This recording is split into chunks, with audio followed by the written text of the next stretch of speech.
anyway. We're here. We're back as soon as we can take it back. You know what I mean? You really feel bad, but why aren't Dude, you yeah. able to call in? Because you feel really good. You woke up feeling amazing. You're gonna have a great day. And you don't want to go to work. You want to enjoy your life. Hell, who doesn't? Jimmy doesn't want to.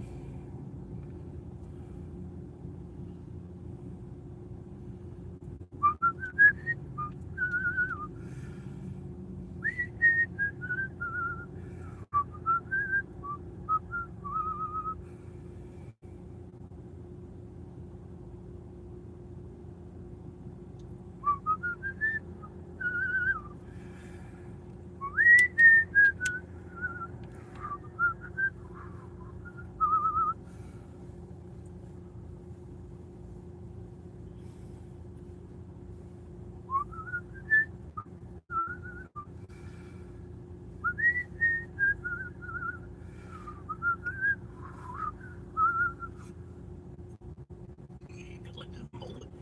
Yeah.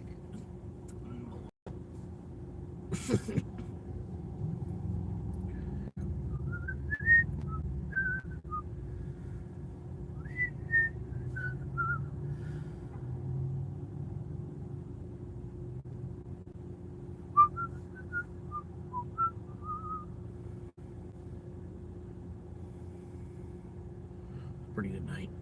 It should. We got plans for it to be a good night. At least, you know. Yeah, shaved. Shaved my balls and everything. Yeah. Alright. Anyway. Yeah.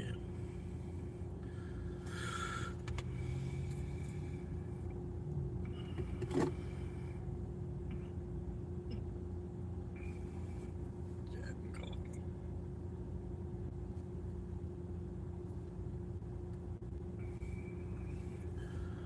Anyway. Oh my god, are we alright? Everybody doing good? Happy Thursday. 411. 411. Anyway, yeah.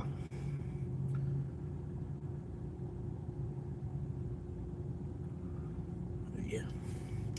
I'm thinking about doing that live stream stealth camp. But I don't know. I didn't title the video that way for one particular reason or the other.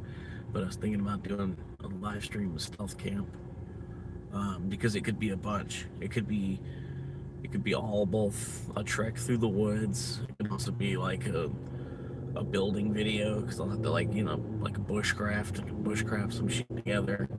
It could just be a fire. It could be a fireside talk. You know what I mean? There's a bunch that I could do with that. All like has all part of a live stream. You know what I mean?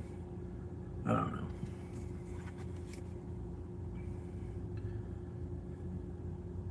It could be a trek through the woods. I could be fishing for a little part of it. Like there's a bunch I could do. Out there doing that. I don't know. I gotta get this fucking money though. Anyway, I made 20 already today, just in those little 2 orders I ran at lunch.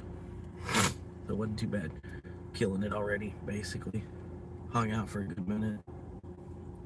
Just relaxed. It was a hard weekend, man.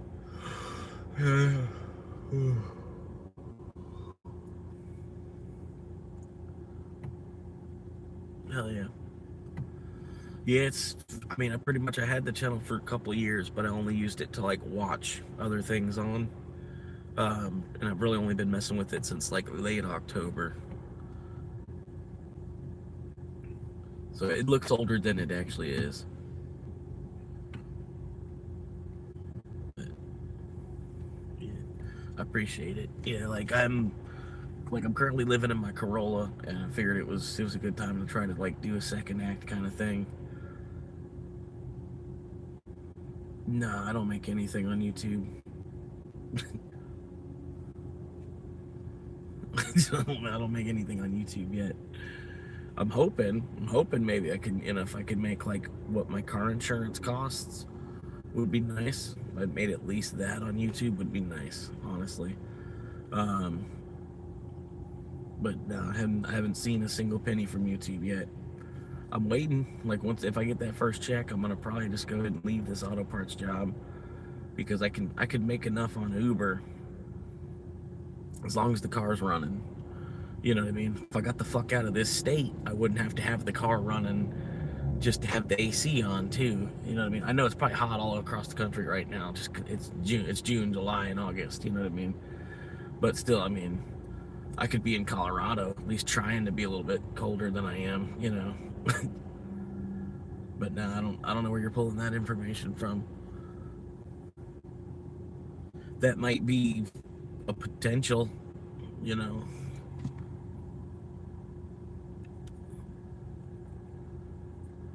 Yeah, 68 down. That's perfect.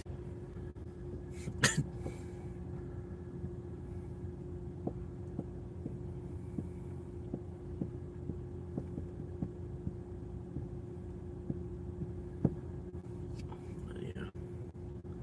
I'm just hanging out. I am thinking about heading over, go stay with Crunk for a couple weeks or whatever.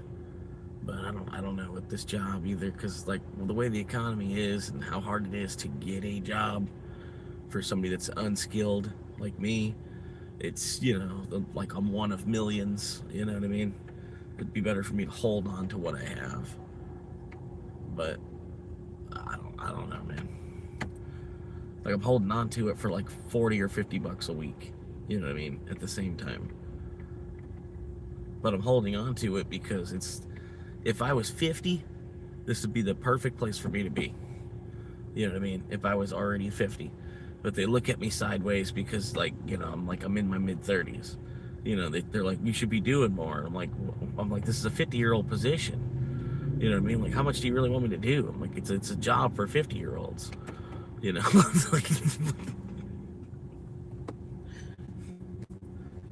Like, I'm not 22 either. You know what I mean? Like, I'm not doing that shit. Done enough of that shit. But anyway, I'm gonna shut it real quick. I appreciate y'all tuning in and hanging out, man. Hit almost 500 hours of watch time in the last 7 days. Not all of that's probably guys. In time, you know, hopefully three years from now, there'll be a lot more going. There'll be a lot more going on the channel. Just flat out.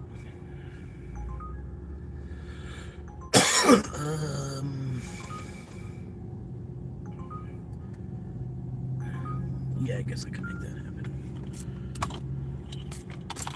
All right, here we go. $6. Like I think it was a 4 mile or something like that. $6 4 mile.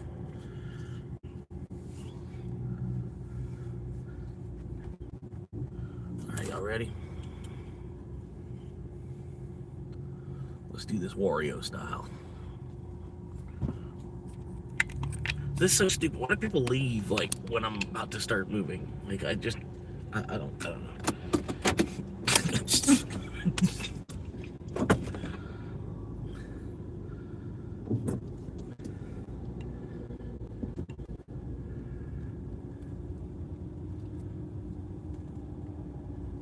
Anyway.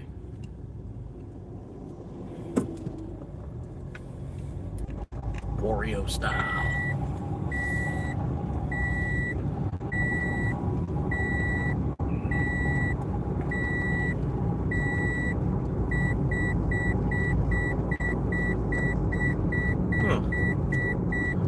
I like it. Yo, come on now. Always beeping and shit, man. Alright, well, $6. We're gonna make another $6 real quick. That'll pay back the gas that I just burnt through using the AC for the last 3 hours. God damn this town. Oh my god.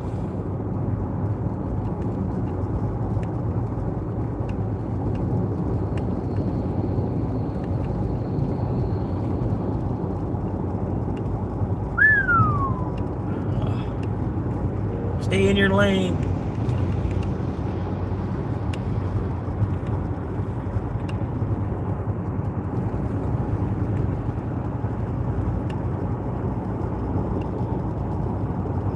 I really do appreciate y'all tuning in and hanging out, man. Been a pretty good ride so far.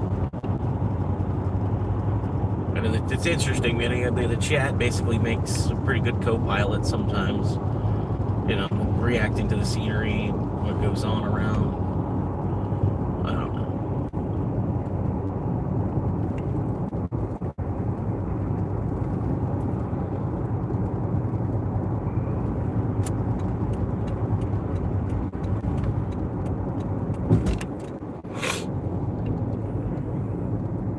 Got a limited Burger King up here now. Oh, because I'm on a bike, right? Because I'm on a motorcycle, right? Dumb fuck.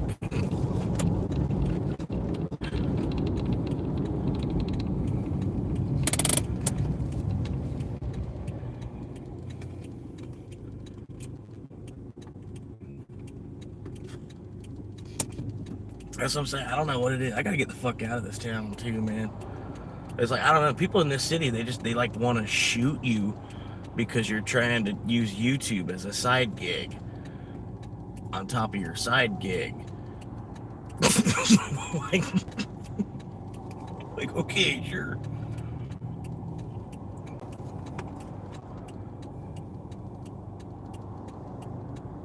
And I know, honestly, OnlyFans would be a better option. I would have, I've already would have had a bunch of money coming in. Not a bunch, probably like $50 a month on OnlyFans, like no problem. I would have found, 5 gay guys that would be paying $10 an hour, or $10 for a month or whatever.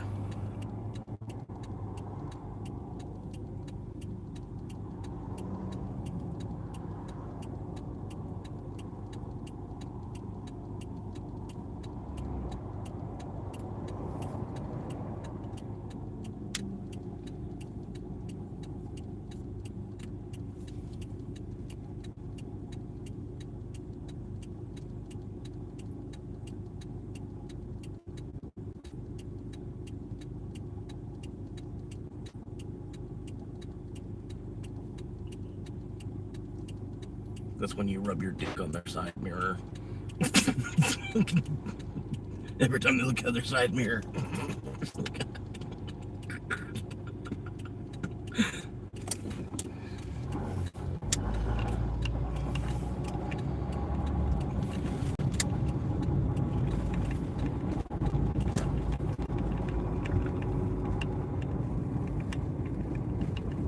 Alright, I love how there's not a sign here that says you can't do a U-turn.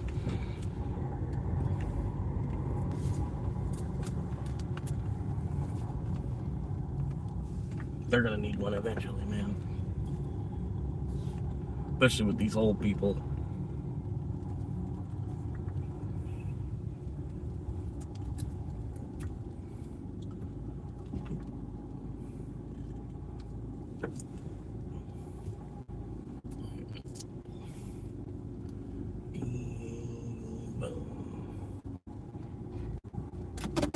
This is gonna take a minute. What they order? Actually, it could be ready.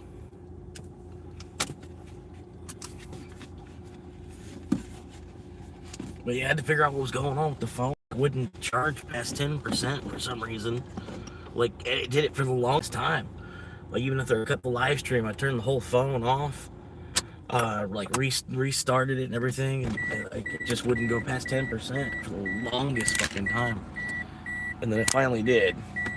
So I don't know exactly what that was, but anyway, we got 5 viewers hanging out with us right now. Appreciate you stopping in, helping out a homeless man. Come here. Sorry. No problem. She's a monster. No, come here, baby.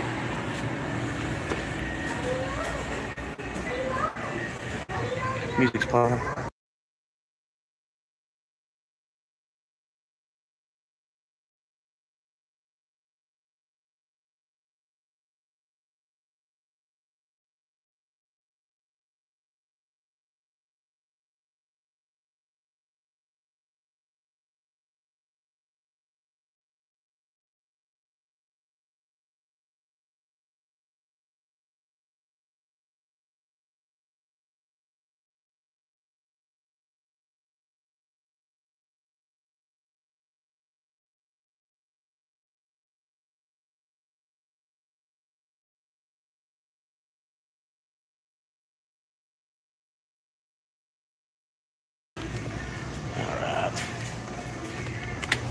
Alright, come on.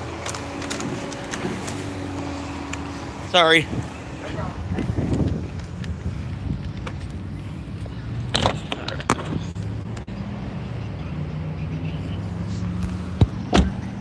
Gonna do it.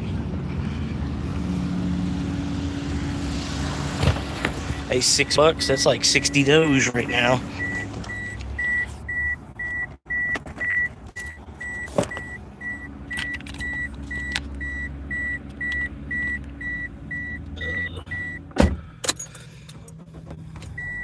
Well, yeah, I had to buy some more Doge, man. Freaking, my total cost on it was like 10.1 or 10.5, 10 and a half cent per Doge, just like the average cost.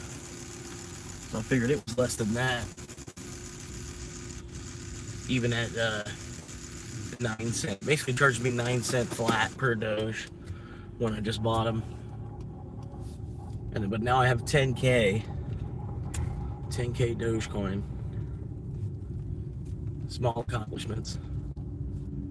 But I've been wanting 10K Doge for a minute, like since 2020. I've been wanting 10K Doge, just never. I don't know. Well, probably since January of 21, to be honest. Somewhere around there, I have no clue.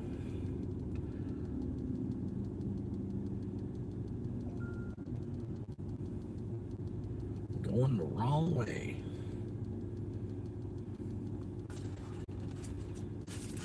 I probably could go out another way. I can't from here though. I'm stuck this way now.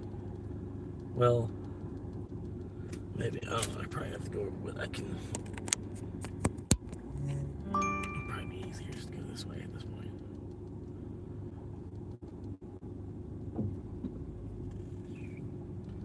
Come on. Nazi and law enforcement supporter.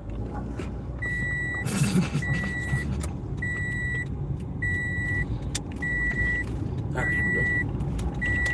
Getting through 1.7 miles.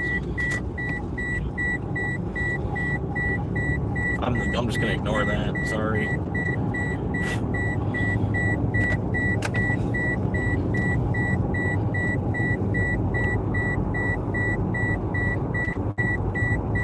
I'm just gonna have to unplug it another fucking 10 seconds anyways. I'm just gonna fucking ignore it.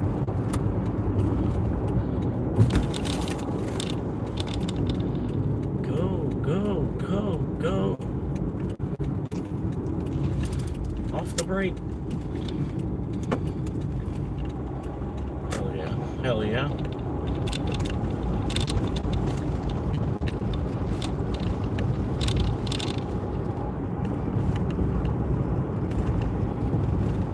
Antonio Bandelabra.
Woo.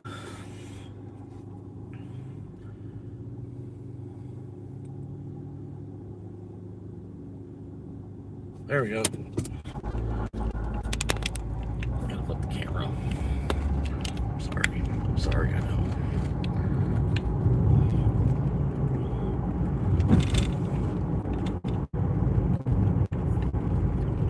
Oh shit. I hope they won't let me through the gate, man, without my ID.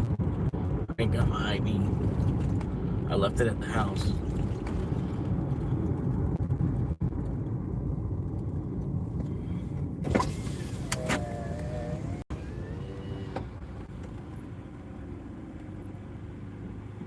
afternoon. Welcome to On Top of the World. Please have the name. Your entry has been Yeah. verified. Please proceed. See? Ain't no problem. I don't know why Oak Run gives you so much shit.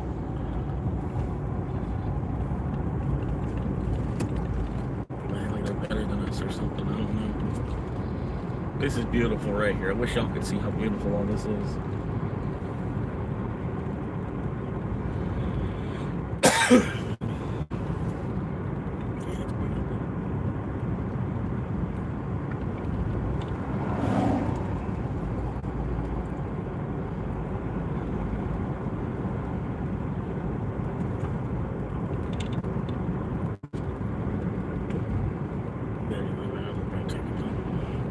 Have to take it deep every now and then.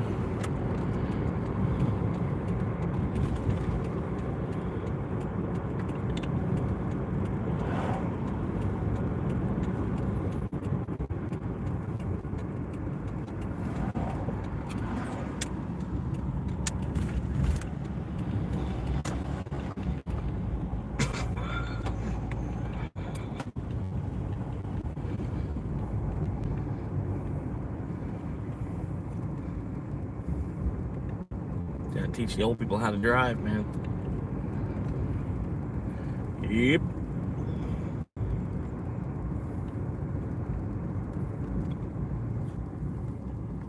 $44.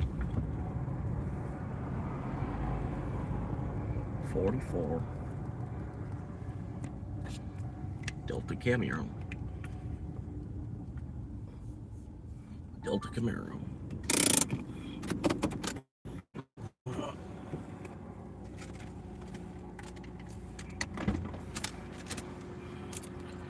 We gotta figure this out, bro. Come on now.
Oh man, that poor guy.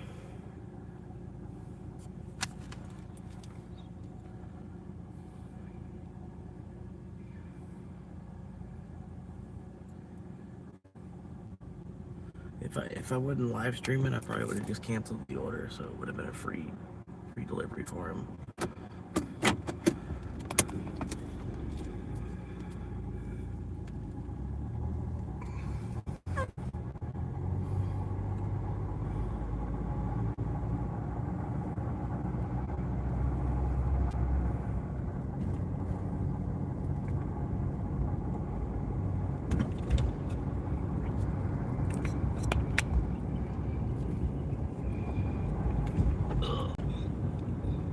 I probably would have. Man, that guy, I don't know, man. He made me feel bad. He looked like he was in some really bad shape.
Wow, look at that stop.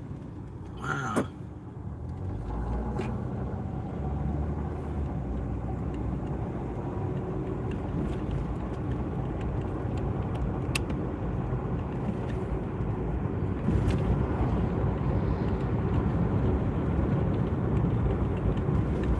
Oh God, I've got healthcare trying to call me. Oh God.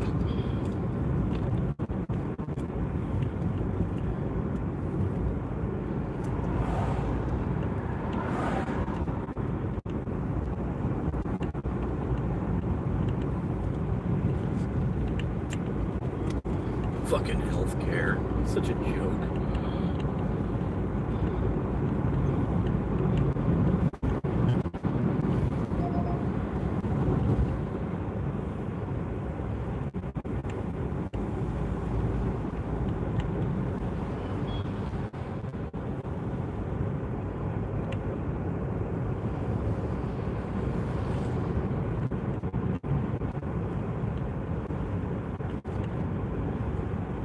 Look at this shit. Look at this shit. Why are they going so slow? Come on, man, wake up. Nap time's over. You're heading to dinner now. Wake up.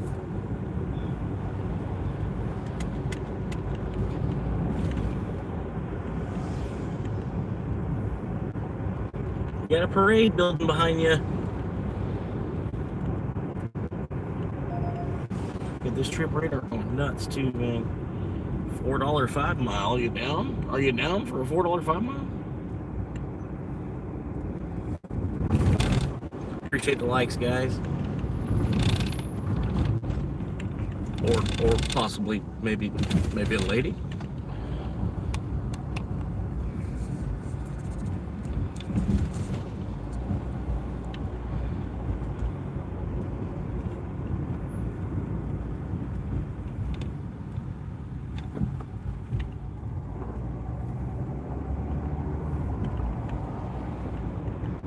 Yeah, it's weird. They got chicken fries, but they don't have hamburger fries, man. They're missing a market. Hamburger fries. Shit!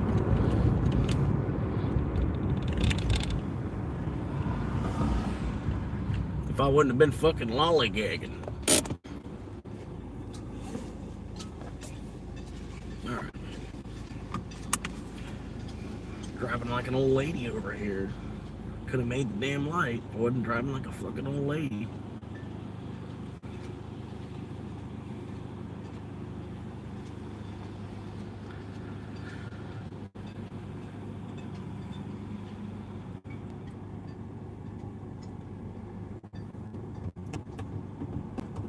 Try to be nice and just obey the rules, and then you get ripped off, you know?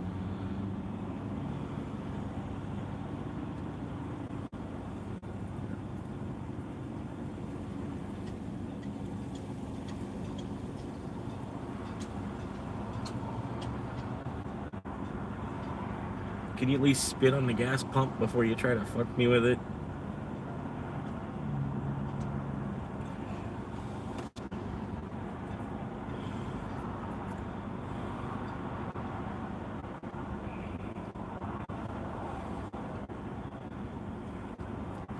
That's one of my favorite. That's one of my favorite. It's the best one.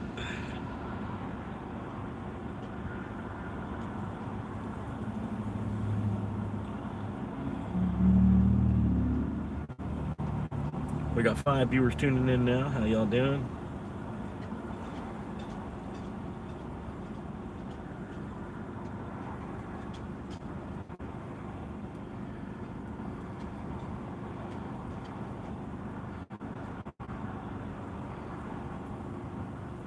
Issue with the payment? No, there wasn't. You need to look again.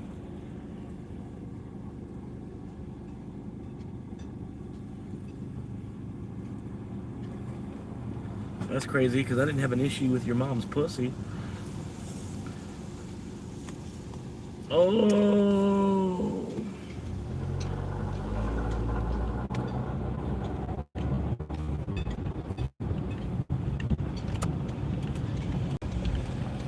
I said I'm already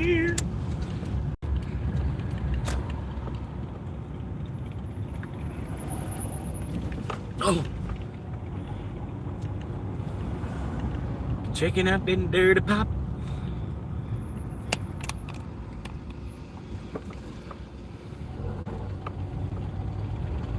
All the nerdy girls in the house say yeah.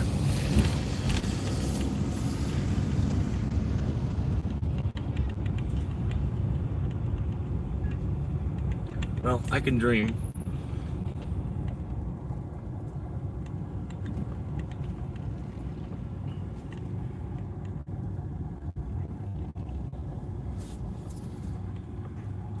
Yeah, something crazy like back in back in 2007, it was like 2% of gamers were female, or something like that. That's some kind of statistic. It's something like 2007. Only 2% of gamers were actually female. The rest were just guys catfishing on bank accounts.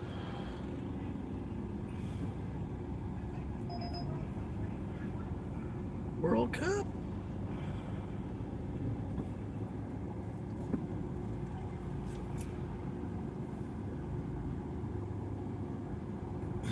The Galactic Cup.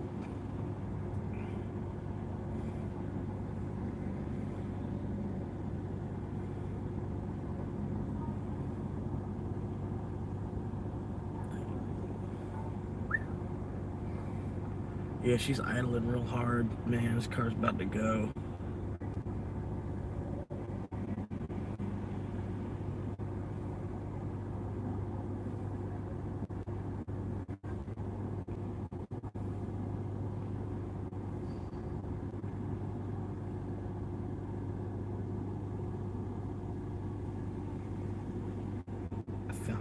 Cat. I found my lost cat. It's a good video. Too bad. I'm sorry, Glory.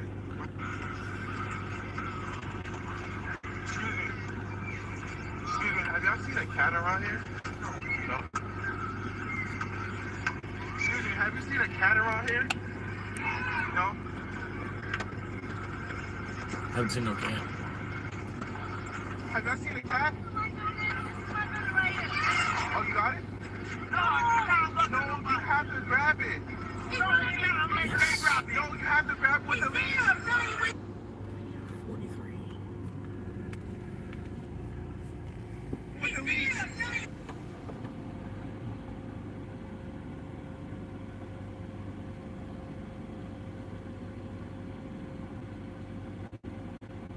You ready? No, they're not ready.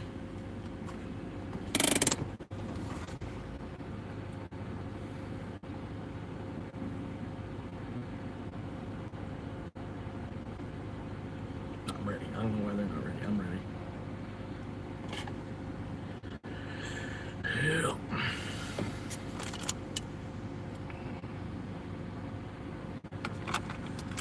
I'm ready, man. I'm like almost ready. You know what I mean?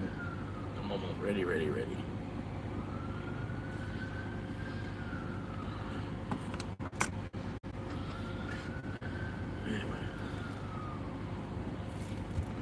We got 6 viewers hanging out. How y'all doing?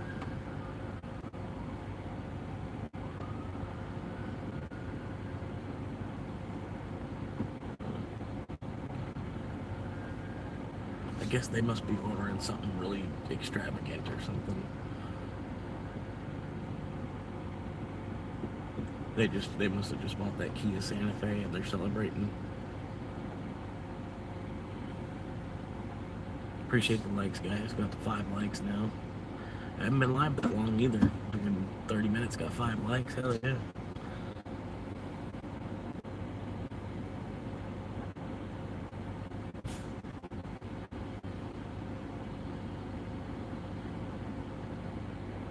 Welcome to McDonald's. What can I get for you? Hi there. Picking up a mobile order. The code is VO43. Alright, you can hold to the person now.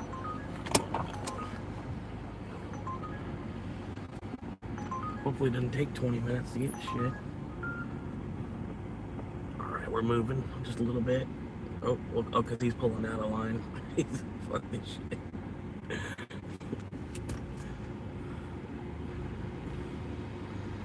What's going on? Isn't it crazy that they took like half of the menu away, and it takes longer when you go? I don't understand. Like literally,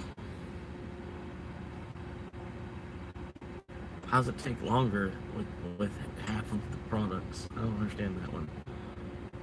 If anything, it should take just as long. You know what I mean? I put it all the way in park.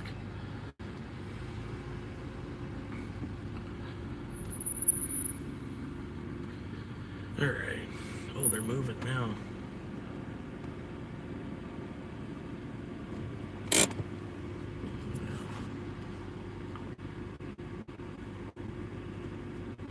Alright, I do need to kind of hurry because I'm kind of like on an active order.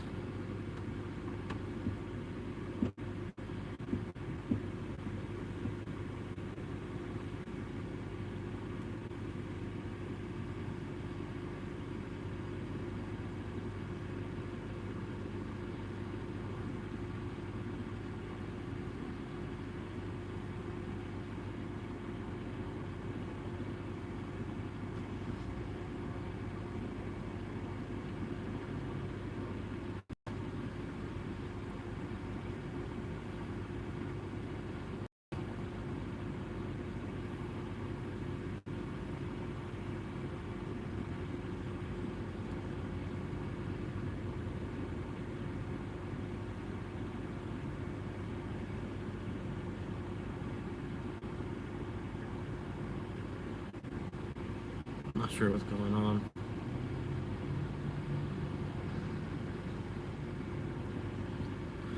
Alright.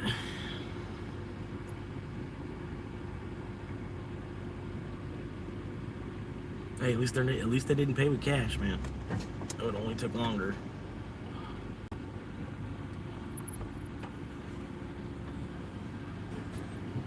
Did you have a Big Mac, a deluxe crispy, and 2 large fries? No, the mobile order. Thank you, ma'am.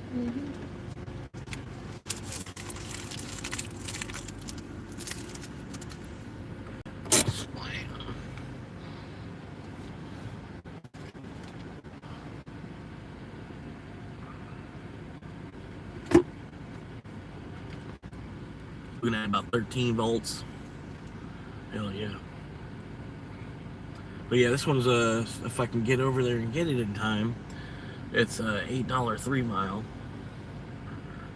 I'm not sure if I don't think they'll give it to another driver. I'm too close to it. I'm literally like, it's Wawa. The Wawa I just passed. Getting here, I can just cut through the parking lot and get there, but I tripped him up asking for a McDouble and a double cheeseburger. It's too much.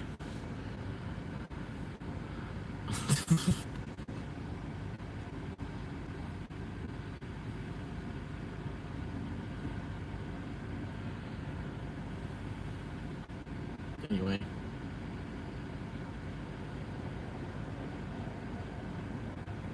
Yeah, hopefully I can get there in time, man. $8 3 mile would be nice, man. If I could just hurry this process up. But I'm always like, man, I don't know. Wish you could go back there and just make the shit yourself. It'd be cheaper, right? It'd be like a cheaper, like a build your own like option, McDonald's. You just go back there and just build your own sandwich. It's cheaper. It'd be cool. Like a half-price McDonald's because you make it yourself. They got rid of the workers. I don't know how they keep it sterile, but yeah, they got rid of the workers and all the people just come up and grab, just make what they want.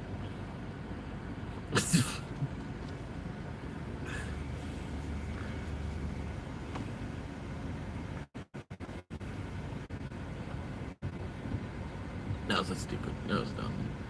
Anyway.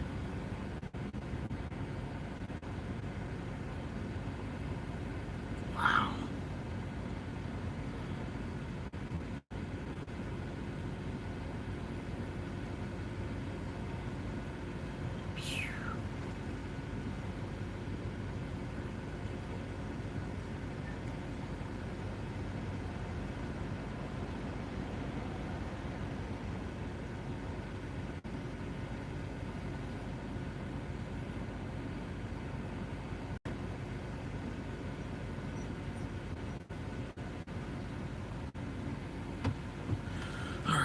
hope I don't lose this order. Like, honestly, come on.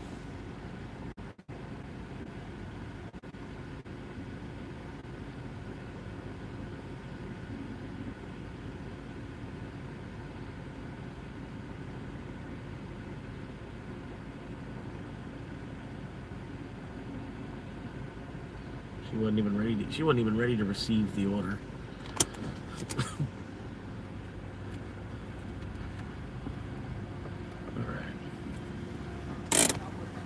How you doing, sir? Pretty good. Did you have the double cheese and the McDouble? Yep. Gotcha. Double cheese, mustard, ketchup, and cheese on them. Yep. Gotcha. Right there for you. Thanks, sir. Yes, sir. Have a good one. You too.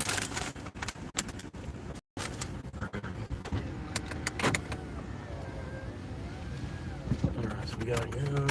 We're actually moving. We're good. Alright, Wawa's right over here. Well, it's straight over here. There's no right. There's no right involved. It's a left.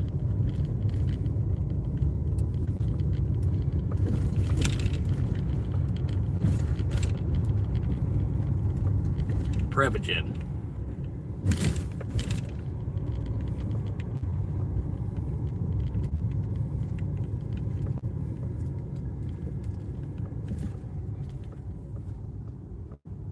I'm just gonna go for it.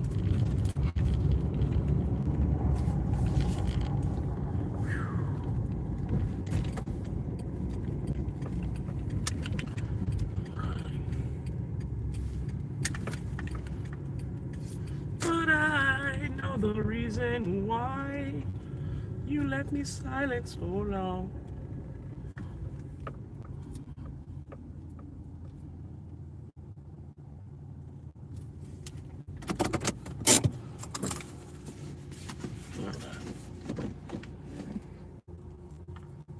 What they got here?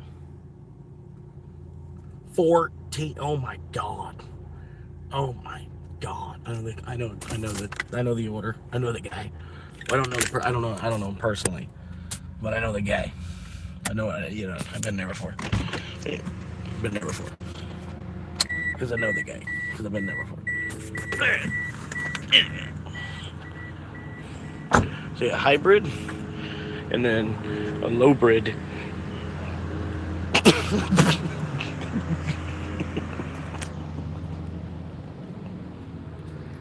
Alright, anyway. Alright, I look like Wario.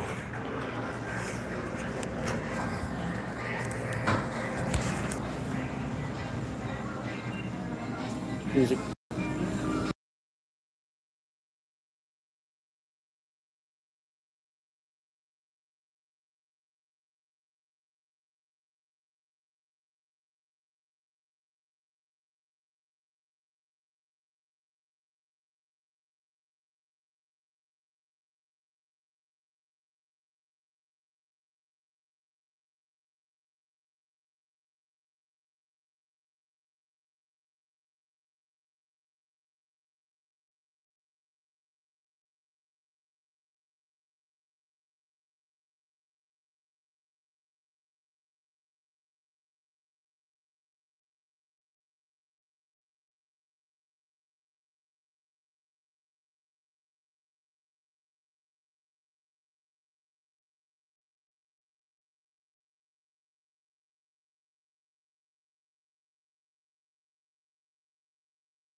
Well, it's not ready.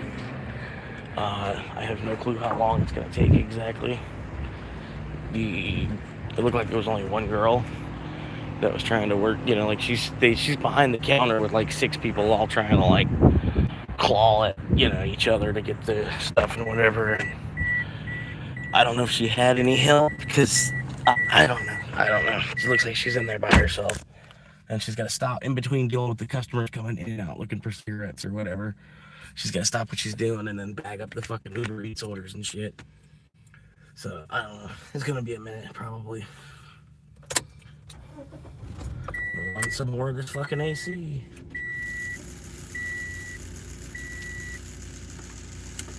But yeah. Oh God. But we're in a recession, right? But all the stores are still packed. Oh man.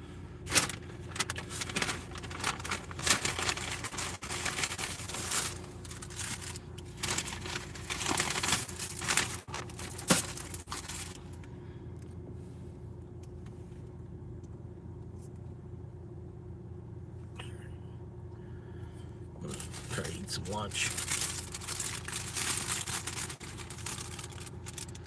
Oh God, yeah, this is hell yeah.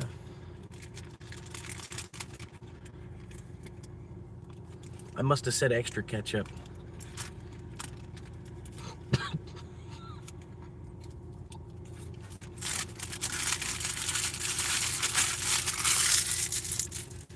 They had a bunch of ketchup that was on the counter, so they took the bun and used it to wipe it up.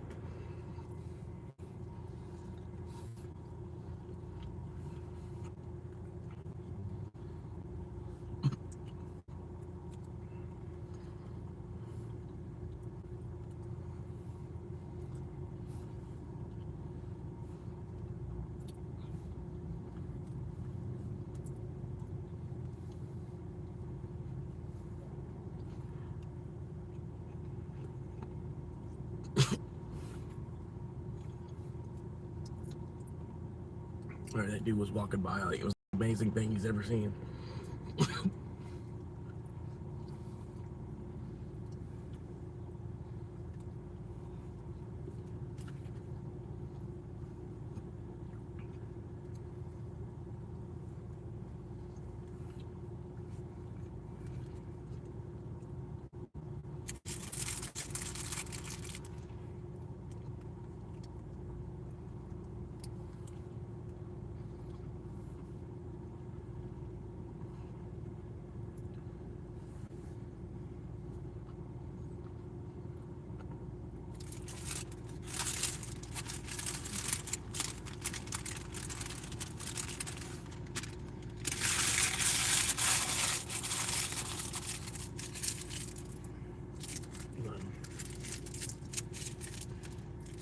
Dr. Buckets. It was really wide left.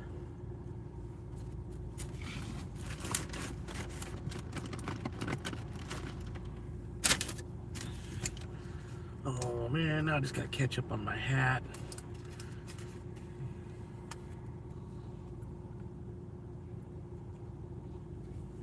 Oh well.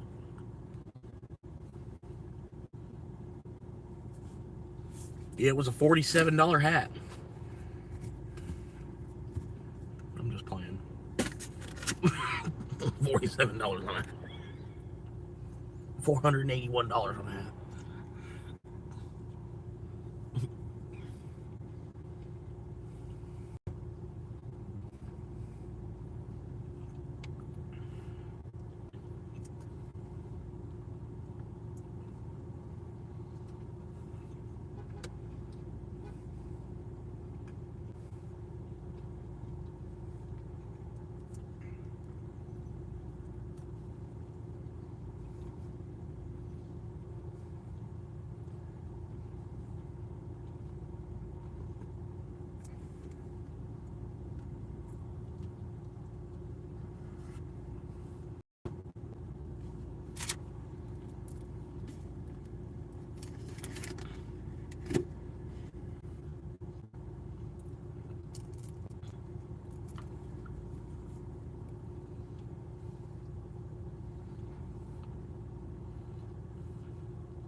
I don't know why that ground beef tasted like sausage.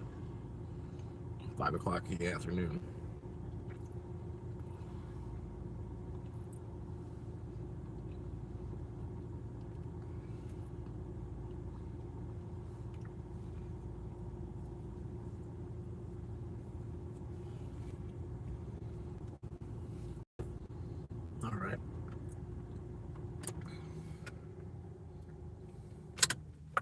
I'm gonna go double check on it.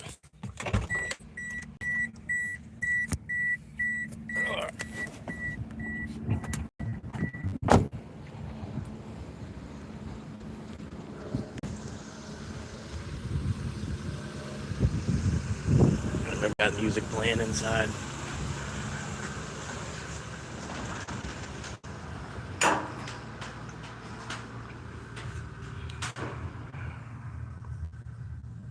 $15.50 per hour. What?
I don't know, it's not ready yet, and then I'm trying to figure out exactly maybe how long it might take.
Oh, 37 Diet Cokes guy. Oh man.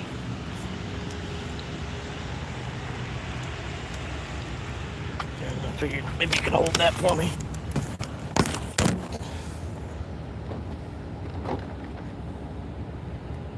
Oh.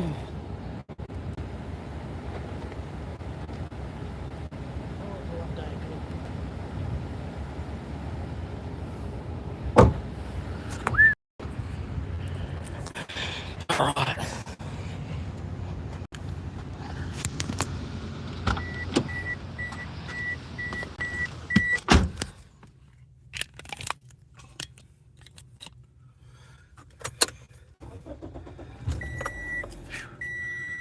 She's starting real rough. Okay, that's plugged in. Slide that AC back on. 2 miles. People moving. No. If they're sitting there waiting for an Uber Eats order.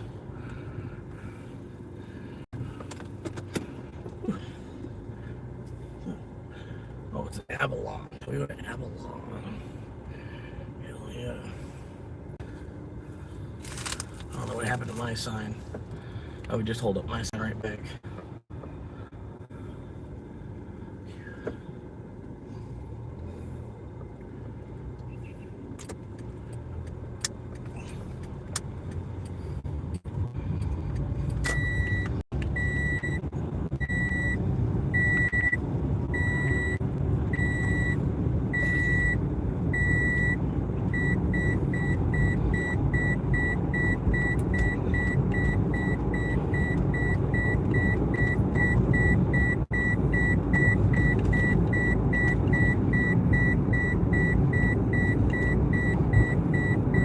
She'll stop, give her just a second. She just likes to bitch. There you go. Well, hey, man, yeah, I've been here so many times. I could probably drive here blindfolded. I'm gonna try it.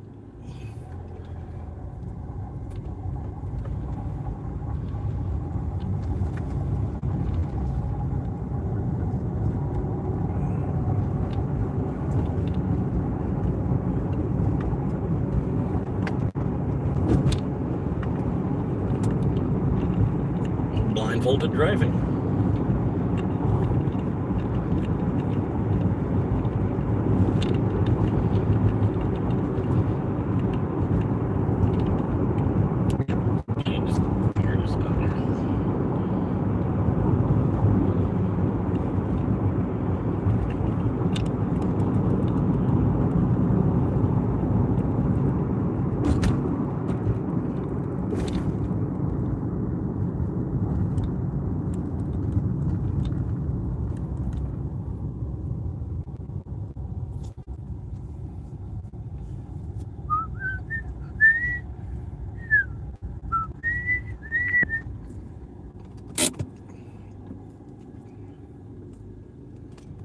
There we go. 6 viewers hanging out with us right now. How y'all doing, man? Hey, feel free to chime in. Tell us from what part of the country you're from, man. It's always good to hear. See about how far this channel's reaching. Well, this channel's been able to reach all the way around the world in Australia.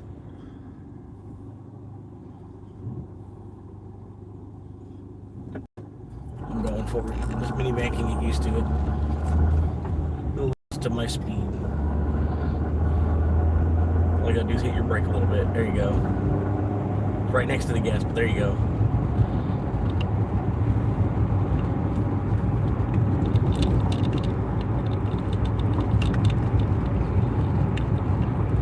Come with me.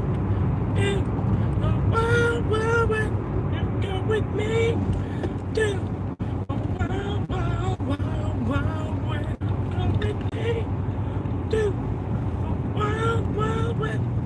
They were playing some song in there. It was like the same beat as that song, but he was saying something else. I don't even know what words he was singing because it was so close to the beat, that Wild Wild West song. He had to have got permission from like Will Smith to use that beat. It was too close to that song.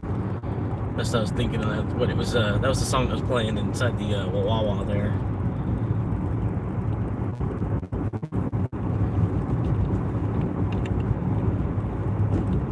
I was like, this sounds exactly like Wild Wild West.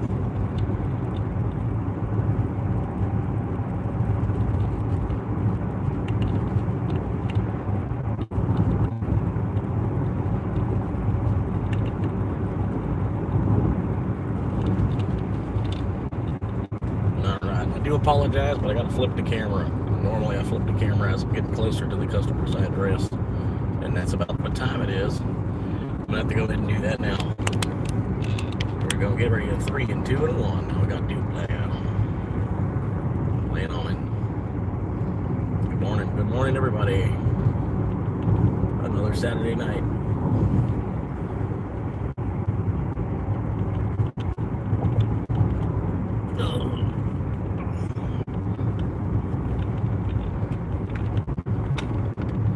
If you ever figure out, let me know. But no, I like driving around, having y'all as a co-pilot. I was thinking about doing a camping episode, like just going live, but instead of driving, I'm camping, you know, out there, and, you know, building a fire, setting up the tent, all kinds of shit, you know what I mean? The whole 9 yards of camping. Just bringing y'all with me, doing it all. Instead of driving around, you know what I mean? But yeah, just get a pack of hot dogs, get some hot dog buns, just hang out there.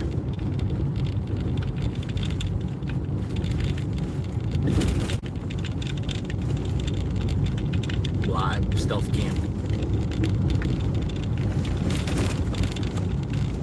It's really bumping, man. I can't do nothing about it. They won't let me work for the road crew so I can help them fix these roads either. It's ridiculous. I don't know why. They won't let me work in the road crew. Can't do it.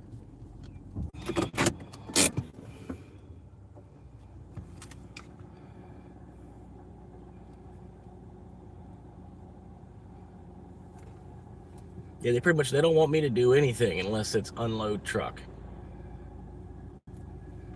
or load a truck. All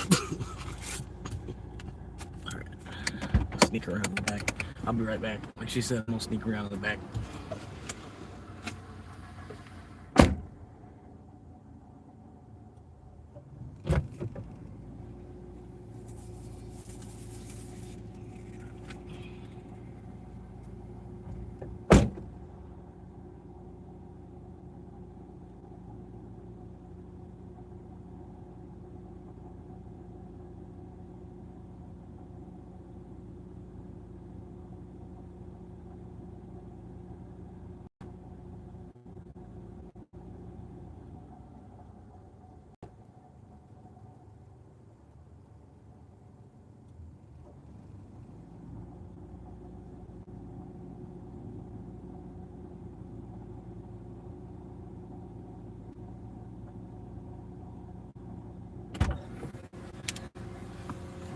Shit.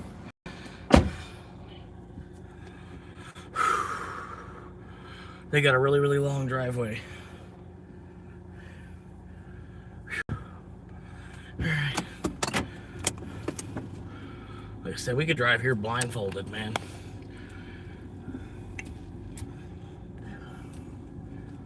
Whew.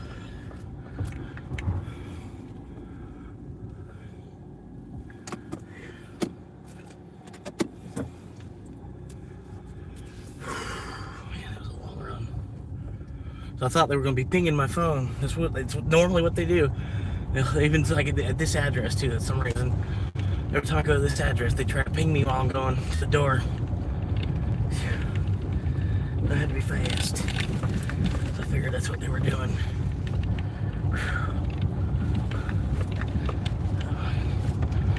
Whew. What's their name? Donna Knox. Donna Knox, right? A realtor named Donna Knox. There's nothing wrong with that. That's what I'm saying. Part of being a realtor is like what name you were even given. You know what I mean? Like if you have a solid name for selling houses, it's you know what I mean? It just goes good on selling houses as it is. Like if your name is Kenneth Thompson, you know, your name is Keith Thompson, and you're selling houses, you know what I mean, or whatever. Or fucking say your name is Carlos Diaz or something. Fucking selling houses. You know what I mean? Doesn't matter.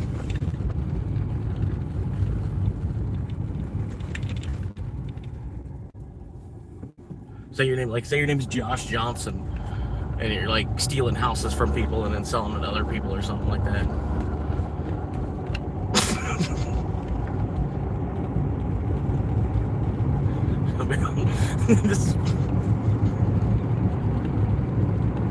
Anyway.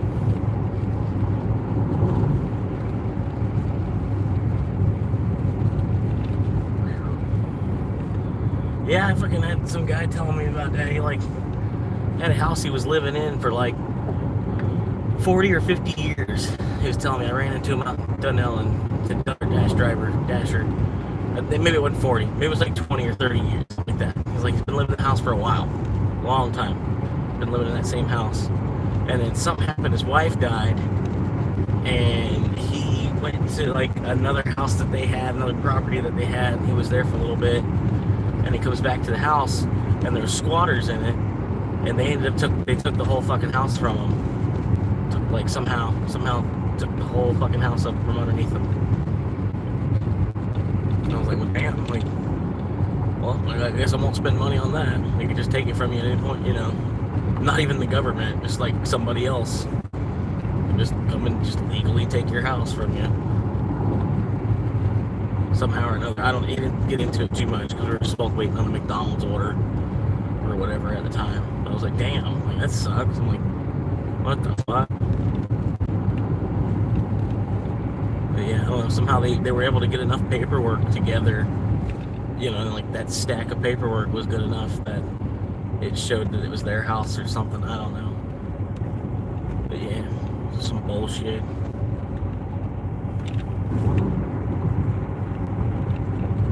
That's what you get for 50 years of hard work, you know what I mean?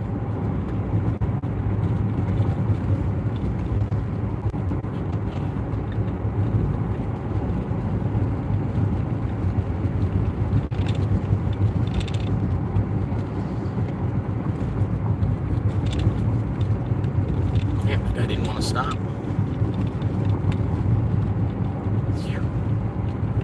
I got 7 viewers. How y'all doing? Appreciate y'all hanging with me. Been a good Monday so far. I think I'm, I don't remember. I think I'm at like $40 on 4 runs now. Something like that. At least 35 on 4 runs. So I'm doing pretty good. First 2, it was like a $9 and a $12. And then I had like an 8. I think that last one was just a 9.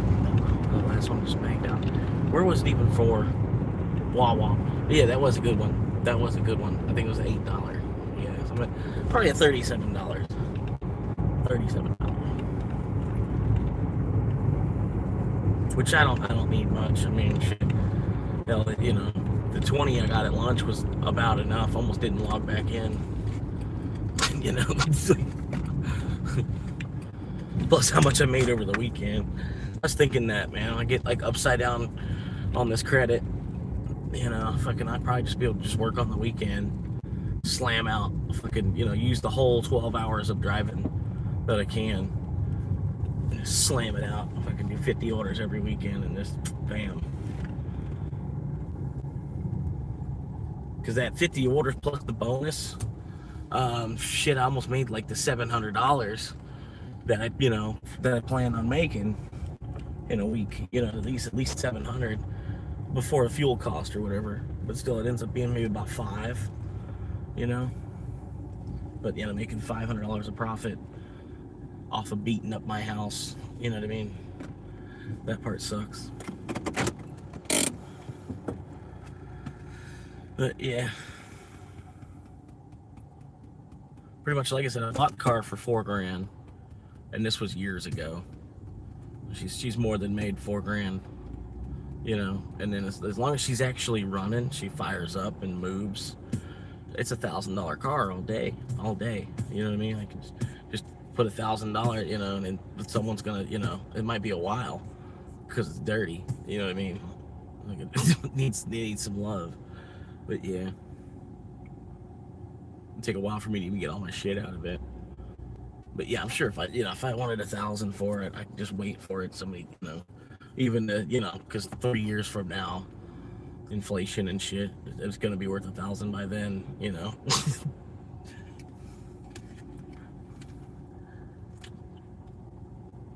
But yeah, I feel like it's like a $1,000 or $2,000 vehicle. If I found the right person, I might get $2,500 out of it. You know, like they really want a Corolla, they really want this year. You know what I mean?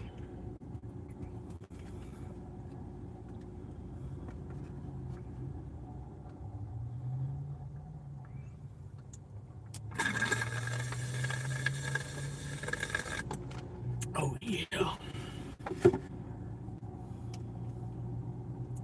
We're looking at about 522. Now it's 523. 523.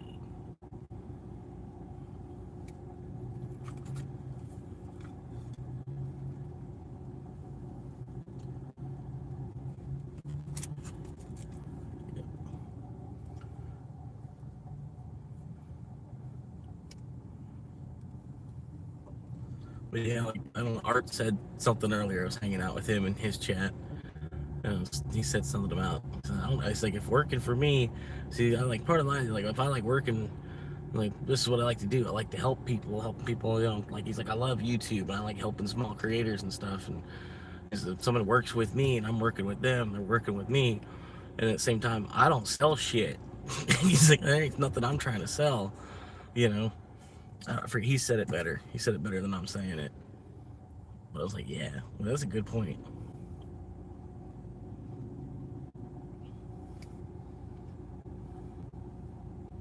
I didn't say it the right way at all.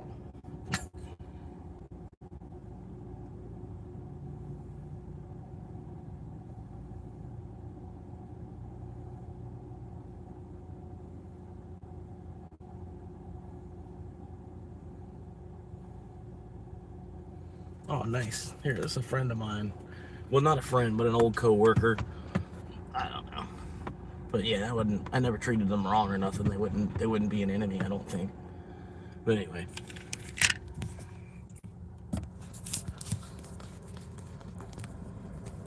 Oh God, where's the sound at?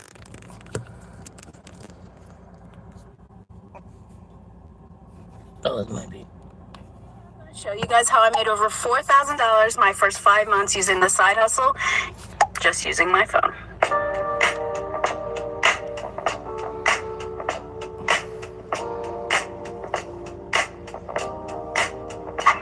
Welcome back, guys. Welcome back to another video. If you guys don't know, my name is Kate. I'm 27. I live in Ohio, and I have been doing this side hustle for a few years now, but in the last 5 months, it has started making me money when I started taking it seriously. So I'm going to bring you guys through the entire process, what it is, and how I made it. And yes, it's not a quick buck scheme, but in the end, it's going to be so worth it. So you're probably wondering, you're like, get to it. What side hustle? Tell me. It's the one you're watching this video on right now. Yes, YouTube. I know you've probably heard it a million thousand times, making videos, you know, only certain people can make money, but there's people out here doing YouTube full time. There's people doing YouTube. Are you kidding me? A double? No. I'm not saying I'm there yet, but I'm hoping in the next few years, when I keep up with doing YouTube, I'm gonna be.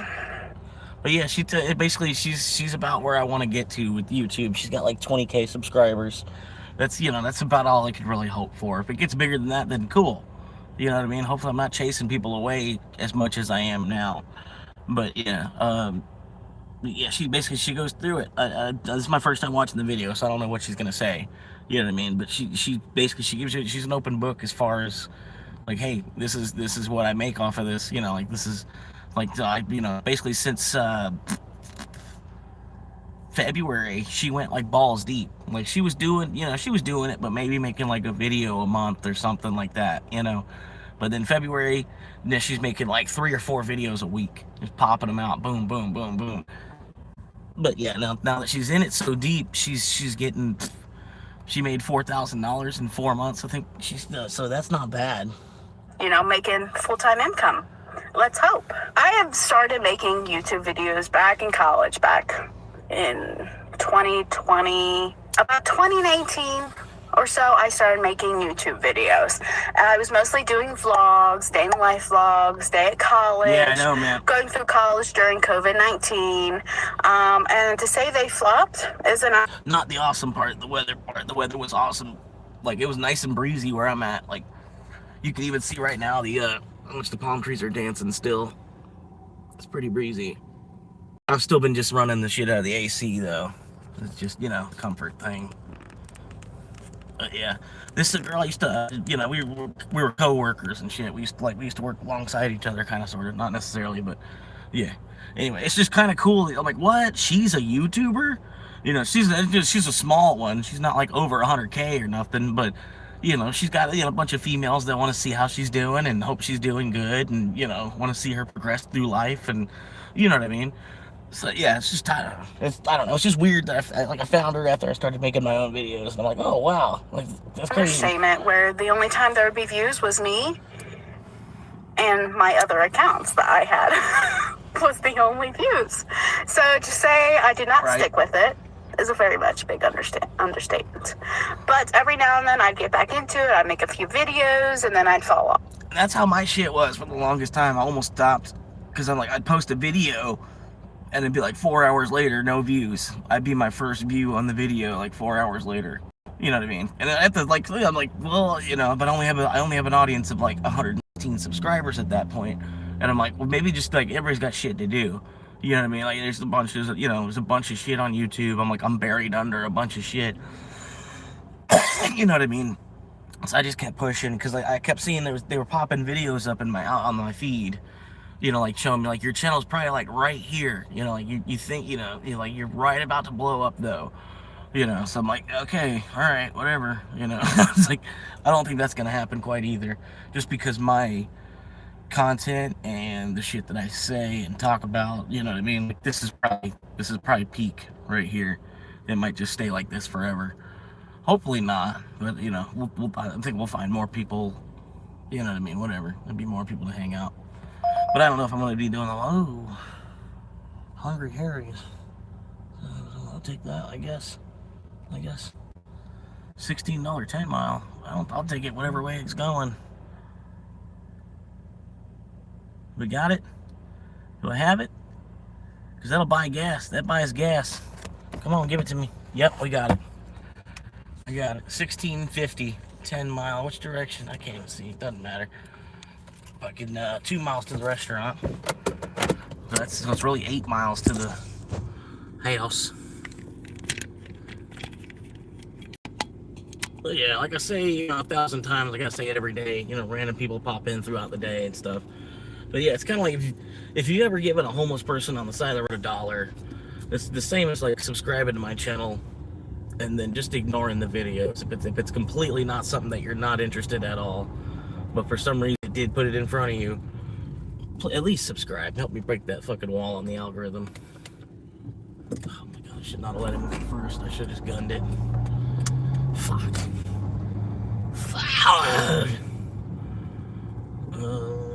Can I do that? Maybe? I could probably pull that off. Anybody U-turning? No.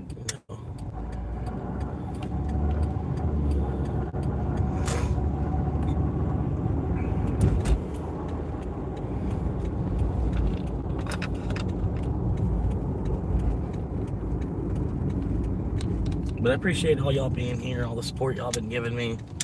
It's, you know, it's enough to keep me motivated and going every single day, getting up earlier, staying on later, getting more done with a day instead of just basking in my depression or whatever, you know what I mean?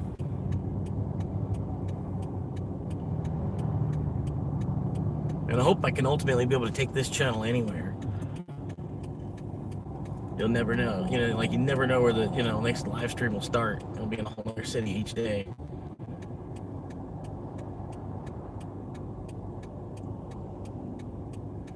Let's go. Catch the red light over here now. Oh, cool.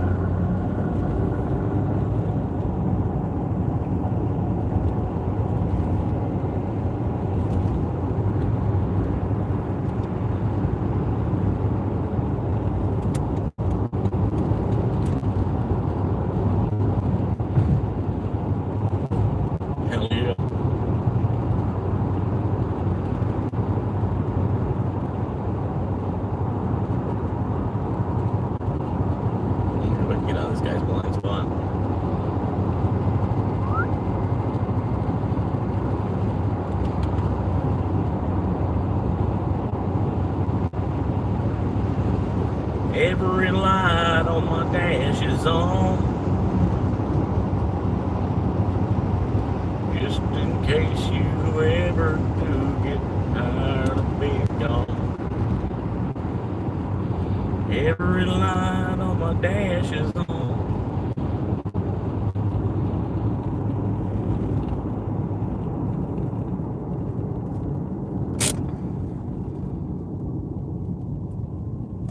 Now what?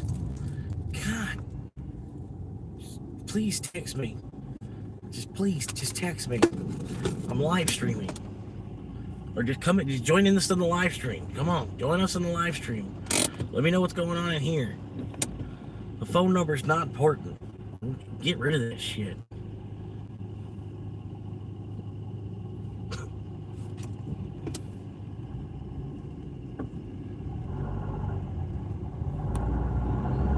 The only phone calls I get is people wanting fucking money out of me.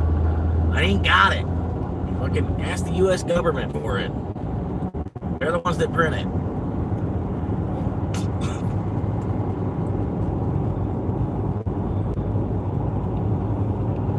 Every light in the house is on.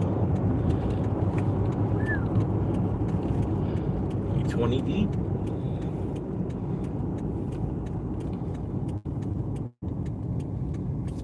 It's like every phone call I get, either a scammer or someone trying to say I owe them money for something. And just turn the fucking phone off. Turn the phone number part off. All I need is the mobile data. I don't need the calling. Nothing good comes from fucking phone calls anymore. You know what I mean? Even an interview, you don't even get a call for an interview anymore. It's an email. Come on, select what time you want to interview.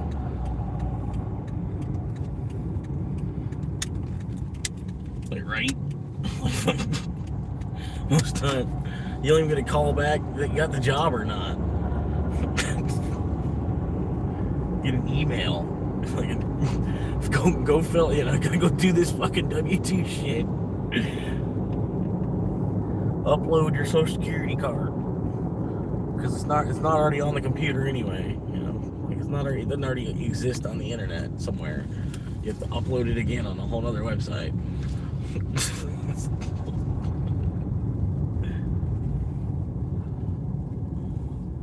Alright, hungry plowies. But I gotta get here, let them know I'm here, and then they start the order. Like, I don't know. That's just how this place works. Yeah.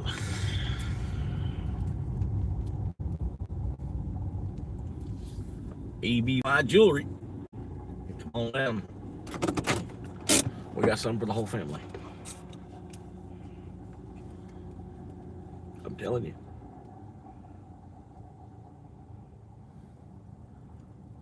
Alright, we got a bunch of wings and some salad. Wings and salad pair really well together, don't they?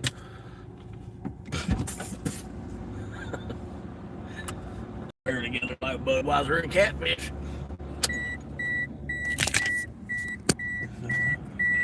Catfish and Budweiser.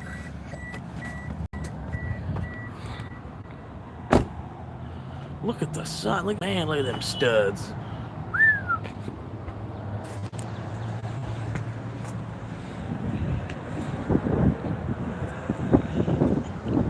Look out.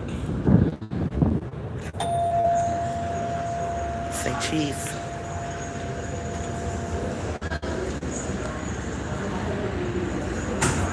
Got an Uber Eats order.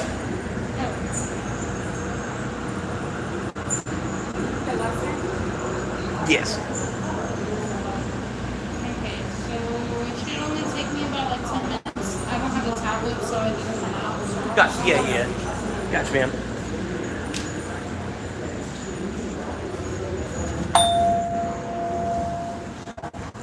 Gotcha.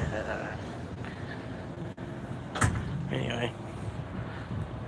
Ugh. That's just the way it is. Things will never be the same. This is the way it is. The way it is. Just can't stay the same. 'Cause that's just the way it is. 'Cause that's just the way it is. It's like, I don't know. Maybe I should have put please subscribe at the bottom or something. Maybe, I don't know. But I don't know. Most people, they don't understand that. Like, the only reason it's on here is it's trying to help me get to that first 1,000. You know what I mean? Like, after that, this doesn't need to be on here at all. You know what I mean? Like, I'm just asking to get stream sniped, basically, somehow or another. You know what I mean? But anyway. Because otherwise, I would just be a silver Corolla. You know what I mean? It just looks like a car that a pothead drives or something. You know what I mean? No offense, pothead. I mean, you know what I mean? You probably drive a nicer car than that. But anyway. But, you know, it just looks like I might sell weed. You know what I mean? The car, you know what I mean? Just looks like I might sell weed. But then, you know, like on the back window, it's like, oh, that's that guy. You know?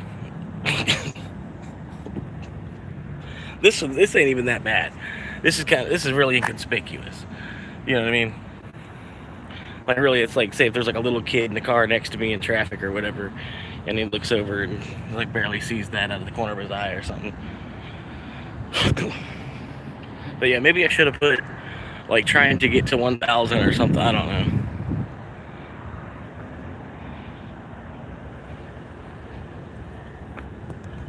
But yeah. But yeah, another homeless couple on TikTok. They basically just scam people. You know what I mean? I'm not trying to be doing all that. You know, it's nice to get some of the help that I've seen them get. You know, I don't know if you've seen that. The couple, the homeless couple, that they live in like 12-person tent, and they got the whole tent like super duper insulated and ready for winter or some shit. That's when I saw it was back here in the winter. So I don't know what the fuck they're doing now. But I was like, oh, I'm like, this is just bullshit. I'm like, this couple's just bullshit.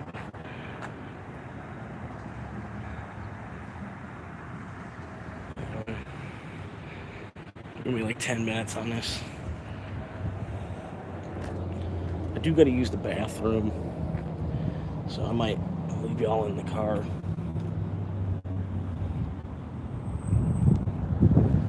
Cause that's just the way it is. Things will never be the same. And that's just the way it is. I'll hide the phone in a super secret location. I'll be right back.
The phone is gone.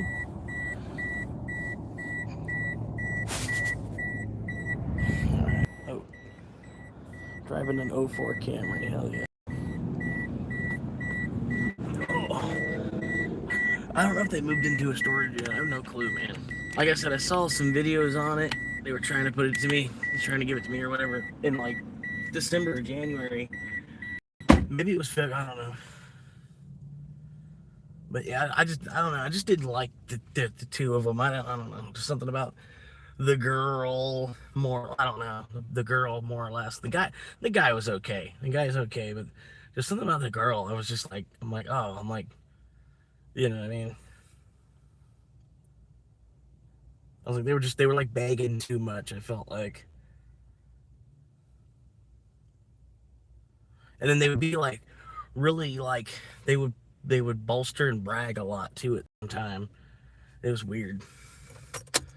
He was like, oh yeah, we did all this and we got this for $80. Everything that you see, always only $80.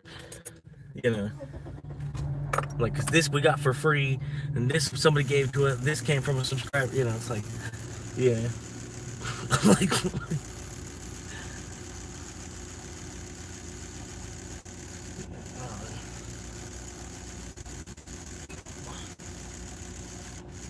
Like, I'm more or less doing it because it's fun, man. I don't know, I find it fun, honestly. It's almost like playing a video game to me.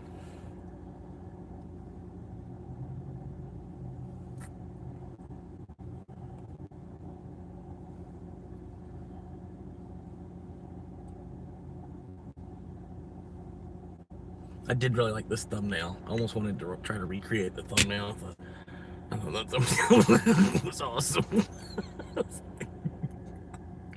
There's just like one eye coming out underneath the shirt too.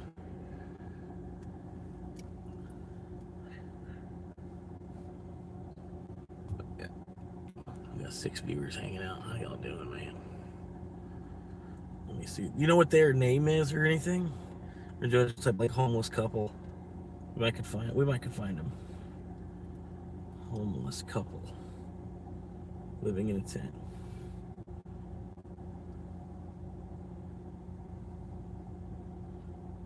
Is it Fullestness? I think it's Fullestness. Their YouTube at least.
Somebody sent them DoorDash.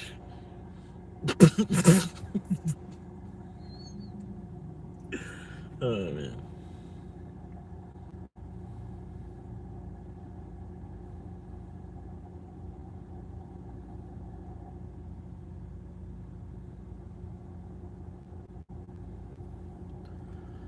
Dunkin's $6 meal deal.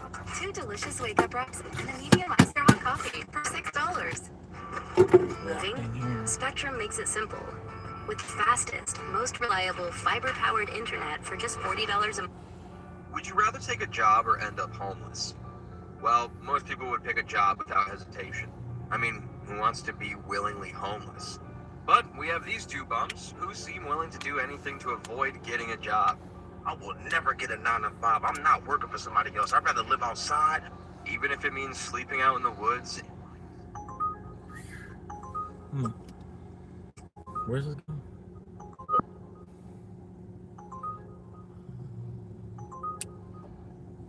Okay, I can do that. Chili's pickup add-on, less than a mile. $5.50 to add on less than a mile whenever it's done here.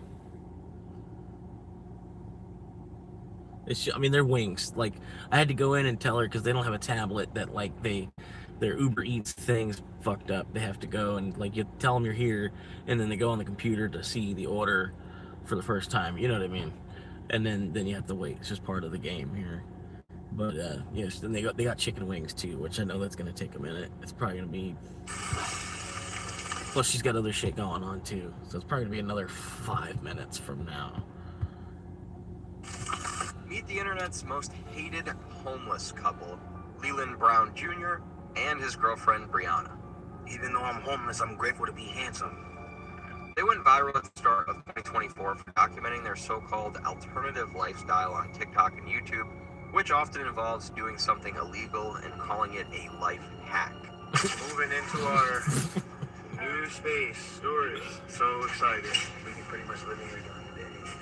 Not only are they living this way by choice, but they're actively glorifying it, framing deliberate instability and hardship as some rebellion against the system. Chose this shit. I fought for this shit. I fought against the rules that my dad gave me. I fought against the rules of my girlfriend's parents. That's why I'm the fuck out here. Don't feel bad for me. Be inspired because I'm a fighter. At a time when millions are struggling just to keep a roof over their heads, it's not hard to see why their content exploded. Controversy sells, especially when it hits a nerve. People see it as tone deaf at best and outright insulting at worst. People just don't take care of themselves. They don't, not move it. They obviously, they don't know how to move the money. Let's be honest, no one in the right mind would willingly choose this kind of life where you're exposed to real danger. Living outside in the woods and open fields is rough. It comes with real problems. Harsh weather, insects, safety risks, constant discomfort, and the occasional police harassment. Honestly, I think this isn't some aesthetic. They got a bunch of shit too, man. That's the other part of it. It's like they got more shit than people have in an apartment. You know, somebody lives in an apartment, like all their shit stacked up and everywhere, man. Like, holy crap! Like, they're carrying too much stuff around with them. I think it's like, I don't know. You can turn off when it gets inconvenient. It's reality, and a brutal one at that. But this couple seems convinced they've outsmarted the system. Inflation is crazy right now. To move out of a tent where I'm paying no rent into an apartment where I'm saving maybe $200 a month, it's not practical. It's not financially intelligent. And the more you look into their story, the more it starts to feel less like authenticity and more like performance, just there to fish for clout. 1 million people give you $1, that's $1 million. Well, what if 1 million people watched your video? That could solve homelessness, that could solve poverty. And before we dive further, let's get one thing straight. These two aren't just some fringe internet oddities. They've built a presence across multiple platforms, and their numbers are nothing to ignore, with over 310,000 subscribers on YouTube, 329,000 followers on Instagram, and over 263,000 on TikTok. Which makes it seem like none of their struggle was genuine, but more a calculated content scheme. Content creators get paid to make videos of all types of stuff. However, their internet career didn't actually start with this content. Leland originally uploaded freestyle rap videos, which were unimpressive to say the least. Backed up beats from my USB file. I was going to see my family. I was going to show them my music. I lost everything on the way back. Unsurprisingly, this content barely ever got any views. His channel would have naturally ended up on one of countless obscure channels on the platform. But everything changed when he and his girlfriend were evicted from their small home. When Leland shared the news in one of his rap videos, he saw his views skyrocket. I'm about to make a fire beat using FL Studio Mobile. I don't have that much money. I gotta do what I gotta do. I am currently homeless, living in the woods. He's gonna live in a tent till he gets his credit in shape enough to get a house, while also not working a 9 to 5. Okay. This clearly stirred something in his mind, because instead of treating it as a setback to recover from, he turned it into... I don't know, it's enough of them.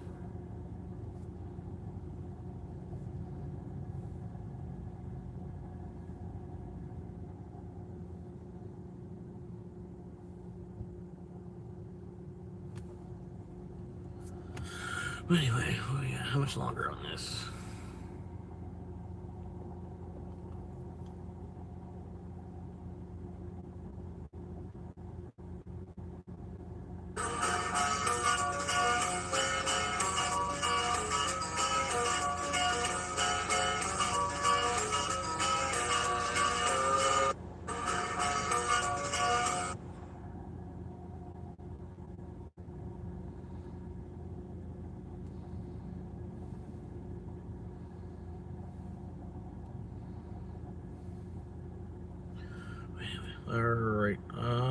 double check on it. And it should be ready this time.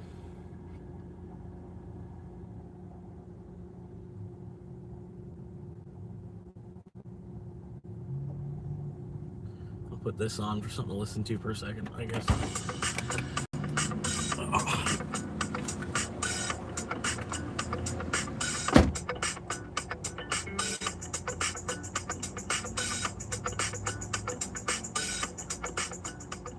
This could be my last chance to finally talk to him. Do you think that I could go to the ball?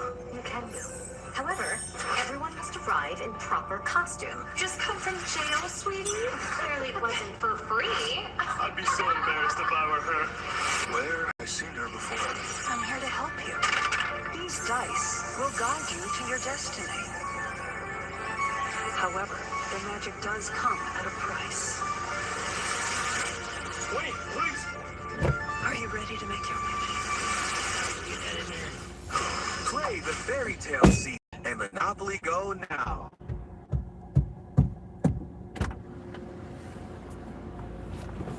Sorry, I thought it was.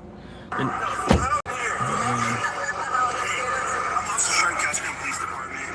Yeah, the reason we stopped you going a little fast. You know what speed limit is here? Yeah, I got you going 80, okay? Alright. Do you got your license? I'm gonna head to Chili's now. What's this? You don't even have a driver's license.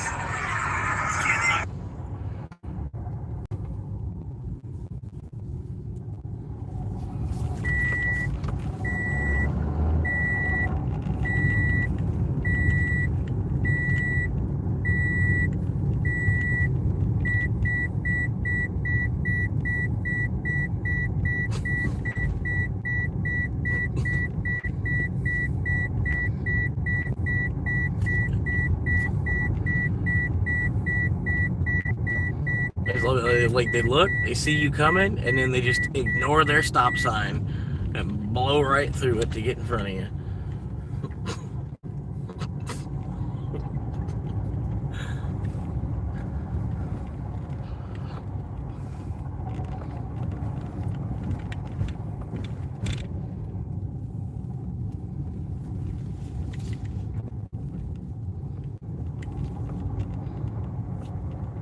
Chili's.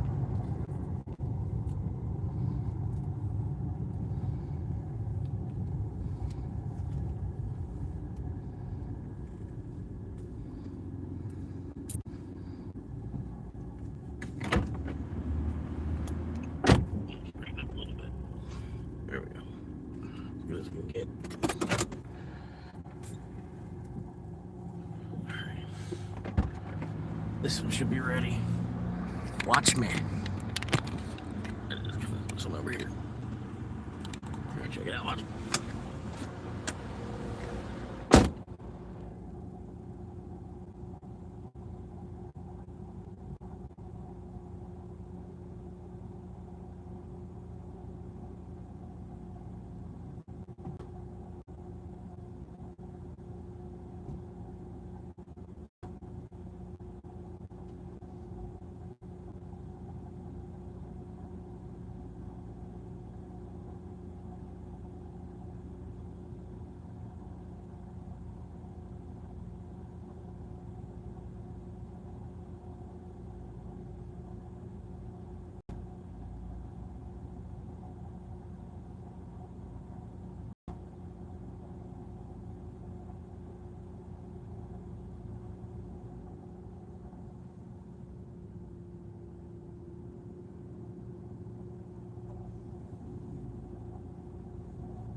I need a drink.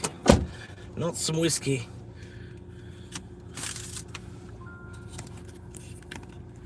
Oh yeah, we got 8 likes. I don't know if I said what's up or thank you.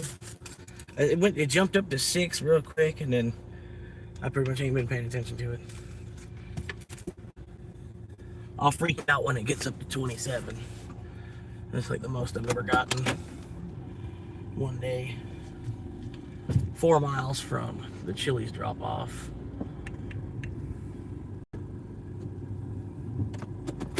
When the Chili's gets dropped off before the fucking Hungry Hour. That's fucked up. Yeah.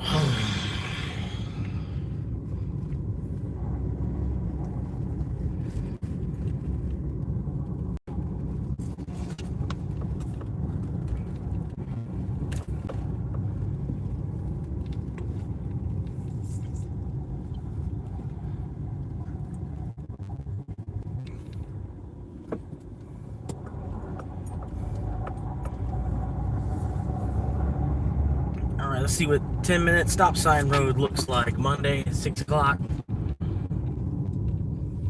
This ain't 10 minutes. It's gonna be coming up here after I make this left.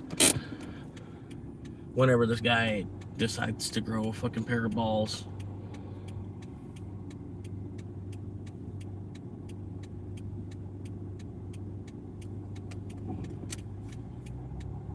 Uh-huh. And then you're just going left anyway? Yeah. Uh-huh.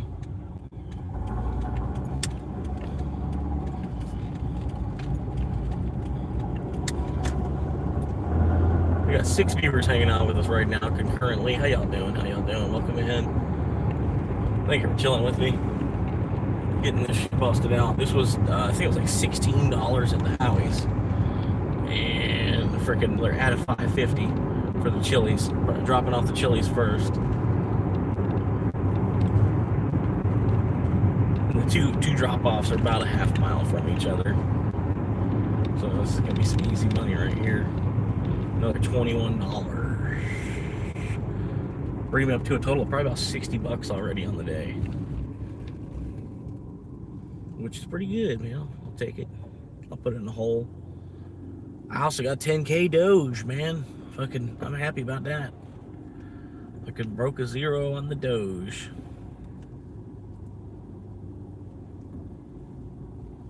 $10K fucking doggy coin.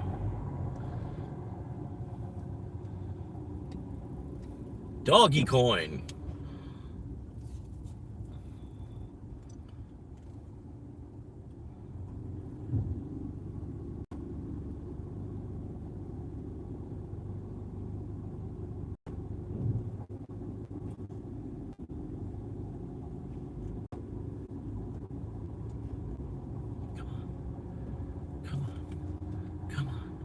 Come on. Oh, come on. I was about to say, like, fuck. You could have went, because he took so long to go. You could still, you know, but you're gonna wait. Yeah, you can go now. Yeah, go ahead. I'm gonna go ahead and go now. Maybe I should wait, actually. Be that level of dick. I probably could have. But anyway.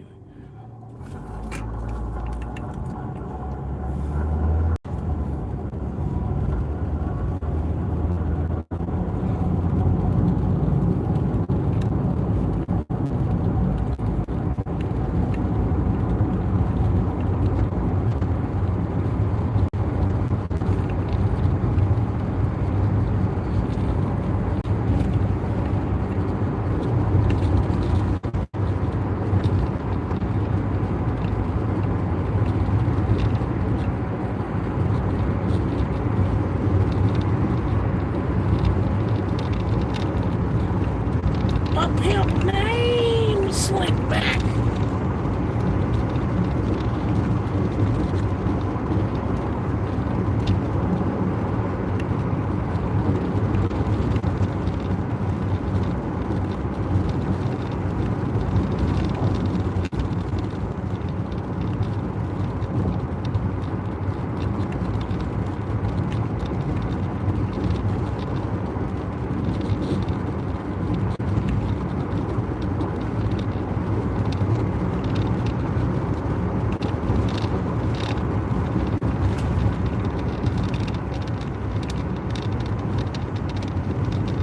Here we go!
Oh God.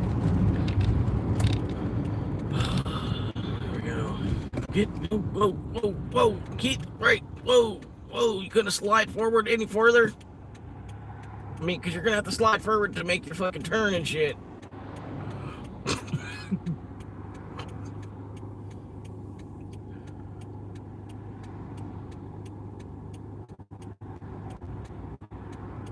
Yeah, they're not even preloaded. This is what I'm talking about. This is the shit I'm talking about. They're not even preloaded. They didn't even preload for their turn at all. See, look, now I had to get took the whole fucking. See, I'm gonna go up. I'm gonna preload for my turn basically. And like a third of my turn's already executed.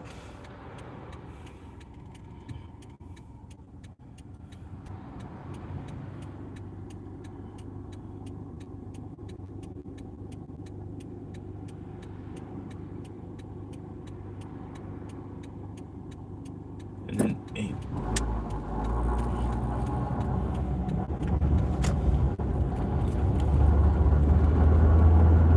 You got preload for your turns.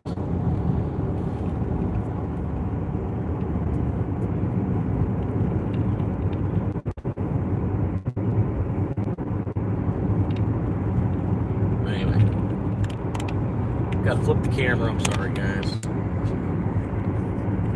Oh, damn it, weird. Two wieners. Oh shit! Damn it! Damn it! Damn it! Damn it! It's your fault.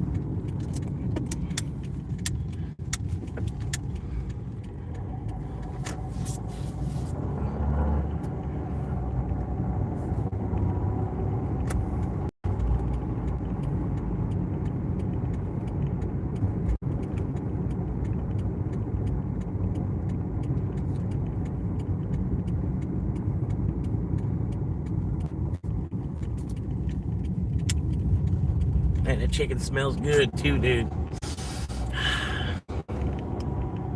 You got just the right amount of charcoal on it. You can smell it. You can smell it.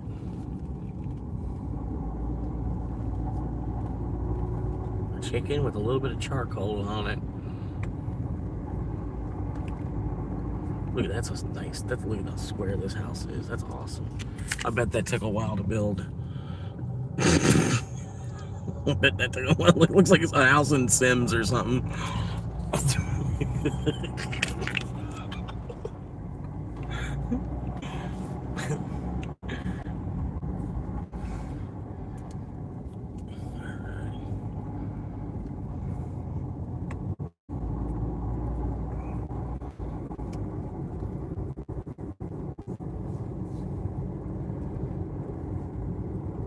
Yeah, I don't know. I guess they must not have liked that Sims joke. I'm sorry. I thought it was pretty good. I thought it was funny. They must have never played The Sims. They had no idea what, the joke didn't land on anything because they'd never played The Sims.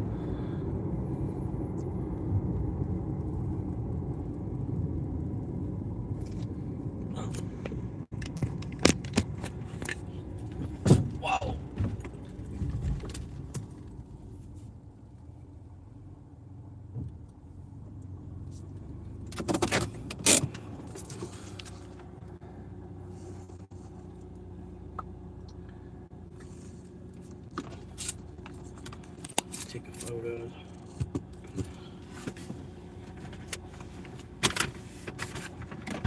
Fajitas.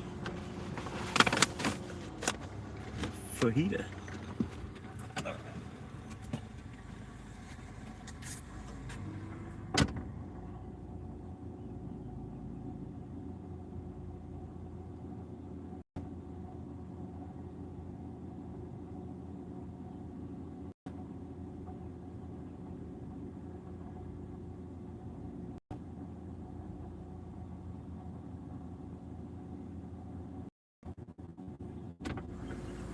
Sounds terrible. Sounds terrible. Okay.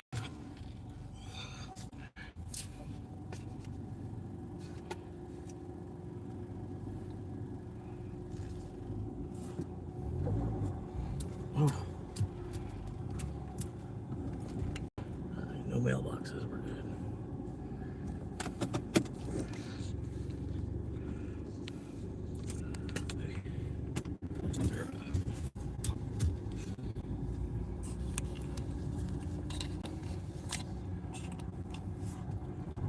What the fuck?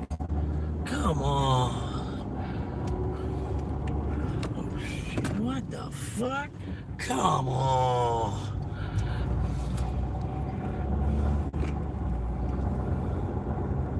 It was still routing.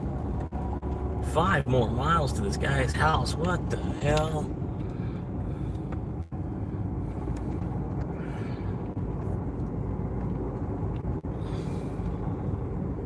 Holy crap, where's this dude live? Out there in bumfuck. The bottom of the fucking bumfucking ass fucking neighborhood.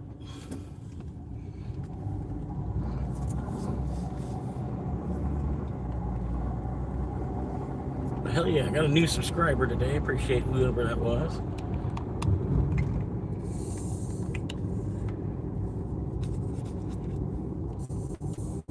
Got 6 viewers hanging out with us right now. How you doing? Thank you for stopping in.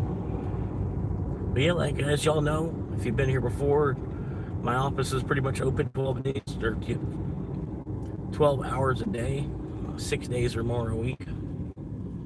If you're bored and you ain't got nothing else to do, pop in, see how I'm doing. I would appreciate it. Wouldn't mind talking to somebody, even if you just want to lurk.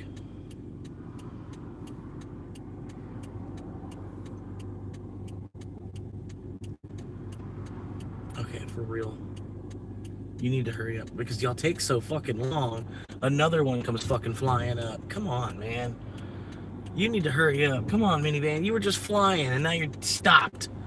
Thank you. Oh my God.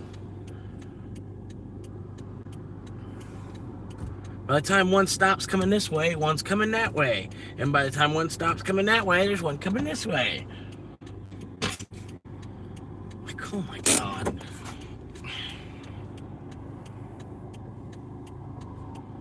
They're all this perfect stagger apart where you can't even fucking actually pull out.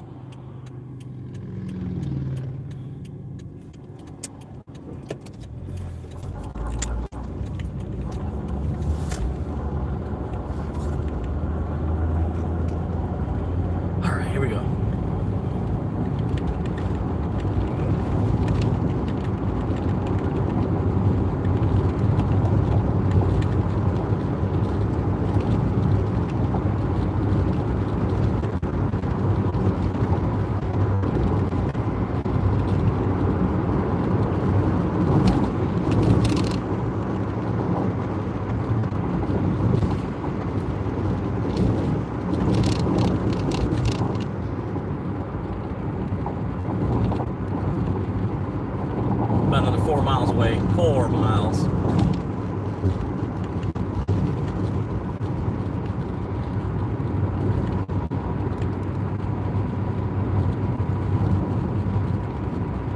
What up, Manny?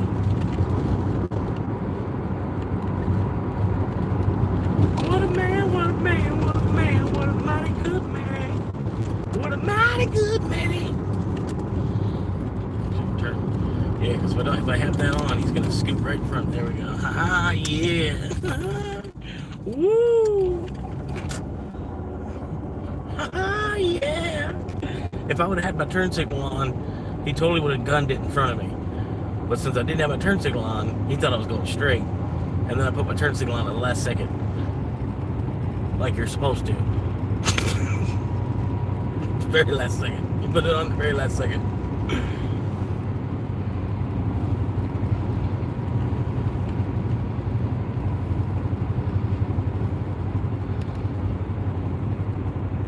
The good old last second turn. Last second turn signals, they're life changing, man. They really are.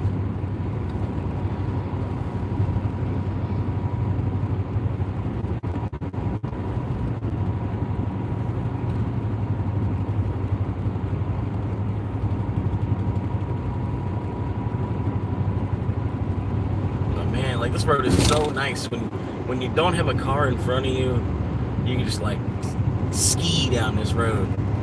It's no big deal.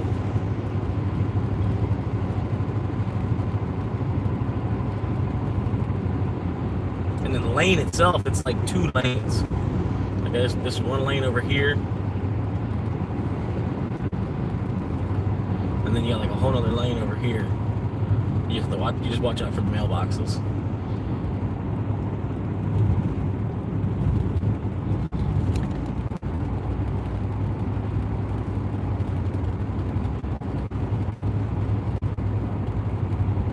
But like on Seinfeld, where Kramer had the idea he was going to paint the lines. He adopted part of the highway, and he thought he was going to paint the lines to make it like one real wide lane. He thought it was going to be real luxurious. It's going to be a first class lane or something like that, a luxury box lane or something. I forget what he was calling it. Like painting the lines on the lane, the road. Causes a big old traffic accident.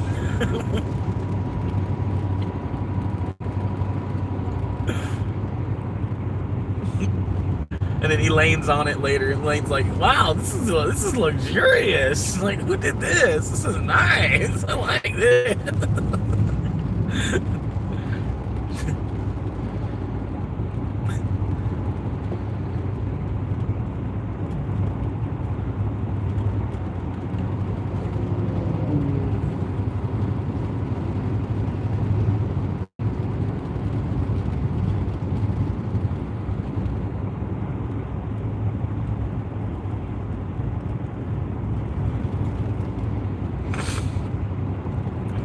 Going to be about a mile from the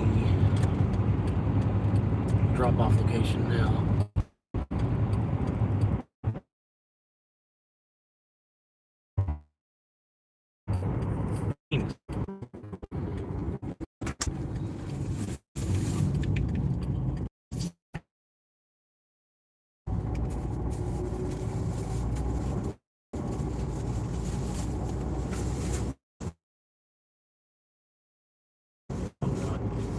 Alright, we're good. That's what Hot Pocket.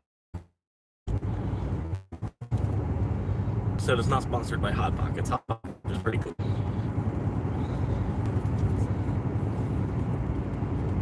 Just so we're clear. Hot Pockets did not pay me to say that.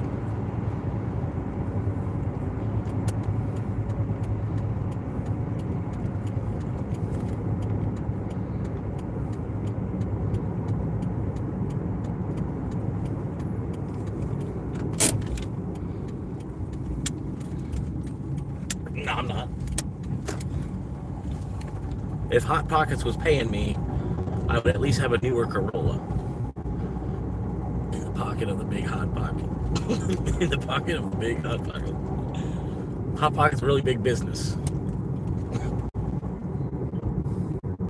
It's an organization. It's no longer a business.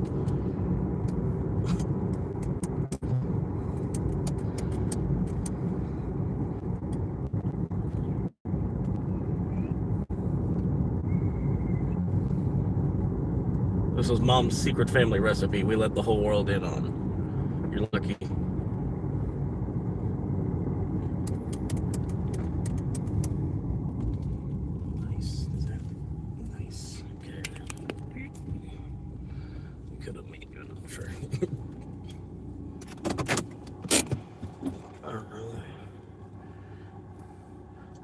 taquito, ay, ay, ay.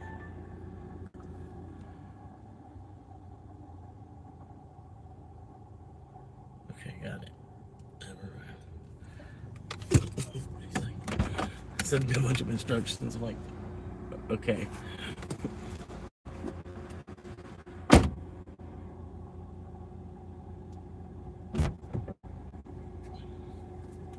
Oh, chicken wings.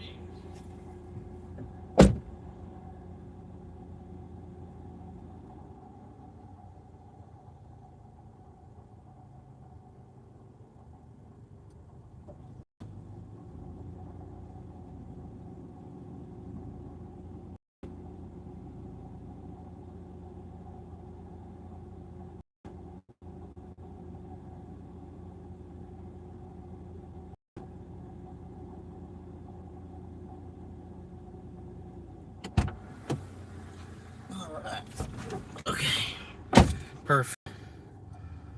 That's why I know when I show up and then I tell them I've arrived. And so that way I don't even have to knock on the door most of the time. Because a lot of people have dogs. Not everybody, but a lot of people have dogs. If you avoid knocking altogether, it saves them a little bit of headache.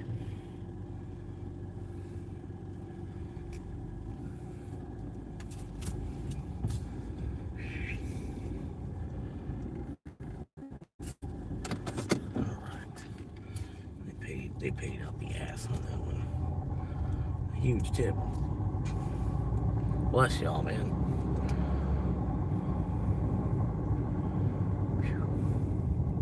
Like that dude earlier, man, he looked rough, man. Like I was saying, if I wasn't live streaming, I probably would have just canceled his order. So he would have got free lunch. Because he looked really bad. He looked like he's upside down on medical bills.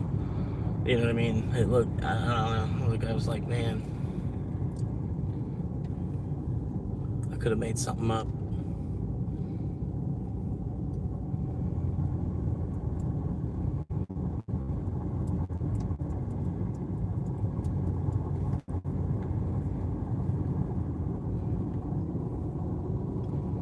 I've done that for another lady too, like a lady with a bunch of kids and shit.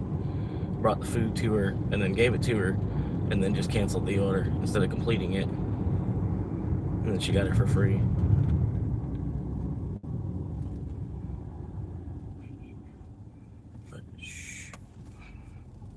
But like I said, it was like a lady that's, you know, she's doing her thing, man. She's out there in a single wide with a bunch of kids and shit, you know.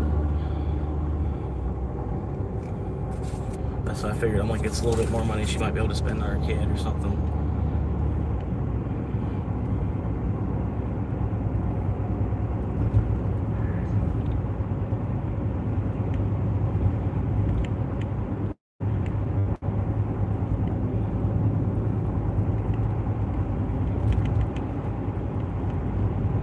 Trying to get it to connect.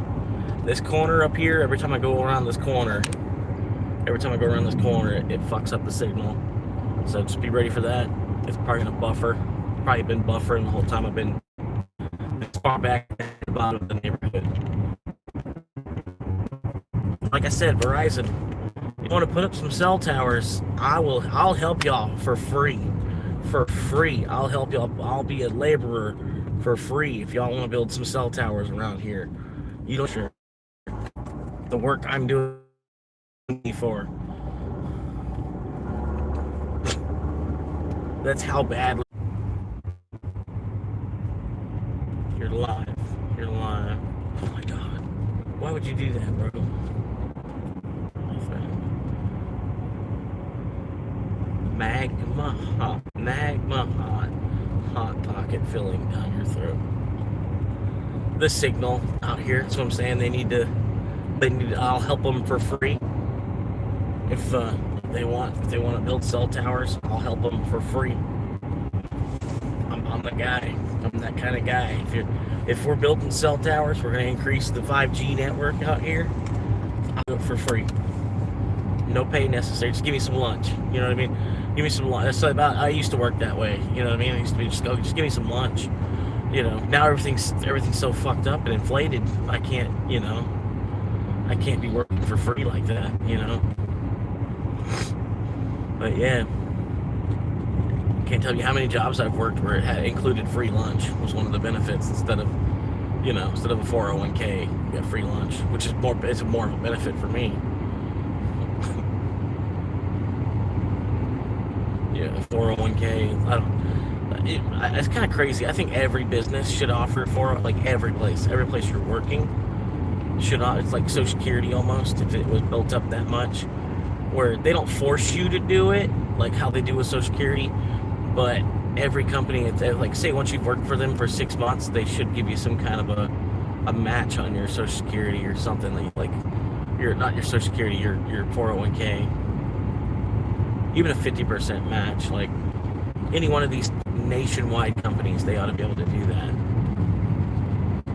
I'm talking like even like Wendy's, you ought to be able to make contributions to your 401k without having to be a manager. Because I know someone's about to type in here and be like, if you're a manager, yeah, no, I'm talking like if you're just a cook, like you should still be able to contribute to your own future. You know, like there shouldn't be a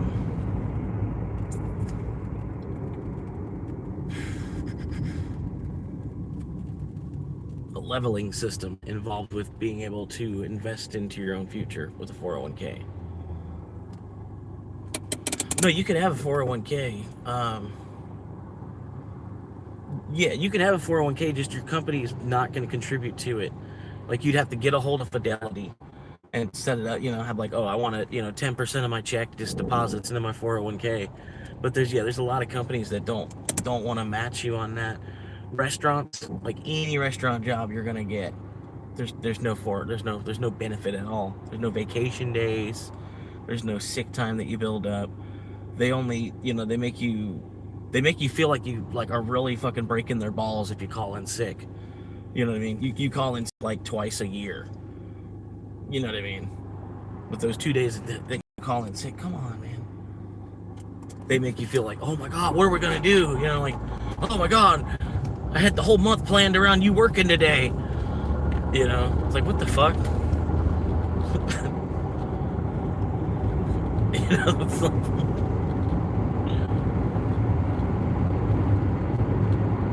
but yeah, like at my current job, I can understand them getting mad. I'm only 1 day a week as it is. I'm not gonna call out on them when I'm 1 day a week. You know what I mean? Unless I'm like in the hospital or I'm like hugely contagious, you know what I mean? Like, but yeah, if I just got a runny nose, I'm not slept good, you know, or whatever, I'm gonna make sure I get to work that 1 day a week to keep that job. You know what I mean? I'm not gonna call in sick on that. Not for just like, oh, mental health day, you know. And I'm in the middle, if I go down on one guy, got a heads up, I'm hurt. Yeah. Yeah, then because you're so short on bodies now too. It's because the increase in wages and everything. Used to, you'd have like an extra guy, you'd have to cut someone early. Like, you know, like, oh, we don't quite have enough sales, I'm gonna cut somebody early. Now you don't have the guy to cut even, and then they still make you cut somebody. You know, it's like they're still like oh no, you're manager. That don't mean you sit in the office. That means there's another laborer. That's a decent laborer we get out of you because you're a manager. That means we get decent labor from you too.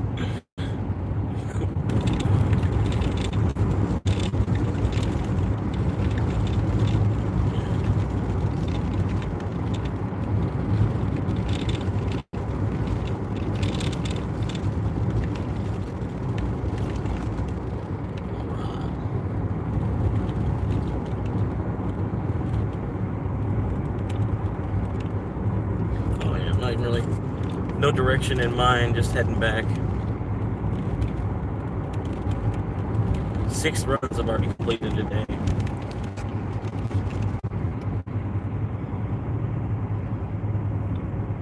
Oh God, just execute your turn, bro. Just fucking, like, what the fuck? Drift it. That car was made for drifting.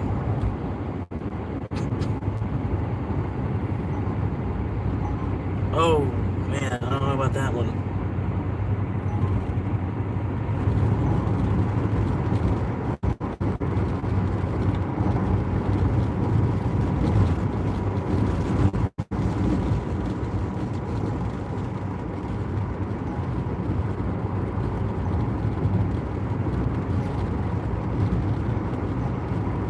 Oh, he was a former U.S. Navy SEAL.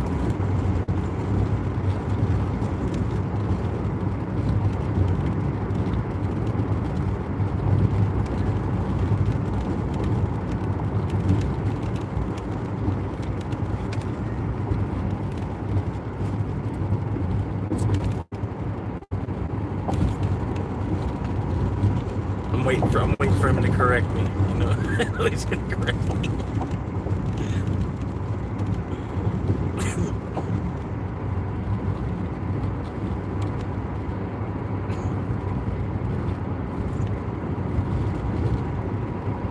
That's exactly what a Navy SEAL would say. Oh, I did a little bit of this and that. I can't really get into it.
I was expecting a very, very long answer. I was thinking it was going to be a very in-depth. I was going to be very in-depth.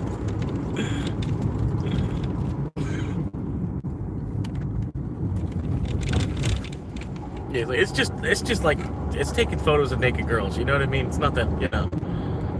It's not that glamorous once you start doing it for your job.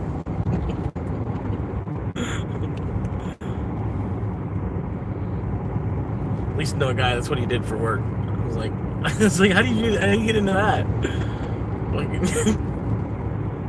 but yeah, he was like a strip club promoter. He had like a magazine he'd run for the strip clubs to promote themselves, and whenever they'd have like a new girl coming up on stage or whatever, they'd go and they'd take photos of her, put it in the magazine, put the magazine out for free around Tampa, and then, you know, people would grab the magazine for free, and then they'd see the girl, and then they'd want to go to the club, you know. And he turned it into a whole business, just taking pictures of the girls at the club. Advertising. Which I don't know, I could probably do that. I wouldn't have a problem doing that.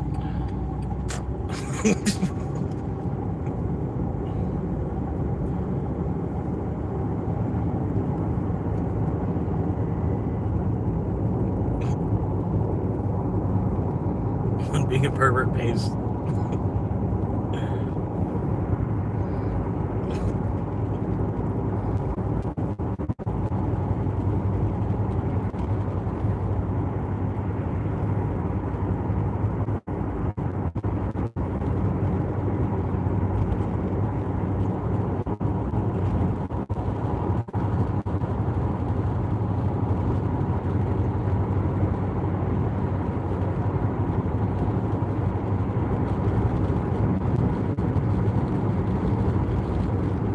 Hyundai.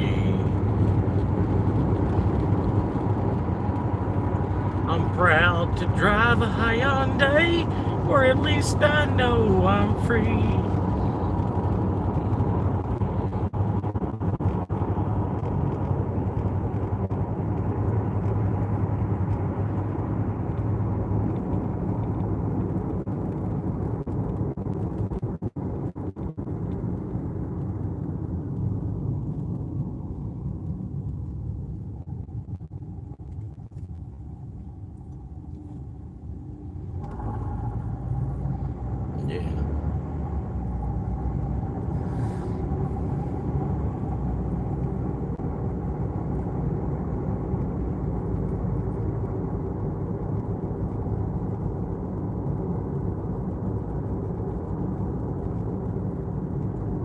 Yeah, well, I mean, everybody's got sweaty balls, man. Everybody got sweaty balls every now and then.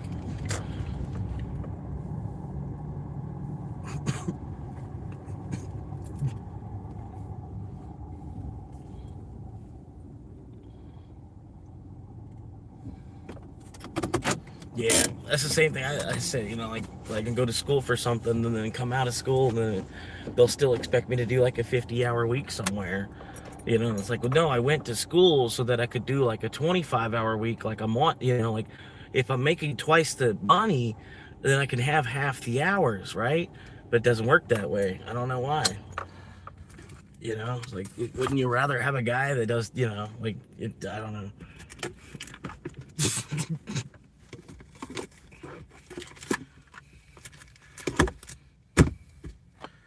Yeah. It's kind of dumb, man. I got a drink at the wallet. We're going in. Here we go. Like a puma. Like a puma. But yeah, I can get into that. You know, I don't know. Like, I don't know. It's like I said, we're not the first generation to be lazy because, like, we didn't invent the chair. It was already here. You know what I mean?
Say big money at Menards. Oh. My nerds.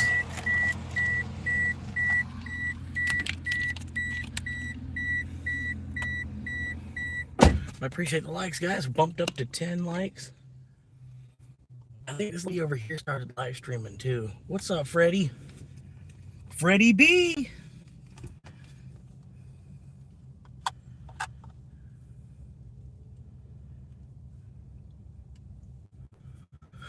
Good luck with the remote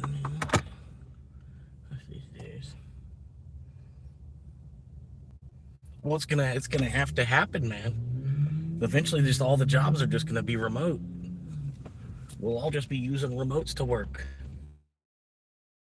The only people that won't be using remotes will be the kids, because they'll have to do some kind of school shit to get to the point where they can even touch the remote. We'll make it like that. Let's build the remote into the arm of the chair, like on Star Trek. But yeah, we're gonna get there. We're gonna get there faster than people realize, man. Because like AI taking people's jobs, it's only gonna go so long before, you know, it pretty much just takes everybody's job.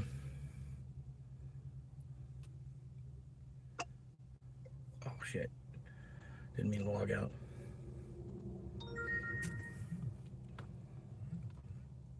And I don't think it'll take everybody's job. There's gonna be some things I don't think we'll be able to get a robot to have the dexterity to do. Like, I guess, I don't know, dexterity. Yeah, I think it'd be a dexterity thing.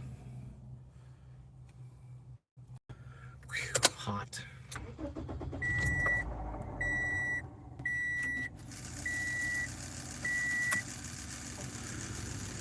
I would hire anybody with Solana too.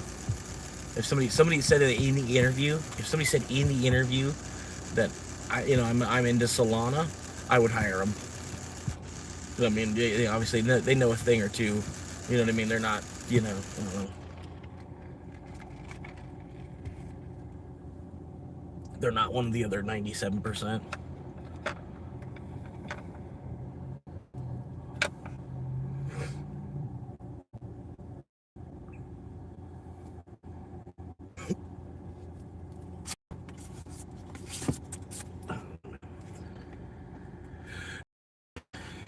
I do need to put some gas in. I'm gonna go ahead and do that.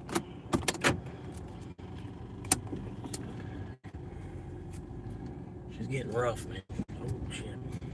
Good timing. 9 viewers. Mom, I got 9 viewers.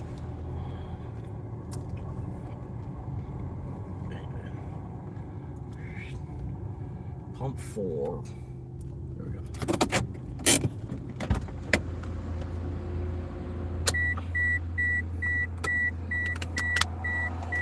Pop this out, throw this in here.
Yeah, just be careful, like when you're talking about the be careful when you're talking about the situation in Iran. Especially like if you're talking to a female about it, just be careful. Just because sometimes the way you might phrase something and she might think that you called her a whoremoose. I'm sorry. I thought it was better in my head.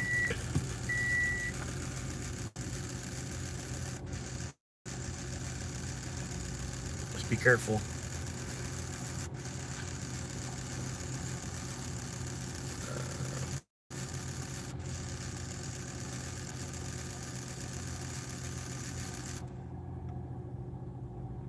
Oh yeah, definitely. Like I would hate to be a welder if I had the option to be HVAC. You know what I mean?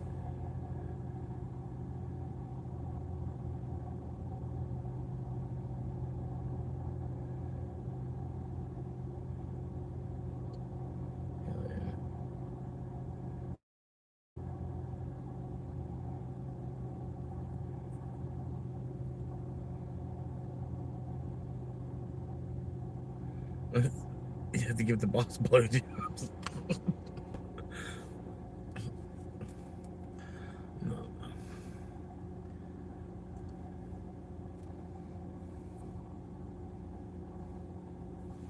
Something like that. I'm gonna get off the pump. I'm gonna get off the pump for the next guy.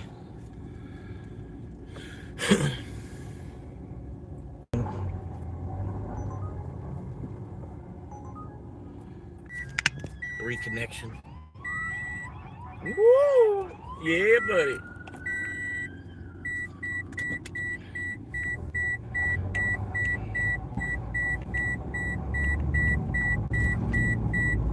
I don't know why it disconnected. I think because the Wi-Fi turned itself on. I'm sorry.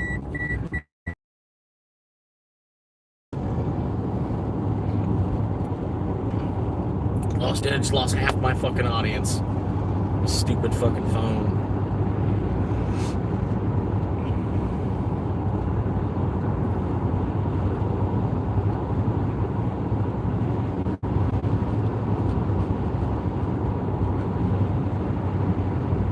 That's what I was thinking too.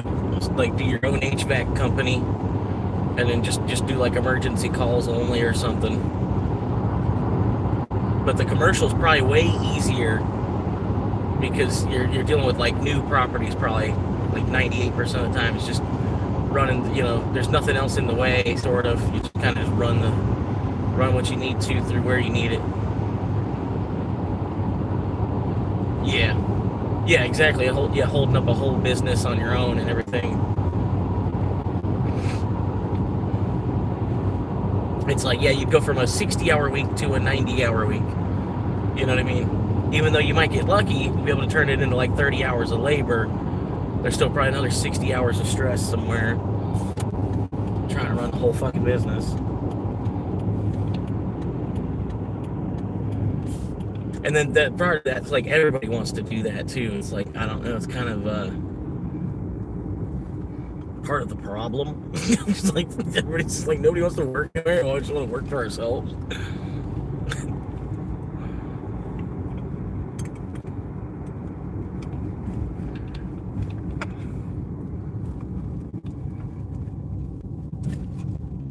But yeah, just get a food truck, man. Just get your little hot dog cart.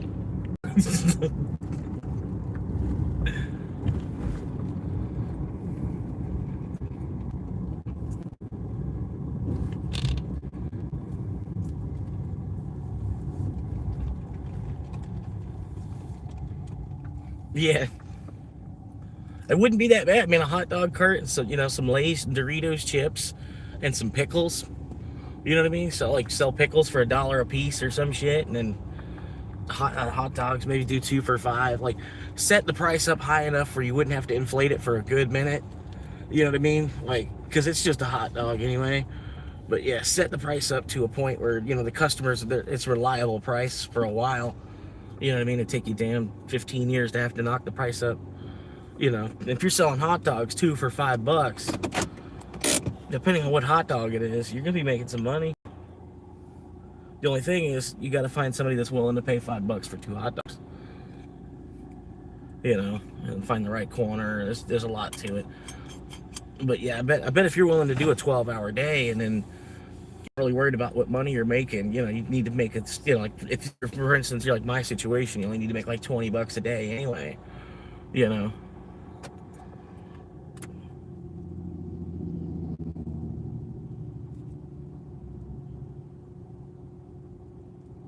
Yeah. I don't know if the food truck's really the good way to go because everybody's trying to do some kind of restaurant. You know what I mean? Restaurants on top of restaurant. I don't know, man. It's like I don't really know what's a good option. You know what I mean?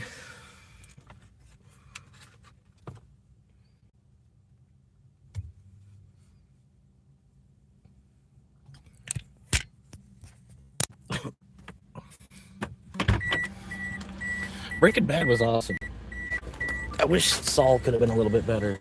Saul was nice. They could have made like even like a follow-up even to it, because you know Saul was like a prequel. It would have been pretty cool. They still could.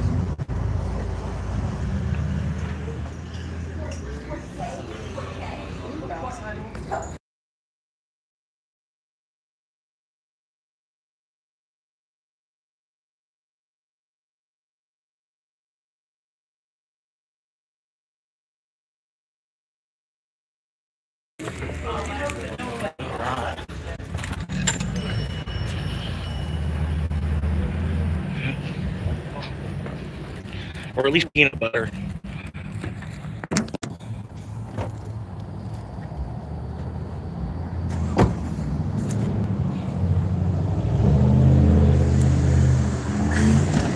Five miles.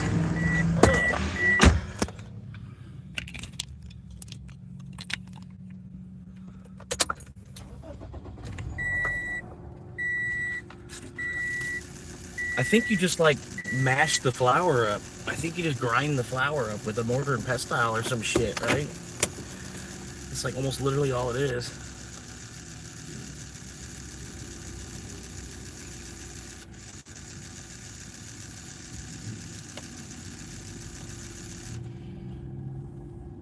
They sell tie-dye anal beads.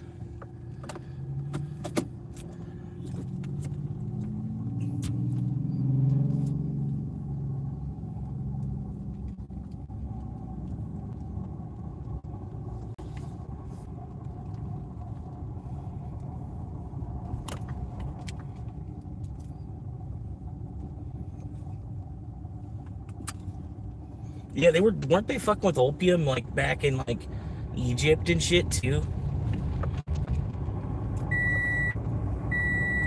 Like they had opium pipes back then.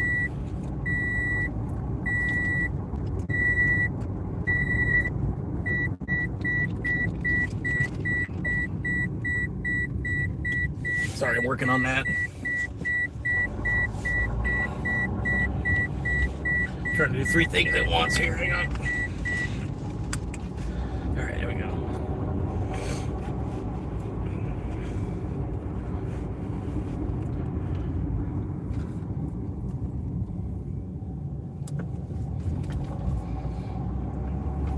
It's the cradle of life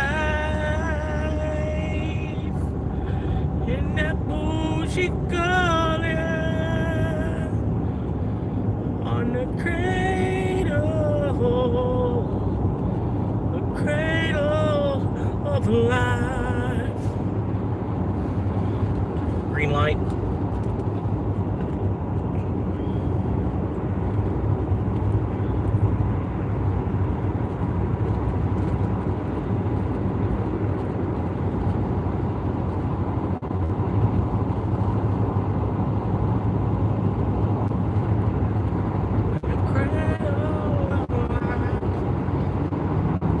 But yeah, I probably figured out, man, I could probably do the live stream where the 2 cameras, I could do the front camera and the rear camera. If, like, say if I was sitting still. If I was sitting still, I bet the signal would be a little bit better. Why are you sitting in the weirdest spots, bro? He's big panhandling in like the weirdest spots. How do you think you're gonna make anything there? At least panhandle in front of the liquor store. That'd be the play. Just panhandle right in front of the liquor store.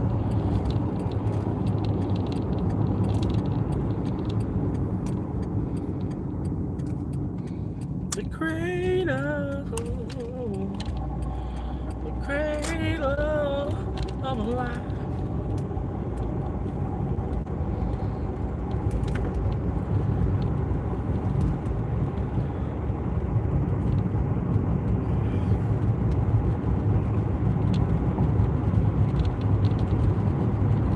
Weeks sober, man. That's because of the recession, though, right? Not choice, right? Are you quitting on us?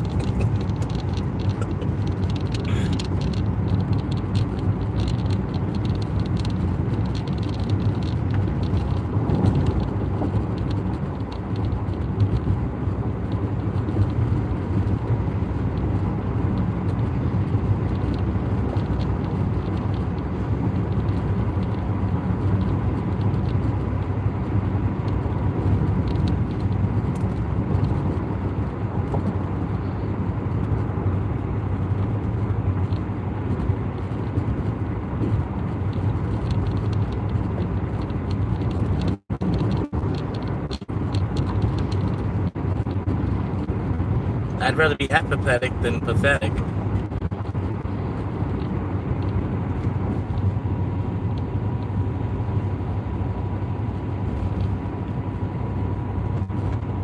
I don't know.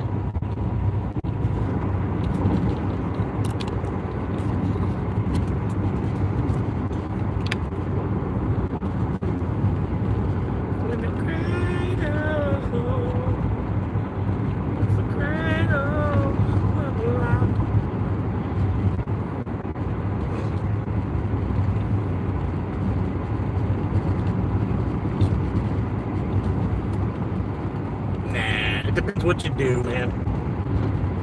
If you're like if you're in a high performance position, then yeah, you're a high performance man. You gotta have high performance, just high performance, high outputs all the time. You have to drink 93 octane. You know what I mean? Keep up with that high performance. But yeah, if you're just like a burnout anyway, it don't matter. You know what I mean?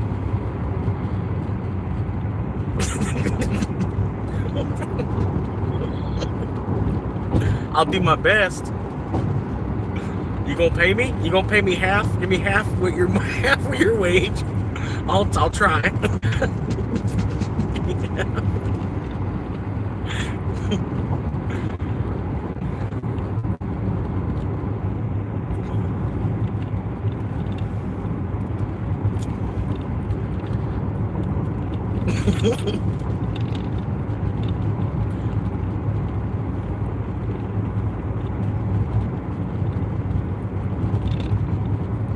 Yeah, you stand behind me and coach. You just stand behind me and coach. I'll do it.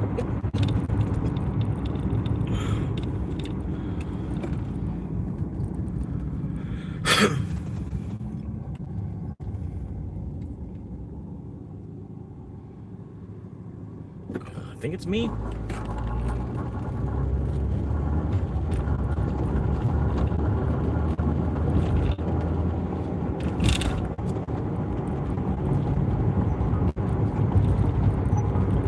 Oh shit, that $10.25 mile. Am I gonna have to go pick that one up? $10.25 mile, you down? Yeah, I hope one day I live the hermit life. I got too comfortable with hermit life sometimes.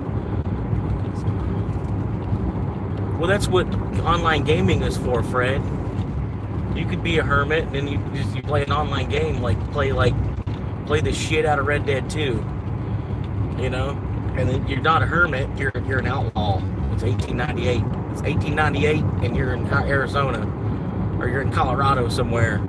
You're an outlaw in Colorado and it's 1898. It don't matter what the real world's doing. It don't matter. And here in the game, you got 4,000 gold bars and $1 million that you've made. And granted, you made $1 million, and then this is in 1890 money. In 1890 money, you made $1 million. I literally did that on Red Dead Online. That was my goal. It was my quest. My goal in Red Dead Online was to make have $1 million banked up in my character's, under my character's name. And anybody that's ever played Red Dead Online, you know exactly how much grinding that was. You know, it was like trying to get $1 trillion in GTA or something. Trying to get $1 million in fucking Red Dead Online. Which wasn't that hard. I did it before, I didn't even make it a level 700 character. You know what I mean? I ran into people that were level 1000 and still didn't have $1 million yet. I'm like, how do you not have $1 million? What the fuck? What are you spending your money on? There's only so much shit to buy in the game. Because it was 1890, you know what I mean? All you could buy was vests and stuff, hats and boots, belts and belt buckles.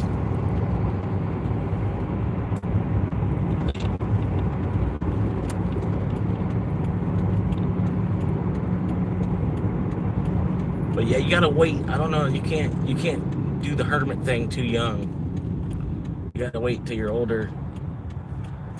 I don't know why they won't let you do it if you're too young. No, it's not gonna work.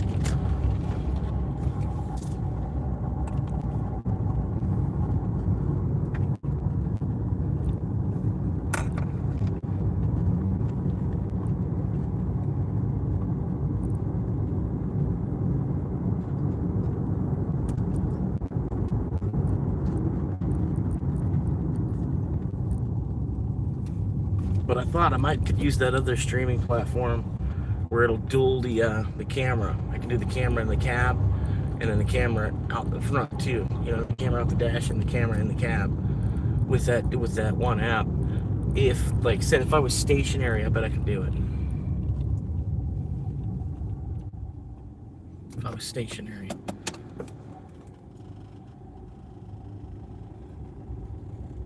Hell yeah. And that's the other part I was gonna say, something like RuneScape, because if I had that, in the way that I do like the dual camera, if I do the dual camera or I point the one camera at my phone while me playing RuneScape, you know what I mean? Like have the one camera pointed at me, and then the other camera's pointed at my other phone of me playing RuneScape. You know what I mean? I could totally do it.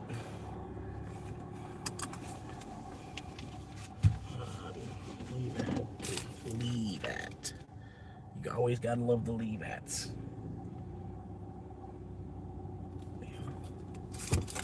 Extra sip.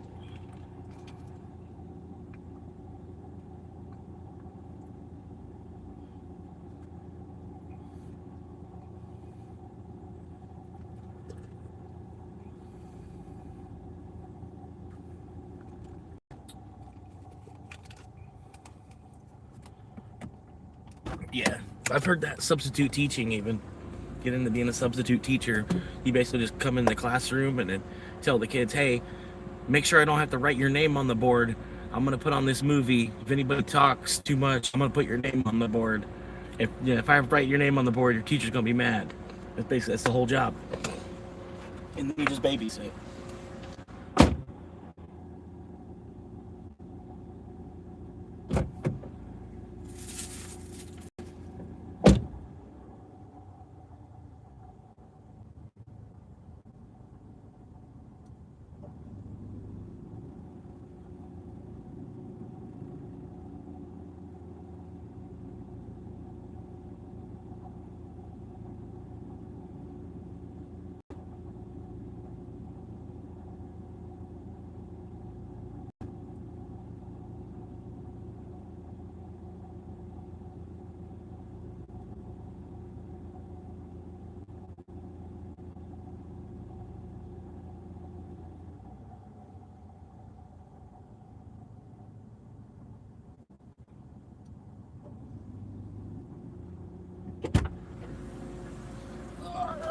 I'm telling you, 10 viewers, holy shit. Mom, I've got 10 viewers.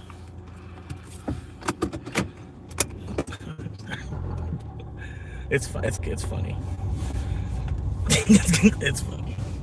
It's kind of funny. Nice. The same.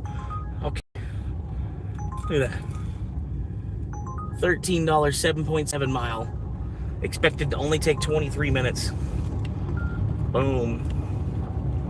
That might be the last one for the night. I'm just playing. It might be though, man. They've been paying today.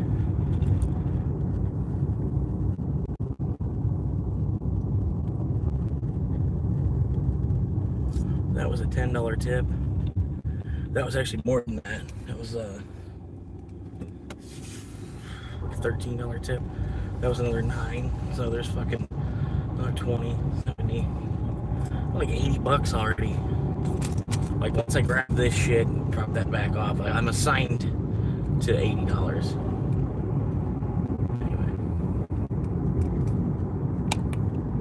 Anyway, agency, hopefully we can get this shit in there. Teachings. Yeah. Some people think it's odd that 50-ish male wants to do that job. Where about the idea? I guess. I don't know. And then I feel like Australia would be a little more traditional than the US too, where the US we're more like we're like the kids table, you know what I mean? Like we're the experiment, you know. We're the experimental prototype community of tomorrow. It's America. Like I could see Australia being a little bit more conservative on that, where, you know, no, that's not a male's job. Yeah, I could see that. I don't know, man.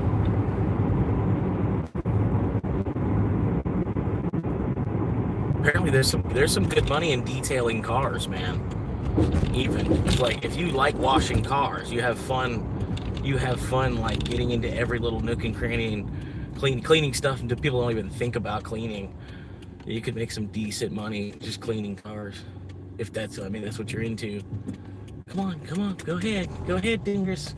Thank you for taking long enough to go that I can't go after the 2 again. Thank you for closing that gap now. That's so cool, y'all.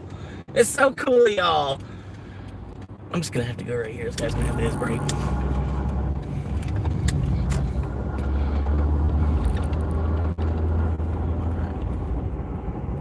Taking care of your own kid. I think you're probably not. Yeah, we're more like, like I said, like we're, if you got a hypothesis, we'll put it to work over here. We'll try, we'll see how it does for a year, 5 years, or, if it's profitable after a year, we'll try it for 5. If it's profitable after 5, we'll keep doing it. You know what I mean? But yeah, I don't know, man. I could see the teacher's aid thing. But yeah, it's kind of weird. If you'd ever see you ever see like a daycare center where there's like a guy? I've only seen it at like, there's camps. There'd be like, because I did, I'd see like, but it was karate. When I was in karate, my daycare, the daycare caretaker guy, was our Sabanam. You know what I mean? And that's why, instead of being a female, we did have Kurjanams too. We had female black belts that were also karate teachers, but they weren't a daycare aide. They were a karate teacher. So that's why it was acceptable to have a guy that did that. So are you good at karate? But you can get into Taekwondo. If you're really serious about it, you could probably get your black belt in like a year. And tell them like, hey, I'd love to be like, I could teach kids how to break boards and shit. You know what I mean? If you're into that, you're into martial arts at all, that'd be a good little route. Because it's easy, you know what I mean? You're teaching kids, and half the kids they're excited to learn it too. You know what I mean? It's like fighting, It's like you're teaching kids, how to block, how to defend themselves if they, they ever get like attacked with a knife and down an alleyway or something. They'll at least have some kind of recollection of a 2-step movement to, disarm the person or whatever. You know what I mean? That's a stretch though. You know what I mean? But it'd be a cool little second act though too, if you think about it. You go back and get your black belt in like a year, and it'd be cheaper to get a black belt, I think, than to go to school for something. I think it depends on what you're going to school for. But yeah, you'd be going to school to get your black belt, and that's kind of, sort of. And then once you get your black belt, then yeah, you can technically be an instructor. You could go open up your own dojo. You know what I mean? You too, noob. Gotcha, man. Appreciate you hanging out, man. All the time.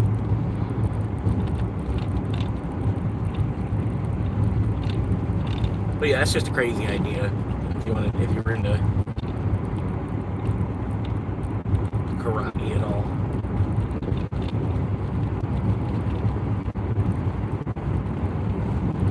You can get you like a fishing boat. Take people out fishing. Be like, fishing boat charter captain or something.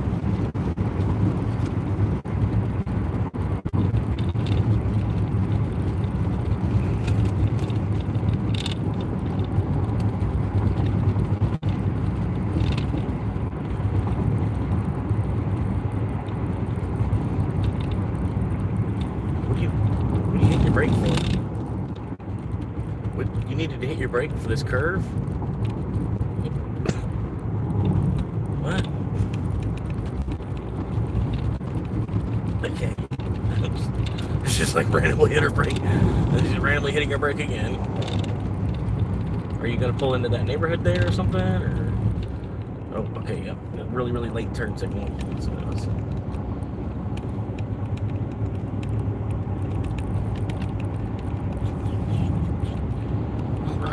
now I can actually go the speed limit.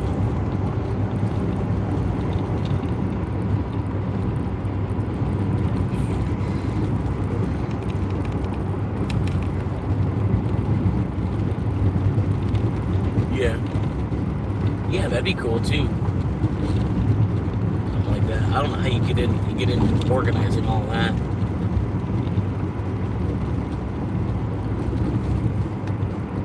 But yeah, I can see that being pretty cool, man. You get a couple of campers or whatever.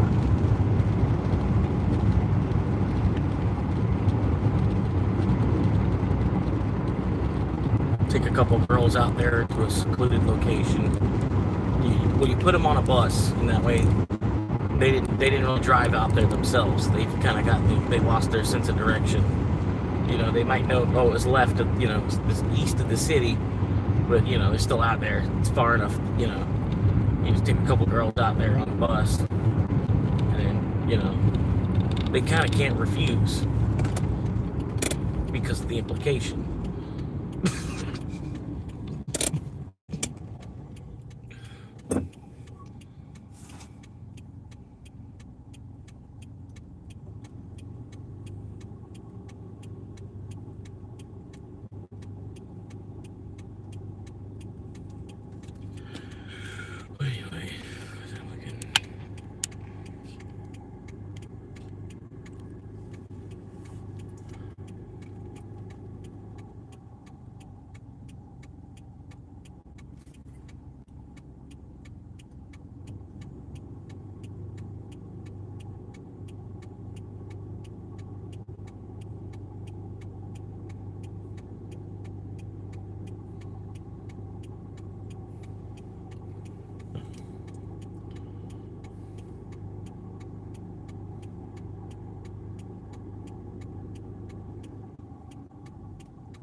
Oh yeah, there's a big, you know, like there's a big, huge, basically, I'd say like half of the hippies are hikers, sort of. You know what I mean? Something like that. Half of everybody that, you know, like me, I'm sort of a hippie. You know what I mean? I'm sort of a hippie. Not necessarily, you know what I mean? But you know what I mean? I kind of am. You know what I mean? Like, there's a lot of hikers. There's a lot of trails, and there's cross-country trails and stuff like that. That's one of the coolest things about America, I think, is there's like 3 cross-country trails. There's one like in the middle of the country, or Colorado, Arizona, North and South Dakota, I think. Like middle, you know, kind of more this way, but in the middle. And then there's one on the East Coast, and there's one on the West Coast. They don't have one that goes this way.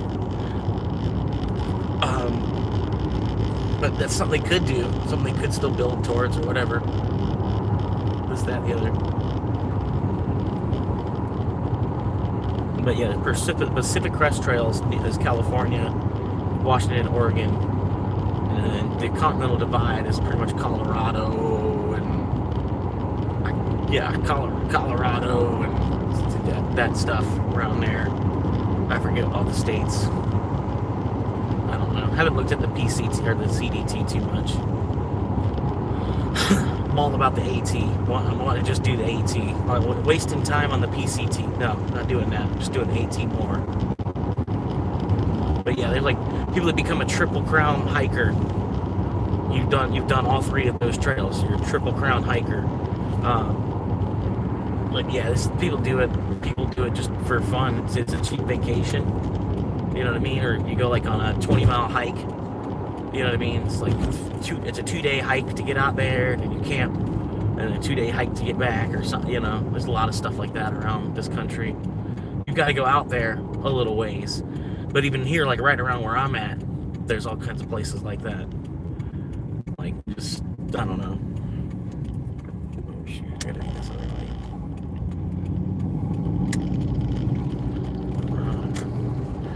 He did a good job. Disabled veteran. He did a really good job of staying in his lane.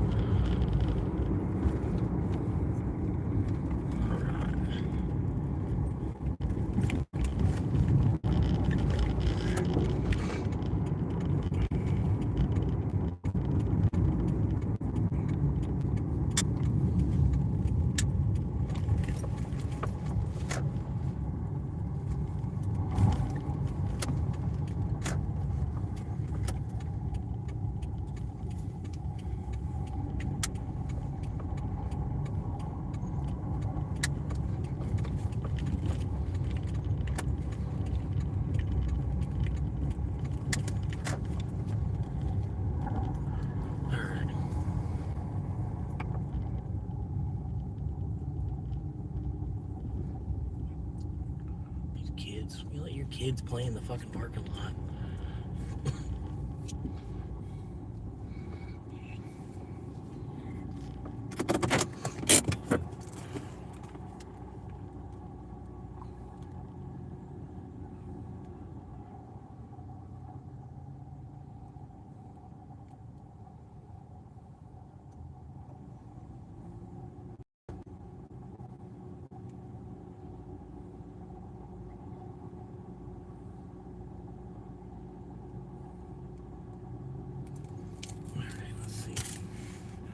Y'all ready? Okay, I don't think it's ready.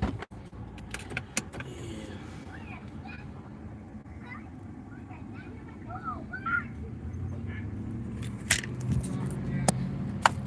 We got 8 viewers. How y'all doing, man?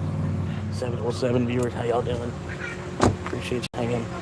Channel's come a long way, even in just a couple weeks here. You'd be surprised, man. Music.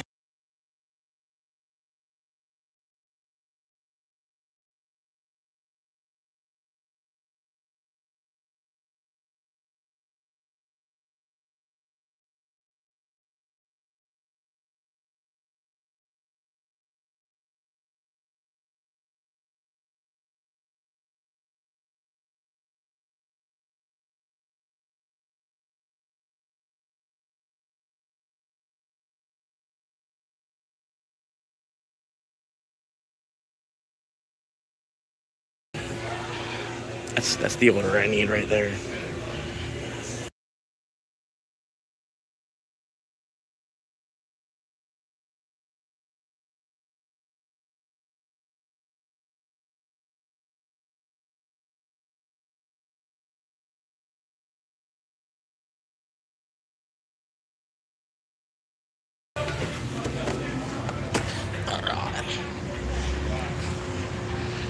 It's a wide angle.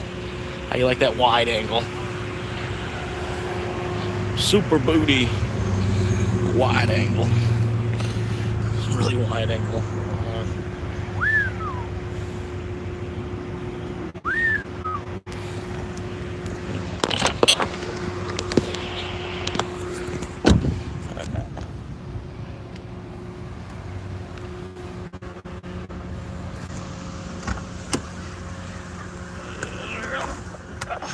1.8. Something stinks. Smells like fucking eggs. Fucking eggs. It's been on the sunset. Smells like, smells like late in the afternoon on Easter Sunday. Ugh, stinking.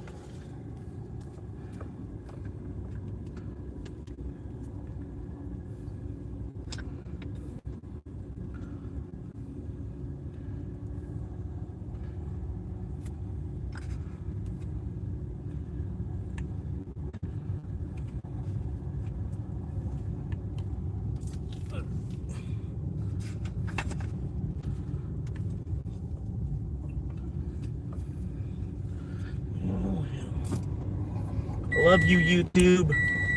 I hope you can help me change my life.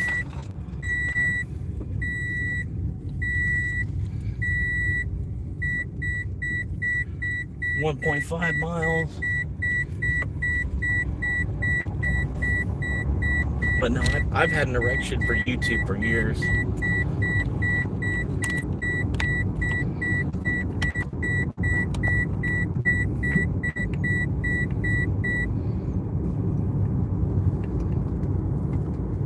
Oh, it's the broccoli I'm smelling. That's what the egg smell is. The broccoli.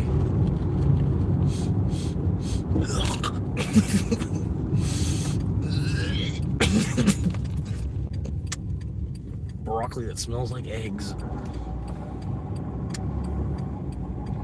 Sorry if I just made you hungry. Broccoli that smells like eggs. Yeah, buddy. Give me a plate.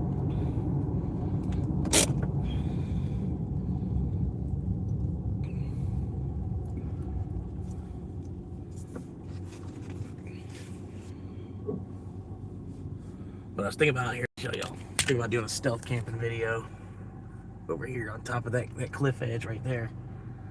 Just doing a stealth camping video up on that, right there on this top. It'd be funny as fuck. I think it'd be funny as fuck.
Liberty lives here. Her name is Liberty. And she gets on stage 6 nights a week.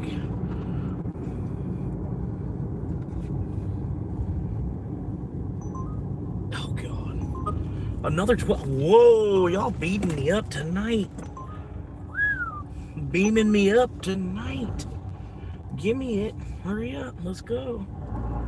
Did I miss it? No, I didn't. I ain't missed shit. I flipped the camera though. I almost missed that. Got another $12 4 mile that they just gave me, if you know what I mean.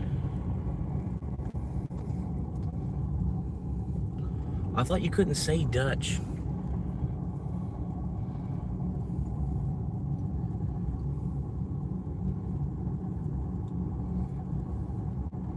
I thought you weren't allowed to say Dutch. I thought that was like a stereotypical term or something like that.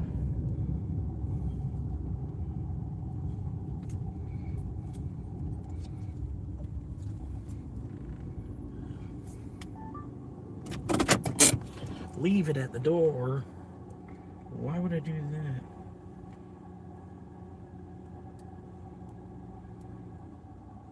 What y'all looking at? Alright, yeah, let's go around. Be right back.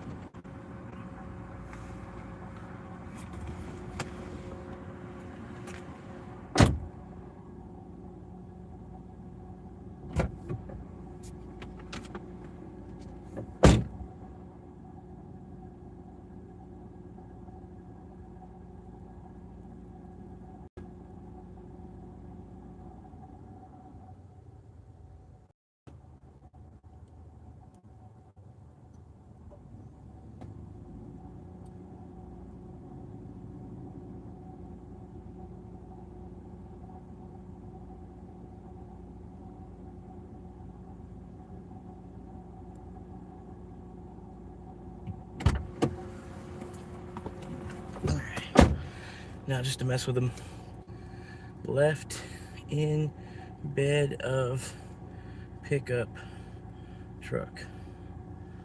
LOL. Just kidding. Have a night.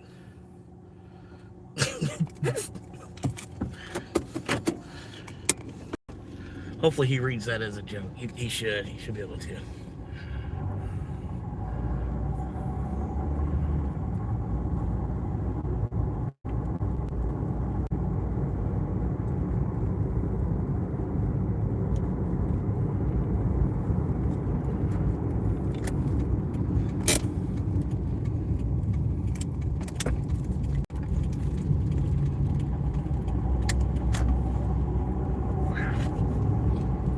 Like left in bed of pickup truck. You're like, what? JK. Oh.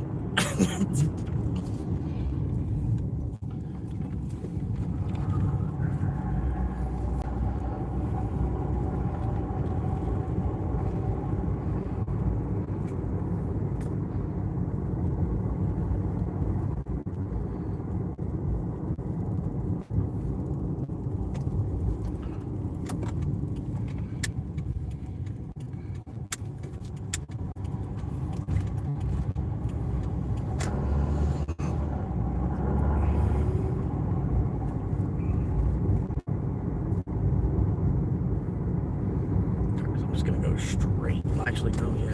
I'm gonna go left, actually. They knew it. They knew it.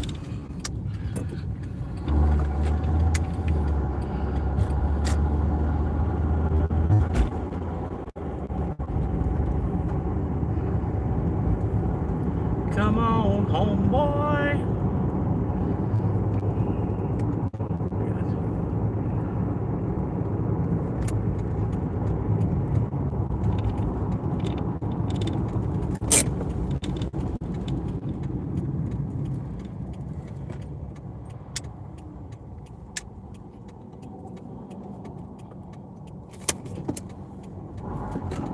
Oh, except I can't because they're going 4 miles an hour. Oh my god.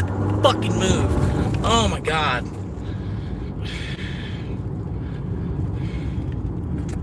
I swear he did that just to look like a fucking dumbass.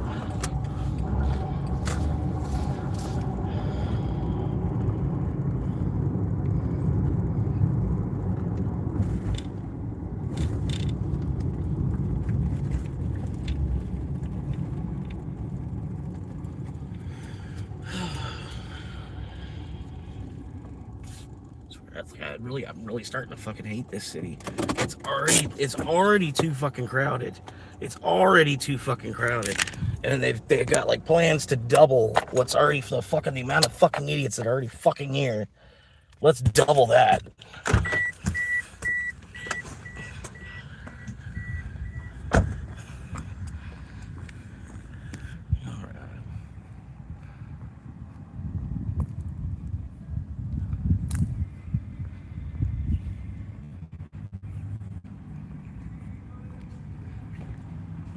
They got music playing.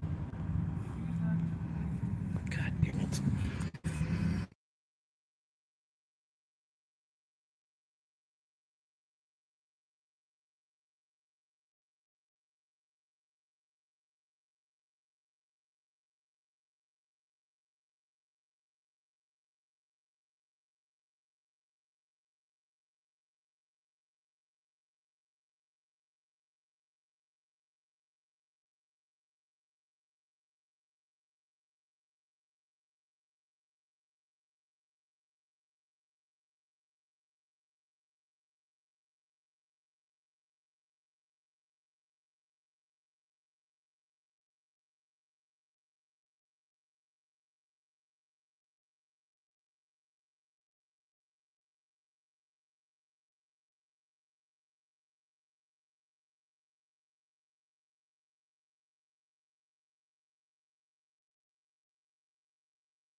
Do you want to open it and check? No, it's okay. Honestly, I'll eat whatever it is.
All right, big surprise. It's gonna take another couple minutes.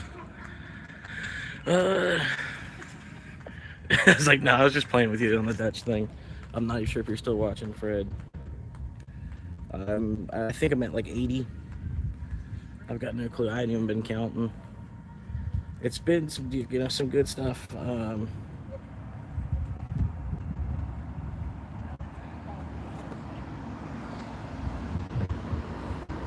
Like, see, that was one order, one delivery. Pretty much when that one came in, I was like, okay, I don't really need to count anymore. Just keep going for a little bit.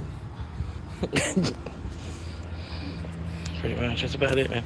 Got this bicycle store here. If y'all ever seen a bicycle store before, it's pretty cool.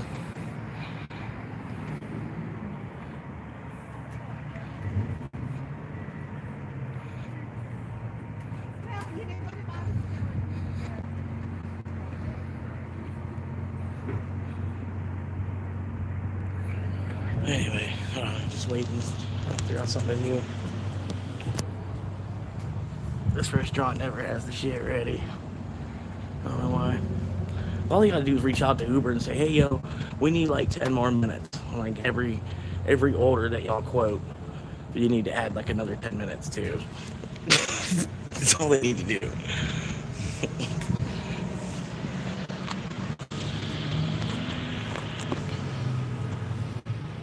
Really wide angle. Here we go. We'll just sit back.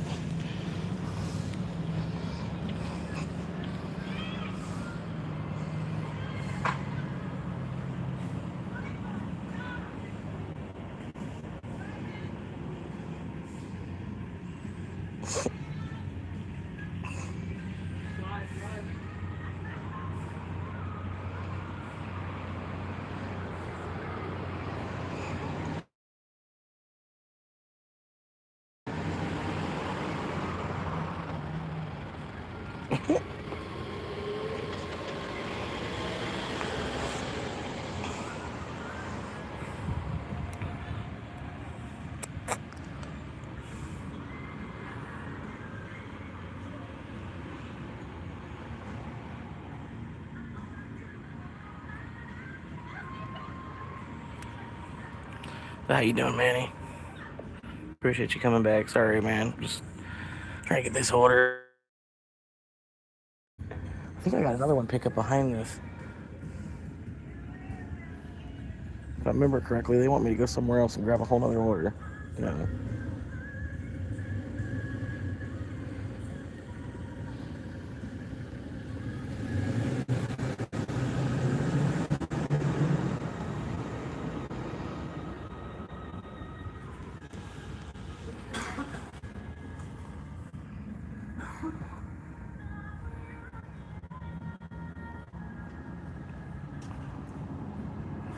Yeah, I mean, that's what I figured. I mean, it was Monday, so I figured I might as well just kind of like wait until 4 o'clock, not even be logged on and stressing about trying to get an order until 4 o'clock, because it's Monday night and everything.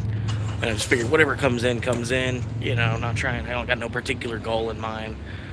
The bank account was so far positive that I went ahead and paid an extra bill, basically. And then Chunky Beef, how you doing, man? But yeah, I went ahead and paid an extra bill ahead of time, and then still have like $118 in the account. Plus, I went and did some lunch. Yeah, I was like, yes. I mean, I'm chilling. Go ahead and make another payment on something else. Probably another payment on Capital One or something. That's the main goal, trying to make 100 a day that I'm supposed to be feeding to Capital One. But yeah, I haven't really been doing that.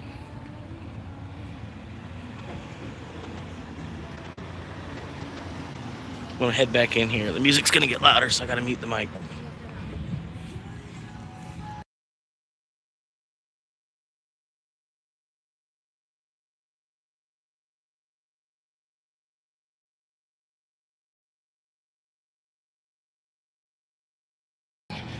Nope, it's still not ready yet. God damn.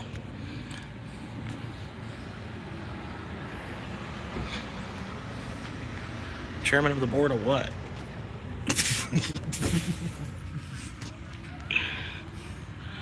Bro, you got a Capital One credit, man. Yeah.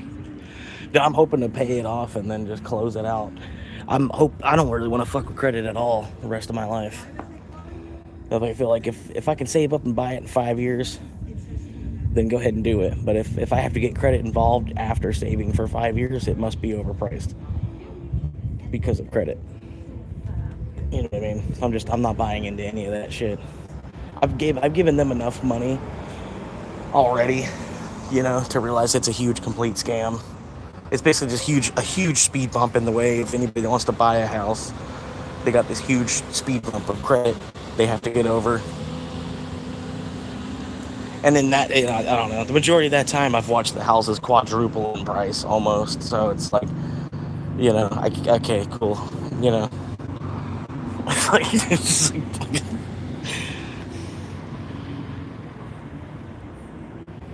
but yeah, I'm gonna throw it away, basically pay it off and then just throw it away.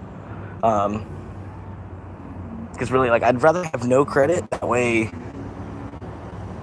if somebody were to scam your credit, you have no credit. You don't even have credit for them to scam.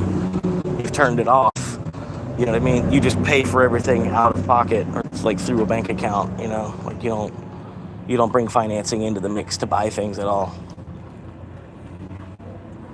Which then is like one less thing to worry about because you have no credit. You know what I mean? You have no credit report, no nothing. It just don't have to worry about someone taking your credit. You don't have it.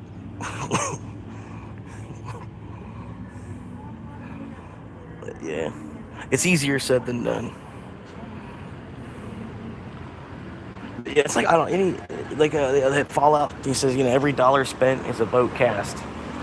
And and basically you kind of look around. It's like literally even making the dollar, you're getting scammed, and then anything you spend it on is trying to scam you again. Like you're getting scammed out of your time, even to pull it out of them, and then the moment you turn around to give it to somebody else, they're basically scamming you on whatever it is that they're selling you. You know what I mean?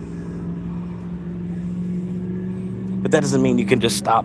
I don't know. You got to still make dollars, but just I guess try not to vote on stupid shit.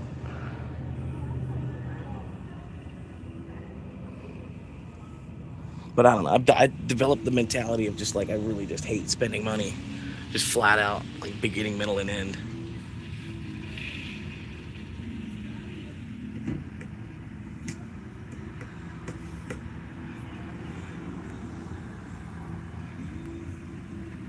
But yeah, I mean everybody's got their own mentality on that too. But like I look around like this parking lot, except for maybe that white truck right there, right? Except for that white truck and my car. Every other car that you see is credit. It's somebody's credit. You know what I mean? That wasn't somebody's money. Wasn't their money. It's their credit. It's the next 6 years of their life. That's what you see driving by right now. You know what I mean? Like every car you see here in a parking lot, it's gonna be. But I get like wanting to have a nice car, but I honestly think there's nothing wrong with my car.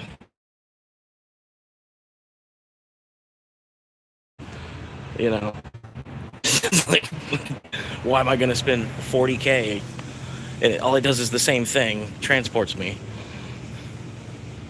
How hot is Florida today? It was 96 at some point, but it was a breezy 96. Yeah.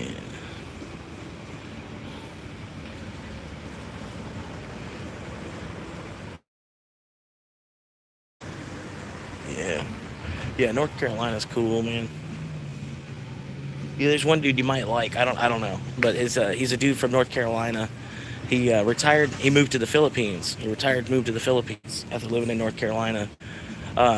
He had a wife and shit, and he got divorced at 50, and the wife pretty much took everything that they were building together, and so he was left with just a little bit. I think he had like $100,000 in his savings account, and he just said,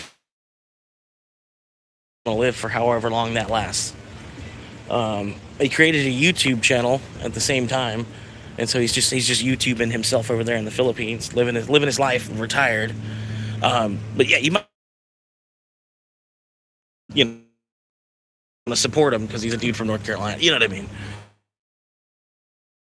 I don't know.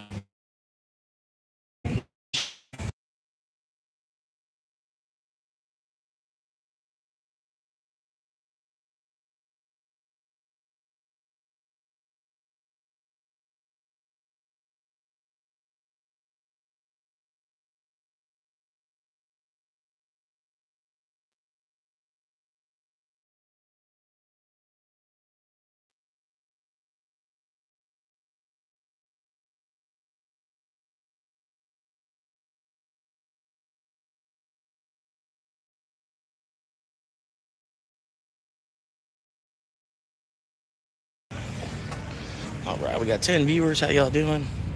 But yeah, it's Jogo, Jogo, Wanderer, and he's just a dude from North Carolina. He's over there in the Philippines. He's trying to get a dirt bike and he wants to go trail riding. You know what I mean? He's got like a hot ass Filipino girlfriend. Well, she's not like hot, but you know, he'd be pretty good. You know what I mean? It's pretty good. A pretty good looking second wife.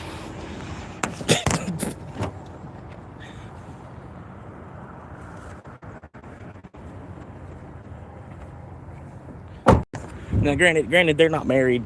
You know, it's just a girlfriend. They're just hanging out. But she's loving it, and he's helping her out a lot. That's one of the things he likes about it, is you feel like you're actually helping them to, you know what I mean? You pay them a Western pay, give them like a decent minimum wage, and you know, you're really helping them. You know what I mean? You're giving them like a week's pay in a day type of shit. Helping them, you know, he's helped them build a whole nother room on their house and everything. But yeah, they had like 8 people all living in a one-room house over there in the Philippines. And he shelled out a bunch of money. Not even that much, because it's the Philippines too. Everything's still kind of cheap. But yeah, he shelled out about $3 grand. Built him a whole nother 2 bedrooms onto that house.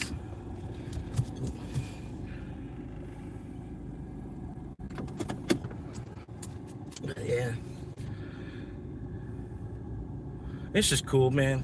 Just good guys doing good stuff. Alright.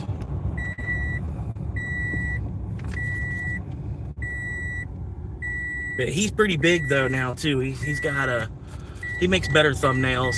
He's got some decent thumbnails. He takes his time on them, and I think what it is, he's got a whole laptop because he's got a house. You know what I mean? He's got a house. He's got access to more tools. But yeah, I think he's only got about 30K subscribers. He's not super huge, just a dude. But yeah, I'll stop. I'm sorry. I'll stop. Enjoy my show for a minute. You know what I mean? Yeah, I'm sorry. But yeah, I just figured I'd tell you about him, being another guy from North Carolina. I don't subscribe to, you know, oh, they're just from there. Oh, they're from Florida. I'm gonna subscribe to them too. You know what I mean? They have to be somebody that's actually like, yeah, I'm like, okay, I'm behind that. You know, whatever.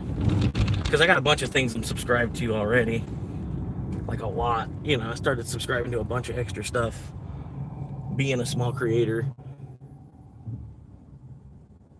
Because for a while there, I was like, I wonder if I just get up and then just like subscribe to as many people as I can all day long, and I could talk other people into doing that, and everybody just like is really, really fucking loose with their subscriptions, and like we could all just be creators that have 1,000 subscribers, you know, and we could just all just watch each other's videos, and somehow it would generate money somehow, even, you know, just a little puddle of video, a little puddle of views, but we've all helped each other get that first 1,000 subscribers, and subscribe, you know, everybody subscribed and locked into each other.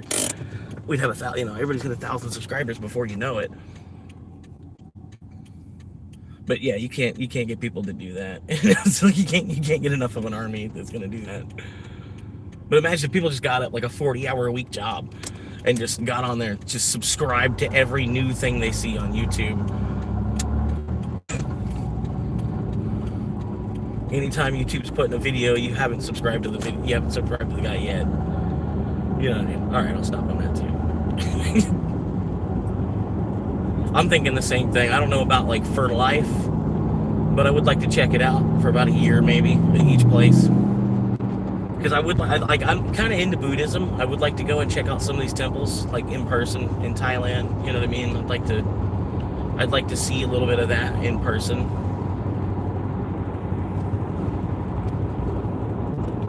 And then, like I said, the Philippines, you feel like you'd be doing more good with your money to be spending it in the Philippines versus spending it in some corporation here.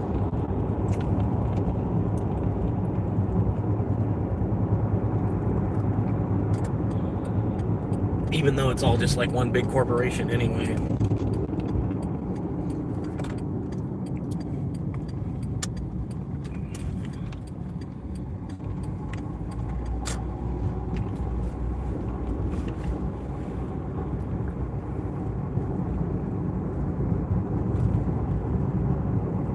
Why Vietnam? I don't know. We were just at war with Vietnam. I don't know if I would want to go to Vietnam. You know what I mean? Like, I don't know. Like, granted, it's a completely different place. Completely different place now. But some of them would probably still have a hostility towards foreigners. Which I'm sure everybody kind of does to some extent. It wasn't that long ago. There's like fucking everybody I see has a Vietnam veteran hat on.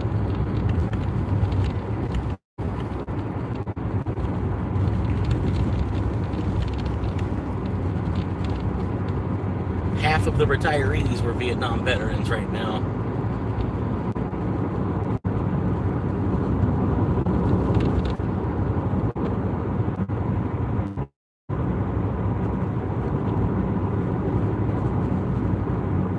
Yeah.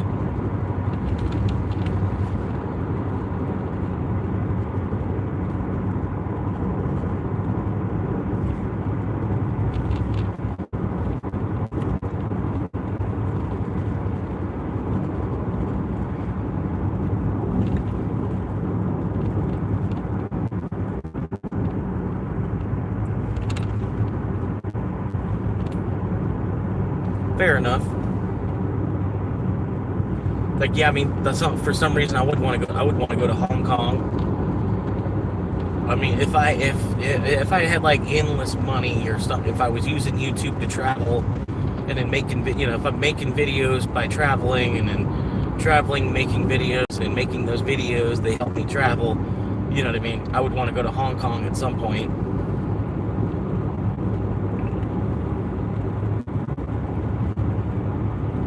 But I don't know. It's like for first place I want to go, if I can ever leave the U.S., I want to go to Ireland probably. If I got the money to be able to go to Ireland at some point, I want to go there. And if I don't have the money to go to Ireland, I at least want to go to Mexico. At least want to leave the country. Maybe not for good, but at least, at least for a couple months, like leave the country. Just get the fuck out of here for a couple months.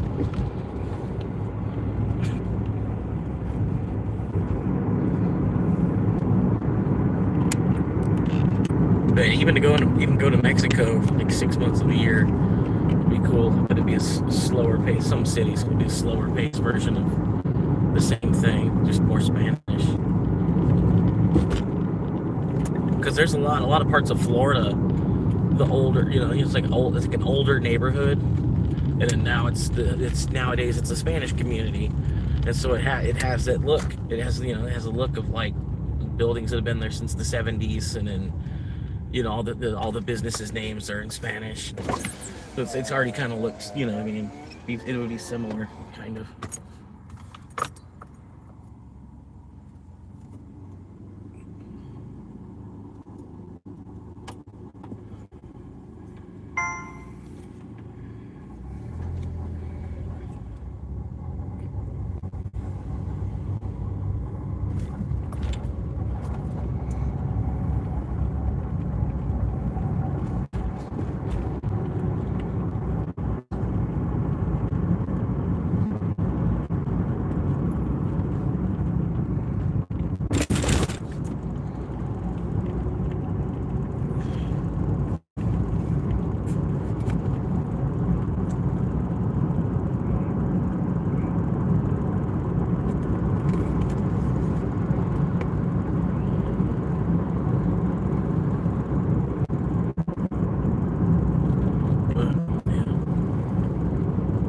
I know they're like these little tiny plastic ones.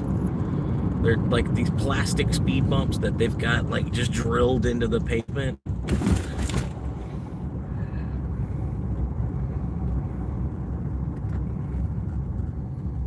Stupid.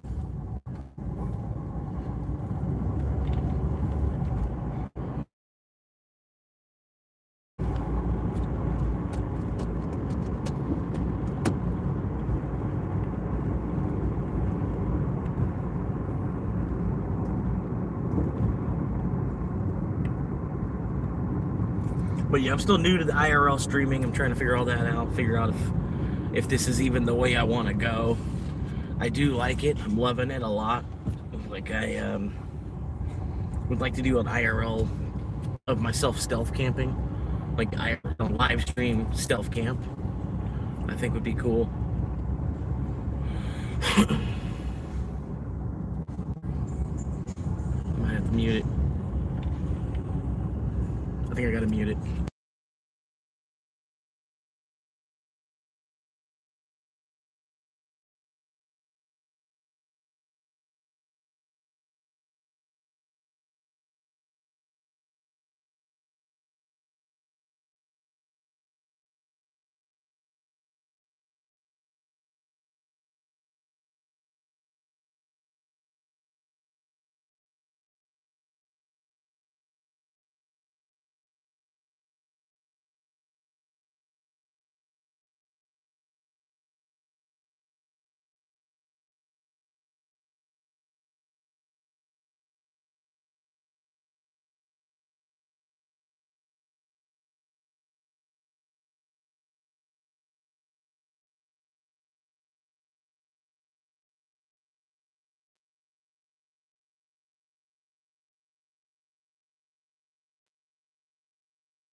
Can't find the door.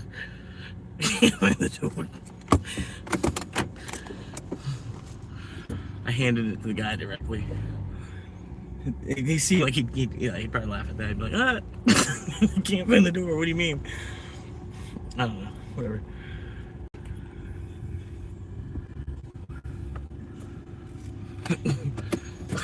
Yeah. Left on sidewalk.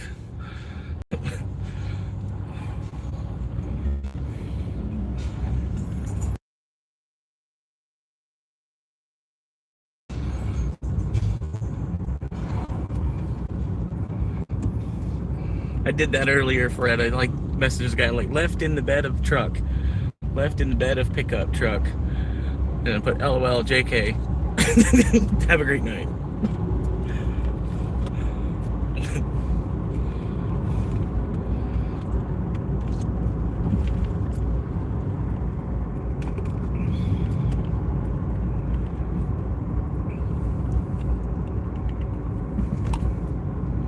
Hell yeah. Well, I mean, between the two of them, but you know, I get where he's coming from. Between Michelle Obama and Barack, she's definitely the man. You know what I mean? She definitely wears the pants in that relationship. She might even have like a big old clit or something. You know what I mean? That's how much she runs the shit. You know what I mean? She might. I don't know for sure. I ain't seen no videos or nothing, but she might. It's almost the way. I don't know.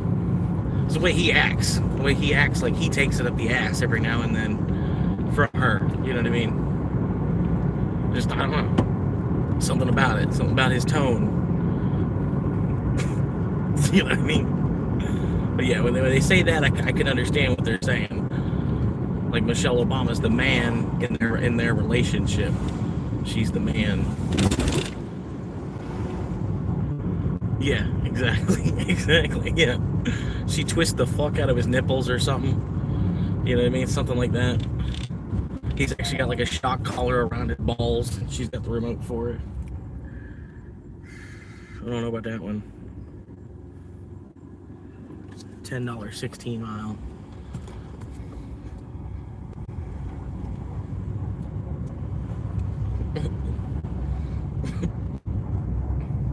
Yeah, she's got it's a vibrating anal bead that he's got shoved up his ass at all times. She turns it on.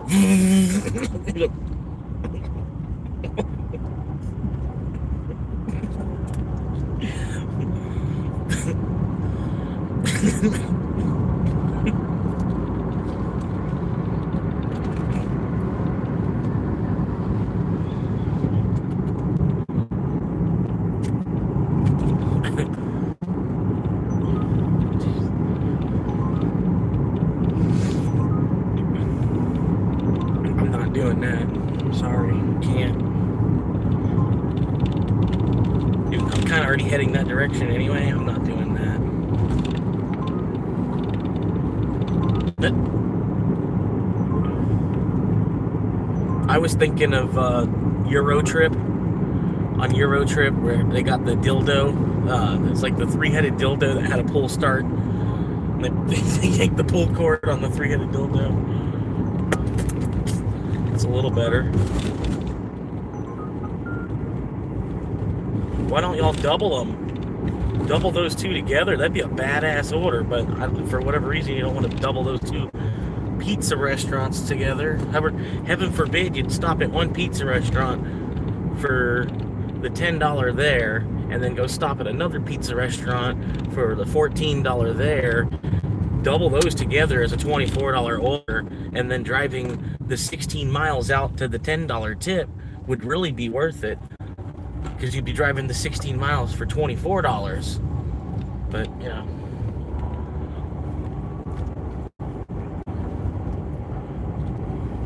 So now they're still trying to find somebody to do that other run for $10. No one's going to want to do that.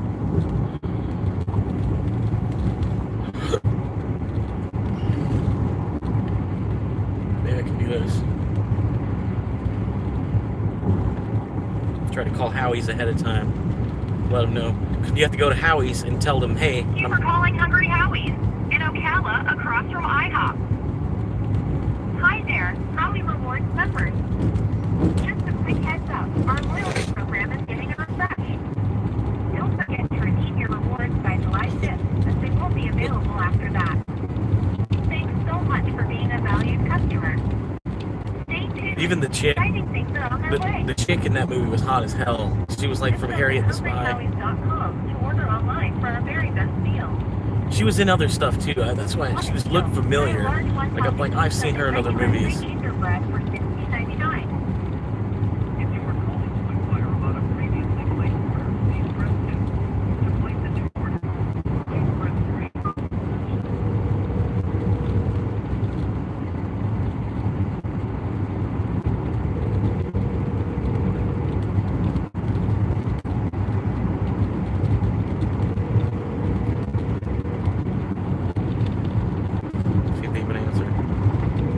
Nobody calls a pizza place anymore.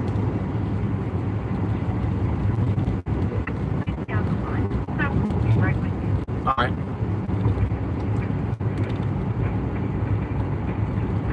Yeah, nobody calls a pizza place anymore.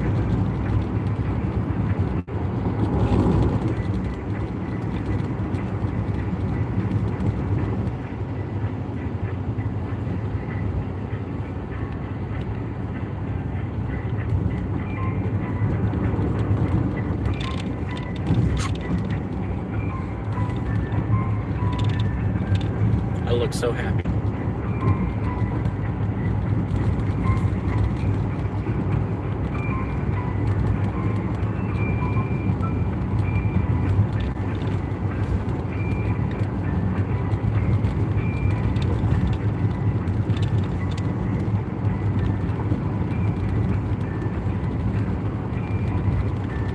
Wow. I'm just trying to call them before I show up to tell them, hey, go ahead and start that order. You got an Uber Eats driver coming.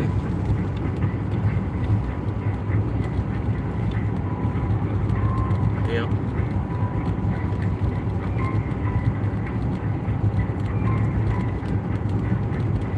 This is what's left of customer service nowadays.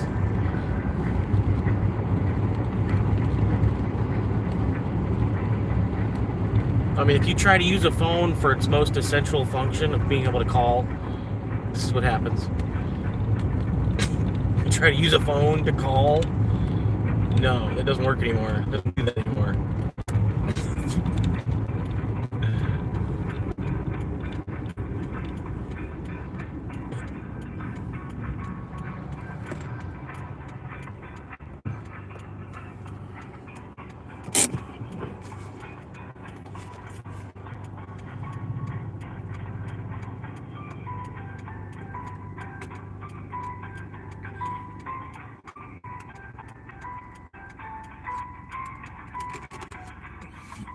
And deleting spam email.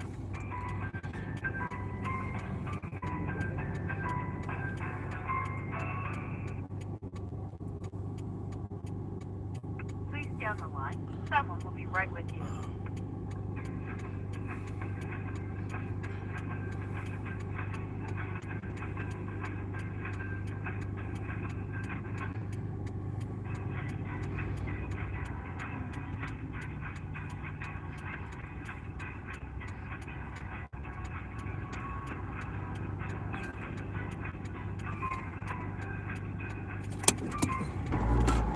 Oh, nice signal. Come on, Skeeter, go ahead.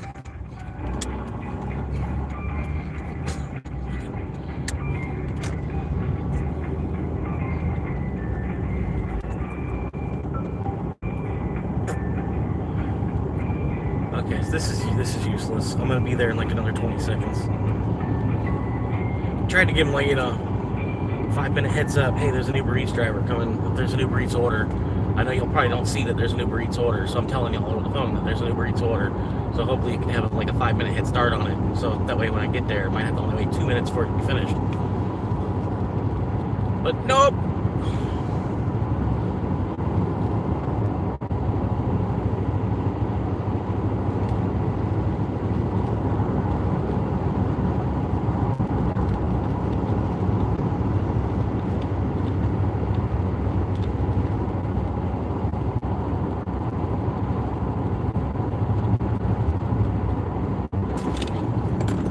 I'm just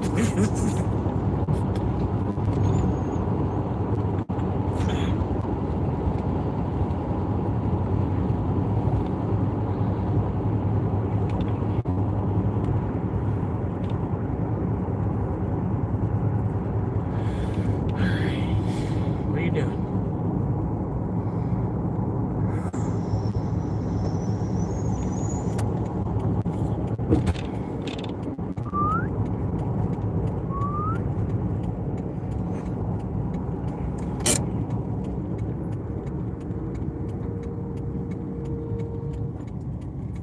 Truck. I'm like, what the fuck?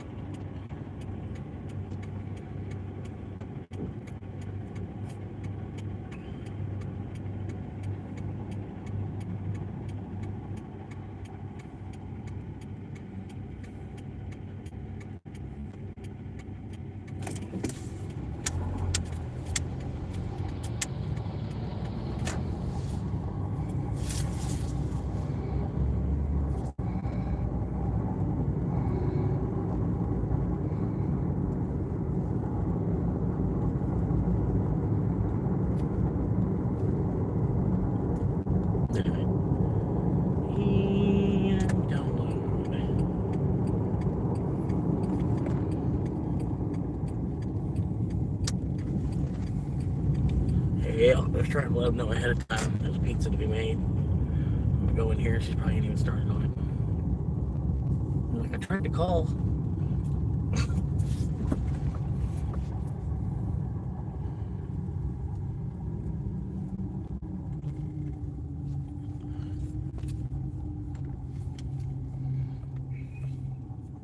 Cheese to the edge and sauce on the top.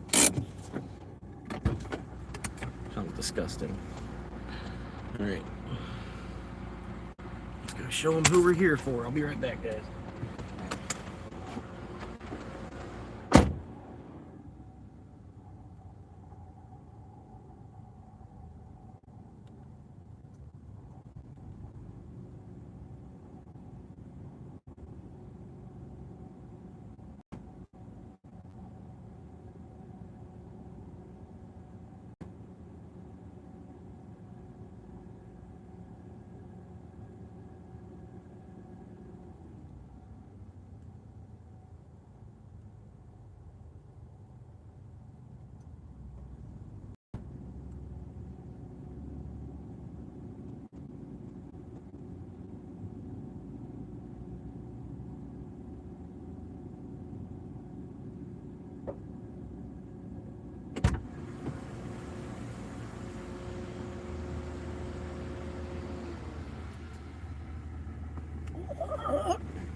Whew.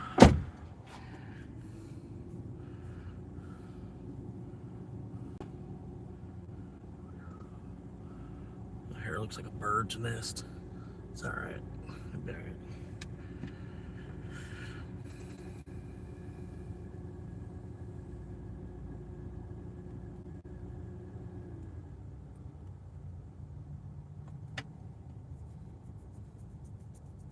So we got 10 minutes, man. Anybody got like a 10-minute video or something?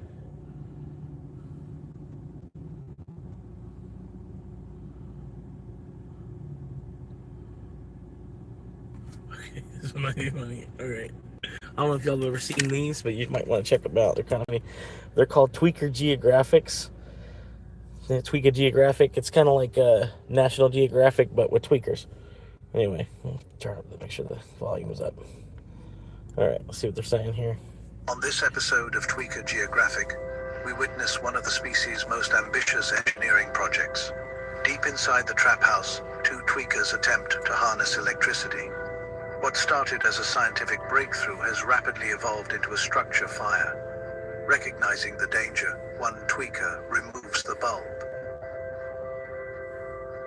On this episode of Tweaker Geographic, we observe a female tweaker performing an elaborate display between two lanes of traffic. The purpose of the dance remains unclear. However, the tweaker appears fully committed to the performance. For several minutes, the tweaker thrusts, shimmies, and showcases movements rarely documented by modern science. Passing motorists remain confused, until the cameraman contributes $5 to the habitat. Immediately, the tweaker's mission is declared a success. On this episode of Tweaker Geographic, we encounter a tweaker equipped with specialized survival gear. The face covering appears to have been sourced from a nearby woman's wardrobe. After removing the mask, the tweaker begins a dramatic expulsion ritual. Moments later, his dentures abandon the mission entirely. On this episode of Tweaker Geographic, we witness one of the species' most ambitious... There's a bunch of them. Like, I don't know if y'all have seen the one with the dude, he finds a refrigerator on the side of the road. He's on a bicycle, like on a 20-inch BMX bike. And he sees a refrigerator, like a full-size refrigerator on the side of the road. And he picks it up, puts it on his shoulder, and then gets back on the bike and starts pedaling the bike down the street.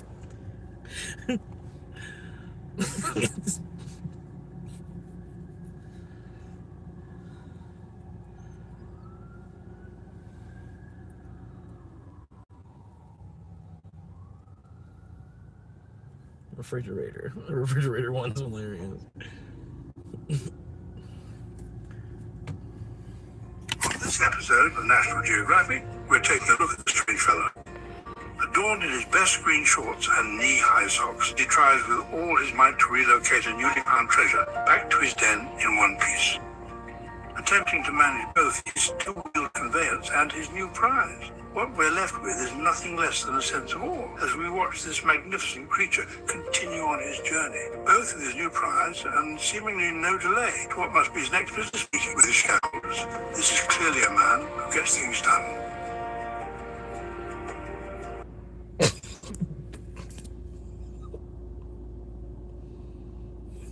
Anyway, I thought that was funny. I had a subscriber tell me about him. He's like, yeah, you should check out that. He's like, you remind me of, he's like, I don't mean that in a bad way. He's like, I just saw your channel and it reminded me of Tweaker Geographic. He's like, okay. He's like, you never seen him? You need to check him out.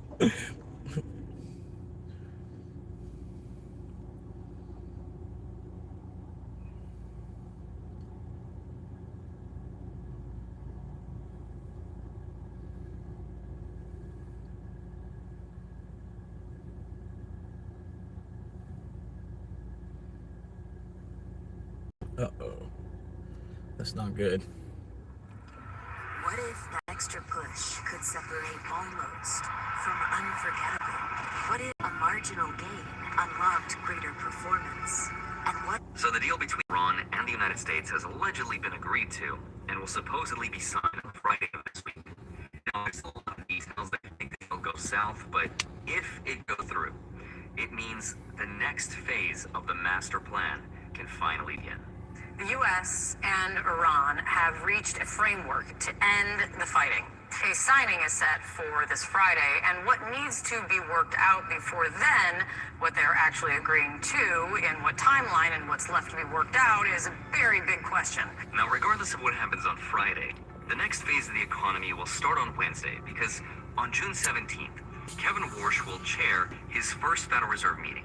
And I think it's going to be one of the most important meetings that we've had in a long time, because what he says in it is going to determine what's going to happen for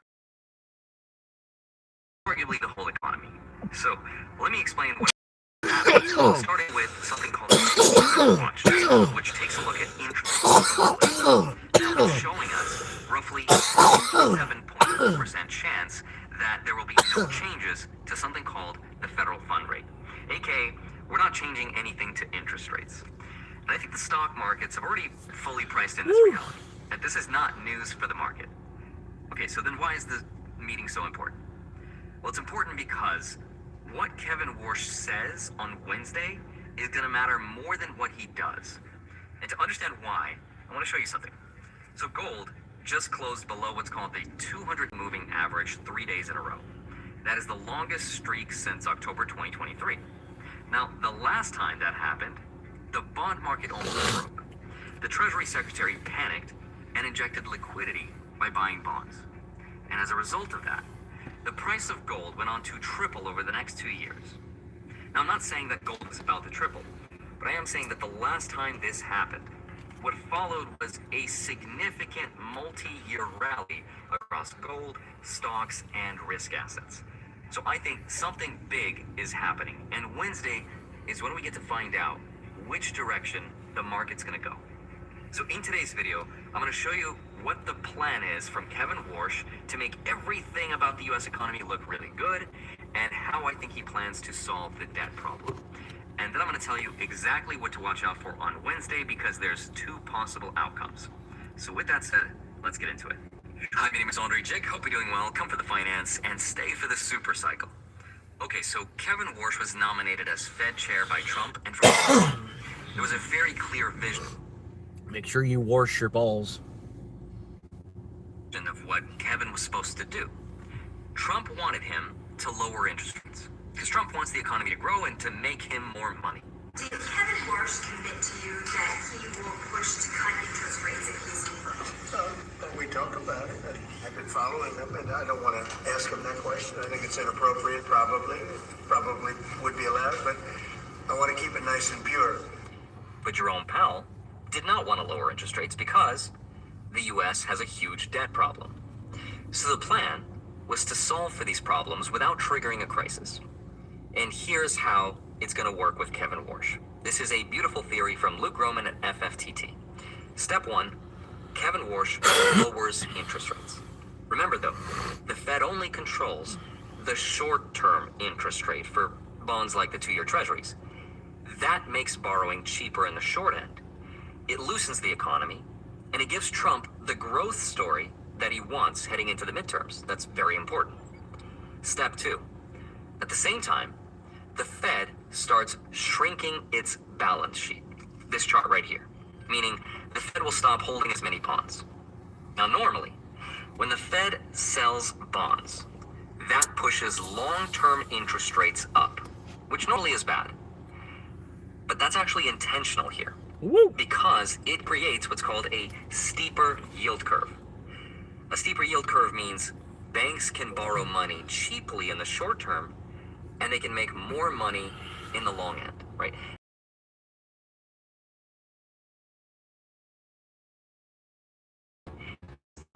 Deregulate the banks.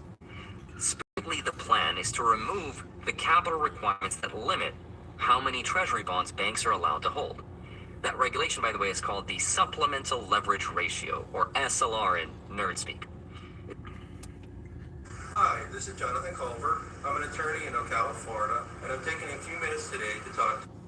So Iran has agreed to the peace plan, but will it stand? We start with a Fox News alert right now. President Trump on his way to Europe for the G7 summit, fresh off of agreeing to an historic that he says will bring peace to the region. And the commander-in-chief is telling ships that have been stuck in the Strait of Hormuz to start their engines, calling for oil to start flowing again, sending stocks soaring. So we have 10 After 100 days in a state of war, the region has now reached a deal. The United States and Iran agreeing to this larger deal that ultimately is going to open the Strait of Hormuz and address Iran's nuclear ambitions. The president posting on Truth Social overnight saying, quote, this great I think mine's will ready. bring peace and security to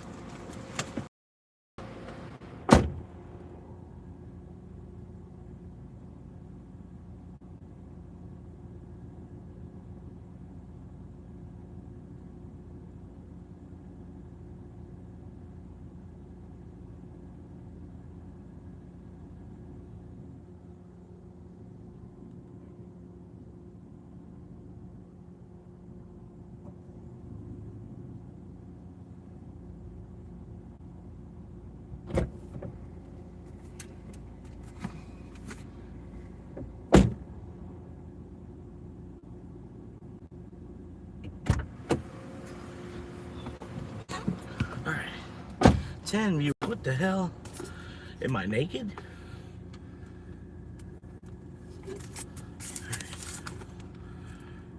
Down. Down on the corner. And out in the street. Alright.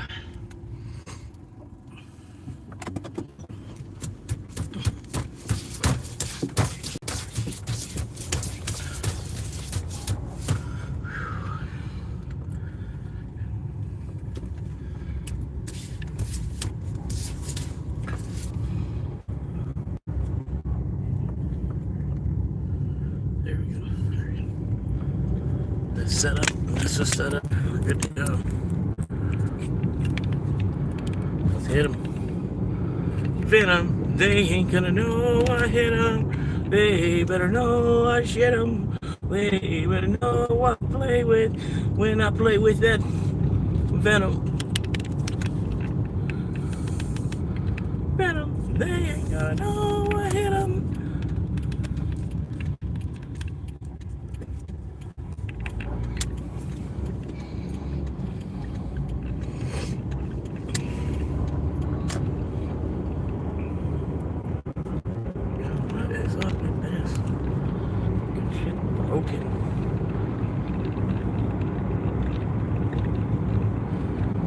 Knock, knock, let the devil in. Set it up like a devil in.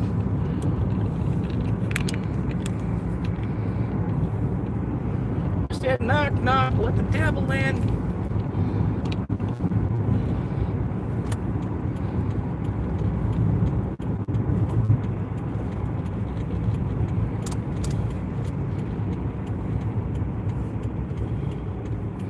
I'm trying to adjust this screen just a little bit here. It's not quite right. That doesn't look so bad. Looks better than it did.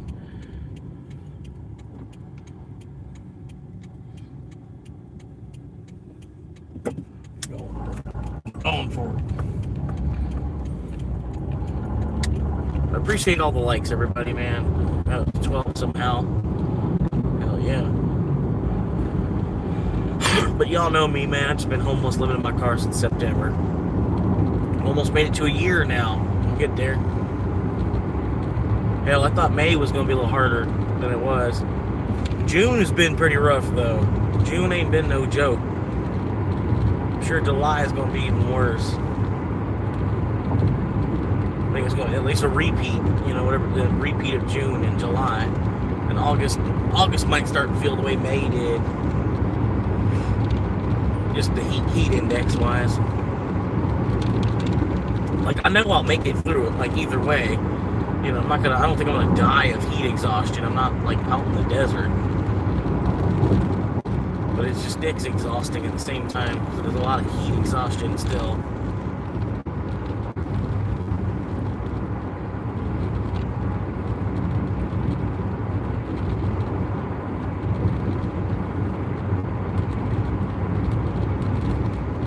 I appreciate the likes. 13, lucky 13. Hell yeah.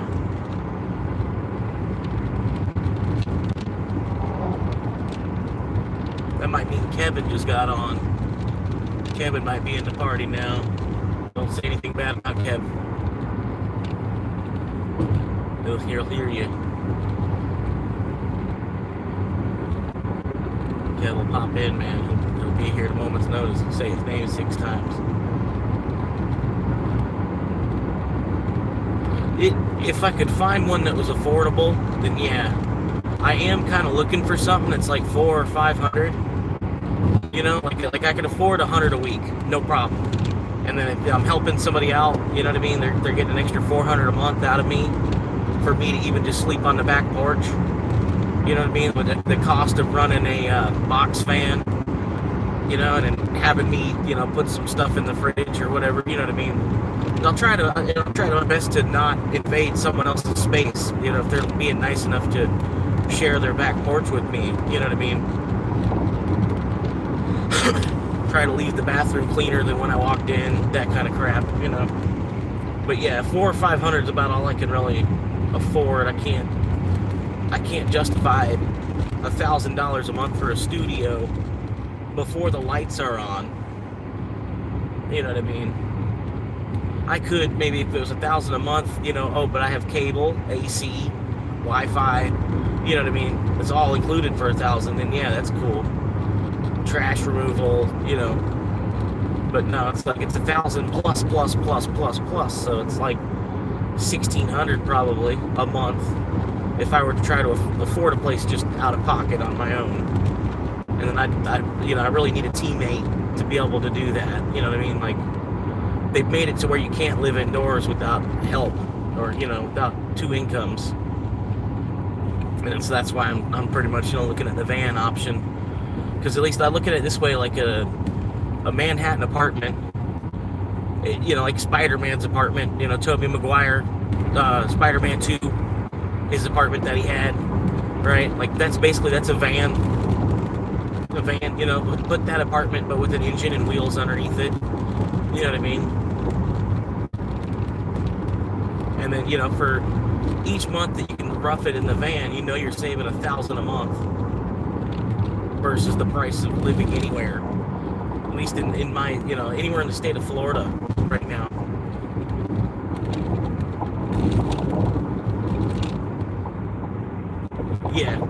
Yeah, like but you could, you find it, but it's in Crack Alley, where your neighbor's gonna rob you when you go to work and shit, and you're going to work trying to build, and then come home and all your shit's gone. You know, the little bit of shit that you did have after paying the rent still.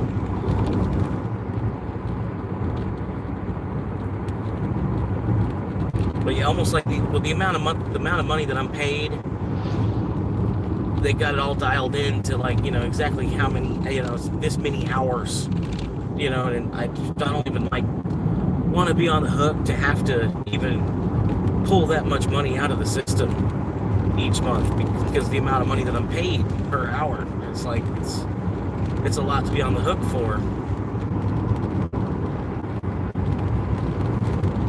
I'm trying to go the opposite way, trying to find a way to get to $0 a month in bills.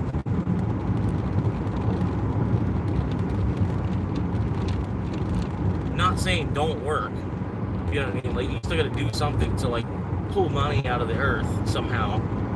You know, got to provide provide value to the world. But I'm not saying that you don't need to stack a whole bunch of bills on top of your head for you to live your life. You're already alive. You know what I mean? Like, I tell people all the time, like, people ask, where do you live? And I'm like, I live everywhere. I'm alive right now.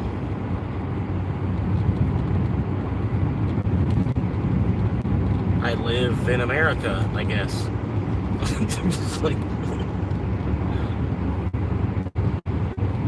always a Kia Soul.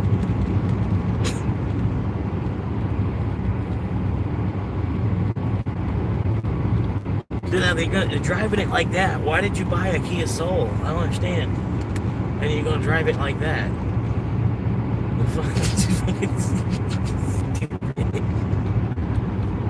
You bought a golf cart. You know, you bought an upgraded golf cart, and you're gonna drive it around like it's a Miata.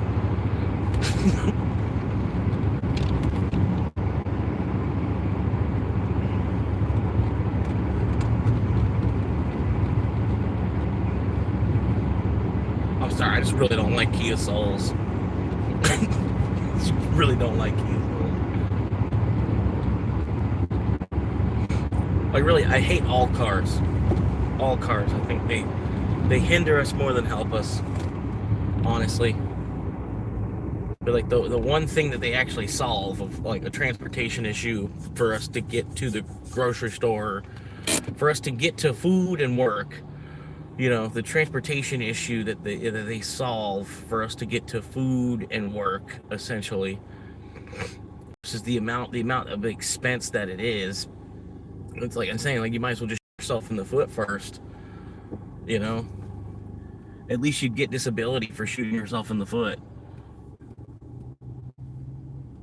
But you don't get disability for signing up for a 7-year car loan or a 9-year car loan, even, you know, heaven forbid, 12-year fucking car loan, which is out there. There's vehicles that are priced that high where they have to price it out over a 12-year period. And that's all it does is fucking transport you. It just moves a human or a couple humans, you know? Like, that's all it does. It just moves a human. I think, I don't know, like, they cripple our society more than they actually help. I feel like. It's like we all have shin splints from these cars or something, you know what I mean? Like, I don't know.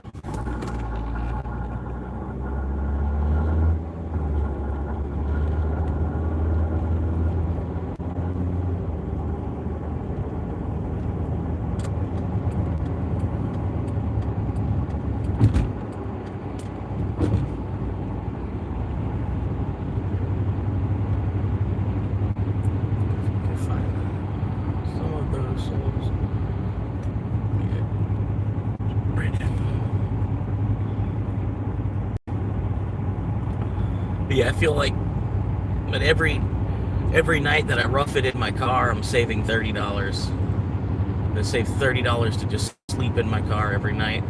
When you put it into $900 a month to live anywhere, if I wanted to live indoors anywhere, if I couldn't find that $500 option to like live on someone's porch or something, you know what I mean? It'd be probably about $900 a month. You know, that'd be the next price bracket would be 8 or 9.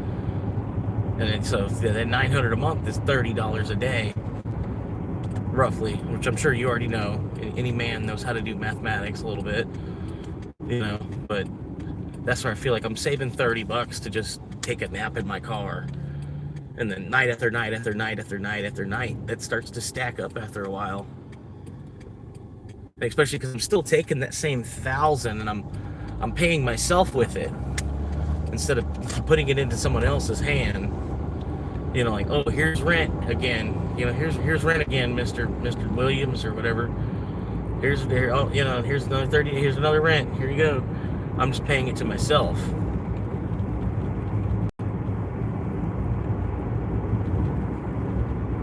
Which it's risky, you know what I mean, but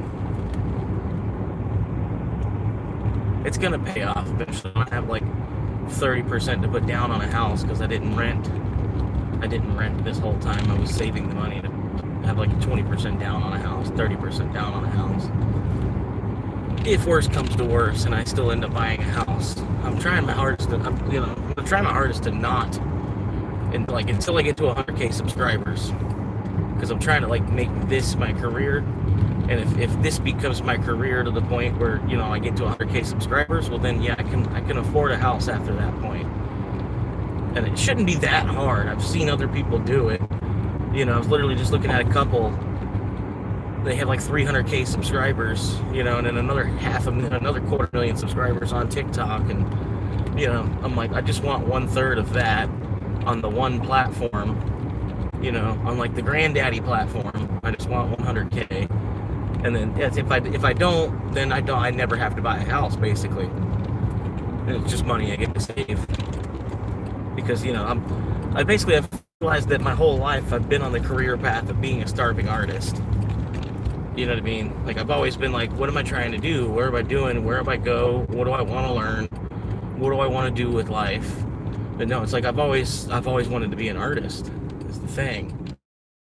But there's just not a whole lot of call for someone to graffiti the side of the Walmart, you know, or, you know what I mean? Not necessarily that's even my type of art, but you know what I mean? Just art in general doesn't really pay until after the artist is gone, pretty much.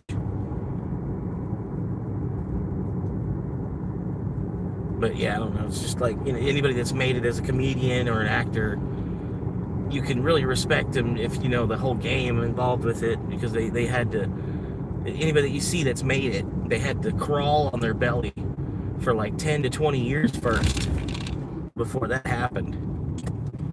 And that's when I'm like realized like that's all the fuck I've been doing, really. I've just been like kind of just slithering across the ground on my belly, like just kind of waiting for time to figure out what it is it wants to do. You know what I mean? Because I don't know what the fuck, where we're even at and going with mass society anymore. You know what I mean? I don't know which direction I'm gonna take as far as, you know, up, down, left, right, whatever. You know? I think I passed it. Yeah, alright. So just back it up a little bit. Yeah, I drove like way past it.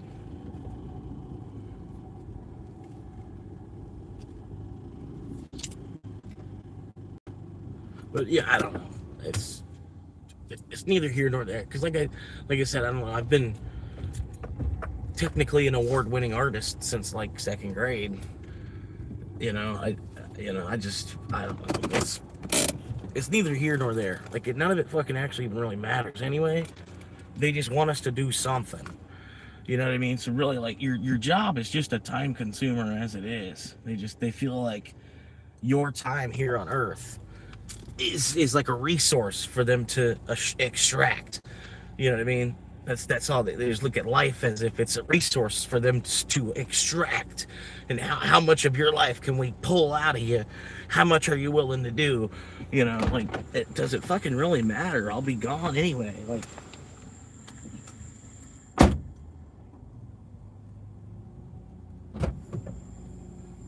you know what I mean? I'm more worried about giving them the bare minimum to get paid.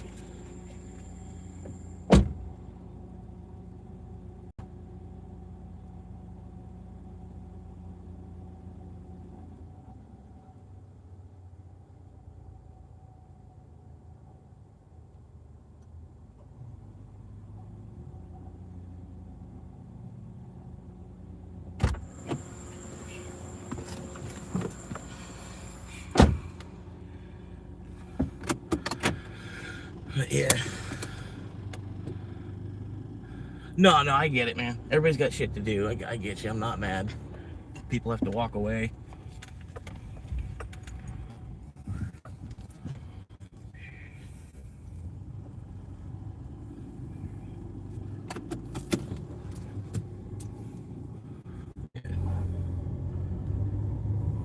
And it's to each their own, man. Everybody's got their own philosophies. Everybody's got their own wants.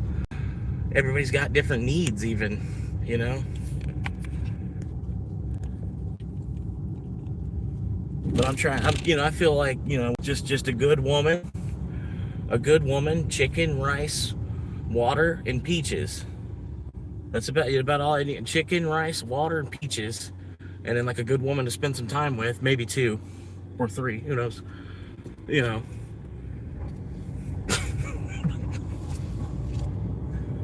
And then everything past that is like all extra anyway. You know what I mean? So everything you're working for beyond that, it's all a luxury. You got plenty of rice, you've got plenty of chicken, you've got plenty of water, and you've got a good woman. You know what I mean? Everything else is extra. Do you really, you know, do you need the $30,000 car? Or do you just need a way to get to work?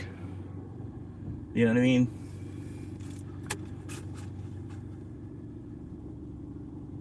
And that's up to you. I mean, because some people, that's what they wanted out of life. You know, like they, you know, in high school, they wanted a BMW. You know, at 16 years old, they wanted a BMW.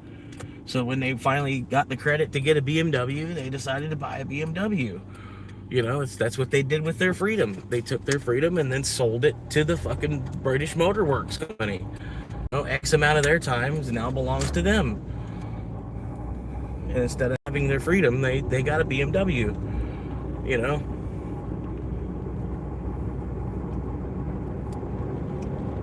That's kind of the way I see it, but with housing, you know what I mean? Instead of having 30 years of, you know, having half of your money, you know, you could have towards something else, because you don't need shelter if you don't plan on having kids necessarily, you know what I mean? The only reason you're building a house is because you plan on, you know, I mean, you want to have kids, you want to have a safe spot for the kids, you know, or, you know what I mean? So if you don't plan on having kids, you don't really need to pay for housing so much, you know what I mean? Because you're not, and really just having kids, you just start chasing around a fucking school bus, man. Like, it's a liability. It's like, it's, you know what I mean? Like, it's its own little monster. The only control you really have over the kid is what name you stamp on their forehead. After that, they're a monster. You know what I mean? They can do whatever they want. You know what I mean? You can tell them no. They might listen better. Some are listening better than others. You know. So they're good eggs and bad eggs, but you know, I'm like, and what if you have one that's just special needs and shit? Then you're kind of like, oh fuck.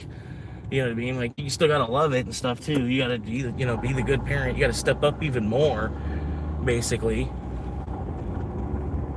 I don't know, dude. It's just,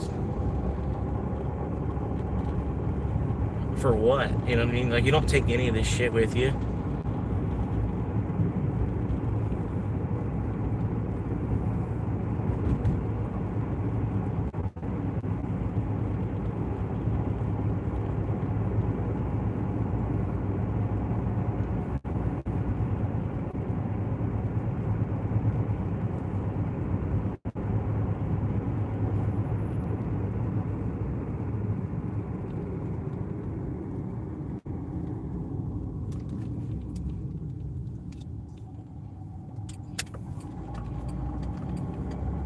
It's like almost there's nothing we can do now because it's just the earth has been so corrupt for so long.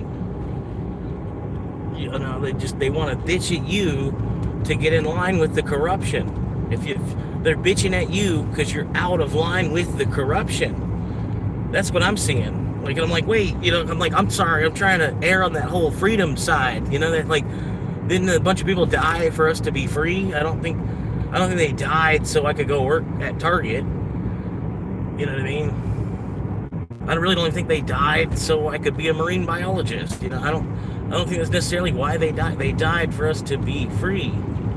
You know, this is what I choose to do with that freedom that I was granted, is actually pursue more freedom. I could turn 1 hour of freedom into 5 hours of freedom, I'll do it.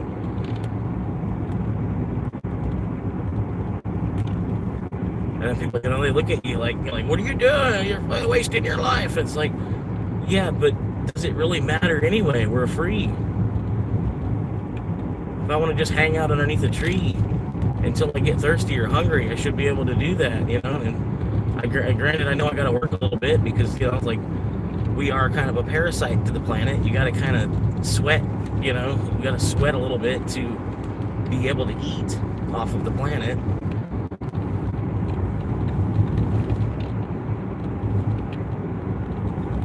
It's a symbiotic relationship, you know what I mean? Like, I don't know.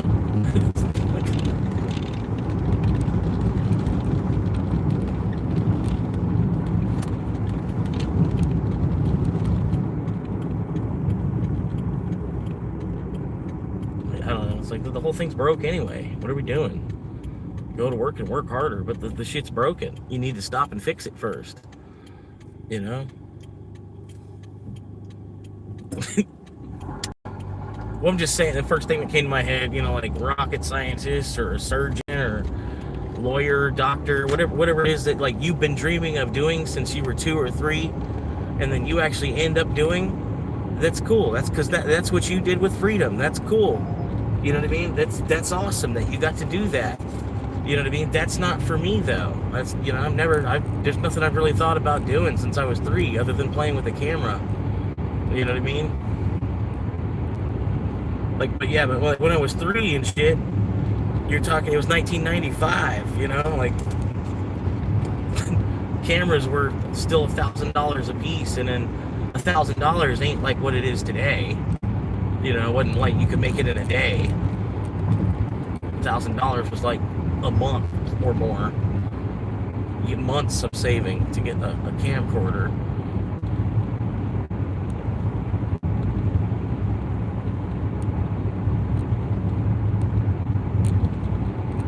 But yeah, and the other part of it, I see so many men that have worked hard. They fucking honestly did bust ass and do, you know, not even a blue collar job, do the job under the blue collar, you know, that type of job, work that hard, and then it looks like they got beaten. You know, I'm like, what the fuck was the point in that? You know? It's like some men you can just see on their face and their body that, like, damn, they worked hard. They tore themselves up. You can just see it the way they walk and move and stuff. And like, what did you do that for? Why? You know what I mean? Like, it's like fucking what?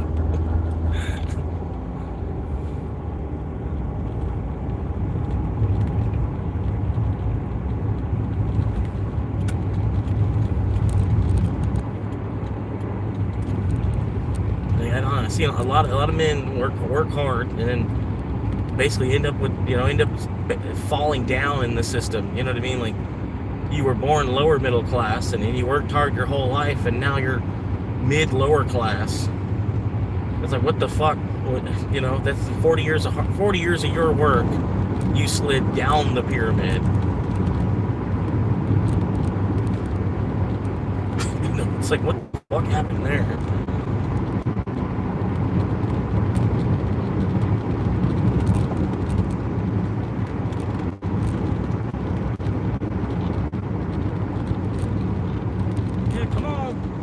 Jump out in front of me and go 40. Come on, hurry up. Hurry up. Jump out in front of me and go 40. Hurry up.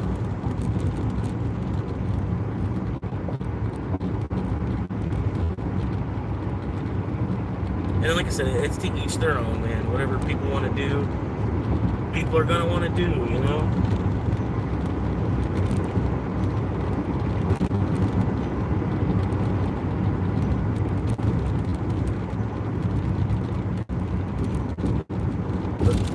Me, it's like I barely have any sexual market value as it is, and then so the little bit of sexual market value that I might have, it's going to be from what I'm able to build, and then as time goes on, based on the amount of skills that I have, I'm able to build less and less and less, and so it's just like, okay, well then just fuck this system, let me out of here then.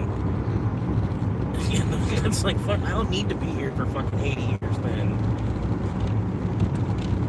Y'all are all having a fucking big dick fucking competition, and fucking the women are all having a fucking big tits competition or something. It's just the stupidest thing, watching all this shit. It's like, yeah, okay, I can believe that we evolved. Look at the way we act.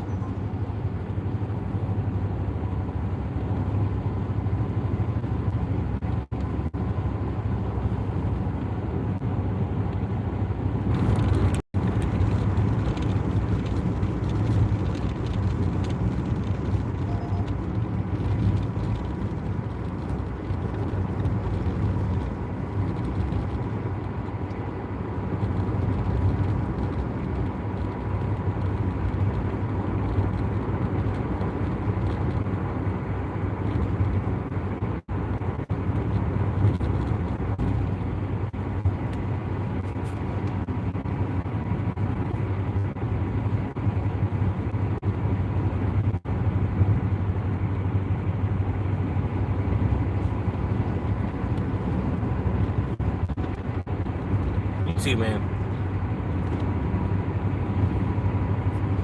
Appreciate you hanging for a little bit.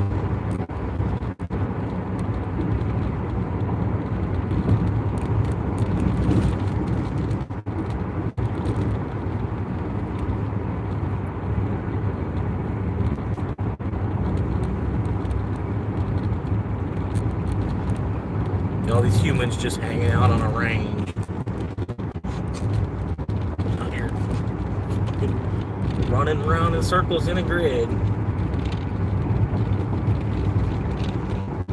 Faster and faster and faster and faster.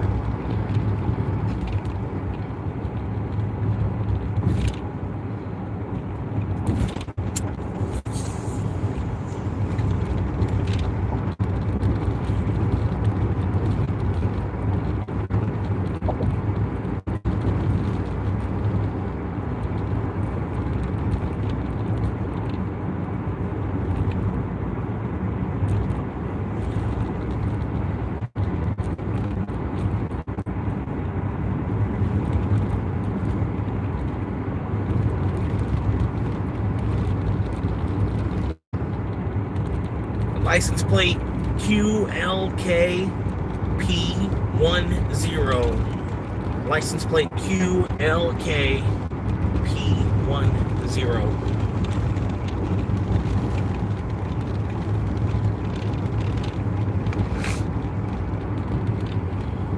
I don't know, I just like to do that. I just randomly read the license plate of the car. Get them, guys.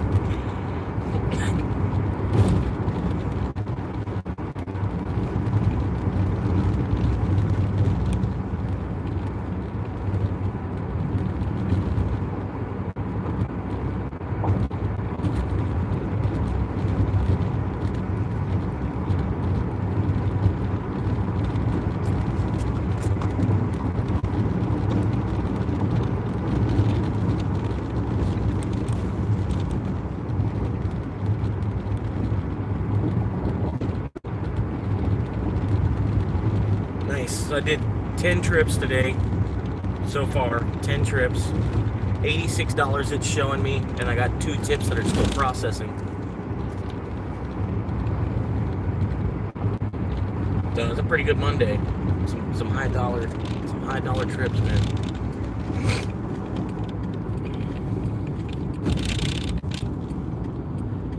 But no, I really hope the gig economy does take over. Because I would love to see death to the dollar per hour system that Rockefeller and Ford put in place, basically. Because used to be you'd more like negotiate, you know, oh, you did like a daily amount, you know, what you want for the day of labor. And then it started to switch to an hourly thing, and then now they want to get mad at us for only wanting to work 4 hours. It's like, well, you're paying me by the hour. Like, I thought I could work however many hours I wanted. It didn't matter if it was an 8 or 10 or 12-hour day, because I'm getting paid by the hour. I'm not being paid by the day. It doesn't matter. Like, I can imagine, I would understand if you were paying me for the day, and then I wanted to leave after 4 hours. But you're only paying me for the hour. So if I leave after 4 hours, like, remember, I'm free. So I should be able to leave after 4 hours. Like, I made enough for a sandwich and I'm good to go. It's like, what do you mean?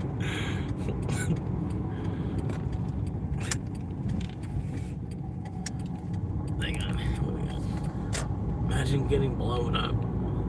Though. It's probably nice. Something, maybe. You would, I mean, there would probably be a huge adrenaline rush. You'd feel it.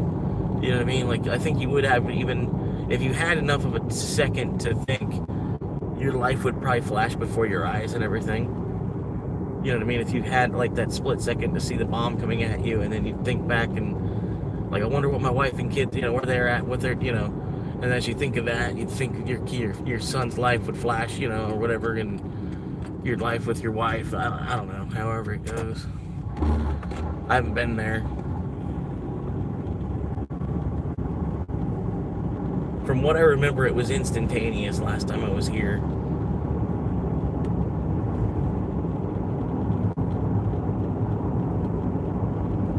But it was because it was with an arrow. They shot an arrow through a copper helmet. And a copper helmet, because you know how malleable copper is, using that for a helmet, how smart that was. But yeah, it had a copper helmet, and then an arrow just went right through it. And it was just like, that's all I remember. You know what I mean? Like, I don't remember writhing in pain for hours or nothing with an arrow in my head. It was just over.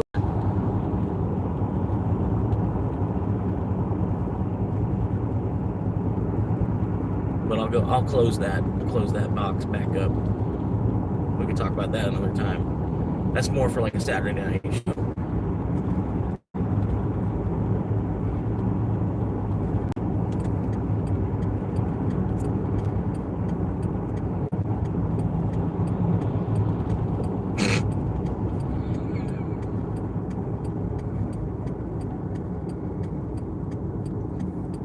That was the dumbest shit ever. And then don't even put your turn signal on. What the fuck? I love this county.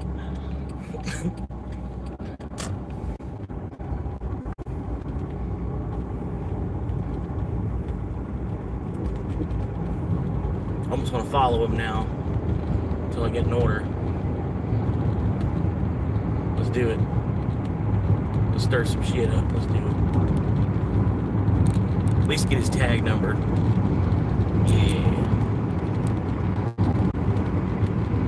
So at least get his tag number.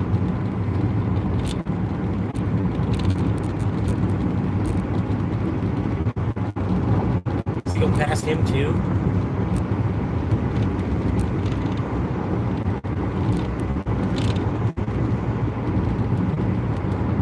Wow.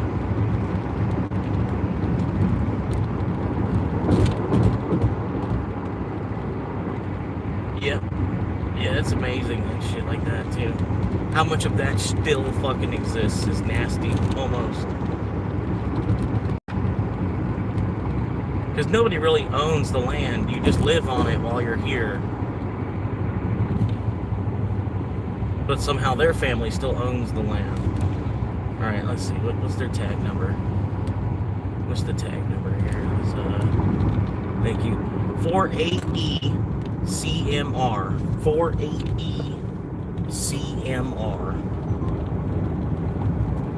Oh, nice. That's a good one.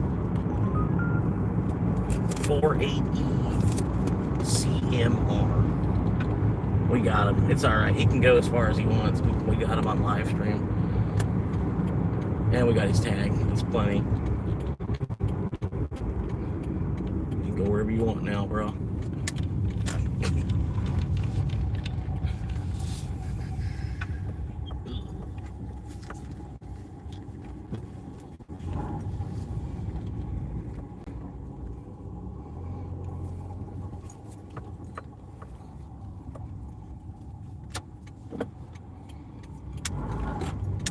I just picked up a $15, I don't know how many mile. It just said $15. I was like, all right, that sounds cool. I'll take it. Whatever. Whatever. More money. Just give me money and then I'll go. It's like I'm saying the opposite. Just give me money and then I'll go. I just need $500,000 in crypto. Whatever crypto you want to give me $500,000, preferably in Bitcoin at today's price. I don't think it's going down another 50% from where it's at. That's stupid. That's absurd.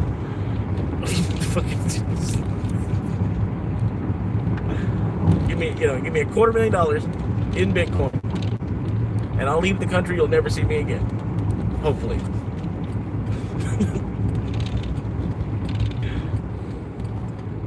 Just give me money and then I'll go. You can have this. You can have it. I don't give a fuck.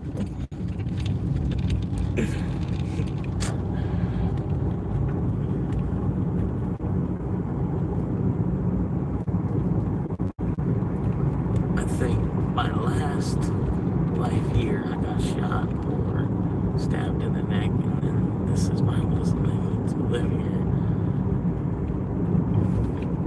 To learn. Yeah.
But yeah, it'd be cool.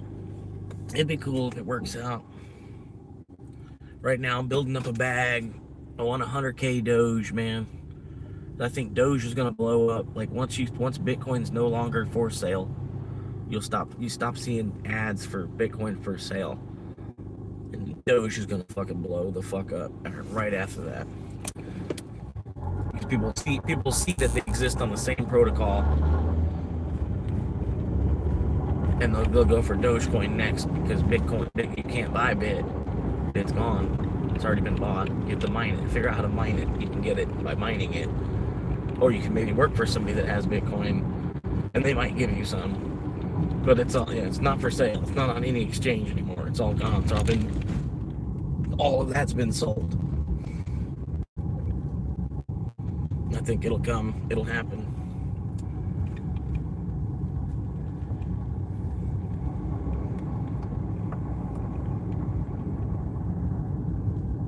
And if it doesn't, well then hell. You know what I mean? I'm in the same spot anyway.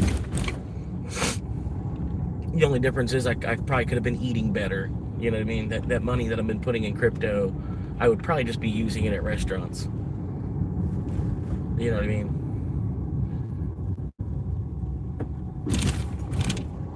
And fuck these restaurants, man. There's way too many of them.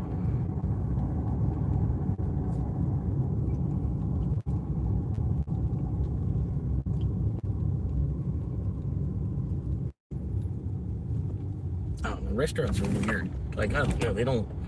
I don't know. They're weird. It's just weird. Like, to the economy itself. They really ultimately serve no purpose. They just collect, like, you know what I mean? They pull in money. I guess, it's cooking food.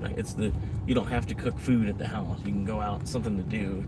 I don't know, but I don't know. It's weird. Restaurants, the whole thing. Like, cause what do they really contribute to the actual market? Like a global productivity type of thing. You know what I mean? But yet there's so many restaurants. There's so many restaurants. Like, you know what I mean? And it's just to pump food out. Like, I guess, yeah. But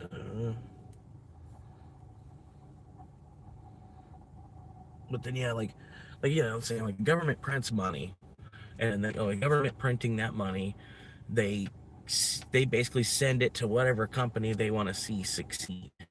You know what I mean? They print 200 million freshly new printed money and then give it to whatever company, for them to do whatever work, or they do this, and they give them newly printed money. And then if say you work for that company, you might get some of that money, and then you take that money and then you go and spend it at a restaurant. So then the restaurant's just like absorbing money. But then, like, what does it do to, like, I guess it helps with the circular economy of everything. I don't know, but there's just a lot of restaurants, you know what I mean? Like, as far as, like, this town goes and shit, you know what I mean? They're all kind of a competition for each other, you know what I mean? Like, I don't know how many restaurants you really need for there to still be enough things to do in the city, you know what I mean? Plenty of places to go and eat. I don't know if we need more. And then what purpose does it really serve? Because all they do is compete with each other, and then they don't even actually generate anything. You know what I mean? They heat food up that comes with a truck, and, like, I guess it's part of the distribution chain, but I don't know, the distribution chain, and the corn economy, and all of that, flour, yeah, who knows, man? It's a bunch of crap involved with all of everything, man. But for a while there, they were making it like opening a restaurant was the American dream. If you buy a house and then have some kids, and if you have enough money, you open up a restaurant. It's like, I don't know why they did that. It was like that for a little while though.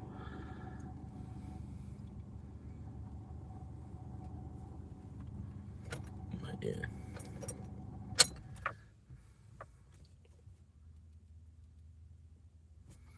I doubt this is gonna be ready.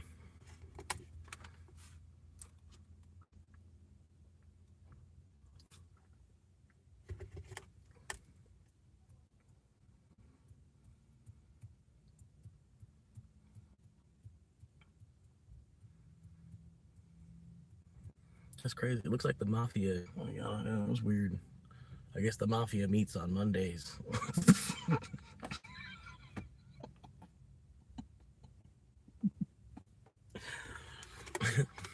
Because that's not obvious.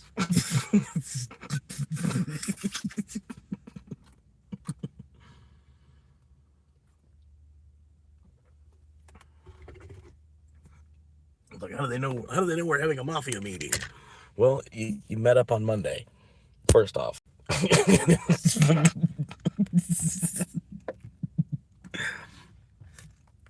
Like, do you want me to get into everything else? I can really start slinging some, we can really start slinging some hash if you want, but I don't want to get into the whole 9 yards.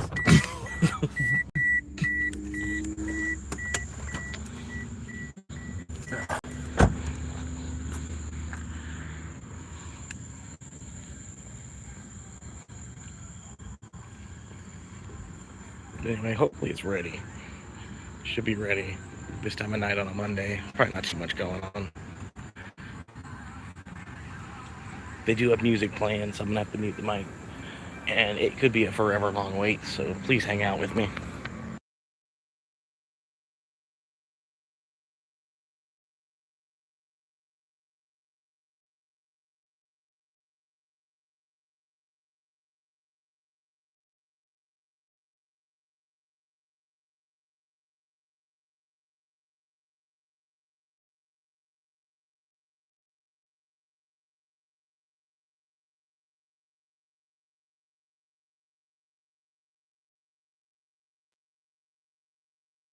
Alright, let me go ahead and set that in.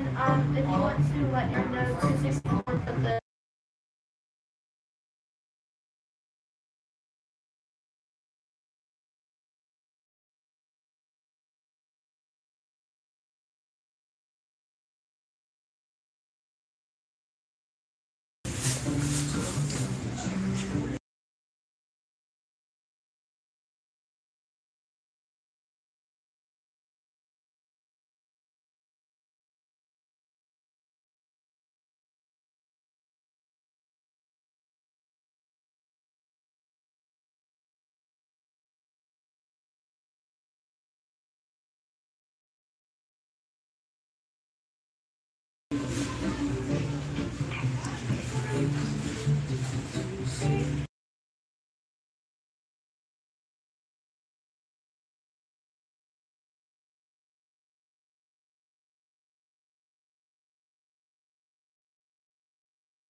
Alright, almost dropped it twice already.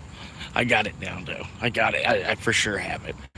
I'll be honest with you, I almost did drop it like twice already though.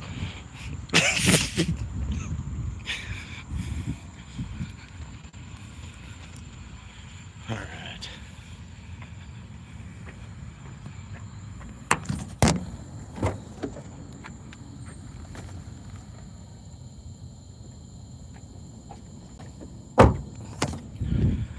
But yeah, these people hooked me up. It's a small blessing right here. $15, something like that. I don't know the mileage. I'll tell you in a second. 6 miles. Hell yeah.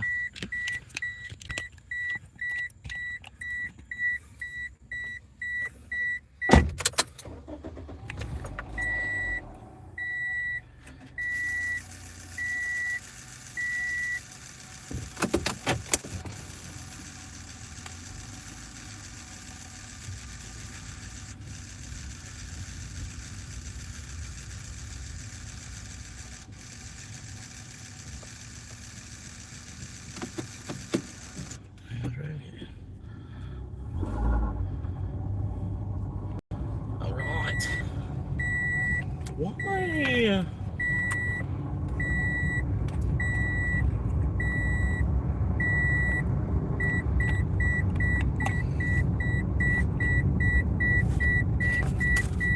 Just give her a second, she'll stop bitching. Nice signal. Alright, cool. Yeah, nice signal. I figured. We both did, though.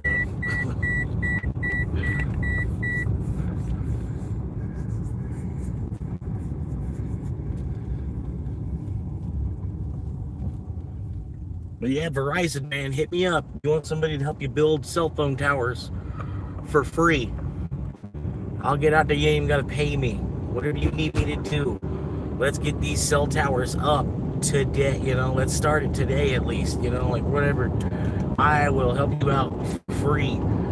I just want to see the cell phone infrastructure in this city improve.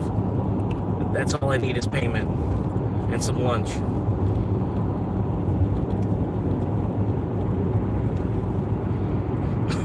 Let's do it. No, you don't even have to pay me. Don't even worry about it. I'm not worried about getting no damn fiat.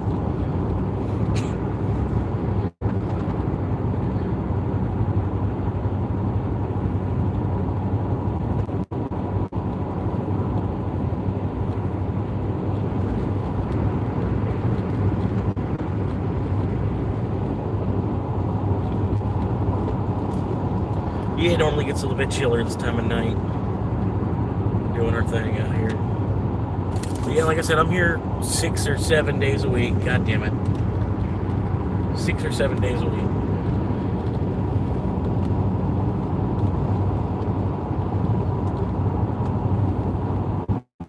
And usually about a 12-hour day live streaming.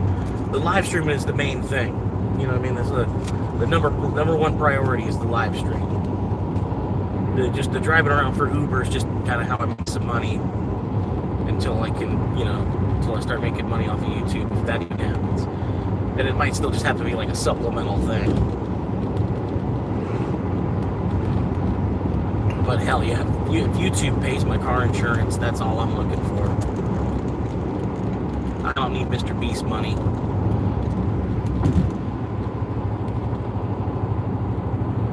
If I did have his kind of money, I'd probably be giving more away.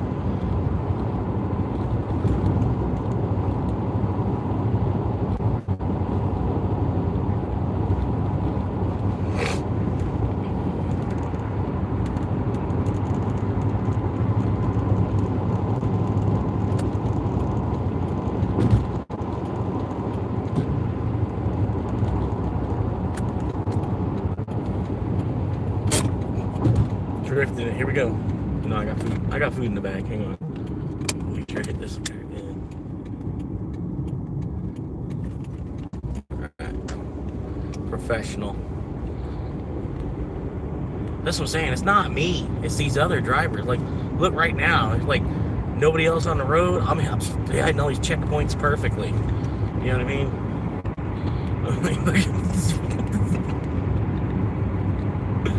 All these other drivers and shit. I'm like, fuck, I gotta do some risky shit to get through it. They forget you're trying to move food, you know? Like, your shit's dying here. Shit's dying here. Come on now.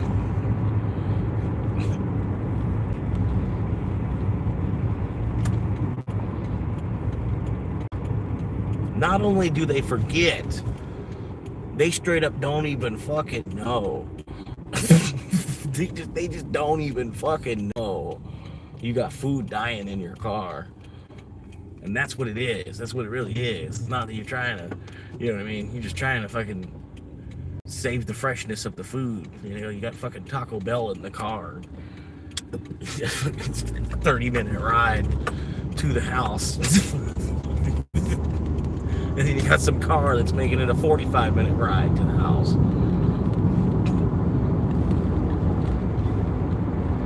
But nobody ever seems to understand, man.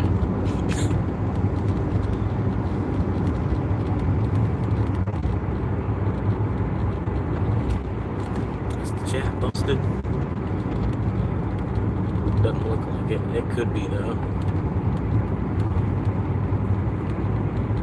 Top chat, bottom chat, side chat. Side chat. What's up with that side chat, man? Yeah, buddy. Yeah. Chat's active. One of the good things about having a side chat, sometimes you can't rely on the chat. You know, side chat.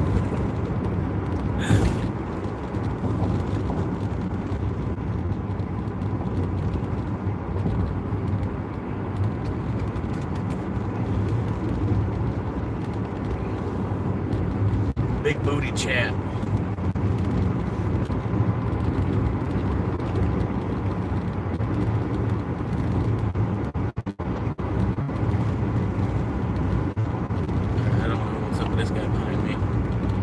It doesn't matter what speed I go, he's just like right there. So I'm gonna go the actual speed limit, just in case.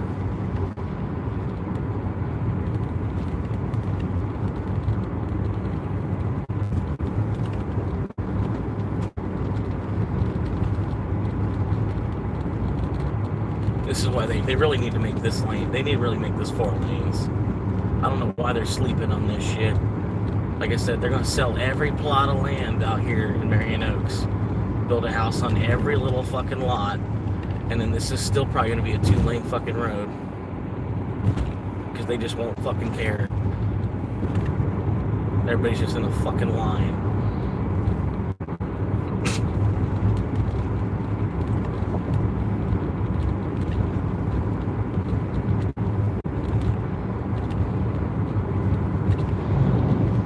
Flip the camera about a mile away from the resident. I do apologize. I've got more of a face for radio, so this, you know, we're gonna keep things down. The relight on.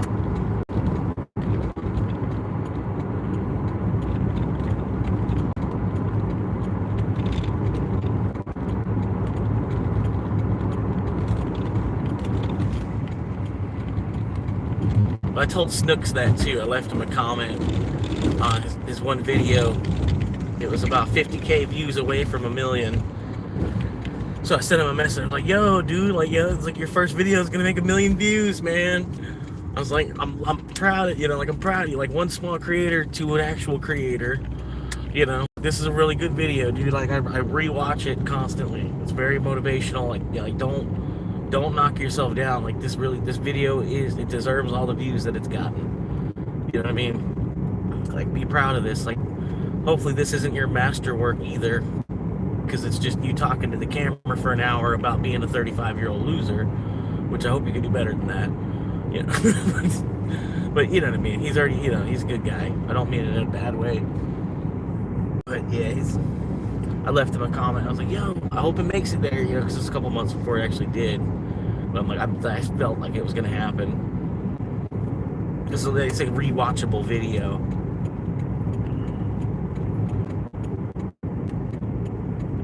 And I told him, I was like, remember, you got the perfect voice and face for radio. YouTube is the perfect place for you.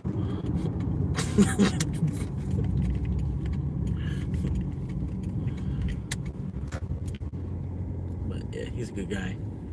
Snooks, I don't know if you're watching, but if you are, man, shout out, man. Shout out to Snooks. SN00K. Snooks. Here on YouTube. He's a dark-haired guy with glasses.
Yeah, she had a real big dog.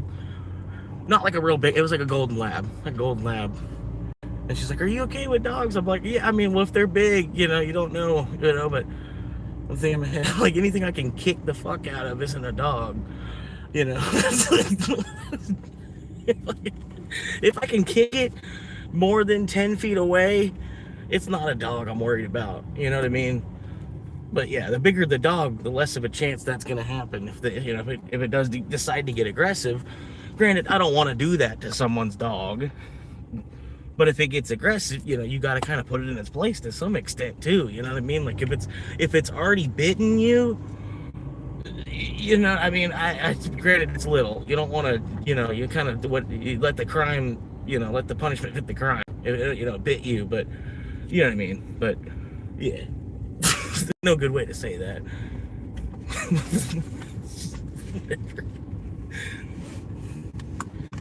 But you get what I'm saying. Like a fucking any dog you could pick up and punt 10, 20 feet or better. That's not a dog. That's some kind of freak of nature. This fucking dwarf fucking thing. If I had Mr. Beast money, I'd be doing coke.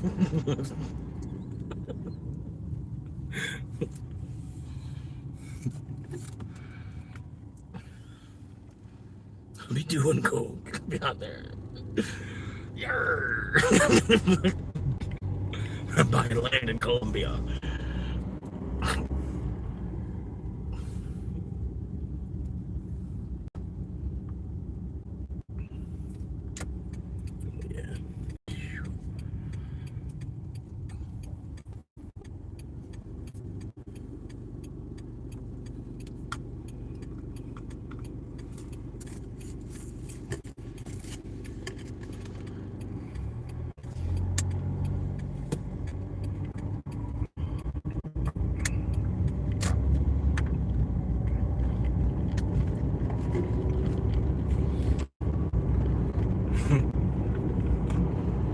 I wonder what dogs think, like, when there's like a delivery person. They're like, if they're probably at first they're like on guard, and after they realize like, oh, they brought us food. Like that's like I don't know. You ever think about that? Like, what would be the perspective from if you were the dog? What the dog was thinking? And they probably were sitting there like, oh, this guy just brought us food. And they realize that quick because they have a good sense of smell. This guy just brought us food, and they put that together hopefully really quick, and be like, oh, like he just saved us from having to go hunt. We didn't have to go hunt for food. This guy just brought us food. That's cool. This guy's cool. He's not a bad guy. The guy brought us food. I don't know. Just thinking like the perspective of the dog. I don't know how the dog would think.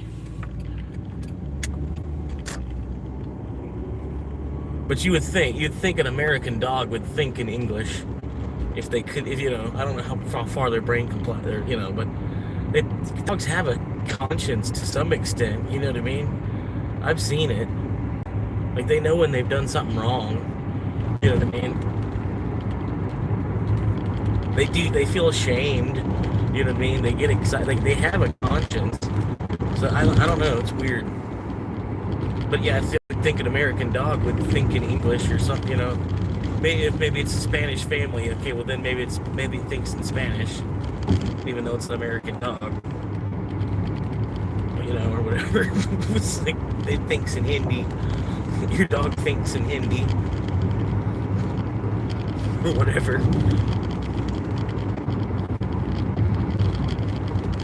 But yeah, I've heard they have the intelligence of like a 3-year-old anyway.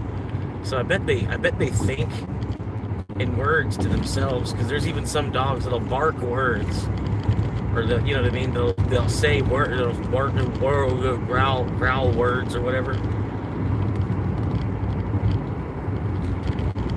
It's I don't know, a weird thing to think about.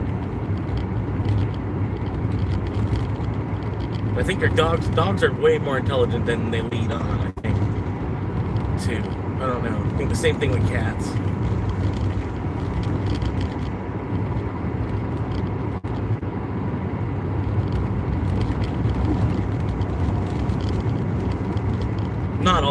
cats. Like, I'm sure people have had like stupid dogs, stupid cats. There's a bunch of stupid dogs out there too. They really are. This dog's dumb. Like, you can see it sometimes. This is a dumb fucking dog. My uncle's dog, dumb as fuck. You know, it's just like fucking. Shut up. He's just like.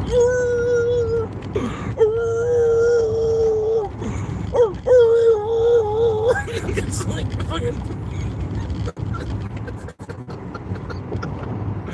Fucking dumb dog. Like, shit going on.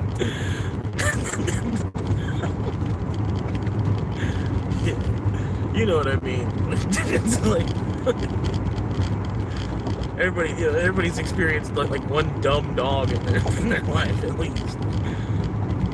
They might have been a sweetheart, you know, like it's a good dog, but they were just dumb as a box of rocks, you know.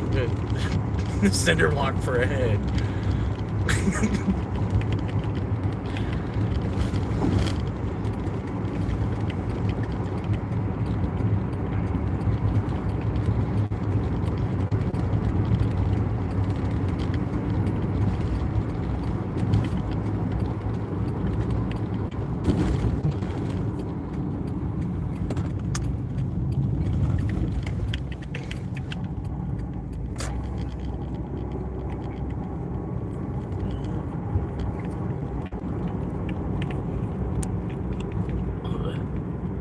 I had a dog growing up like that, light on, but no one was home. I had one now that acts like a human, trapped in a dog. Yeah, those ones are cool too. It might even be one of your ancestors or something. You know what I mean? It might be somebody that was close to you that passed away, and they wanted to spend more time with you, and so they were able to come back as your pet. You know what I mean? Like, I don't know. You know what I mean? Because there's only so many souls. You know what I mean? Maybe your dog actually does have like the soul of somebody that's passed away that's close to you, and that's like to them that was heaven, was just to come back and spend their 10 years with you or whatever, and then to come back and be your dog. Like you're chilling as a dog. You don't have to worry about money or nothing. You're just, you know what I mean? You're just hanging out. Even if you end up homeless, you're just, you're like, cool, whatever. You know, we're outside all the time now. You know. Sort of, I don't know. But I've thought that way. I've had that kind of connection with some animals, sort of.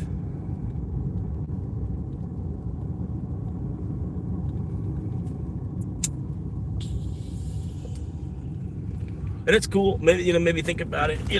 Sit there and think like, oh, dude, that's my cousin. Like, he acts so much like, I don't know.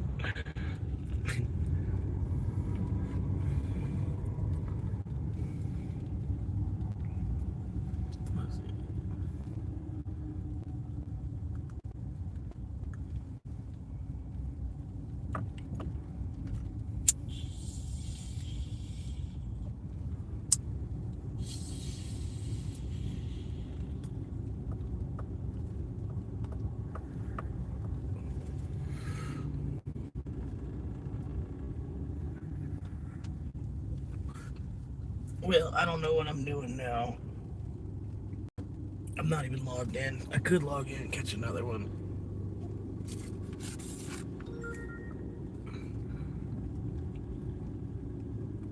Pretty good pay today, man. 11 trips. Tips still processing. 2 tips still processing. Both high dollar tips, too. Both were like insane. We got another 11 coming on that. And another 13 coming on that. 24 more dollars. I'm at, damn, 125 bucks on the day and 11 runs. God damn. Monday, I didn't know Monday was this good, man. I never realized Monday was this good. I always thought, I don't know, at least I went out there in a small town for a lot. Out there I was trying to learn the small town, but that small town is just, dude, it's just too dead. I can't do it. I can't quite live on 50 a day yet with as many bills as I still have. that I have to accrue for. That's why I'm like, man, I just have to hang out. This bigger town sucks.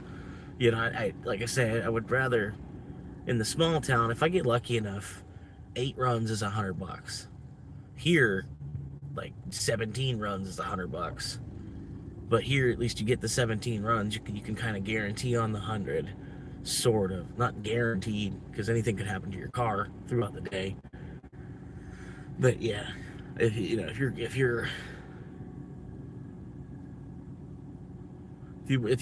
you were more of a polite driver, you know, you'd probably, you know, you get more life out of your car as well. So yeah, I don't know. It just pisses me off how much fucking traffic there is here now. It's like it's almost the same as St. Pete. When I was down in St. Pete, man, everything's a little bit more tighter in St. Pete. But here it's like these 5 or 6 lights right here is like it's just as bad as fucking anything in St. Pete. Like, goddamn. You know, it's like these fucking 5 lights in a row right here.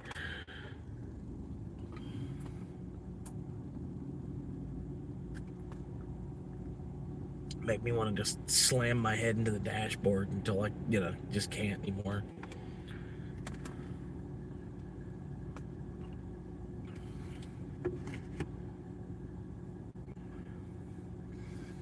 Yeah.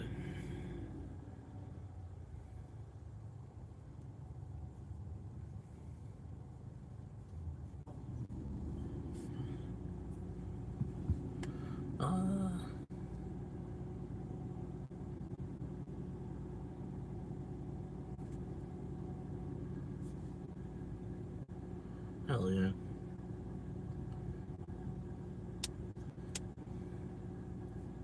Yeah, I was even thinking about getting a dog, because I see there's a couple people, they have a dog. They live in a tent and have a dog around here. Somehow the county lets them do it, this, that, and the other. Because they'll use the dog to help make more money and stuff. You know what I mean? It's kind of, like, I get it, you know? It's like a stripper using a prop, sort of. Like a stripper using a prop. Only it's an animal. You know what I mean? So I don't know. But then there's a lot of people that do that too. Use animals as props for their routine or whatever. So, I mean, to each their own. You know what I mean? Like, whatever you need to do for money. Like, as long as it's legal, you know. But, you know, you either get rich or die. That's what they say.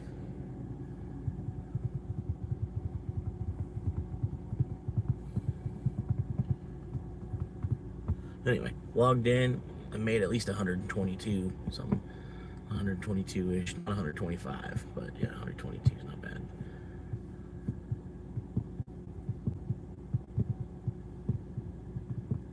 I think I had to put 30 in the tank, but I've got over a quarter tank still. I could run 3 more deliveries, at least, out of the amount of gas that I have. And if the deliveries are all going to be like over $11 like they've been, no big deal.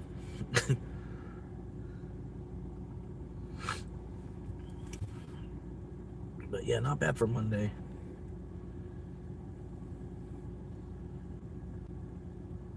I don't know if y'all saw this, but that's what I made last week. Let's go this way, sorry. That's what I ended up with last week. $1,200 off of Uber. The most I made was on Saturday. Saturday the 13th. I made $271 on Saturday. And Sunday wasn't a bad day either. Sunday was $250 on Sunday. It says right here. $250 I made on Sunday. $271 that I made on Saturday. And then across the whole week was $1,200. But that was on 115 deliveries. But that's not bad, because, like, see, 115 trips goes into the 1,200. You know, that's an average of at least 10, making at least $10 for every trip on average, because some pay better than others. You know what I mean? But I'm making more than 10 per trip. And that's like any week, that's like the case somehow or another. And I could go back and show you, but I don't want to bore you with all that. Just excited. That's like the most money I've ever made in 1 week. And then, granted, minus fuel, I probably put 300 in fuel, but that's just part of it, But it's still nice. I got a lot of things caught up, like 2 more weeks like that, and then I might actually be able to do something else during the live stream besides just Uber. That's what I'm hoping for. I hope I got enough energy to do that. Just go ahead and get this shit done before the end of July. And have no more Capital One to worry about ever. Try to get a hold of the credit industry. Try to get a hold of them. Just say, hey, just shut my credit off. I don't even need a credit score. Just turn the whole, unplug it. Just unplug it all. And then then what's the medical industry going to do? How are they going to bill you credit? You don't have credit. You don't even fuck with credit. Either you bought a house because you were able to save up enough money and buy one outright with cash, or you don't.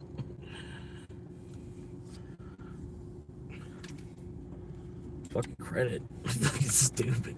I already gave him so much fucking money just to sign up and pay for it, give him another 30 years of my money. I don't know, man. I don't know why people do that. Like, you see, it's a guillotine, right? And they're like, yeah. Okay, well then why are you putting your balls in it? I don't know.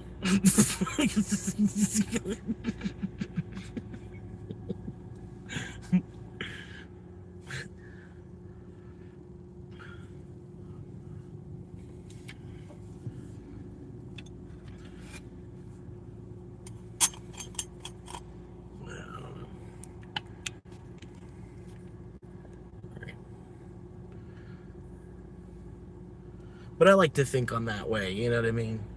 Like, even if it's not the case, it's still cool to, you know what I mean?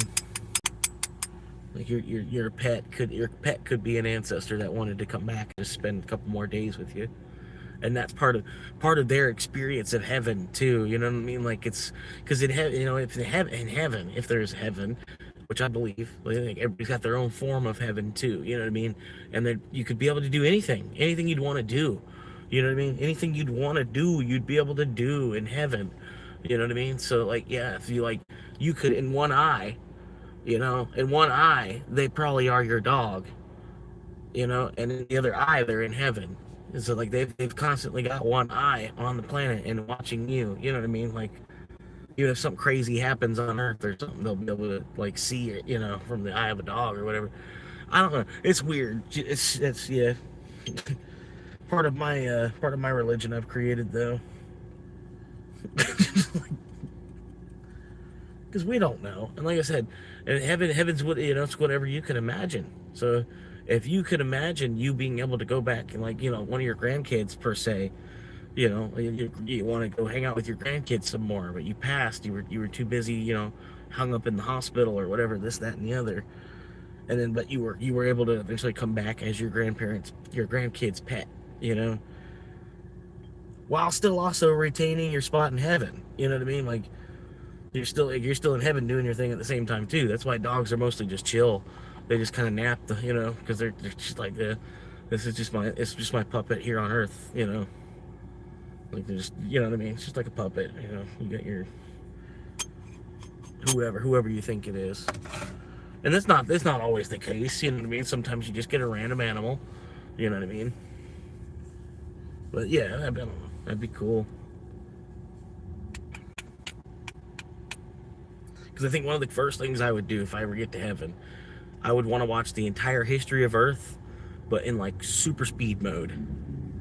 You know what I mean? Like everything. Him creating it, and boom, like, however long we're supposed to be here, and then boom, everything, how it ends, everything. Being able to watch it all in, like, a super speed mode, in, like, 60 seconds, like, just watching the whole thing, and then watching it all again in slow mode. And that'd be like your entry, and, like, after you go through the gates, and you get, like, boom, and now you got to spend, like, X thousands of years watching the entire thing of Earth. You know what I mean? All of Earth in its whole entirety. It's like before you can get to something else. You literally spend an eternity in heaven just looking at Earth. You know what I mean? And then your eternity starts. You know, I don't know.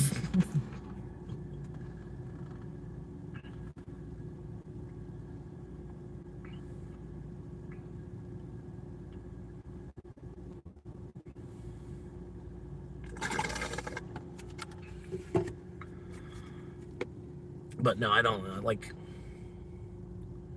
I do believe on the premises that heaven isn't just given. It's not just granted to us. It's, you know, it's built. It's built here on Earth first. You build yourself a piece of heaven here on Earth, out of the earth, or however.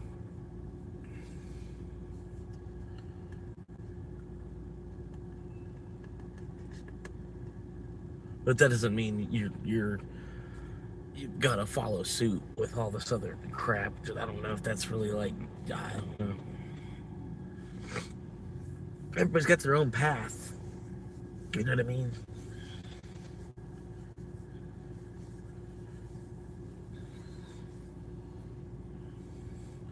I'm not trying to have the dollar symbol be like the end all be all of all existence in my life.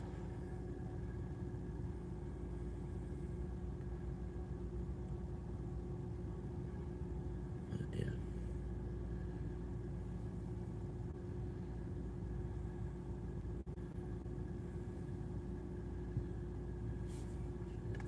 Got 109. 946, not too bad. I already thanked them. I think I ought to thank you on that one. But anyway, $122. And then I took a big ass break, man. Hung out with Art. Art has, you know, he's pretty cool guy. Pretty cool guy. If y'all don't know if y'all want to subscribe to Art, but he's got a little channel he's trying to work on. He's been trying pushing for years, just for one reason or another. I don't know. I don't quite see what it is either. I don't see what it is either. He's like, basically, I don't know, I was watching him, and it was a lot like my own show. You know what I mean? Or, you know, sort of. You know what I mean? I was like, oh, I'm like, damn, yeah, I don't understand. What's going on? I'm like, you're putting a lot of elbow grease into this shit too. Like, why is the algorithm blacklisting you like this? You know?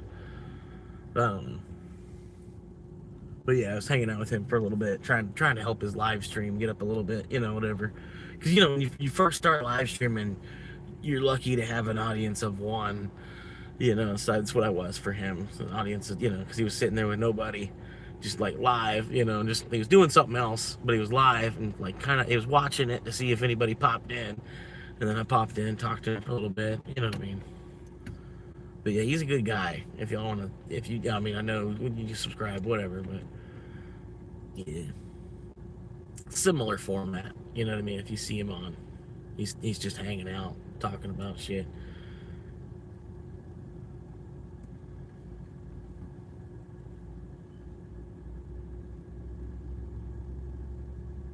But yeah, he was saying, he's like, man, he's like, you know, he's like, I've been working hard my whole life, and it's like, you know, he's like, and I'm on my mom's porch. You know, he's like, I don't know what the fuck is wrong with this shit. You know, he's like, you know, he's like, you know, honestly, I've been working, and I'm on my mom's porch, and I'm typed in, I'm like, you know, I'm like, that's all I want in life is a porch, man. He just laughed his ass off. I was like, yeah, that's all I'm aiming for, just to have a nice porch to hang out on. Like, fuck the rest of the house, you know, whatever. Just a little house. Because I could build a really nice house in a video game. For like some scrap material. This is bullshit. I don't know why you can't do that in the real. That's all just built from fucking bullshit scrap material anyway, too.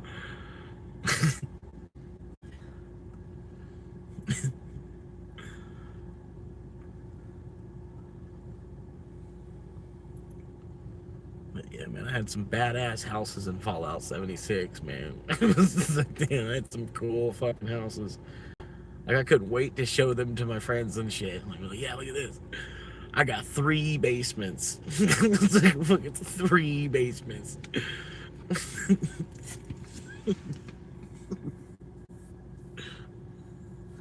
Like weird shit, all kinds of stuff. But then, yeah, like in your house, you'd still have nothing on some other, maybe other maps. Yeah, you know what I'm talking about. Stuff like that. Wall of traps.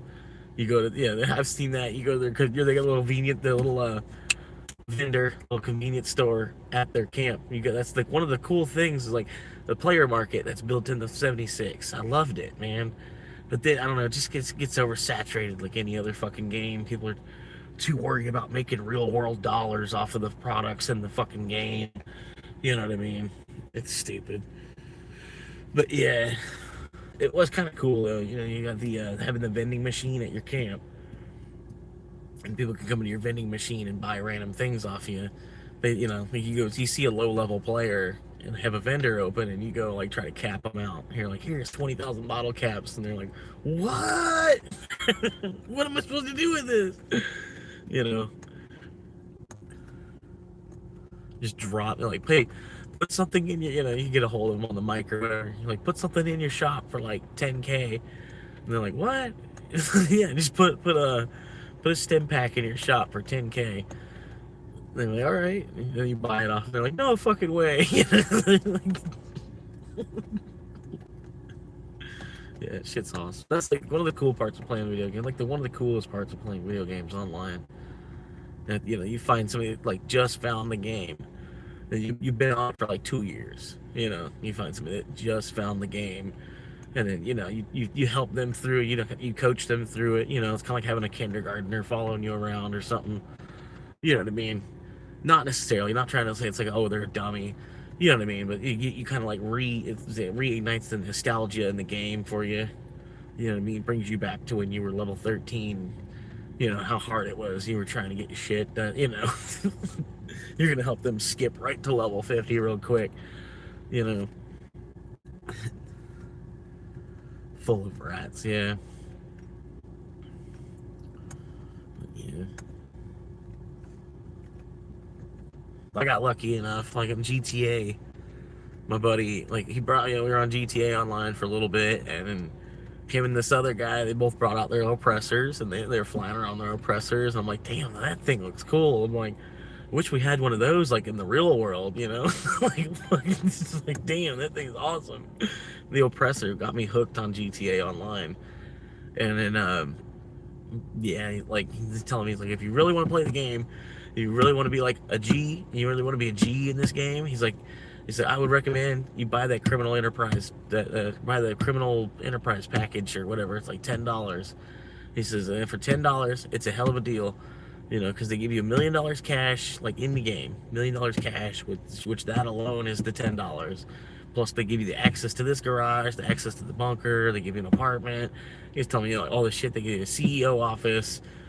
He's like, you start out like ready to go for $10. You know what I mean? It's like it's a big jump forward.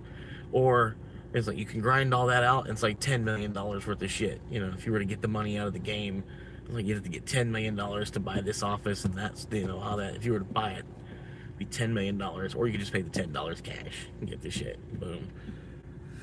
So I did that, but the oppressor was like, the oppressor is behind like a big paywall. If you've ever played the game, you already know. You have to get a nightclub.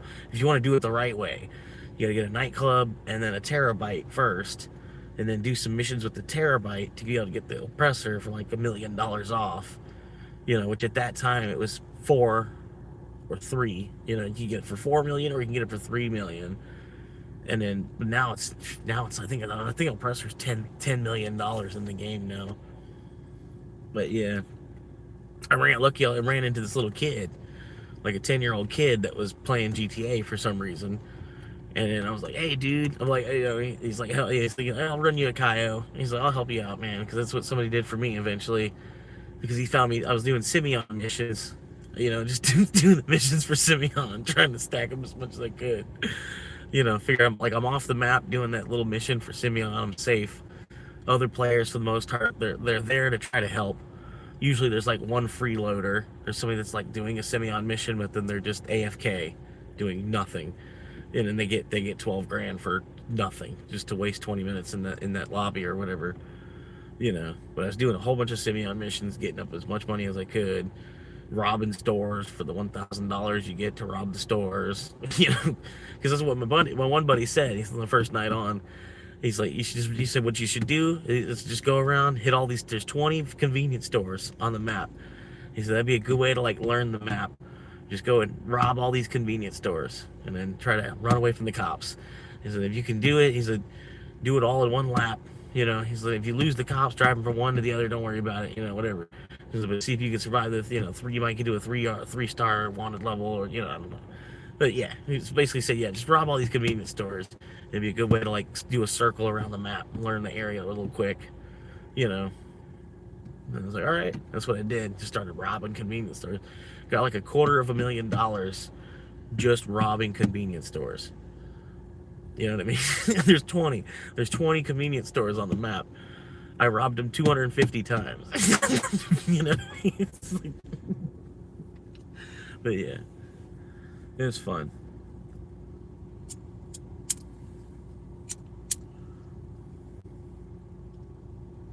It was pretty cool. The movement mechanics on GTA 5. Oh my god, I wish they would have fixed them a little bit. Like over the years, they just left them. They left them all like, you know, like I don't know. They lag. Then when you go to move, you're like, yo, I moved left, then I need to correct and go right, you know. But then it's like in the game, it's still is doing the left first. It's like, I don't know. It's like it's got this lag to it. It has to do your control input, even though you've already changed the, you know. I don't know. Anybody's played it, you know what I'm talking about. The movement of GTA 5 is terrible.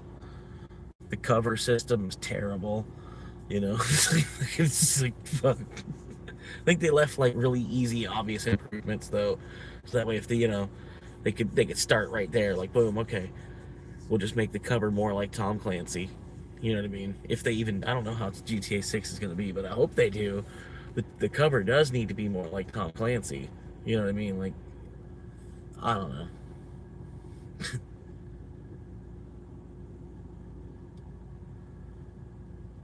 At least at times.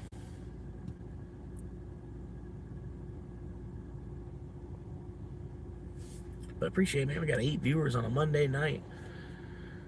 Yeah, always AFK, fuck it. Yeah. Yeah, it's always that one dude, just AFK. Can't even, you can't even get him to get in, like, sometimes, you know, like, you need them to get to a certain checkpoint to, like, progress the mission forward, and they're still just standing there AFK, like, motherfucker. Everybody leaves.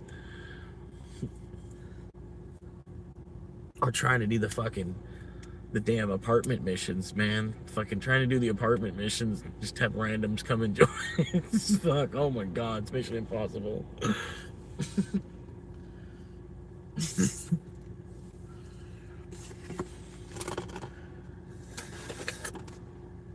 Well, that's gone.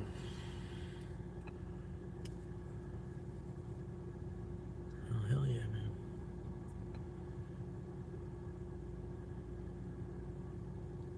I'm trying to wait. I feel like there's got to be an order coming.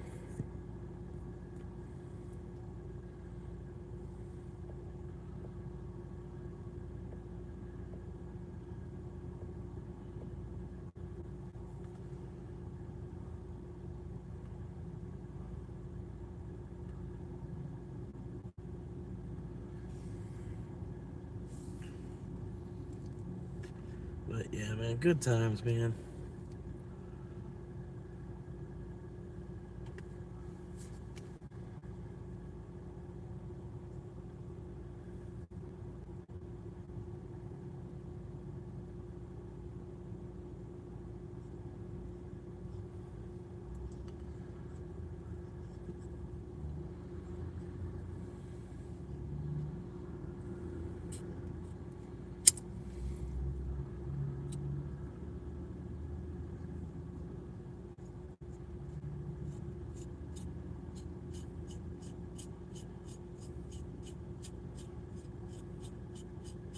I haven't seen too much of any gaming recently. Even like Asmod's videos on gaming, I just kind of scroll right over. I'm not into gaming. I'm waiting for I'm waiting for us to jump into VR heavier, because it's definitely coming. They definitely want us to be a little bit more active while playing games. But yeah, that's what I'm waiting for. It's like when like say 80% of online gaming is just VR. I'll wait. I'll you know what I mean. I'm just saving money in the meantime. When it upgrades to the next stage, then I'll that's pretty much what I did with PlayStation. When I didn't really buy a 3. I had a 4, but I kind of got talked into buying a 4. You know what I mean? I don't know. I had a PlayStation 2, and then I didn't buy a 3, and then I got a 4 really late. You know what I mean? I don't know. But like, there wasn't a whole lot of me skipping the PlayStation 3. It didn't feel like there was a whole lot of upgrade. Like, yeah, it looks prettier. It was prettier. But yeah, it wasn't a whole lot of upgrade. I was like, this is still just a PlayStation 2. You know what I mean? But then you go back and play a PlayStation 2 game, and you're like, oh my god, this is ugly as fuck. How did I ever play this for 12 hours a day without my head hurt, my eyes hurt, it's like some of the games are like, damn, it's like, like, how did I play this for 6 hours looking at this, like, yeah, I don't know, it's weird. But yeah, I skipped like a generation, and I'm basically going to do that again, because PlayStation 4 to 5 was disappointing. Like, it was really, the PlayStation 5 is like what they wanted the PlayStation 4 to be, but they rushed they brought the PlayStation 4 out kind of ahead of time or something, for whatever reason. You know what I mean? I don't know. I felt like I was like, the 3 hadn't been out. I mean, it had been out for a while, but not quite to the point where they needed the 4 yet. And then the 4 came out, and then, like I said, the difference between the 4 and the 5 was like it was a 4.5. You know what I mean? It was like what they wanted the 4 to be. The 5 was. I don't know. But yeah, I was kind of upset with the amount of upgrade there really was from 4 to 5. And then, yeah, they're taking so long with GTA. Like, there's really no good games on the 5 either. There's a couple, but there's not like the library PlayStation 2 had. You know what I mean? Or even PlayStation 3 had a fucking really good lobby too. The library of games. 4 had a really good library of games. 5's got a bunch of like remasters. You know what I mean? Like, half of the games on PlayStation 5 is like a remaster. But I don't know. That's why I said I'm basically going to skip PlayStation 6 and maybe PlayStation 7. And then, when PlayStation 8 might not be called a PlayStation anymore. You know what I mean? Sony might still make some kind of gaming thing, but I don't think it might not be called a PlayStation anymore, because it won't be a station. You know what I mean? It won't be a, you know what I mean? I don't know. But they might, you know what I mean? PlayStation 6 might even already be that way. They might already be planning to get rid of the console. I don't know. But yeah, they go VR. It doesn't matter how big your TV is. Because a lot of people say that too in gaming too. Like, oh, well, I'm playing on my little TV. You know what I mean? How many times have you heard that? Like, yeah, if I was on my my other TV broke, I'm on the little monitor. I can't see, But if we all had a headset, it wouldn't matter. You know what I mean? It doesn't matter if you have a 70-inch TV or a 90-inch TV or 55-inch TV. We all have the headset. You know what I mean? It's like, you could have different different quality headsets or whatever, maybe, but you know what I mean? You couldn't play that. Like, oh, I'm on that little screen. I'm on my shitty visor. I don't know, maybe. People would still be doing it. People would still be doing it too. But you get what I'm saying. So I'm on my little 28-inch TV. It's crazy. Like, remember when a 28-inch TV was huge? It was like you were balling to have a 28-inch TV in your room. was like, yo.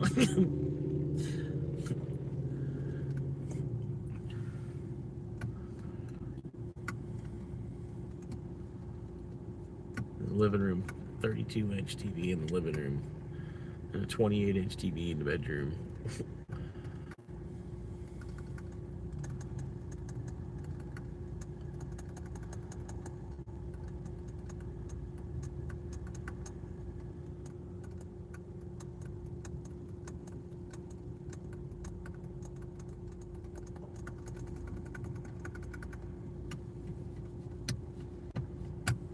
They just tried to send me a $4 some bullshit. That's what I'm saying. Like, I'm a platinum driver. Well, I'm a diamond driver. Why are you sending me $4 orders at all? Oh wait, because I was probably the only driver. So it's like, it gets to a point, it doesn't matter, because like, you're on so late at night, you're the only driver anyway, so whatever order comes through, they're just going to try and send it to, they're going to see if you want it, because you're like, one of the only drivers on. So like, I don't know, I've noticed that too. It's like, it doesn't matter, they tip $2 or $4 or $1, whatever, they're going to give it, whether you're supposed to be prioritized for higher paying deliveries or not. The deliveries, they're kind of far and few between. It's later on at night, and then you're on, I don't know. If there's a delivery, it's some bullshit. I should probably just go ahead and log out, because most I'm gonna get is like a $6 Taco Bell or some shit. But I'm hanging out just in the possibility. I mean, hell, even the $7 or $8 Taco Bell run would be another $8 that I don't have. And then cure some of my boredom too, you know what I mean? Because I'm just hanging out in the car anyway. I might as well hook some people up, you know what I mean? That's another part of it too. I try to tell other people that too, and they're like, I'm thinking about doing it. I'm like, well, really, it's like, because me, I'm in the car already. Like, I'm like a minute man. Like, Uber needs more people like me, basically, you know what I mean? Only they don't, but like, like, I'm already in the car with my shoes on. There's the other Uber drivers, they're like at the house, shoes off, chilling on the couch, probably no shirt on. You know what I mean? I've done that side of it too. If I did have a house, I'd be going back to the house in between each order. Just go back to the house and sit on the couch and wait for leave the phone active and on, and then just whenever it pings again, you look at it. Okay, is that worth running out to the car, put my shoes on for? Yeah, But since I'm already in the car, like check 1 and 2 is already done. I'm already in the car and shoes are on. More or less, I could take. It's easier for me to take the lower orders, sort of. You know what I mean? Because granted, when you're already at the house, you don't want to leave. I wouldn't want to leave for less than $10. You know what I mean? Because you're already chilling at the house anyway. If it's not going to be worth it to leave the house, not at least a $10 order, why would you leave the house? Unless you really need cash. You're like, you're going out. I don't know. But Uber was really, really slow where I was at too, to where it made sense to just go back to the house. You know what I mean? Like, you go run whatever order they sent you on, and it didn't make sense to wait at McDonald's for the next one because it was that slow. It was just go back to the house and hang out at the house for the 4 or 5 hours until it pings again. Because that's how slow it was and where it came from. I was like, holy fuck. I couldn't wait to get out of that town to come here to try it here. Because I needed this town. I needed this today. These people are all about convenience around here. They're such townies. You know what I mean? This whole city, the most towny people ever that I've experienced.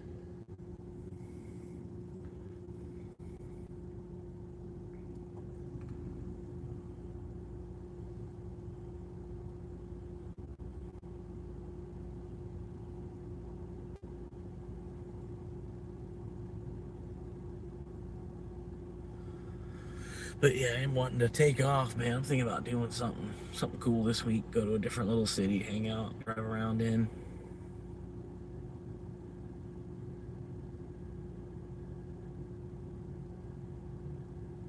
But I don't know.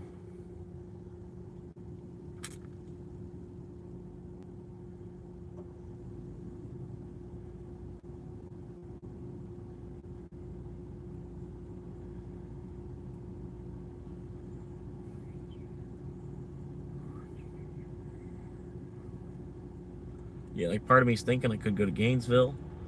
Part of me's thinking I could go like to the suburb side of Tampa. Part of me's thinking I could go to St. Augustine. Part of me's thinking I could maybe go try Daytona. I don't know. But with the car's not quite proper running order either. And I'm still running it right now. But like, it's hot, man. I kind of, as soon as I turn it, I've been chilling with the AC on for so long too. It's like, I'm gonna turn the AC off and then instantly start sweating.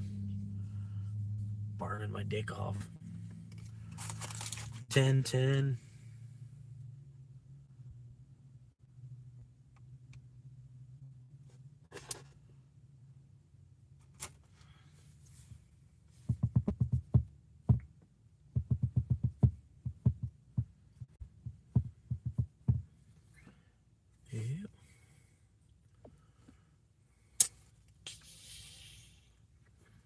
Then I'm waiting for like somebody I went to high school with to find my YouTube. I'm like, what the fuck? Lunchbox? Lunchbox? You're on YouTube? And they're like, dude, yeah, that makes perfect sense. Like, holy shit. Like, what? How am I only just now finding your channel? You know?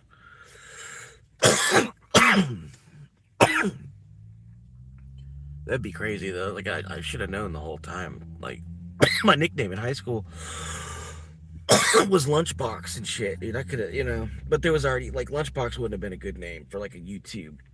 It was already taken and shit. There was already a bunch of people that were different Lunchboxes type of shit. You know what I mean?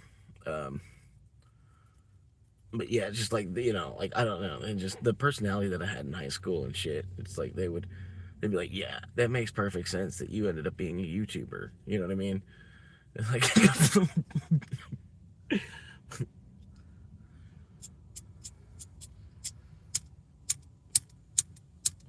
like if any of the girls that remembered me from choir found me on YouTube, they would probably be like, yeah, that makes sense. You know what I mean? I just wish I would have started it like when I was in high school. There could have been all kinds of cool, crazy shit that would have been on my channel. You know what I mean? I could go back and watch, even for myself to rewatch. You know what I mean? We were doing all kinds of crazy shit, man.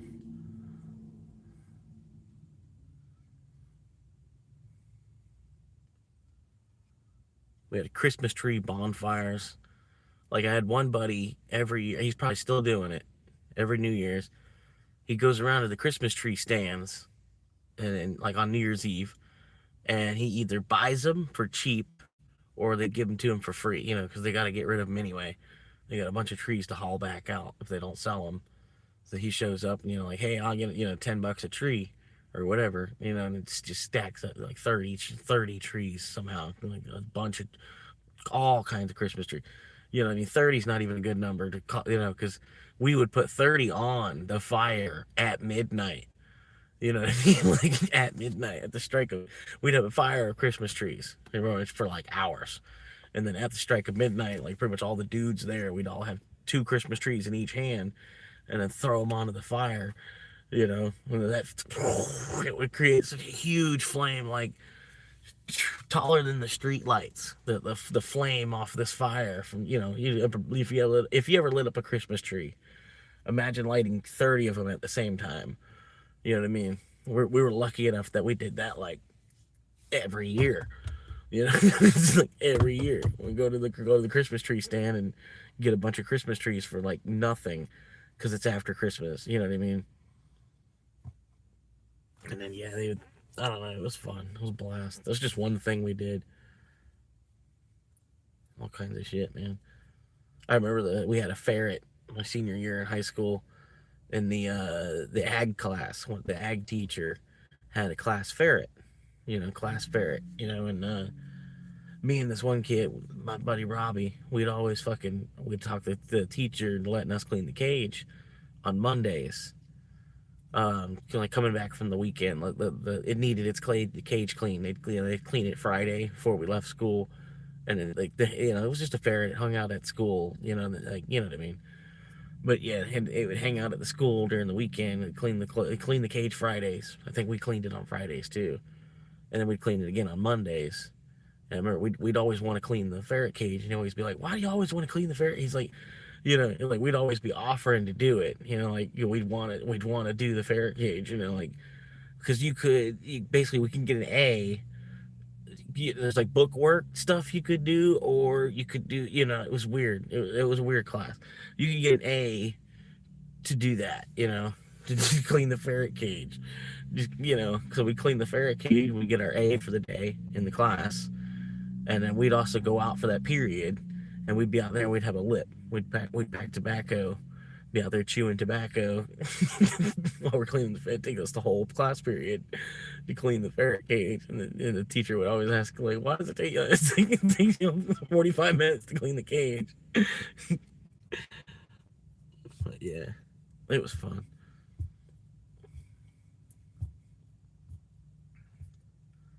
They pretty much said, if y'all get caught, he's like, I don't know nothing about it,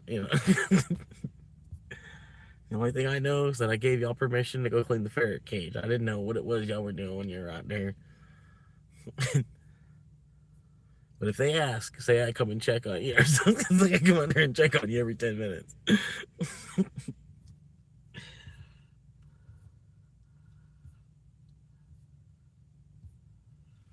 my God. He was a cool teacher.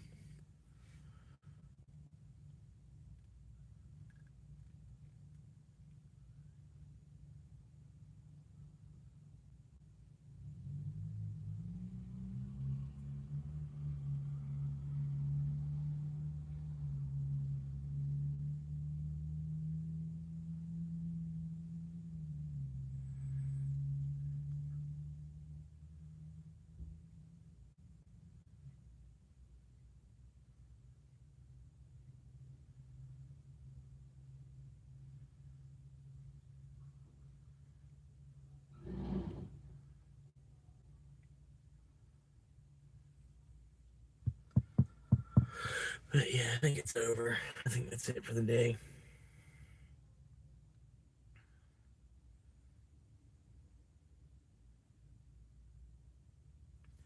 I'm gonna go get a drink. I need a refill.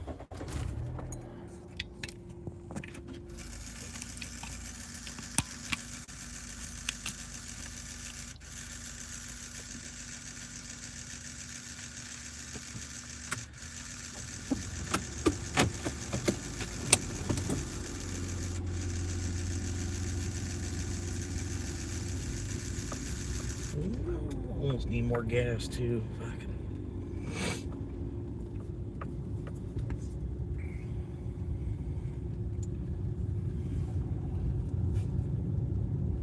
Yeah, she'd probably due for an oil change, man.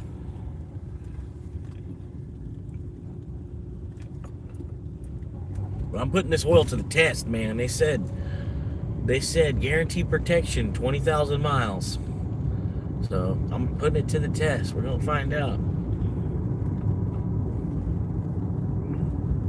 20,000 mile oil.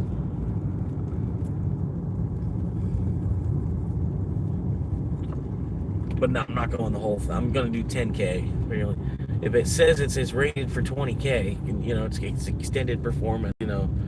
Up to 20K, up to 20,000 miles, extended. Guaranteed. Whatever. But I figured it could at least probably go to 10K if it says 20K on the bottle. It's kind of like false advertising to a certain extent.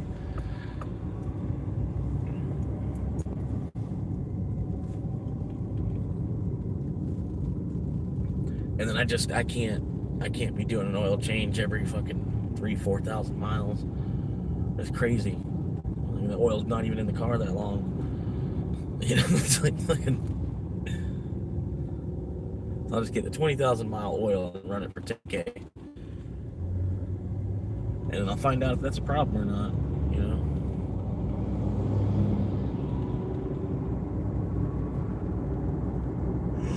I can feel the oil's getting looser. I can feel it when I go to take off and stuff. Like the RPM runs up higher.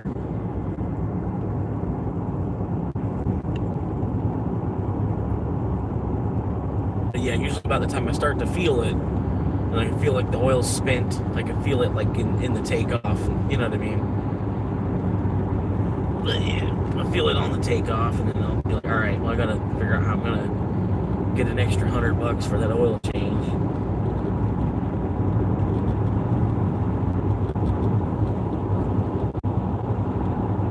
But hell, even to do it myself, like, it's a decent amount of money.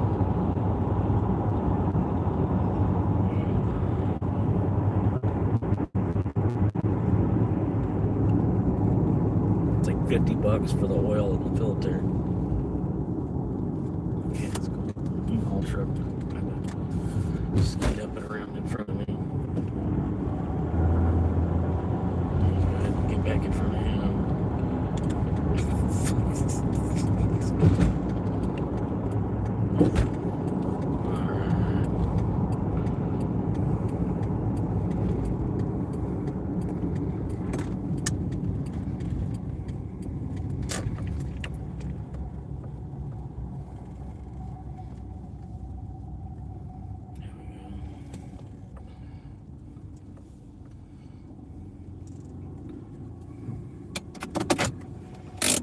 Skeet daddle.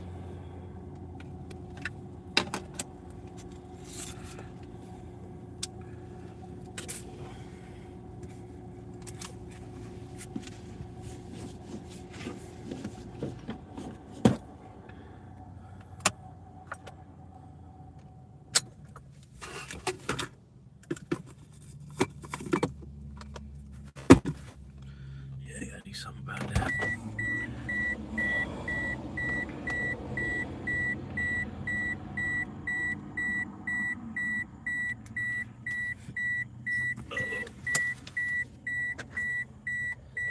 But it is nice, man. I'm still going to the gas station and refilling my drink more than I'm refilling my car. You know what I mean? Could be the other way around.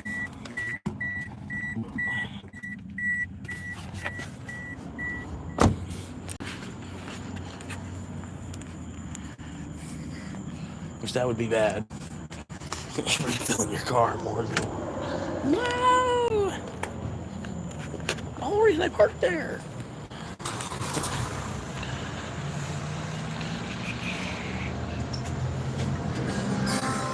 God damn it.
Transaction complete. Please take your items.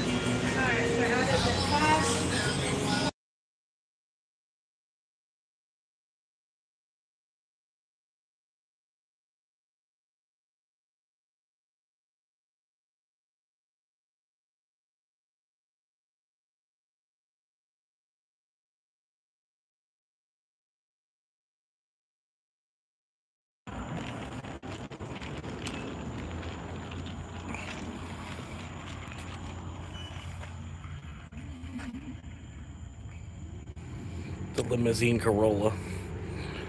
The Corolla limousine.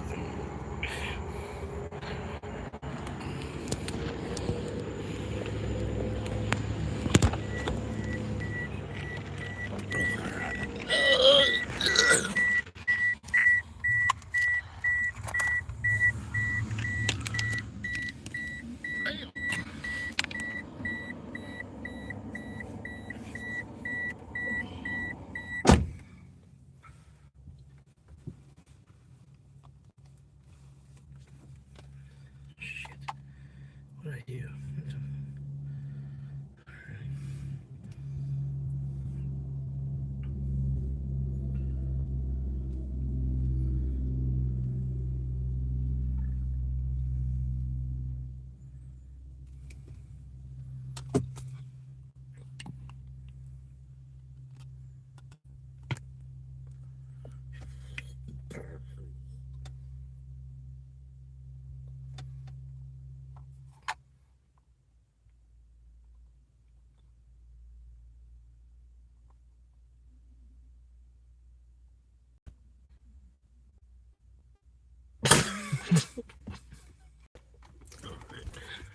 Wow.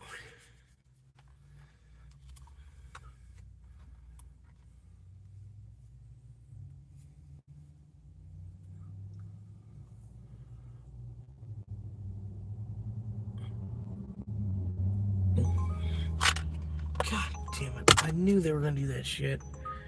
I knew they were gonna do that shit.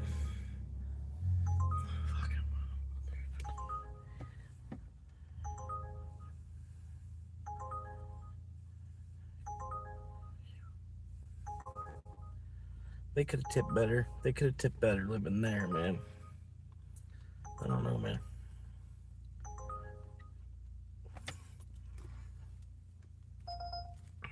Ooh. God damn it. It's a hell of a ride, man.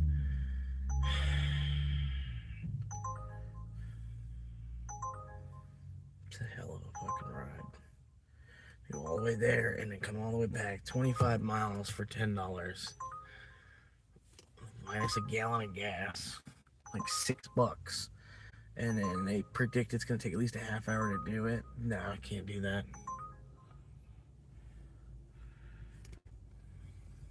Sorry. Can't do that, man. I thought about it. I'm like, yeah, like $6. It could have been $6 more after fuel. I don't know. $6.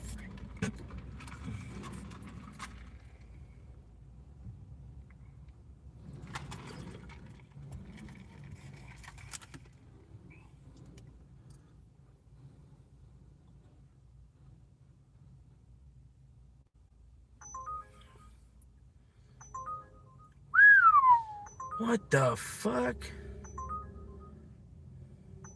I think they're just attacking my acceptance rate right now. I think that's what's going on.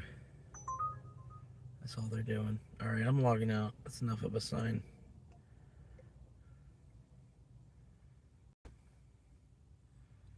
They just sent me some stuff. It was going all the way over. I'll show you. I'm over here. Oh, hang on. I need some brightness. There we go. I'm over here. And I'm down in this corner. Down in this corner of the city. They wanted me to go all the way up and over here somewhere. Up over here, I don't know exactly where, but somewhere over there. They wanted me to go all the way to that side of the city, all the way up. I would have had to gone all the way from where I am, all the way up this main highway to the other side of the other side of the interstate, through the whole center of the town to get to this other side of town. Drop it off somewhere like around here. I was not about to do that shit. What up, Art? I was just advertising you earlier, man. Just about an hour ago. I was like, y'all should check him out, man. I'm like, he's actually pretty cool. Like, he put on a hell of a show to just me. Yeah, like, I was like, man, I was like,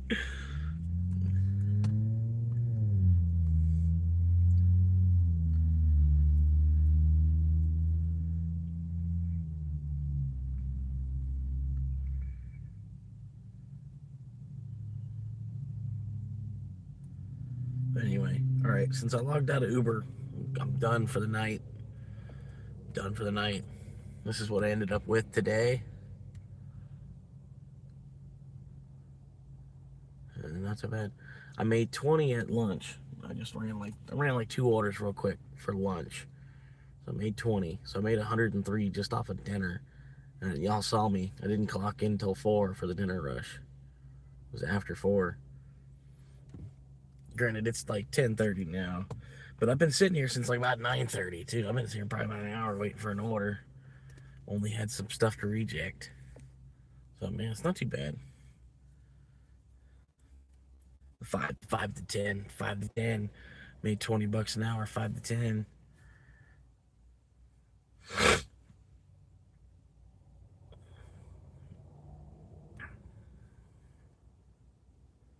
What?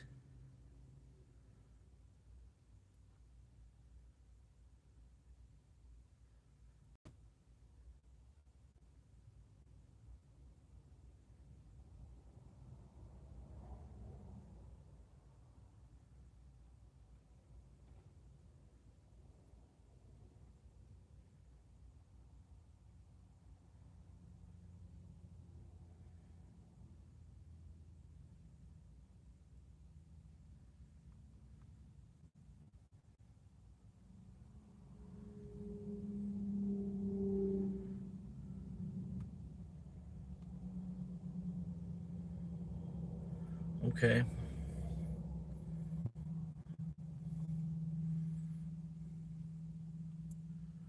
Yeah, y'all aren't wrestling fans. I shouldn't even ask y'all that question.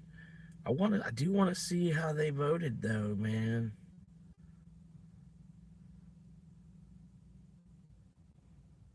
I would say Triple H, yeah. Triple H got the vote.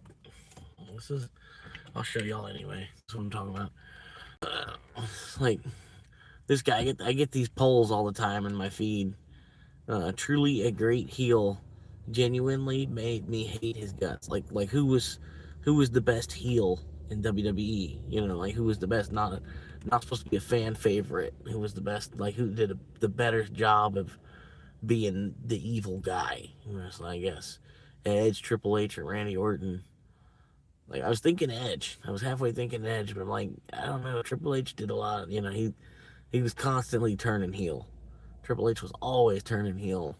You know what I mean? He was like only good for like that little bit. Like he was when he was doing just him and Shawn Michaels doing DX. Like when DX did the return, basically it was just Shawn Michaels and him. Just the two of them were DX. Like I was like, there's the only time that I remember him being like a good guy. Most of the time, Triple H was a bad guy. Even Triple H versus Stone Cold stuff, like Triple H versus Stone Cold stuff, Triple H was the bad guy in those matches. I don't know. I don't remember a time when Triple H was ever like a good guy. I don't know. He might have. There was a couple of times like he's a fan favorite still because of how much he put into the industry. You know what I mean? Like honestly, even if he was the bad guy in the storyline, you know what I mean? He's still about one of my favorite wrestlers because how much he put himself through. Like just his finishing move, doing the pedigree was like tearing up his knees, and he was still doing it. You know what I mean?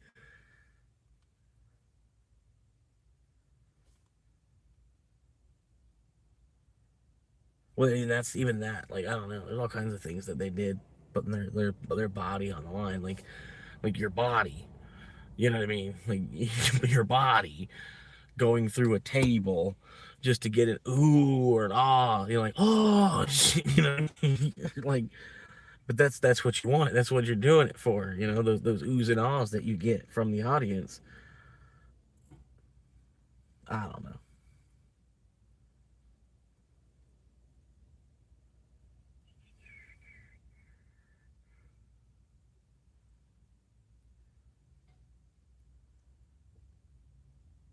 But yeah, I think they were more athletic than about half the people in football. Really, today's football.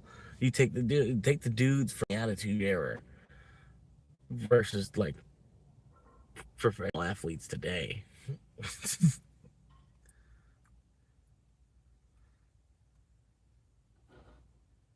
I don't know. That's enough wrestling.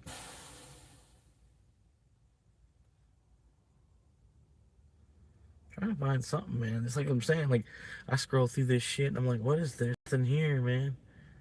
Okay, and some of this stuff is almost.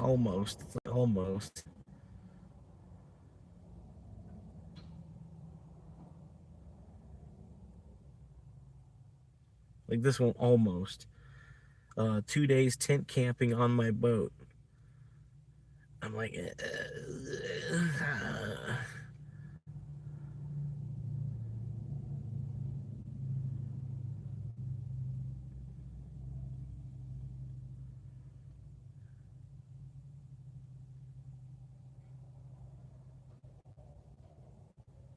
okay, this one looks interesting.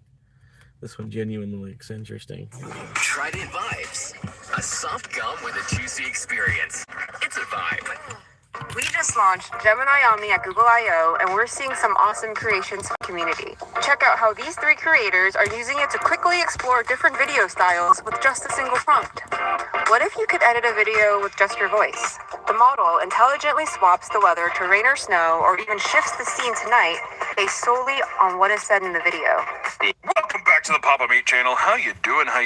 Sundown, because today we're going to be talking about the dark side of gloving. There are all sorts of niche hobbies out there, some more obscure than the last. I would say our most recent would be sliders.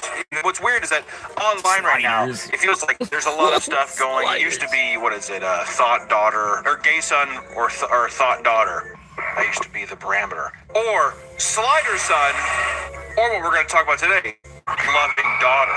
Yes, my friends, gloving. It's fascinating to see all the history and intricacies behind strange communities of passionate people. Now, the gloving scene has died down significantly over the years, and because of this, many of you that don't attend music festivals or raves could be hearing about this for the very first time. Well, settle in. So let's delve deep into one of the silliest and oddly dedicated sports around, gloving.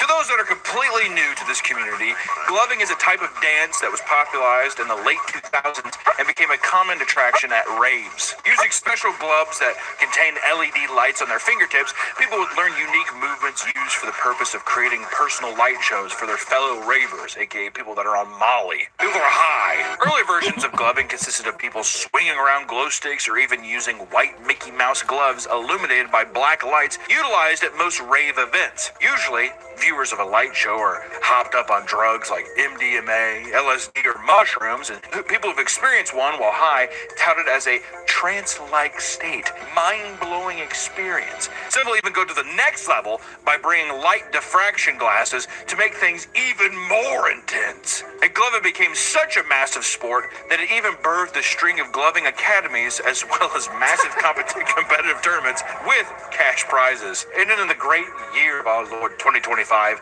the International Gloving Championship, according to one journalist, was a large venue filled with stoner snacks in which people would engage in rap battle as competitions. That's where we're at now.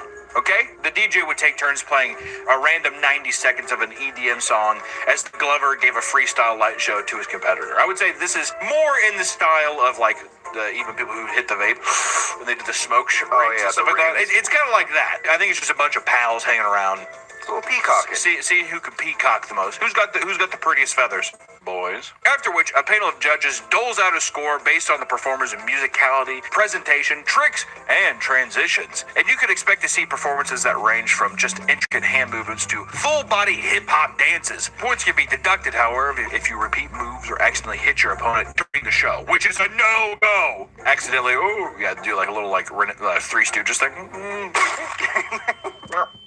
Whatever. For many people, people, gloving may just be a fun way to pass the time, but for others, it's taken much more seriously. Some experienced glovers claim that each gloving light show they put out follows a narrative that the performer is trying to tell the viewer. There's a wide range of people that enjoy gloving. Even people in their late 50s and older are proudly uploading and displaying their light show routines online, which is some of my favorite vertical content, is when you just scroll and it's just a person kind of smiling, and then you go, Look at this gentleman control fire.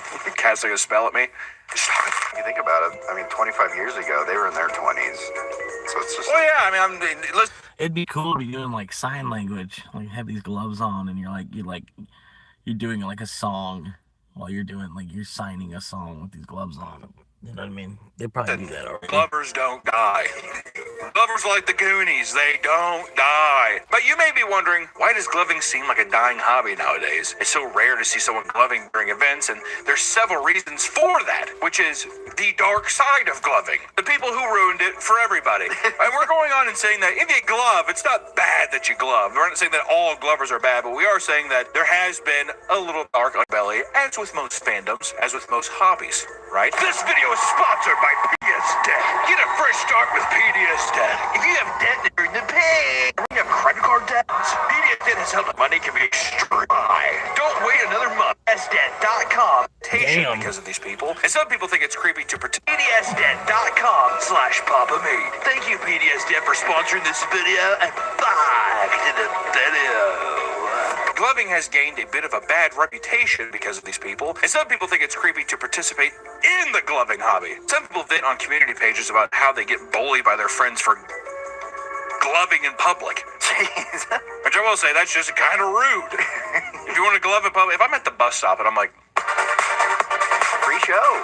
I enjoy it. I'm a little show pony.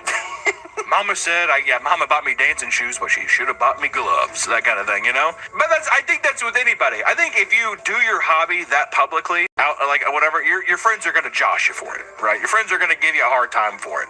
If you're one of the good ones, be proud. Keep charging those gloves and keep dancing. According to one passionate fan, he catch himself making gloving movements with his hands to himself in public and while hanging out with his friends. Okay, well I'm gonna go on a limb here though. If you don't even have the fucking gloves on and you're just like, yeah man, I mean me and Sarah's still dating, so it's just like, you know, we're just trying to figure it out, and it's actually been like a really good time. I'd be like, what the fuck are you doing? You're not even wearing the gloves. They're practicing. Well, exactly. It's just second nature. Sorry. It's almost like on your phone, hang out with friends if you're just sitting there gloving in it by yourself. Imagine watching Breaking Bad or Sopranos with your buddies and like, oh dude, I love this episode. And your buddy's just like, dude, I fucking actually, like, no, seriously, I love this one so much, dude. Like, could you cut it with the gloving? Sit on your hands if you have to, please. It's like, dude, you can't cage a butterfly, dude. It's like, what the fuck are you even talking about, Marcus? These friends would often crack jokes about it lightheartedly, but would get annoyed when he tried to do light shows around them at clubs. Yeah, so funny.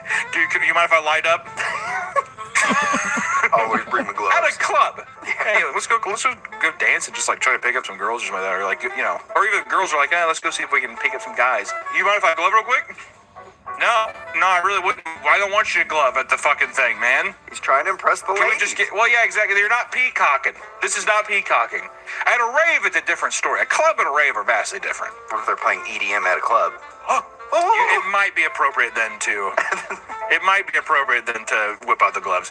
Because if it's an EDM heavy thing, you're trying to see... There's probably some secret glovers in there who are like crossing their arms and stuff because they're just like, must refuse the temptation. But the first person who does it, I think all the glovers are going to come out. It's like everyone has their arms tucked, and then all of a sudden, they're already wearing the gloves, and like they have the light show thing. I'm surprised. I thought I've seen a lot of videos on YouTube, so I'm surprised it's dying. I thought it's getting a resurgence. Oh, it is. I can't tell why, but for some reason, it is blowing up in the subsects. In the same way that I feel like they're on the same level as the sliders right now. Not everyone does sliding content, but I do think that people like negatively look at, like, they're like, this is cringe or that shit. So it just feels like these are just the two ones right now that people are choosing. Or they're fighting. They're fighting. The glovers and sliders are fighting. Yeah. Is it going to be some kind of gang war? Who would win? Who would win? Just based off of looks, the sliders, very intimidating. Well, they do have the spooky clown makeup and stuff, and they're much more sexy. They're faster too. That is true. I would say that the sliders are a more aggressive kung fu stance. A more, in the terms of mixed martial arts, the slider stance is much more aggressive, while the glove is much more defensive. You're standing in place. Well, trance, very defensive. Yeah, you're right. That's what I'm saying. If they get too close to the sliders, do they get up off their knees? They're like, no, I want to stay on my knees and slide. My thing is, I think the Glovers would have like some kind of powder, and they'd blow it into the slider's face. Or what if they like drop tabs of ecstasy in water? They're like, it's right in your face.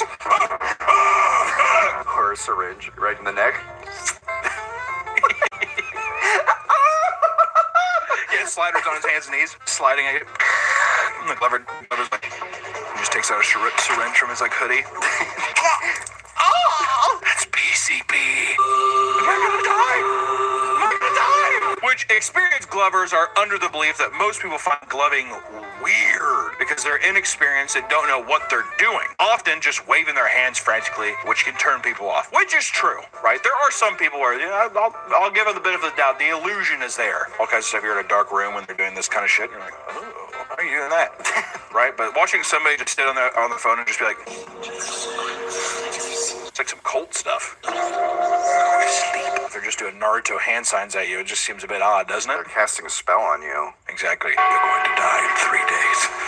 Dude, I just watched a Glover video and he didn't have his gloves on. Dude, why would you do that? What if that became like instead of like The Ring or something? I saw the Glover video and he didn't have his gloves on. Oh, God, dude, you're fucked. Others, however, think it's due to the way men at raves will give non-consensual light shows to women who are rolling as a way to lure them in and give them unwanted attention while they're under the influence, aka creeps at festivals that are preying on intoxicated people. Those are bad people. Bad. Once again, dark side. Dark underbelly of the gloving. Those are the bad Glovers. While many people try their best to make gloving a sport that's taken seriously, these same type of people have ended up pushing away potential Glovers due to how overbearing they can be. Glovers have voiced their opinion that competitive Glovers can have a sort of God complex that results in aggressively criticizing people for not being able to pull off certain moves almost immediately. It's like, dude, I need time. I have to practice. Also, I'm guessing that if you were gloving and that is where you're at, I think you're putting it all on gloving. The God complex is being like, this is simply all I have. That kind of thing. They're putting all their eggs in one basket. They're putting all of their gloves in one basket. Dad, I'm not going to college. Dad, I'm dropping out of Harvard. Why? Let me show you. I'm going to glove you. Glove you. I'm going to Glove University. In some cases, people can't even glove casually at a rave without a retired glover approaching them to give them a lengthy list of tips and tutorials instead of just enjoying the show. Which, I love that. I love the retired guy be like, buddy, your wrist is moving too much. Okay, let me show you something. Give me your gloves. How many times do you think some guys like, just give me your gloves. Let me show you something. And he one-ups you with your own gloves? Yeah, exactly. That's disrespectful, isn't it? Oh, 100%. I would throw the gloves away. Keep them. Be like some guy using your condom or something like that, wouldn't it? Here, have it back. No, dude, you've used it. You would think participating in such an overly silly-looking hobby would keep you a little bit humble, but somehow elitism exists in even the most niche communities. Where there is community, there will be elitism, my friends. It doesn't matter. Try to give me one example where there wouldn't be elitism. I can't even think of it. There's literally everything. There's always going to be someone. Even like collecting stamps. Oh, yeah. That guy's going to be like, buddy, yeah, so you shouldn't start collecting with these. Okay, these are the Harriet Tubman reprints. They're not original. Like looking around, he's like, am I wrong? Or you want to start with Sacagawea from the 80s here. There's more to worry about than asshole Glovers, however. Some will give out personal light shows at a distraction so they can pickpocket you during an event. Considering most people at the rave are fucked up on all sorts of drugs and alcohol, this makes it incredibly easy to steal from them. Speaking of drugs, it goes without saying that an in-your-face light show goes hand in hand with rolling on MDMA or other psychedelics. This, however, is part of the reason that gloving is dying as an art form. It's an art form, okay. Are they saying it's only fun on drugs? Yeah, we don't do drugs anymore. Well, yeah, when you're in your 20s, you're like, I'm gonna live forever! there. And then right about, I would say right at about 25 to 27, you really feel your mortality start kicking in. At least it was for me. When I was 25, it's like when I was younger, used to hop back from hangovers, easy, whatever, all these kind of things. And then it became something where it was like, I feel like I'm going to die. To where then someone's like, we're going out, and you're like, I'm good. So then, of course, you don't want to be like, do I want to do hard psychedelics when I'm in my 30s? I don't think so. I would also be afraid that I've never done any of that stuff. That's just because I'm afraid that it's going to fuck with my brain. Yeah, forever change you. Yeah, or something where it's like, I mean, I don't know if this even happens, but some people where it's like you get high and then you never really come out of it. It fucks with your brain chemicals or chemistry or whatever. When I took acid, I thought I fried my brain because I stayed up all night and then I couldn't speak. I was just mouthing words at work. Like, can I get a pepperoni pizza? Welcome to the Google Career Certificate focused on cybersecurity. The Google Cybersecurity Certificate teaches you how to use the Linux operating.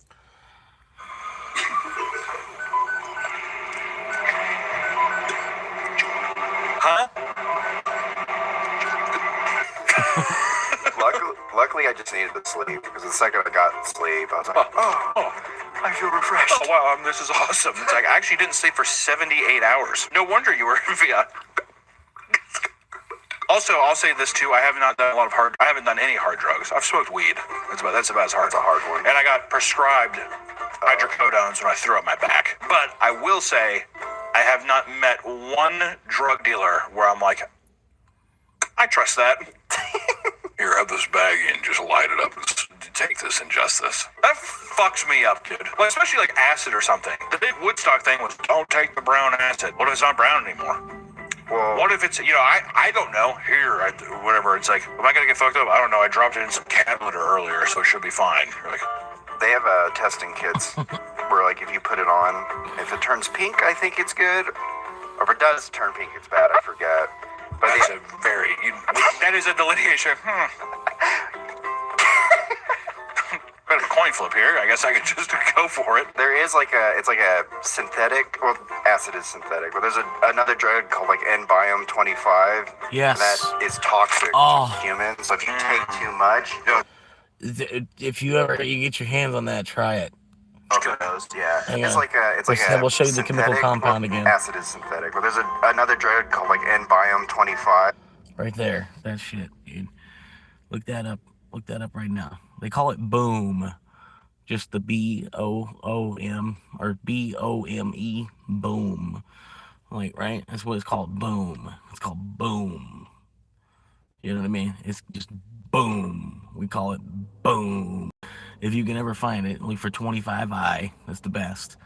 25I. There's other variations of it. I think there's like a 20C or something like that. But what it is, it's not even a drug yet. It's not even been around long enough that it's technically even a drug. It might be today, but it's a research chemical. It's not a drug. It's a research chemical.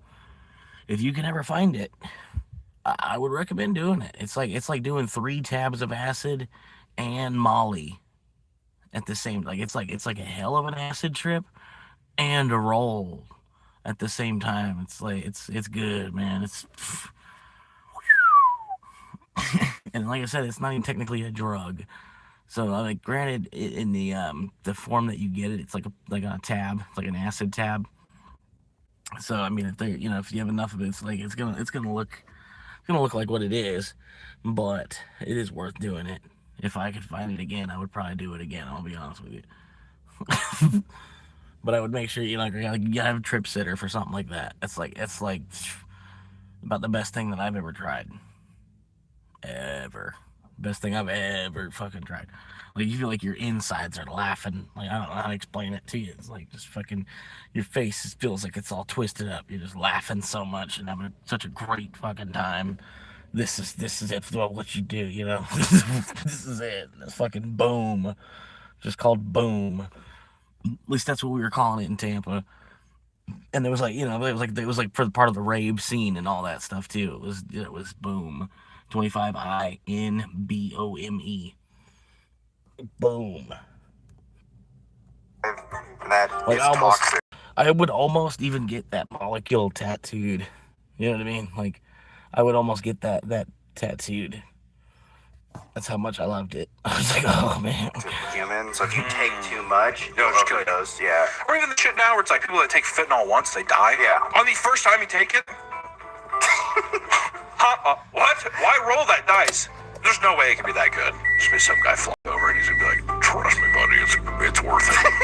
I'm like, nah, I'm good. In 2010, during an electric daisy carnival, better known as EDC, a 15-year-old woman named Sasha Rodriguez died from an MDMA overdose. This not only led to the EDC being banned in Los Angeles, it also put large-scale music festivals through far more scrutiny regarding safety precautions.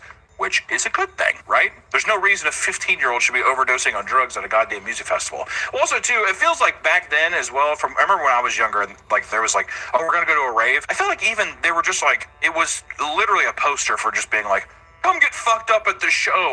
Yeah. It was way more promoting, like even less with the music. It's like, who gives a fuck who's there? Just come trip and dress in like a weird fluffy outfit and dance around and get high. That's kind of what the big promotion was for it. This led to many events trying to stray from an image that could potentially promote drug use, opting to brand their events as more of a concert rather than linked to rave culture. The image of groups of drugged out people slack-jawed and gazing at light shows was thought to promote further drug use than actually enjoying a show. Come be a zombie for a while and barely listen to music. Yeah. Another safety concern could be the fact that attendees being given a light show would often sit on the floor and zone out in the middle of large crowds, creating a fire hazard and risking people being trampled to death. This could even lead to lawsuits, something events wanted to avoid at all cost. This led to a mass banning of LED gloves throughout many big events. Oh, they just straight up banned them? Yeah. Gloving I think they're just like, I don't want to fuck with it. Well, yeah, that guy's going to be like, do I want our event to be canceled and everyone... whatever? It's like, no, they'll just cut out the gloves, which I'm sure at the time people were livid. Well, you see, wouldn't you want a glover on the floor? Because if people start getting tranced, you're like, that guy's on drugs, get him out of here. I think there's no way you can monitor that. It's such a large scale. It's kind of like when people are like, no smoking pot in here, but always there's people going to be smoking. But I've never been to a concert where they're like, that kind of thing. Well, the glover, he's undercover. If it's yeah. Yeah, he gets you in trance. Yeah, section C4. Section C4.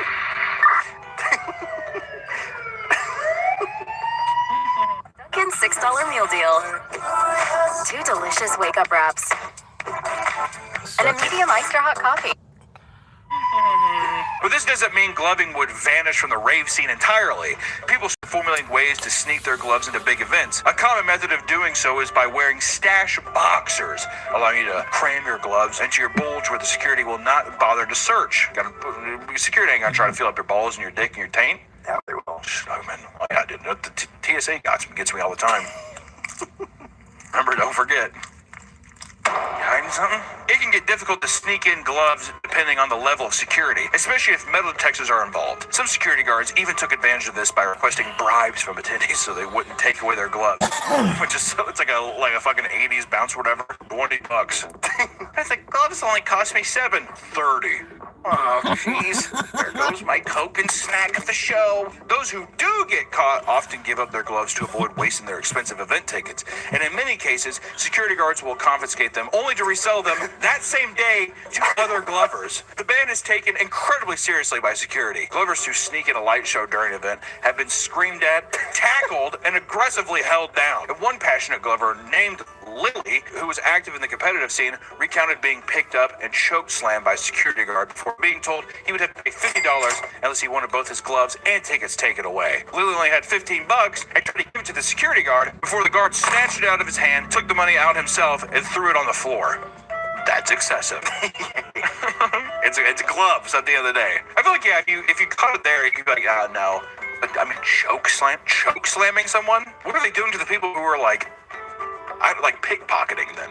Good God. They're letting them go. Harpoons? Or yeah, they're just like, I don't give a fuck. Glover! That seems a bit excessive, right? Needless to say, it's easy to see why gloving is dying. Many people got sick of practicing only to have various pairs of gloves taken from them before they could show off their skills, which is kind of funny to think about. I'm not going to try anymore. We're just going to take my gloves.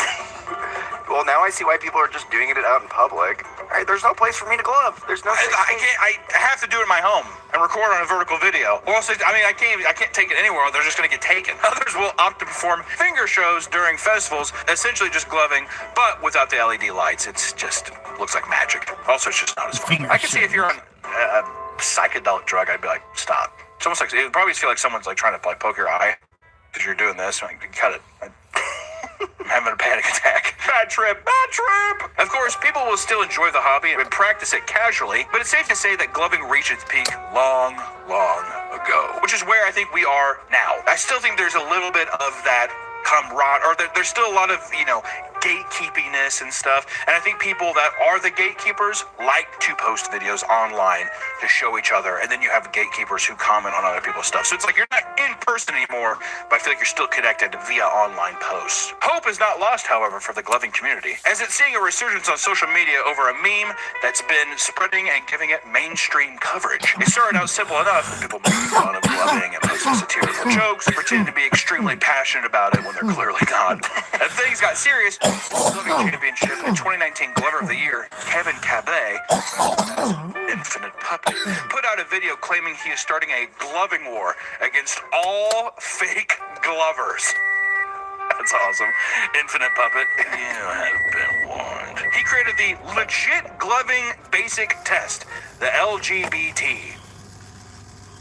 A gloving routine challenge made to weed out all of the unserious glovers that were plaguing his beloved community. From there, the gloving meme blew up, and everyone was putting on gloves and going to war, baby. As soon as the war started, the term de-gloving began to float around. This was the act of giving up their gloves after losing a gloving battle. It's like racing for pink slips in Fast and the Furious, okay? It was described as a horrific experience where the person's hand would be shredded, mangled, and torn to pieces, since taking off your gloves was like removing a body part. Fucking de-gloving. It's almost like it's like racing for pink slips. It's also like a luchador removing some guy's mask. Except gloving does not compare to those at all in severity.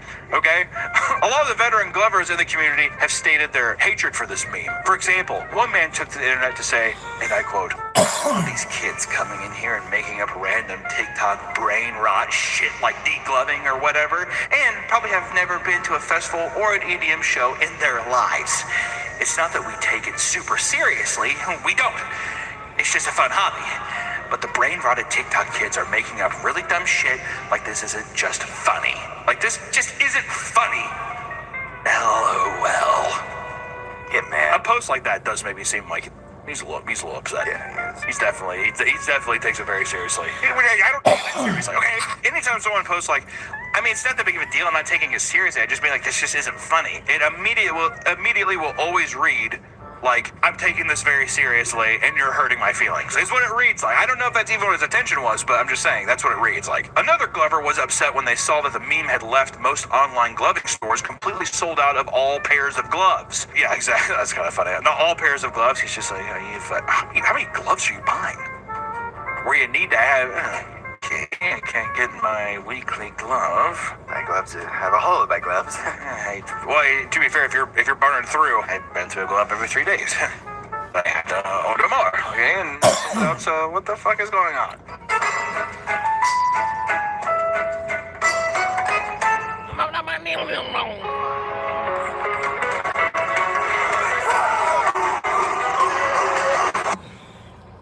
Not all have such a negative reaction and realize that this might be a good opportunity for the community to grow. There are instances where people started doing it ironically because of the meme and are not doing it wholeheartedly. Gloving has now gone full circle and started to blend with other niche communities, including sliders. Not long after this occurred, another few glovers and sliders began. Remember the gang war we were talking about? Keep up. Despite all this discourse on who is superior, people have put their differences aside and begun asking whether you would prefer a sliding son or a gloving daughter. It's so funny how online discourse evolves. Well, what was once sexual is... Well, let me ask you this. Do you think sliders, I think there's a big part of that community where there are people who are like, you look cool and sexy doing this. Oh, yeah. I definitely, because people do edits and stuff. Does that translate to gloving? Is there something where people think it's just kind of hot? I mean, if it's a girl doing it, I'd be like, people are like, man, and she's so hot. Yeah, but even then, I think the true test is if a guy does it. And the girls, because guys will, I think, fetishize anything, but it's like more rare, I think, to see girls be like, I think that's sexy. If there's like a really buff dude doing it, yeah, I think. Oh, sure. And shirtless, they could do anything sexy. But you think that if it was just like, not, you know, let's say he is a conventionally attractive person, fully clothed, whatever, and he was doing it, I still think people would be like, it's just kind of hot. He's put me in a trance. You know, that kind of thing. I mean, I'm under his spell. Or, yeah, if a girl does it, then, yeah, guys are going to be like, oh, my God, this is the hottest thing ever. Dude, to roll with her, oh, my God. Go to, like, a Deadmau 5 show and roll with her.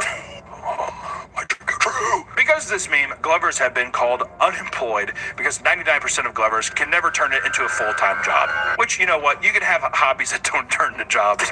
But I think it's just, once again, it's adding insult to injury.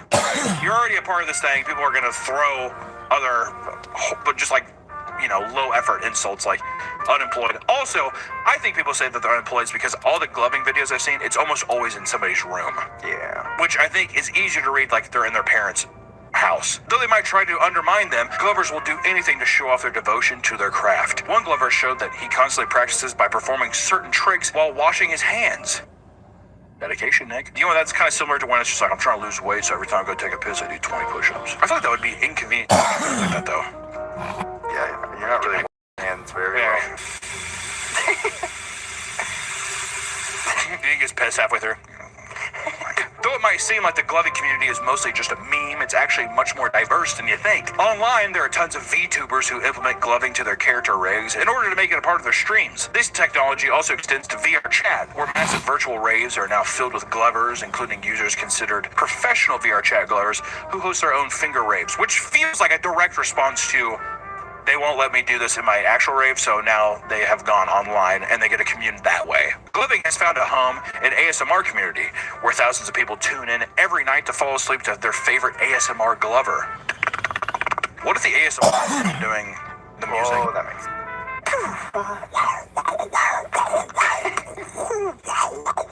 He does that fucking, that Zelda edit, whatever.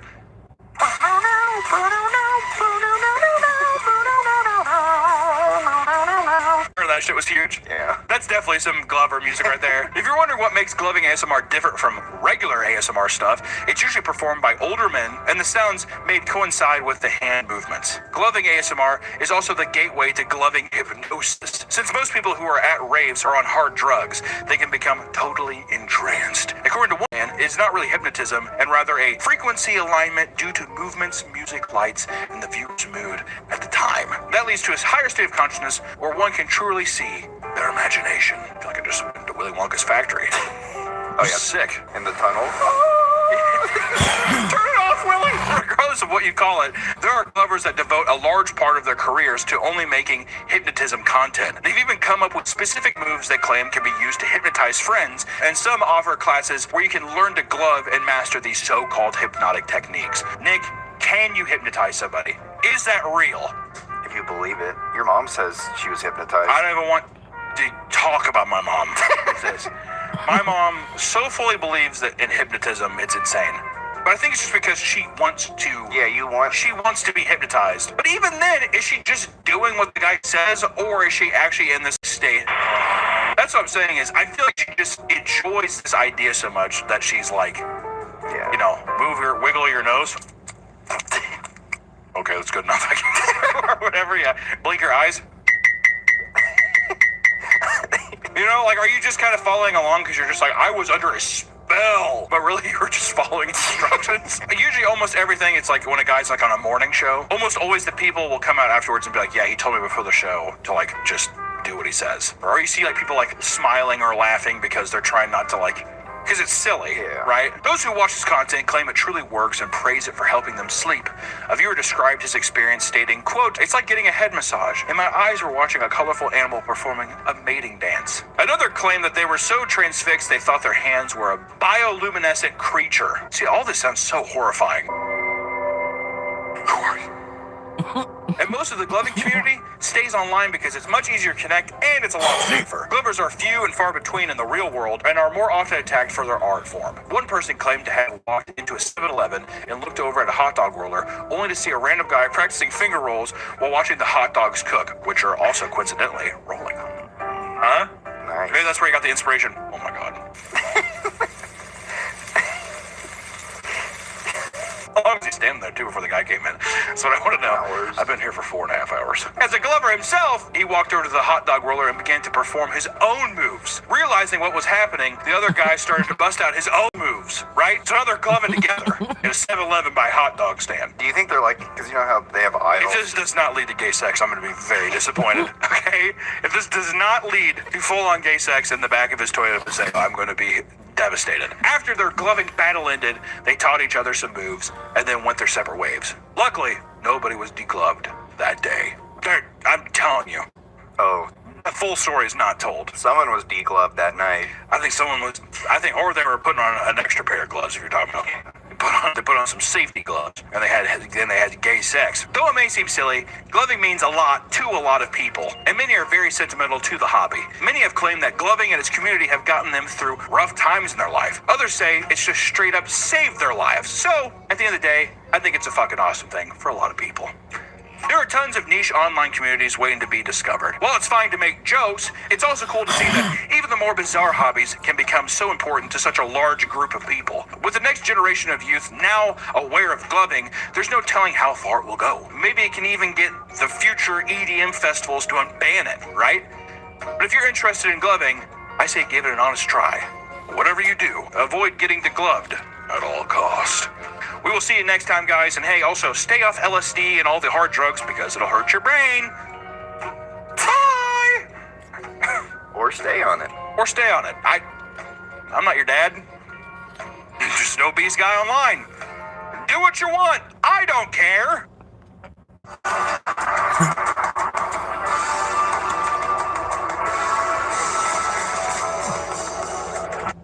I'm just a turkey on the internet.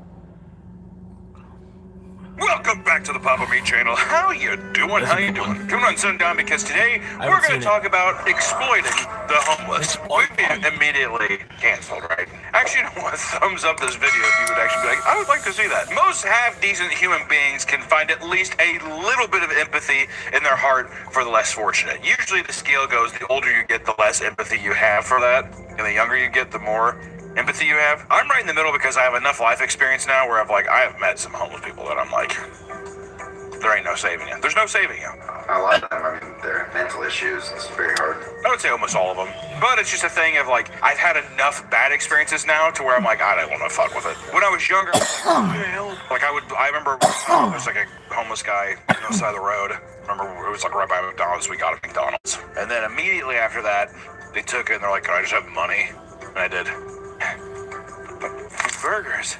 This feeling may encourage you to toss a homeless person a few bucks or maybe some food now and then, which, you know what, I still do. I'm still just like, dude, I need, of course, even when we were in New York, Nick, guy went in, he's like, can I get some toilet paper or wherever? And he ended up getting a bunch of groceries or whatever. And then Nick was like, I thought you just said toilet paper. Oh, he's like, can I get this? And he pulled out like a candy bar. But, I mean, let me just say, we have not even gotten out of this fucking intro. Help people when they are in need, but also, you can't help every single person in the world, right? Does this just look bad? I can't tell if does this look bad? Are people gonna be like, well, you should help everybody you come across? No, I mean, that's just a fact. You can't help everybody. Like, okay, can I give you an example of a time when I'm like, I can't. I was walking, I was in Los Angeles, North Hollywood. Crazy, there's homeless people there, right? It was like off this intersection, I was in my car, and it was hot. I mean, it was very hot out, and I felt bad. And I sat there like, ah, dude, sitting in the shade.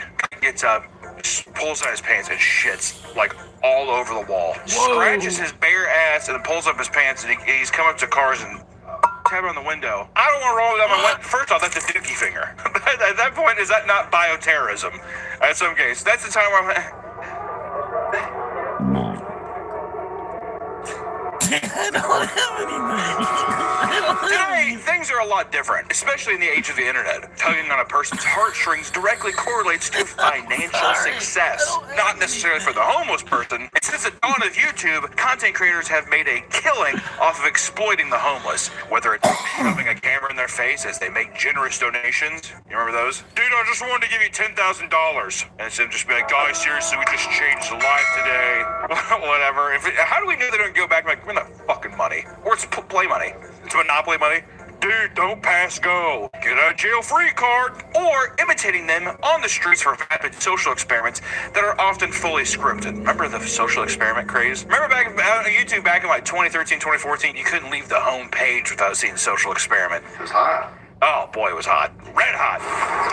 Social experiment. Mommy Makeout Day? My favorite video. And it's Mommy Makeout Day. Mommy Makeout Day. That was a social, I think pretty sure that was even supposed to be a social experiment. Or is it a prank? There really was no difference between prank and social experiment. I wanted to know if you wanted to play a quick game or a quick kiss.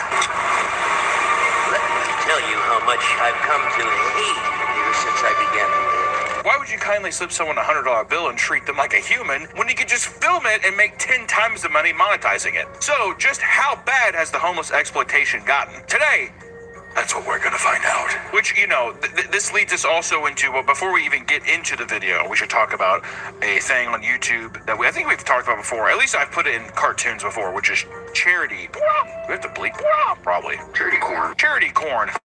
I'm also pretty sure there's some kind of phrase for this. It's kind of the Mr. Beast thing where it's giving someone less fortunate a shit ton of money, but in return, you are making a bunch of money off of it, and you're like garnering basically power. You're using your thing to exploit people out of more power, which some people say it's a thing where it's like you're never able to criticize it because in the end you are doing a good thing, which you are. You are doing a good thing, so it's like if you're doing a good thing and you get rewarded for it, is that bad? I don't know. Yes, I'm being paid for it, but at the end of the day, I did a good deed. Hey, today's video is sponsored by Starch 4 PCs. Starch 4 has some of the highest quality PCs and customizable products on the market. Right now, the hottest item is the RuneScape Keycap Set. Your keyboard features the original RuneScape UF font and images from the game menu. This set of 132 keycaps is perfect for OSRS enthusiasts, regardless of their crafting level. Have the entire world of RuneScape at your fingertips, bitch. Check out this collab and other goodies at starforgesystems.com. Thank you so much for sponsoring the video. And also Computers Rule, so check them out. Thanks. From the early days of YouTube, people have looked to the homeless to help bring in this delicious AdSense. People look at homeless people on the side of the street, and they're just like, you're my little guinea pig today.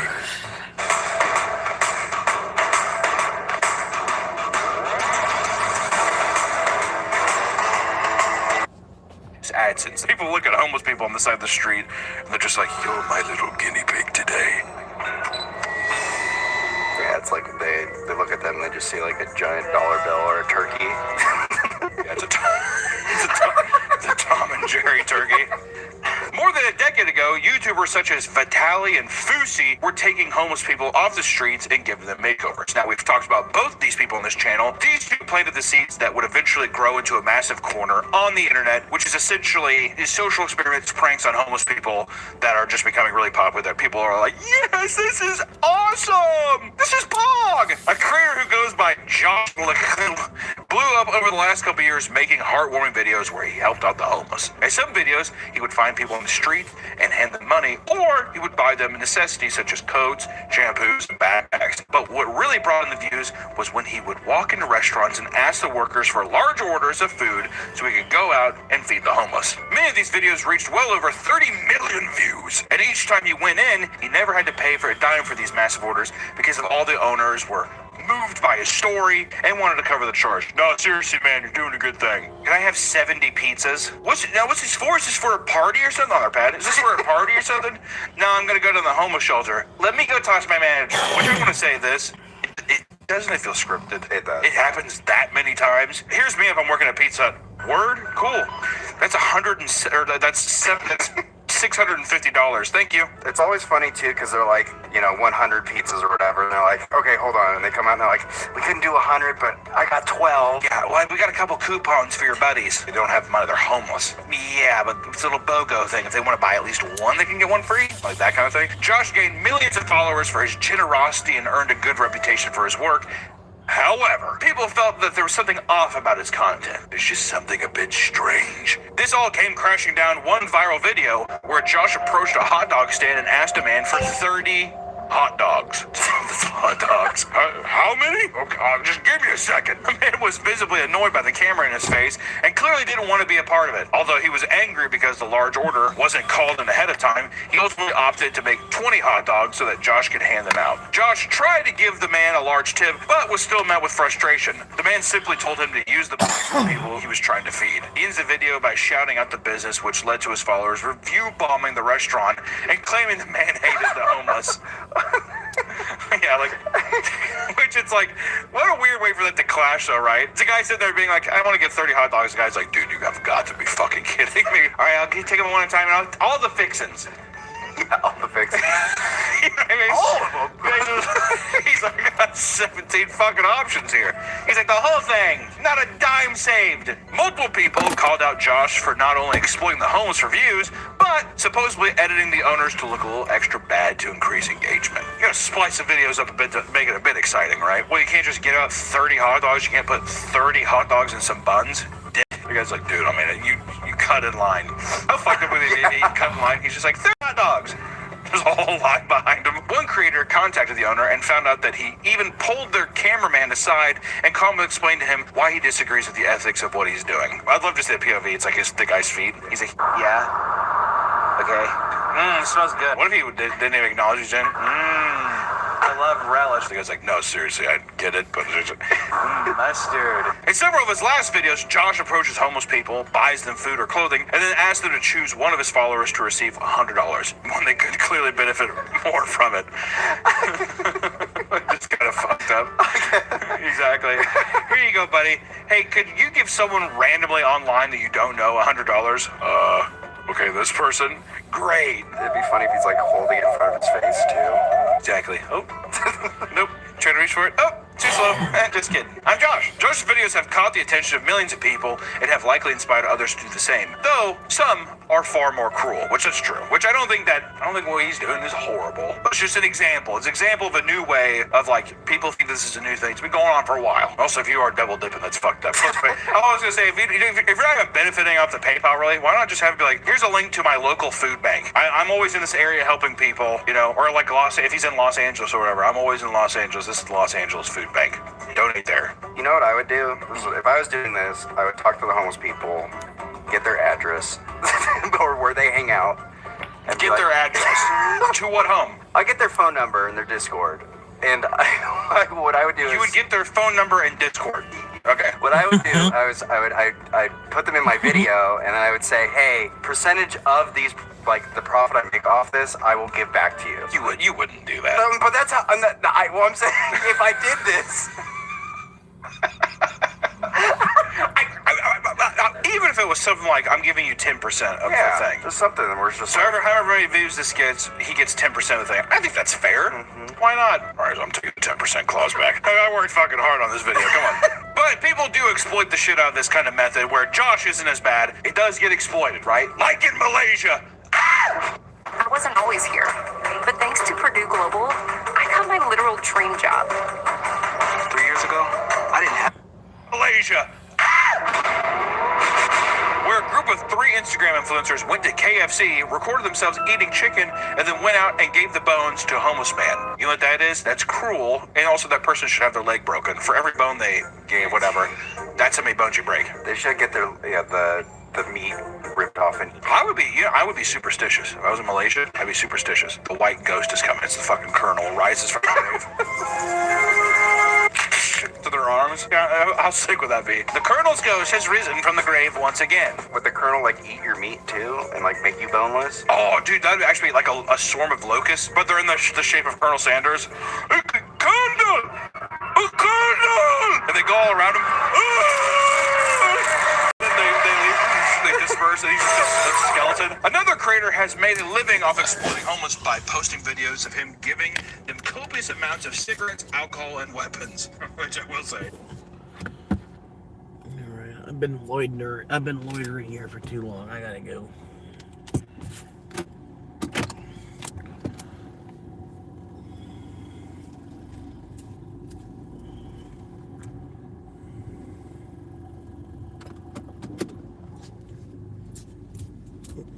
Loiter. What the? You don't want to look at my loiter. Yeah, I do.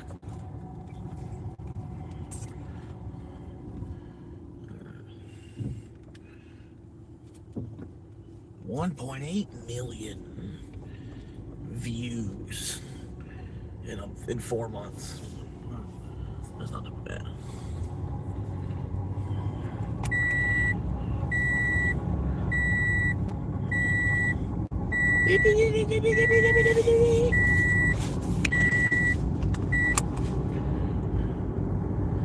It's about to blow. She's gonna blow.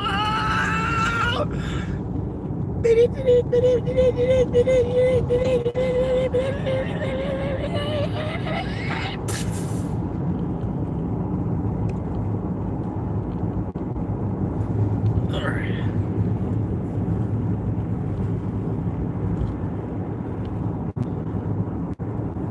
We come a long way, but my time is finally here, and I see my dreams come alive at last.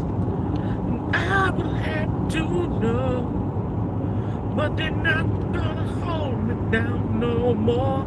No, they're not gonna hold me down, 'cause I've got strength in the heart. Going where my heart will take me. I've got strength to believe I can do anything.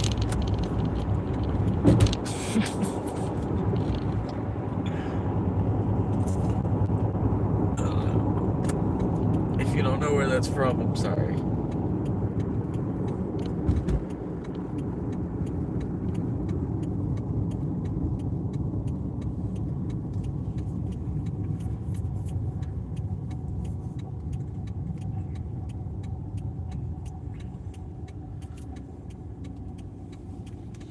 There it is. Come on. That's the one. That's the one you was waiting for, right? Go, go. Come on, shove it in there. Whoa.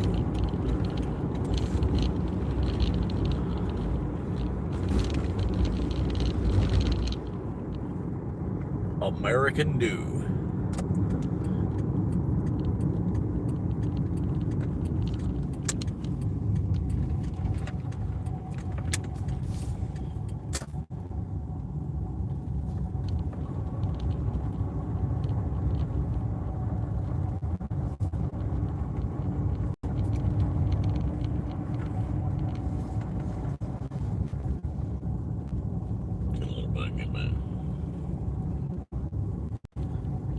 Yeah, doggy.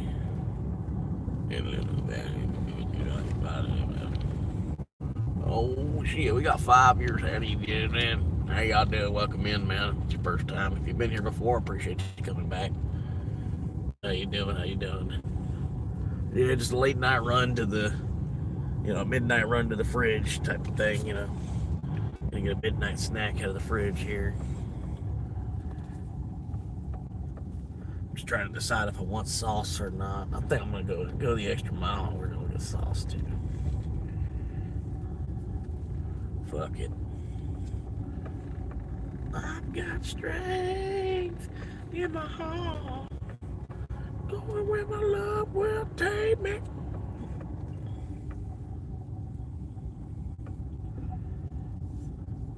I'm gonna call the SWAT team to this location. There's a guy at Taco Bell, and he's got a thing. I don't know what it is. There's some guy. The guy has got like some kind of thing in his hand. That's all you need to say. This guy with a thing in his hand at Taco Bell. Okay.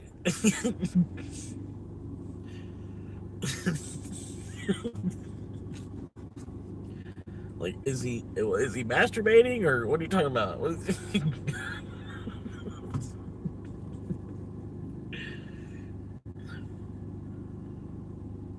It's like a guy, but he's got like a thing in his hand. You're like, you're on the phone. You're on the phone with police dispatch, and it's a female officer too. And you're like, there's a he just got like a thing in his hand. You know what I mean?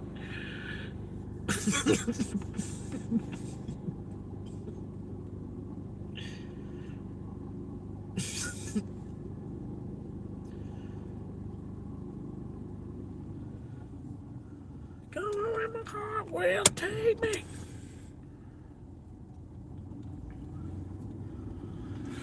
All right. Oh, we got 6 viewers now. How y'all doing?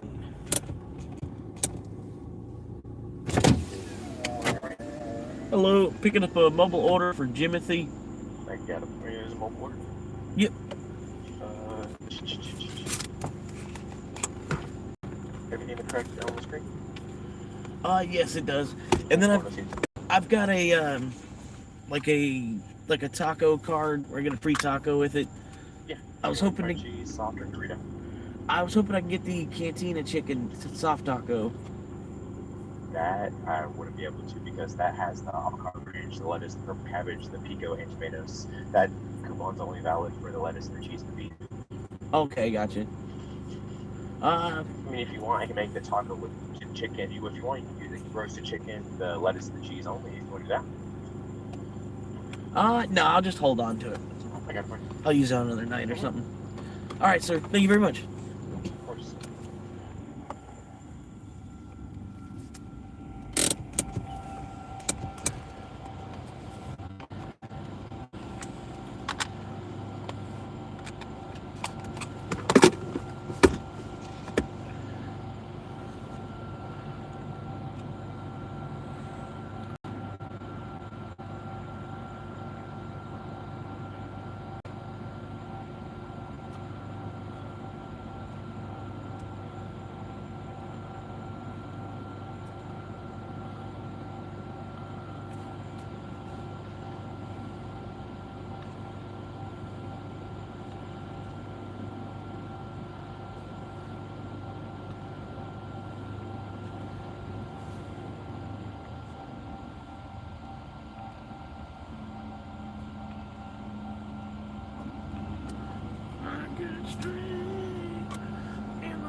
What did I do? I just threw it away? I threw it away. Are you kidding me? Why would I do that?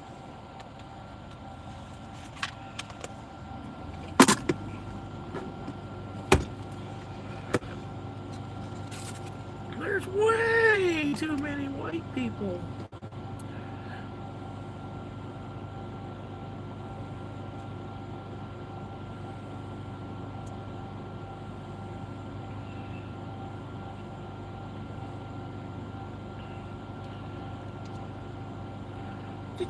There we go.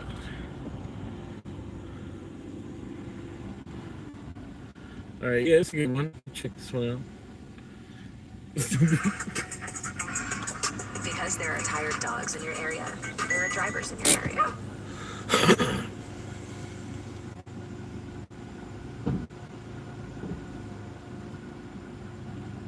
Off-rip, I want to make it crystal clear. I love fun and whimsy. For some reason now, there's a lot of people that point at me and say, look, it's that petite freak that hates fun and whimsy. And I gotta tell you, you got the wrong guy, pal. You know, you're no Dick Gumshoe. I Thank you, sir. love Of course, you drive safe. fun and whimsy. I'm a big enjoyer of smiles, laughter, and quirkiness. Lord help me, I'd even say a dash of zaniness too, and wet my whistle. That being said, I just saw the new scary movie. What are we doing? There you go. I didn't like that very much, which sucks to.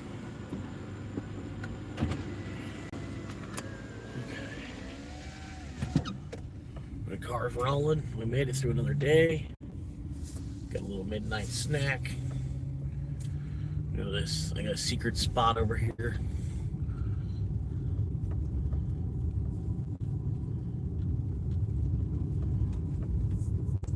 Secret. This is a secret spot. Secret. I got me some secrets, yeah.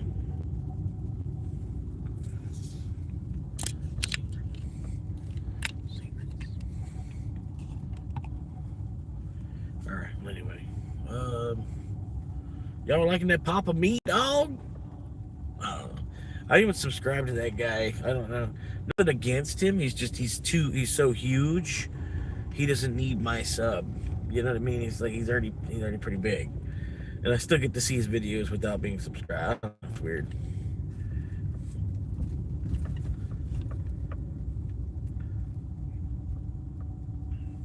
But yeah, try to not be sub to people that are like super duper huge.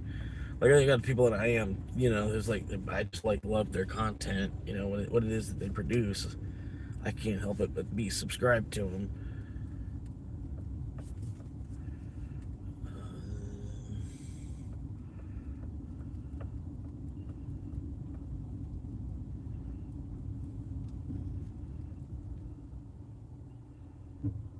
Citrus booty rings.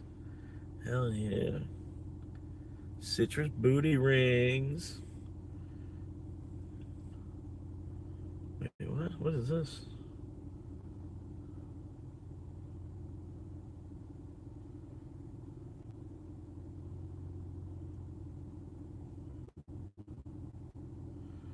Oh, okay. I wonder if this is the same bunker. I'll check this one out. Citrus booty rings. Food is non-negotiable. Factor provides real taste. Do you think you would survive a nuclear blast? Where would you go if a biological weapon was unleashed in your country? And what would you do if there was extreme civil unrest due to food shortages? Folks, experts warn that if you're caught within 100 miles downwind of a nuclear explosion, your chance for surviving the fallout is almost zero, unless you have a bunker. Right now, billionaire elites are quietly building massive underground fortresses, and it makes me wonder, what do they know that we don't? So to find out, I tracked down the #1 bunker builder in the world, Ron Hubbard, the founder of Atlas Survival Shelters. He's been in the business for over 20 years and has built bunkers for people like Mark Zuckerberg, Kim Kardashian, Mr. Beast, and Andrew Tate. And those are just the people he's allowed to talk about, because most of his ultra-wealthy clients have been bound by strict NDAs. So today we head to Texas to visit Ron and see exactly what it takes to survive the end of the world. But first, a quick word from the sponsor of today's episode. Folks, let's talk a little bit about money and financial strategy, because most of us have bank accounts where our money sits and collects almost no interest. What if I told you there's a place that offers 3.75 APY, which is 9 times the national average? Folks, that's why I'm happy to be sponsored by Chime. No overdraft fees, no monthly fees, and no minimum balance fees. Folks, your funds are FDIC insured. They have over 1 million five-star reviews, and they are known as the #1 most loved banking app. Most of us are leaving so much money on the table, and Chime is the solution to get started on the path to having your money actually work for you. So start making pennies on your savings and actually make real money with 3.75% APY with Chime. So upgrade today and head to chime.com/TommyG to get a $200 bonus and start banking smarter. Or use this QR code to take advantage of the $200 offer, or head to chime.com/TommyG. Folks, that's chime.com/TommyG. And now, to the video. That's folk shit. All right, folks, we are just outside Dallas, Texas, and we have a very fascinating story for you today. We're diving into the world of millionaire and billionaire bunkers. And to me, this is like the new Rolex. Like, everyone that has a lot of money seems to be getting a bunker. And I want to know why. Do they know something that we don't? Shit, the new Rolex. Hell yeah. That's a good way to put it. What options do we have? And what are these people running from that? Can we prepare for it at all? We're going to talk to the #1 bunker guy in the world, I think it's fair to say. We're about to go up to the business Atlas Survival Shelters, and we're going to get this party started.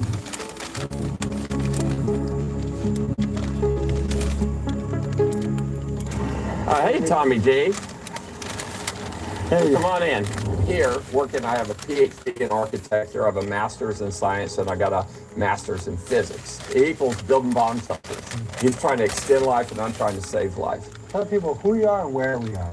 Well, I'm Ron Hubbard. I'm the founder and owner of Atlas Survival Shelters, and we are about an hour from Dallas right now in a small town called Sulphur Springs, Texas. Population about 15,000. Why the heck did you start a survival shelter business? Well, I like to joke around and say my modeling career wasn't going so well.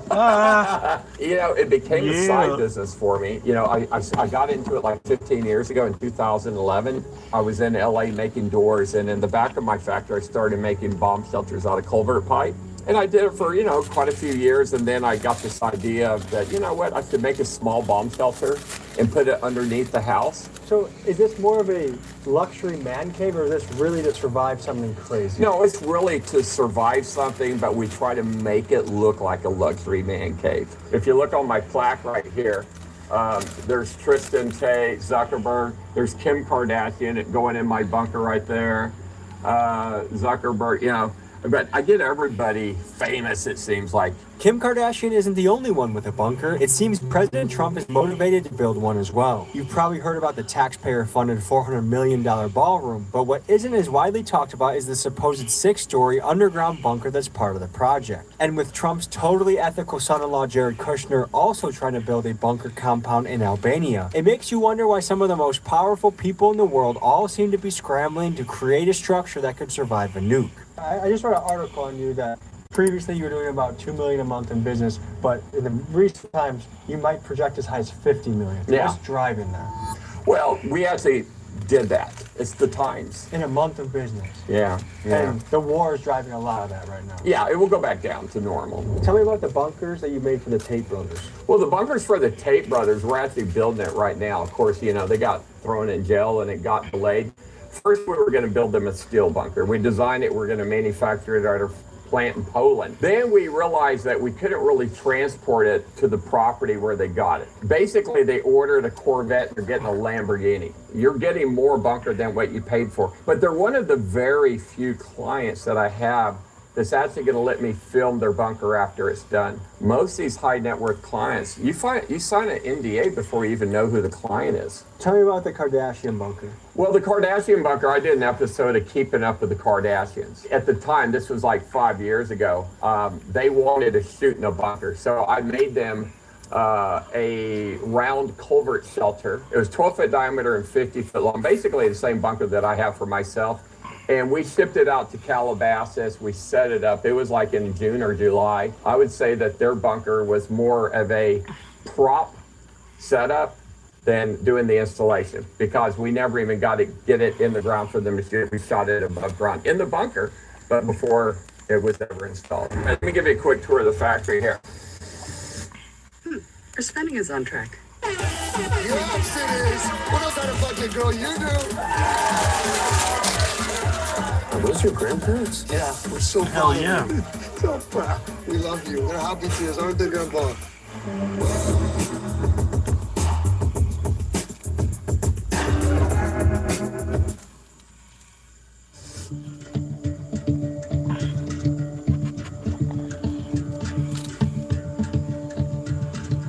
So my company has pivoted from not only making bunkers, but teaching people how to make bunkers. Really? And then I sell the parts. So what I'm doing now is I'm teaching 1,000 people how to make bomb shelters, and I'm supplying all the parts to them. Brilliant. I noticed that you make a lot of bomb shelters for the mega millionaires and the billionaires, but is this more of the affordable everyday man? This is the everyday man shelter. Here, let me show you one. It's right here. I didn't open my business to service billionaires and millionaires. I opened my business to make those culvert shelters like that one right there for people like me, because I wanted one. So I started making those round culvert shelters, and then I started making these square ones because these can go underneath the house. Okay?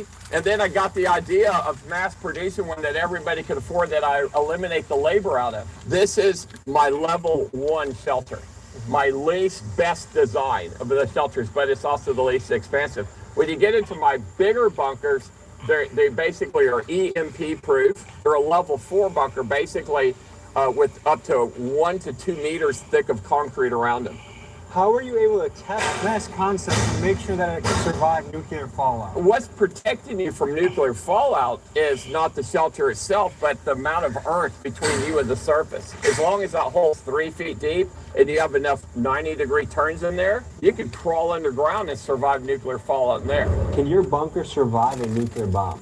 It depends its proximity to the bomb. I mean, if the bunker is buried in the ground and it is a ground burst which hits the ground, no bunker in the world can survive, because it's going to leave a crater 300 foot deep and probably 600 to 900 feet wide. They are designed to to survive nuclear fallout, any kind of chemical attacks or chemical event that would be caused from nuclear warfare. They're designed to survive any kind of biological attack or any kind of biological situation. So let's say some country develops a plague that's airborne, and you got to go into an airtight environment. That's what I built. You gotta know your science to be able to build these. To work here, you gotta have a PhD or a master's. You gotta understand the structural part of how deep you gotta be. You gotta understand the physics of the slap from the wave. The science comes in of understanding how the radiation will affect you and your body. So if you put it together, that team can make underground nuclear bomb shelters.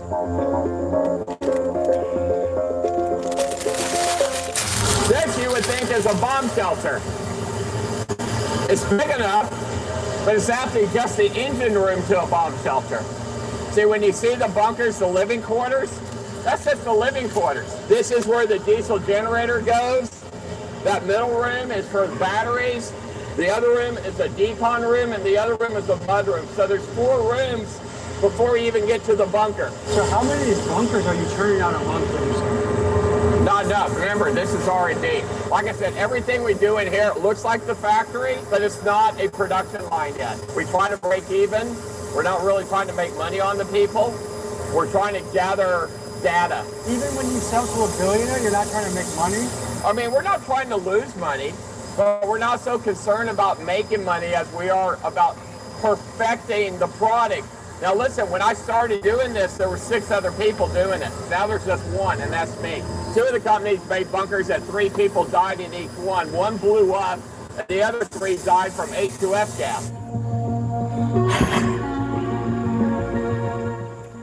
To me, it says a lot about the state of the world that these things are going through the roof right now in sales. And what I think is really cool is that humans do tend to innovate their way through big problems. And you see it right in action right here. But at the same time, you wonder, do we have to live in a world where people should be thinking about nuclear fallout and bombs and bunkers? And I don't know, maybe I'm a little hippy-dippy Bob Marley, but there's got to be a better way. Tell me about any unique features about Mr. Beast's bunker. It feels like the inside was like an alien ship. It was very out of this world, I might say. We actually combined one of our round culvert shelters along with one of our square modular shelters. And one was at one level, and then you went down the stairs and there was another level. When the episode cleared or was over and they spent 100 days in my bunker, they won $700,000. They needed the B-roll shot of the money on fire for the promotion. And they had a fire suppression system added for this event. So when they went to burn the money for the shot, the fire suppression system didn't work, and it burnt the entire bunker down. It was really made for YouTube type video. When everything was said and done, it cost like $1.2 million. You know, the attitude in 2011, when I asked people, Domino's best deal ever just got better with stuffed crust. Lunch is steal! You haven't seen the sun in days. Malcolm. So at this point, it'd be easier to just... what are the odds you think you'll see World War III in your lifetime? You know what it was? In 2011, it was like 1 or 2%. If I ask you today, what are the odds you will see World War III in your lifetime? Guess what it is? Way over 50%. I think World War III will happen in 30 years. But what you will see probably next year or the year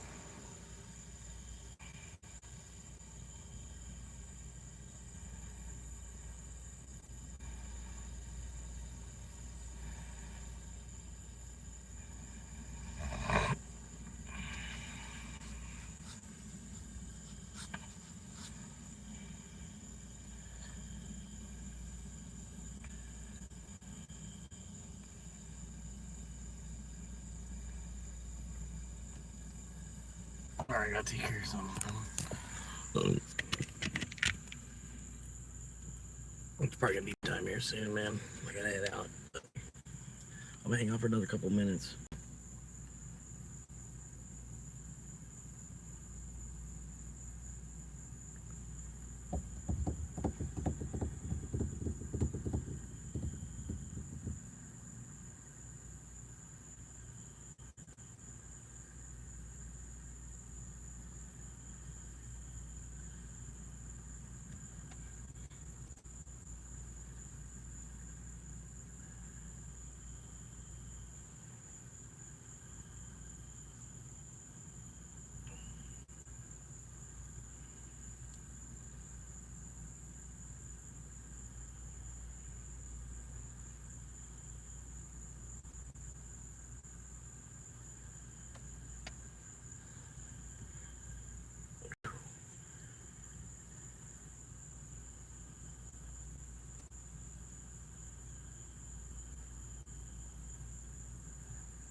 My dad just sent me this.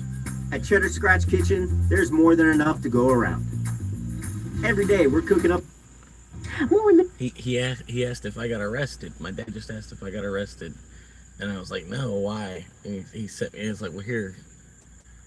50 people arrested in a major child predator sting in Marion County. I'm News 6's Tylisa Hampton. The sheriff says some of those arrested were fathers, a coach, and even a former teacher. Now he's warning families of the dangers of online. It is a wide scale of individuals. Pure evil is what it is. It's called the largest child predator sting in Marion County. Because I want to find every one of these pieces of dark pants, dark jacket, dark helmet, white shoes. The sheriff says during Operation Bad Habits, detectives posed online as children ages 7 to 15 are as parents offering to traffic their child. In the 6-day-long operation, they arrested 58 men. We caught illegals, we caught legals, immigrants, fathers, coaches, husbands, even a student. Among suspects, Ashay Shakes, accused of trying to meet a 15-year-old boy, telling officers he's a second-grade teacher in Marion. Only the district says he was no longer employed with them when he was arrested. As for Wyatt Bernstein, who is said to be a Little League football coach, investigators say also thought he was meeting a 15-year-old boy. And one of his comments to the detectives online, telling the boy not to take a shower because he likes him to smell musty. Another man arrested was Matthew White, who was out on bond after previously being arrested during another child sex sting. Then there's Matthew Szilagyi, who was accused of trying to meet what he believed was a 14-year-old girl at, of all places, the Marion County Jail. He showed up in front of the Marion County Jail. At least he saved me some money. The most important message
All right, I had to make a phone call real quick.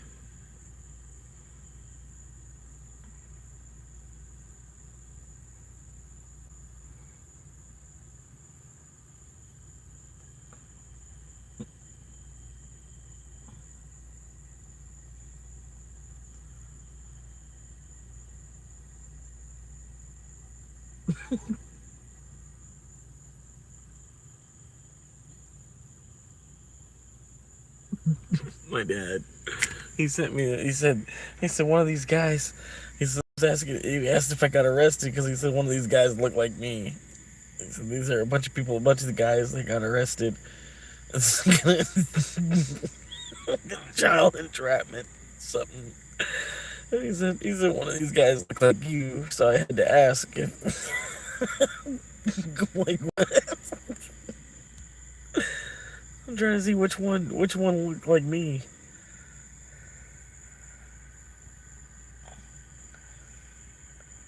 No.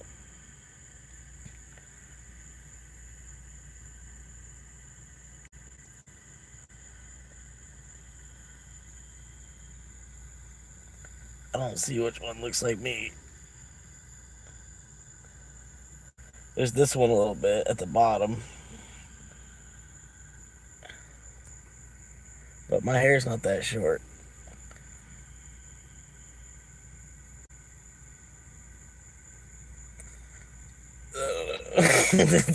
Shit.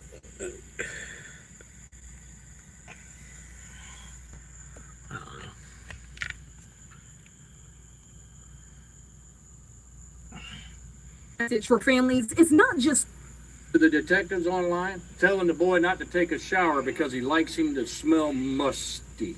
another man arrested was Matthew White, who was out on bond after previously being arrested during another child sexting. Then there's Matthew Szilagyi, who was accused of trying to meet what he believed was a 14-year-old girl at, of all places, the Marion County Jail. He showed up in front of the Marion County Jail.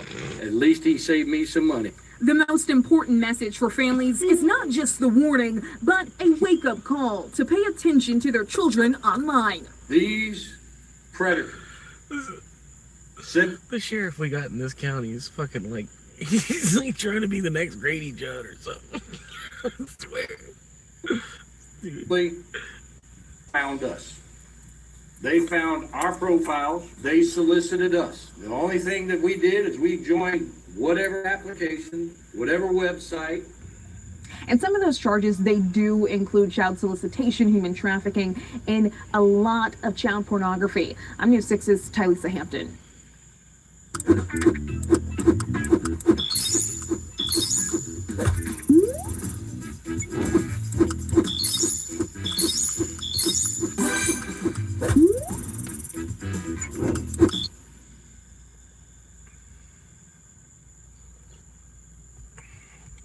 Yeah, that one guy that met him at the police station, he was probably a repeat offender, and like they already knew it had criminal history and everything.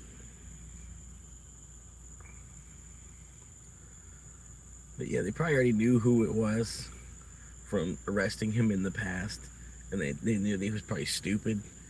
And so they're like, wouldn't it be funny if we could get him to show up to the jail? He just goes to the jail looking for the 14-year-old girl. They're probably like, well, you think he'd be dumb to actually do that? And then he actually was, you know what I mean? I don't know. It's funny.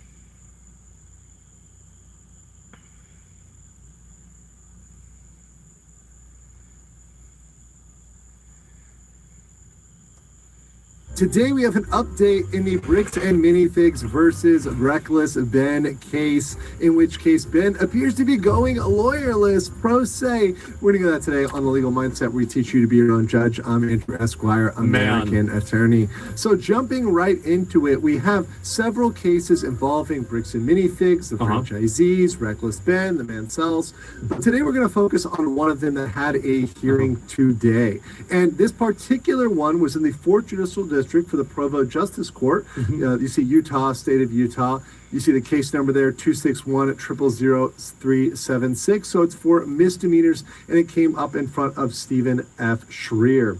Now, this was for 2 separate charges, the first of which was disorderly conduct, and we're going to get into what that means and what that entails. Oh, get the fuck out of here. C misdemeanor. The next was criminal trespassing, which is a Class But he didn't B do that. misdemeanor. Now, we'll get into what those mean in just But he a didn't second. even do that. But first, this important message. Recently, a What is jury this? ordered Meta and YouTube to pay millions for their Can't role see. If he in shows it, designing yeah, and I'll promoting move. I didn't the realize I was in the way. platforms. They knew their apps could contribute to anxiety, depression, and body image issues, but did not share those risks while prioritizing You should hear this. I'm not crazy, though. Morgan & Morgan is stepping up to hold these platform case. You may be entitled to a potential recovery in that, once again, in many places around the United States, if the police are really looking to get you for something. This is what makes me so fucking furious.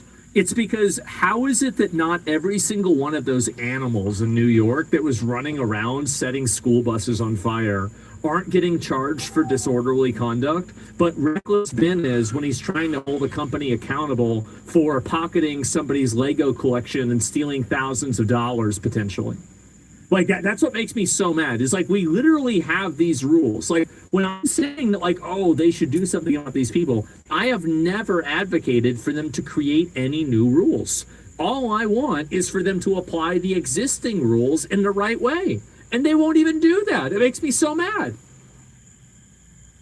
They can probably dig in under disorderly conduct and find something. So in this case, under this statute, the particular statute, it can be refusing to comply with a lawful order of the police to move from a public place or an official meeting, to unknowingly create a hazardous or physically offensive condition by any act that serves no legitimate purpose. So that's very broad. What the fuck does that mean? Right? Yeah, that means B, mean intending anything. to cause any What a public bunch of inconvenience, annoyance, or alarm, or recklessly create a risk of public inconvenience, annoyance, or alarm. It's very funny because one of the things when I covered Vitali in the Philippines and Johnny Somali is they said they didn't have, that the U.S. doesn't have any laws for Exactly. People don't even know this is against the law. Acting like an animal in public has been against the law forever. It's just that for some reason we've decided to accept it. Oh my God, it makes me so mad. people I'm causing getting disruption. triggered just no, watching in this. fact, this is indeed one disorderly conduct in the U.S. Very, very, very common that has this as an element. I'm so Further, mad. to engage in fighting or any violent, tumultuous, or threatening behavior, to make unreasonable noises in a public place or an official meeting, making unreasonable noises in a private place, which can be heard in a public place, or to obstruct vehicular or pedestrian traffic in a public place or official meeting. So a lot of different qualifications here. See? Of course, this is a misdemeanor. It's right It's not there. a felony. You're not going to lose any, rights here. No right to vote stripped away from you for this. Moving on, there's criminal trespass, which is a Class B misdemeanor, which is knowing that entry or presence or the unmanned aircraft, that's going to be the drone that they're flying, that the unmanned aircraft's entry or presence was unlawful, entered and remained upon the property, or caused the unmanned aircraft, the drone, to unlawfully enter and remain over the property, as to which notice against entering was given by, number one, personal communication to the actor by the owner or somebody with apparent authority to act for the owner. So telling them verbally, hey, you need to leave. And we did hear that several times. Also, fencing or other enclosures, obviously designed to exclude intruders. In some cases, there was fencing and enclosures. And 3, posting of signs reasonably likely to come to the attention of intruders. So criminal trespass, once again, similar to the disorderly conduct, it's going to be very easy to get this one, and this one is more of a layup. Music on public speakers in public transport jail. See, I told you guys, like, if all I want is I want a tyrant that will apply these laws to, oh, you have your Bluetooth speaker in the subway? Wait, what do you mean you're at a waiting room and you're on the phone and the phone's on speaker? Right this way. Come to jail. You're going into jail now. You're going to be here for a month. That's it. No headphones? Oh, no freedom. But once again, this is not a felony. This That's is not what I something think. you go away for 30 years or life or get get capital punishment So over. tired of it. These are just misdemeanors. Now, let's get to what Tired of actually these went animals. down during the hearing today. All right, do you have Benjamin Schneider online? Yes, sorry for the last time you called. I think I hit the wrong button and accidentally got in a private meeting with the Oh my prosecutor, God. but I'm here now. Oh, that's fine. All right, we're here on So very good they're allowing him to do things digitally. A lot of courthouses are still not up to date when it comes to Yeah. digital and working online. So good for them, though, letting Ben to do things online. Case 261 ending 376, scheduled for a pre-trial today. And are you representing yourself on this case, Mr. Schneider? Yes. So that's called pro se. That means he's representing himself. Now, mind you, this is for the very specific charges of trespass and disorderly conduct. This is not necessarily for the RICO case. He may plan to have an attorney that's there. more serious. But this This is is pretty not a big big deal. because while he may have confidence and he may be able to handle some things here, the thing for Ben, the thing Ben has to worry about is this web that ties together. Yeah. And what I would be very Andrew's totally right about this. I didn't even consider that. If you can get him on these lesser charges, you can use the lesser charges as a foundation to build bigger charges. I never even thought of that. He's right. Concerned about is even if he felt confidence in this case for the Yeah. trespassing for disorderly conduct to do that himself, he really needs a lawyer there to think about how these things are all going to tie together for him and how the results are going to play out. Okay, have you had a chance to speak with the prosecutor then? Yes. And that's where you got to be careful too. You got to be careful what you say to the prosecutor because, they're not always looking out for your best interest as the defendant. They might be looking to pull a fast one on you. They might be looking to take a different angle. Be very careful. Do you need time to do video footage? Yes, there's, the defendant claims that he gave the video footage to officers, and so I think it will be fine. Okay. Does that work for you, Mr. Schneider? Yes. Okay. Where do you live, Mr. Schneider? Los Angeles. Okay. So he's not in Utah. July 6th, 11 o'clock in the morning. Does that work for you? Yes. So we got a date. Okay. And you understand that's Utah time, right? Yes. Okay. And then, have you done your fingerprints yet? Well, I got arrested and did a fingerprint there. I don't know if that. It's actually crazy that they're able, I made this. Oh my God. Sandwich time. One day you're an empty nester with plans to flirt with your trainer. It's actually crazy that they're able, like, I made this, oh my God. I'm losing it, bro. I'm actually losing it. Over. Usually it's got to be case by case, although it is very annoying. And some places do link these things up, but a lot of times it's case by case. But I'm getting triggered. I've not done a fingerprint for this specific case now. Okay, yeah, the fingerprints are linked to the case, so you need to go to your local police department, get a fingerprint card, and mail that into the court, okay? Okay. Old school fingerprint cards. Jesus. Okay. All right, that'll be the order then. Think they can't email Any it? questions for me, Mr. Schneider? It's not digitized? No. Okay, thank you, sir.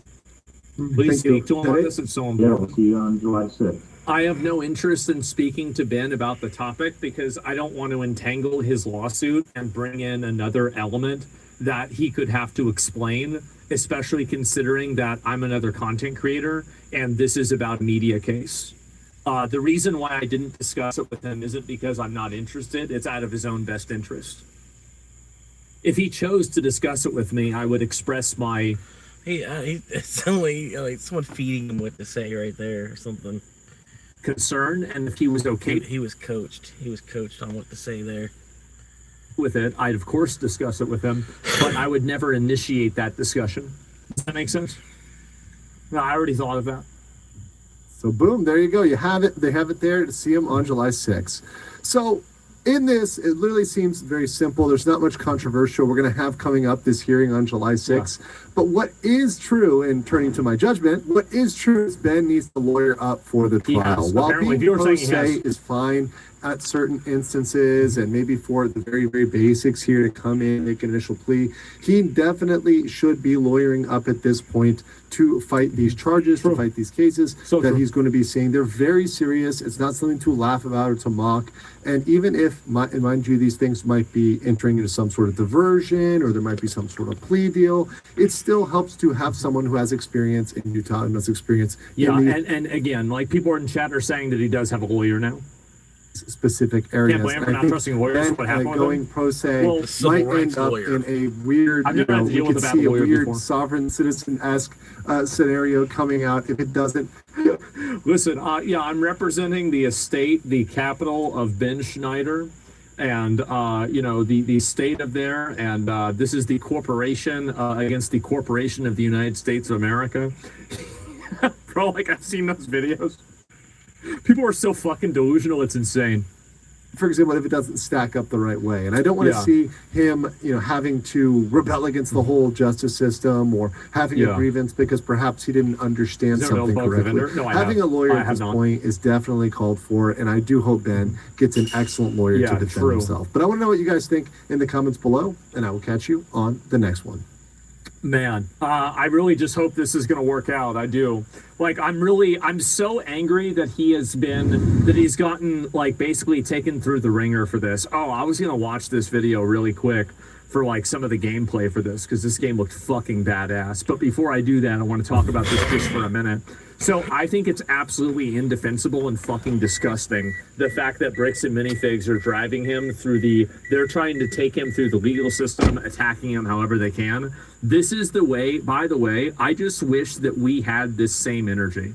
I wish we had the same energy that these fucking retards have, because they are so detrimental and so problematic, and I wish we acted the same way.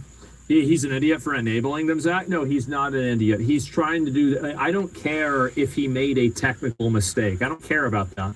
I care about who's right and who's wrong. I don't give a fuck about, like, oh, well, they technically shouldn't have been... I don't give a fuck. I don't care about that. Why do I care about that? Why do I care? Oh, there's some technicality that he's wrong on. Why would I care about a technicality? It's fucking ridiculous. So anyway, talking about ridiculous, isn't it defending the case? Yeah, I know. And there come the Mormons comments. I don't care about the Mormon angle of this at all, right?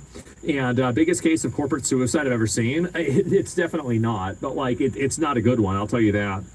And he'll countersue them. I hope he does. I do.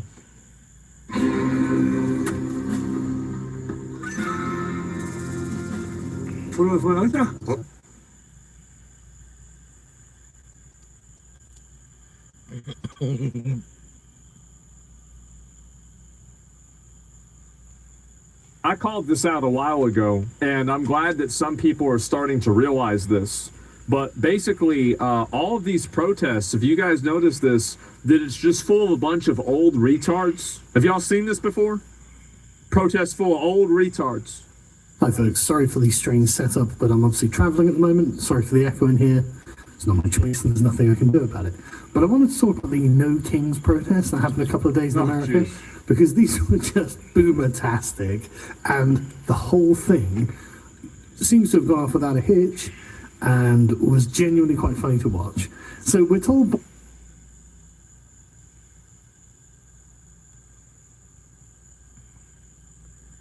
Well, hell.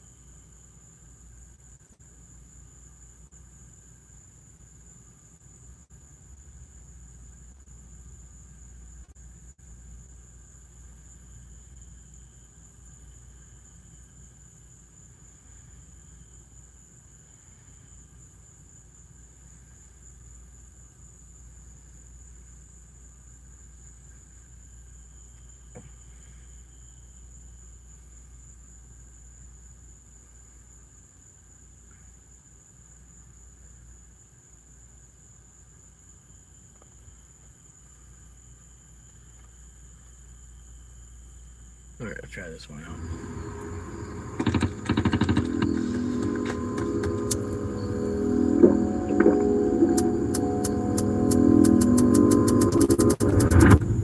My life looked like that at one point. I hit rock bottom and I felt like a failure every day. I gave into every cheap dopamine possible, but after a few months of struggling to climb back up, I finally had control of my life again. If you're also going through life like him, I want to show you how you can get out of your rut and finally take back control of your life again.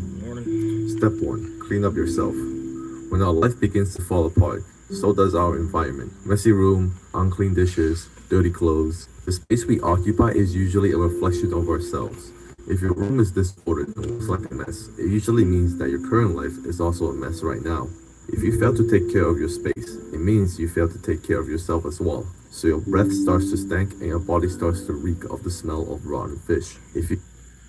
That's not Nature's Own. We always get this. Nature's Own now has simpler ingredients with the same great taste. Educate yourself.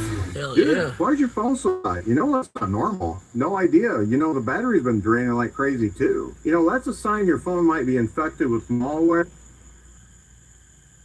Boise, Idaho cops were called when a deranged bar patron wouldn't stop squirting customers with her super soaker. She's young too.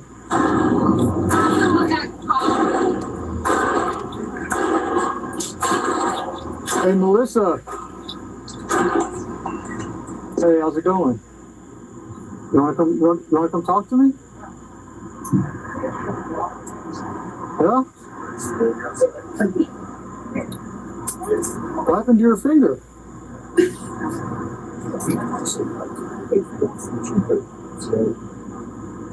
You okay? Do you need paramedics to come check you out?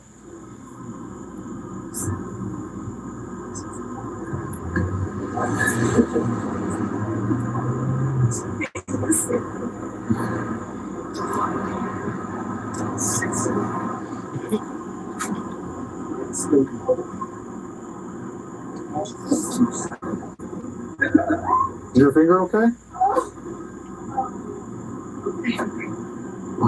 You want to come talk to us over here? I guess they said they don't want you here anymore. I'm done. Okay. Well, you have to talk to the CP. I'm not waiting to get home. Yeah. From now on, chat. Your name is Melissa, right? I'm Officer Keitel with the Boise Police.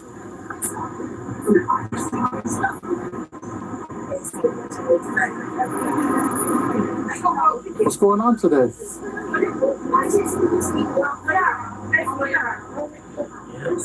What's going on? So let's try to help you out.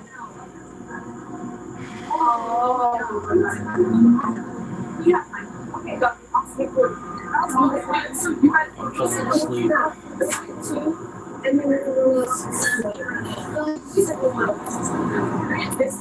Careful, don't fall back.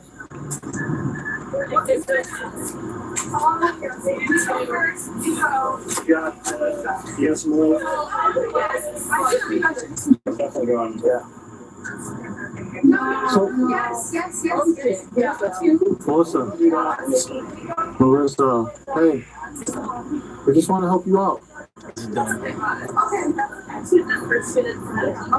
I've never met you before. I'm Officer Kiker.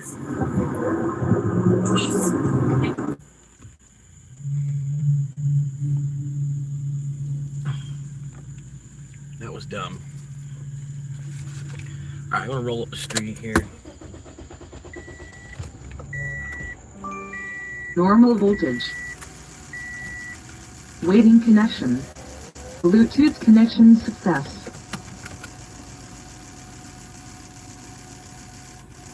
With the person who pledged allegiance to the Islamic State of the Baghdad. I want to let you know I'm in Orlando. And I did the shooting. Orlando shooting. My name is Islamic Soldier, okay? Okay. What can I call you? Call me Mujahideen. Call me the Soldier of God. Following breaking news right now in Orange County, where Orlando police have confirmed there's been a shooting in downtown Orlando at the Pulse nightclub. The SWAT team killed the 29-year-old, but not before Mateen killed 50 people and injured 53 others. Now with the identification of the suspect, now there are lots of questions about the motive. The man's father went on to say that Omar Mateen saw two men kissing a couple of months ago in Miami and became enraged by that. His own father suspects that may have something to do with it. Damn. Oh, wow, I just got paid. What? This is amazing. I'm so happy. I did too.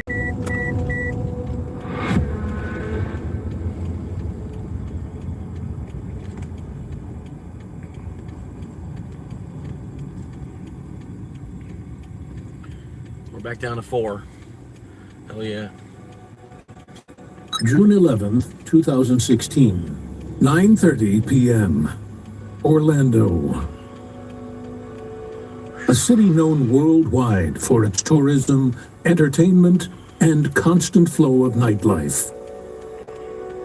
By day, it's filled with visitors drawn to its attractions.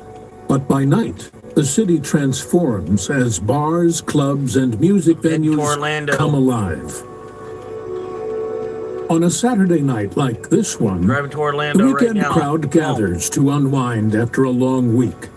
Locals stepping out to relax, and tourists joining in to experience the city's nightlife. Y'all coming to Orlando with me? Come on, let's Just go. south of downtown stands Pulse nightclub. For years, Pulse has been a popular gathering place for the LGBTQ+ community. A venue known for its welcoming atmosphere and lively dance floor. Woo! Heading to Orlando. Come on, Tonight let's go. is Latin Night, one of the club's most popular weekly events. Regulars are here, and visitors from across the city join in as midnight approaches. Hell The night yeah. hums with excitement. The crowd moves together, unaware of what is coming. Miles away, a vehicle moves quietly through the streets of Orlando, heading in the direction of the club. Shit. Inside Pulse, night moves on as usual. For the people dancing, laughing, and celebrating, the night still feels ordinary. But unknown to everyone inside, a man is already in motion, setting in place the actions that will turn this evening into a nightmare.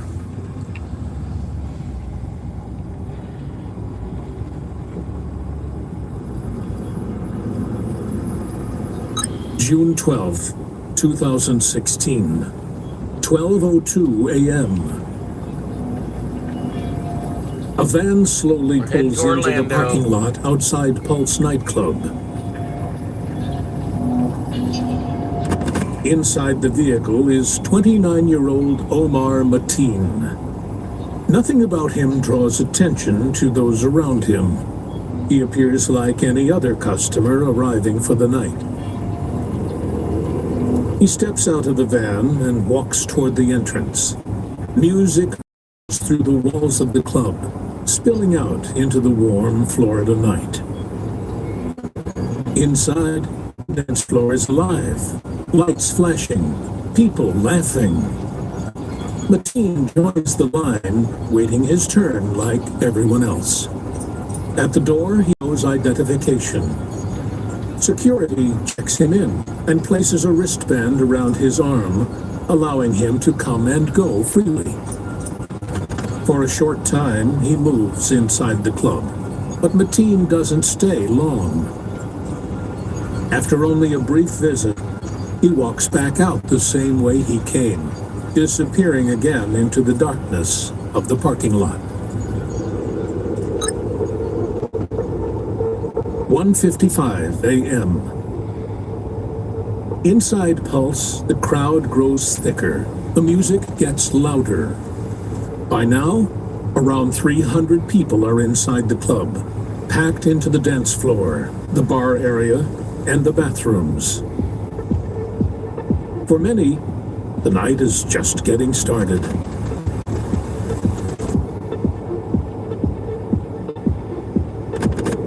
Shortly after 2 a.m., the same van returns. This time, it parks closer to the entrance. But something else is different. Mateen steps out, carrying weapons, a handgun and a rifle. Security cameras capture him approaching the entrance again, the wristband from earlier still wrapped around his wrist. I'm heading to Orlando. He walks straight inside. The music continues. On the dance floor, people are moving, laughing, raising their hands to the beat. He moves deeper into the club, passing the crowd. A few people brush past him on their way to the bar, unaware of the man walking among them. A few seconds pass. Then, without warning, Omar fires.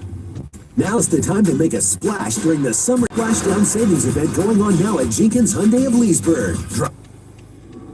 Omar fires. I can't believe he did. Omar Mateen was born in 1986 in New York to Afghan immigrant parents and grew up in Florida. Oh, yeah. By most accounts, he had a fairly normal childhood, attending school and participating in everyday activities like sports and social events. He eventually found work as a security guard, a job that would become a central part of his adult life. But over the years, acquaintances described him as volatile and sometimes aggressive. Friends and co-workers often noted mood swings and confrontational behavior, suggesting a personality that could be unpredictable.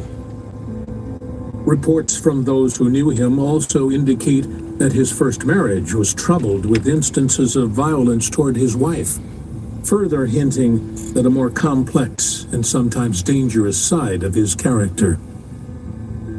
In 2013, Mateen came under FBI scrutiny after making extremist comments at work, claiming ties to groups like Hezbollah and Al-Qaeda.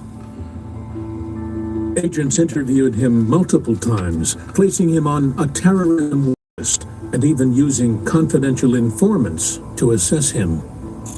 But after nearly a year, the investigation was closed with no evidence found that he was planning any attack. At the same time, it seemed like the concerns had been addressed and put to rest. But in hindsight, those moments take on a different weight. What once appeared as isolated incidents now form a part of a broader pattern, that would later come into devastating focus. 2:02 a.m. The first shots are fired inside Pulse nightclub. At first, many people think the noise is part of the music and don't realize what's happening.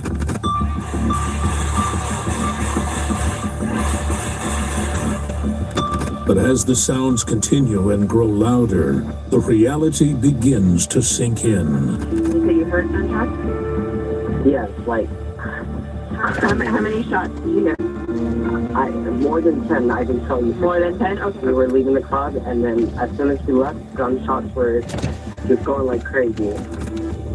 Within moments, panic erupts as music and dancing give way to screams and chaos. Many patrons scramble toward exits, while others hide wherever they can. Storage rooms, closets, and behind furniture, trying to escape the gunman. Emergency 911, this is Joe on a recorded line. Hi, I'm calling because there was a shootout in Pulse, the nightclub. Yes, are you there now? No, my friend's in there right now, and we don't know what to do. He's on the phone with us, and he said the shooter is still inside the building, and he's on the phone with him, and we don't know what to tell him. Okay, did he see who was shooting? He says he can see the shooter. The shooter's still in the building. Emergency calls quickly flood the Orlando Police Department dispatch. People trapped inside continue to call for help as officers struggle to make sense of what is happening. We need your 1912 South Orange for shots fired. We got multiple people down. We have emergency traffic. 1912, you said 1912 South Orange? At the Pulse, yes. 2:10 a.m. Mateen moves through the club, entering different areas and continuing to fire. In the first 10 minutes, dozens of people are killed as gunfire rips through the club. Many more are injured, making this the deadliest and most chaotic phase of the attack. This is the Orlando Fire Department. Can you tell me where you are? Right outside the club. Okay, are you at Pulse? Yeah. Okay. Are you hit or are you with somebody that's hit? No, I'm with somebody that's hit. Okay, listen, I need you to get a clean, dry cloth or a towel for me, okay? Or whatever it is that you have. I need you to apply some pressure, okay? Alright. I have an update on my call. There's another patient in front of the club on the right-hand side. She's shot in the back on the side. While trying to avoid the gunfire, a group of patrons make their way towards one of the bathrooms, hoping to find a safe place to wait out the chaos. Hello? Yes. This is the police, sir. They're in 12 Pulse. You're in Pulse? Okay, so are you in the bathroom? Yes. Okay, alright. What's going on right now, sir? We hear a robot. We're not sure if we need to open the door or not. We don't know what to do. Okay, don't open the door, sir. Stay where you hear. He said no. He says not open the door. Do not open the door. How many people are with you? About 12, 15. They do not realize that this area, meant as a temporary refuge, would soon become one of the central locations of the attack, trapping them in the path of the gunman.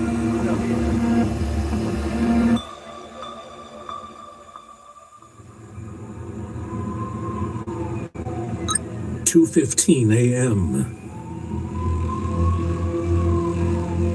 15 minutes after the initial shots, the first officers arrive at Pulse nightclub. Before they can even assess the situation, gunfire erupts as they begin exchanging shots with Omar Mateen.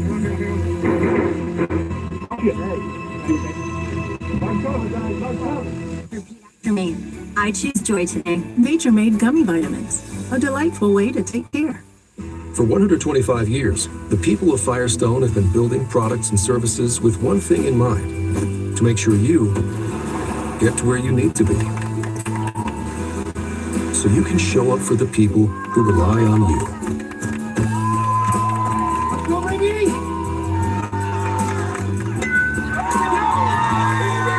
for dependability that matches yours. Firestone, always dependable since 1900. Under pressure, Mateen retreats deeper into the club, making his way toward the bathroom where the group of patrons had taken cover earlier. There, he barricades himself inside and takes them hostage. Officers quickly realize this is no longer just an active shooting. It has become a standoff. Outside, police begin gathering survivors as they exit the building, while medical teams work to treat the injured as quickly as possible. Just go! Inside, the scene is tense and uncertain. Patrons who survived the initial chaos huddle together, some trying to stay quiet, others searching for a way out, while officers move carefully through the club, working to evacuate those they can reach. Law enforcement advances slowly, trying to piece together who is inside, who is still trapped, and how the situation is unfolding, while attempting to anticipate Mateen's next move. My girlfriend is in the bathroom saying that there's 2 dead people and there's 18 people dead and there's shooters in the club. They rely heavily on information from the hostages who quietly relay details about the gunman's movements and the number of hostages.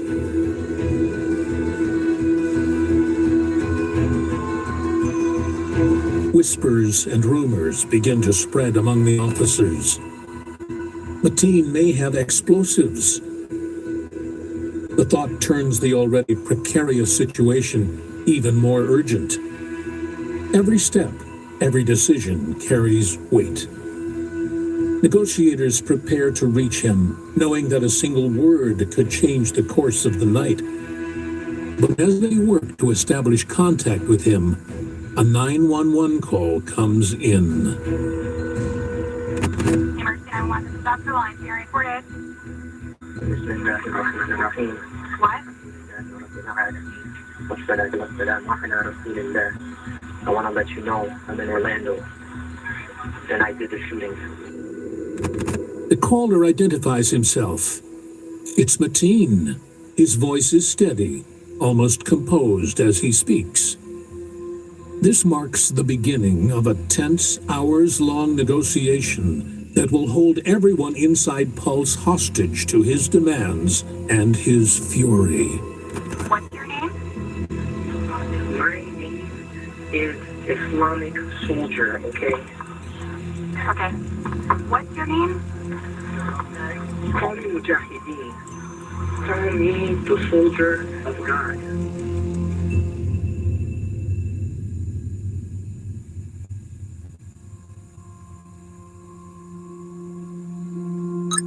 May 2016. 2 weeks before the attack, Mateen was seen buying guns and ammunition in Port St. Lucie, Florida, while on a shopping trip with his family. CCTV footage captured him handling and trying out the firearms inside the store, a routine that in hindsight would take on a chilling significance. More than 2 years before, the FBI opened a second investigation into Mateen. At the time, agents discovered he had ties to a man who would later become a suicide bomber in Syria, prompting questions about whether Mateen himself might be connected to extremist activity. Investigators interviewed him, reviewed his associations, and looked for any signs of active planning or coordination. After careful examination, they concluded there was no evidence of an imminent threat and closed the case. On paper, the threat seemed minimal, but behind the headlines, a quieter, more insidious process was underway. Mateen was consuming extremist propaganda online, spending hours watching videos, reading posts, and engaging with content that glorified violence, much of it connected to the Islamic State. It's Franklin Camargo here. Welcome to A New Man on the Street. The greatest country on earth turns 250 years old July 4th. So I'm here at UCLA to ask a very important question. Should Americans celebrate Independence Day or apologize? Let's hear what they have to say. Do you usually celebrate Independence Day? Is that 4th of July? Yes. Right. Do you know who we celebrate gaining our independence from? It's a complicated question. Do you know who we celebrate gaining our independence from? Yes. Great Britain. Yes, and you know what the year? Shoot. I don't know. 1864? 1776? Yes, great. Should America celebrate Independence Day or apologize for it? With how things have progressed in the nation, I feel like it can be a little bit hypocritical just because we're supposed to celebrate independence, but now with everything we just have going on, not everybody actually feels that independence. I don't even care. Like, I'm ready for this thing to burn down. Burn down in what sense? This empire is ready to fall. Should we celebrate Independence Day or apologize for it? I think it should be a mix of both. Yeah, the U.S. did gain their independence in that it's like built on a country of immigrants, but I think we have to acknowledge that and like the history of mistreating a lot of immigrants in the U.S. Like, people need holidays. Like, I think it's a good reason to have a one-day break. I think it's great to have a celebration of independence here. Should America celebrate Independence Day or apologize for it? I think that they should celebrate it. Why? Because it represents breaking away from a monarchy that was oppressive of the people. Why do they want to apologize for it? Because they think this is an evil country that oppresses people and there is nothing to celebrate. This is the worst country in the world. That's what some people say. What's cool about Independence Day is that the ability to speak freely about or against the country is part of the whole concept of why we have our independence. Do you think America is a great country? Or is the best country in the world? No, I do not. I think America is good, and I like the land and the people, although we do still have stuff to work on, I think. I'm grateful for the opportunities that I've gotten myself, but I don't think we could say we're the greatest country, because a lot of people like to say that, but I just don't think that's true anymore. So what country would you say is better than America, in your opinion? I wouldn't be able to name a specific one. I'm not educated enough to speak on that. Rural Portugal. I just sometimes I complain, but I don't really feel like there's difference between two countries. I prefer not to give you this the answer. This country is the best country on earth, for sure.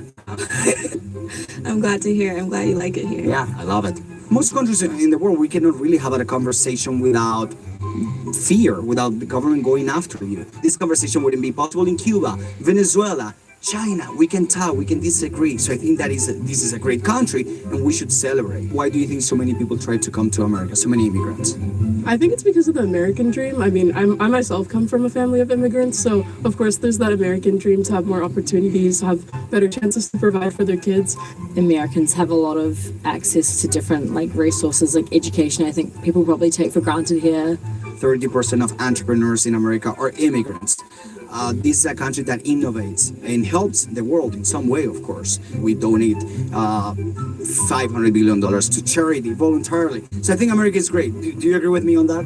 Yes, I do agree with you. Yeah, I like that point. I see what you're saying. I think there's a lot to celebrate, but I like what you're celebrating more than what I think most people are celebrating. Well, I feel like a lot of it's just a commercialized holiday. I see it as a way to celebrate the freedom we have, the opportunities that I have as an immigrant. I've seen how people live in other countries, and we definitely do live in a little bubble, and we should be grateful every day that we have some of the systems in place to do the things that we do. Yes, you should celebrate Independence Day. This is the greatest country in the world. Thank you for watching this video. Don't forget to like, share, and subscribe.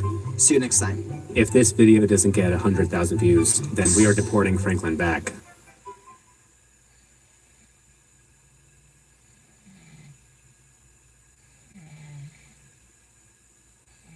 Black Mana is ambition. Power at a price. Turning risk into resources. To win, you must move in the shadows, make the hard call, and sacrifice. Do what it takes, no matter the cost. That's Black Widow.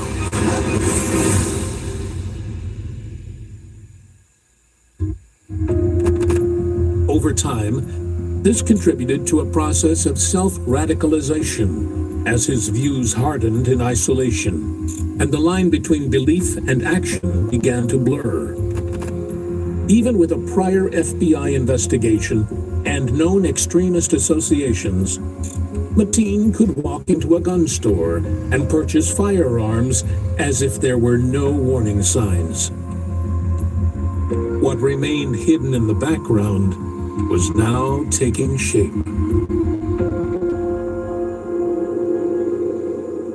Hi there, this is Orlando Police. Who am I speaking with, please? You're speaking with the person who pledged his allegiance to the Islamic State of the government of Baghdad. Okay, can you tell me where you are right now so I can get you some help? No, because you have to tell America to stop bombing Syria and Iraq. They're killing a lot of innocent people. So what am I to do here when my people are getting killed over there? You get what I'm saying? I completely get what you're saying. What I'm trying to do is prevent anybody else from getting in. They need to stop the U.S. airstrikes. They need to stop the U.S. airstrikes. You have to tell the U.S. government to stop bombing. 2:48 a.m. The situation shifts as control of the call is transferred, moving from a 911 operator to a trained negotiator. From this point on, every word matters. Can you tell me what you know about what's going on tonight? What's going on is that I feel the pain of the people getting killed in Syria and Iraq. Okay. So, have you done something about that? Yes, I have. Tell me what you did, please. No, you already know what I did. Well, I'm trying to figure out how to keep you safe and how to get this resolved peacefully, because I'm not a politician, I'm not a government. All I can do is help individuals. I'm going to start with helping you. Negotiators work carefully to keep him calm, speaking slowly and listening without judgment to prevent further escalation. They analyze every word of the conversation, looking for clues about his mindset and any information about the hostages. Okay, what I'm trying to do is make sure that you and no one else suffers any further injury.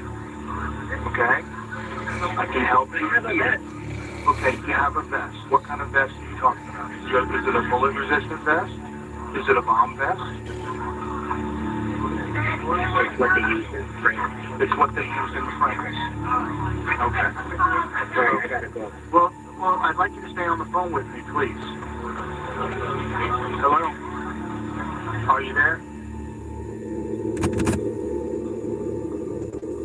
From this point on, communication with him becomes increasingly complicated. He hangs up repeatedly, forcing negotiators to call back multiple times, making it difficult to maintain control of the conversation. Are you there? Please stay on the phone with me so I can help pass along your concerns. Hello? Mateen's responses become increasingly inconsistent. He shifts between statements, contradicting himself and giving unclear answers. As you know, in the next few days, you're going to see more of this type of action going on, okay? Okay. I understand that. I can pass that along. Where is that going to happen? None of your business. Just let it be known it's going to be done in the name of the Islamic State.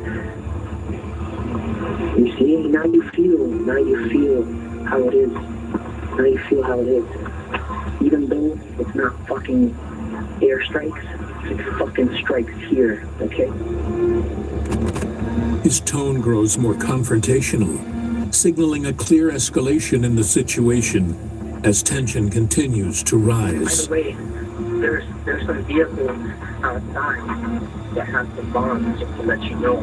Your people are going to get it. I'm going to ignite it if they try to do anything stupid. Okay, I understand that, and I'll pass that along. Can you tell me what vehicles? Because I don't want to see anybody get hurt. No. But I'll tell you this. They can take out a whole city block almost. it becomes clear that communication alone may not be enough. With the risk to those inside rising, police realize a decisive action may soon be necessary. A brief history of drinking, presented by ABC. The beer funnel, designed to deliver cheap beer at unbridled velocities. Punch, punch. No one really knew what was in it, but that was somehow the point. The toga party, the perfect pairing of bedsheets and boxed wine. Drinking looks a bit different today. Less volume, a glass of wine, an expertly made craft cocktail. I see you there, Brenda. Our shift ended. So, Who wants to see the gift shop?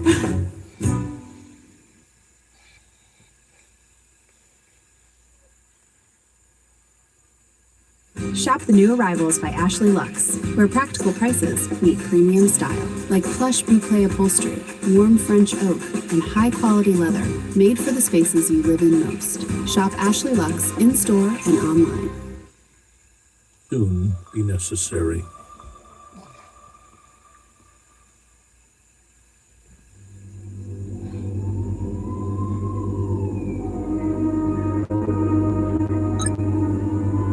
a.m. Hours into the standoff, the decision is made. Negotiators have stalled.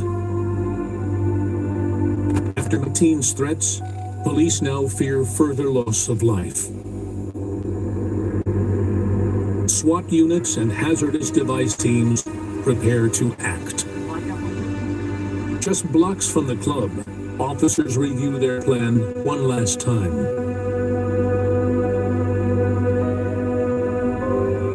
This will be the moment that decides everything. Their plan? Force entry into the bathrooms by breaching the building's western exterior wall, creating an opening from the outside. The first controlled explosive charge detonates against the exterior cinder block wall near the restrooms where Mateen has barricaded himself with hostages. But the wall is too solid. The breach barely cracks. I want you to see what is going on behind me. This is looking south on Orange Avenue. You can see a very heavy police presence here right now. This is all outside the Pulse nightclub. Whoa, and we just heard a loud boom coming from just south of our location here. We don't know what that boom was, but I think you saw everybody react. Outside, word has spread. Family members and loved ones begin gathering near the scene, desperate for answers. We can't get a hold of my son at all. So I don't know where he is. I don't know if he's injured and being worked on. But they won't let us know. They're not letting us know any names of anybody. With time slipping and lives at stake, an armored Bearcat vehicle is brought forward. The engine growls as it rams into the club's wall again and again, pushing chunks of concrete aside until it finally creates a large opening. Flashbangs explode in quick succession, designed to disorient Mateen inside. The noises are deafening, shuddering through the small bathroom where hostages have been trapped. For the first time in hours, the breach offers a small but real chance of escape. Dozens of hostages begin to pour out of the hall, some crying, some sprinting toward officers who quickly help them to safety.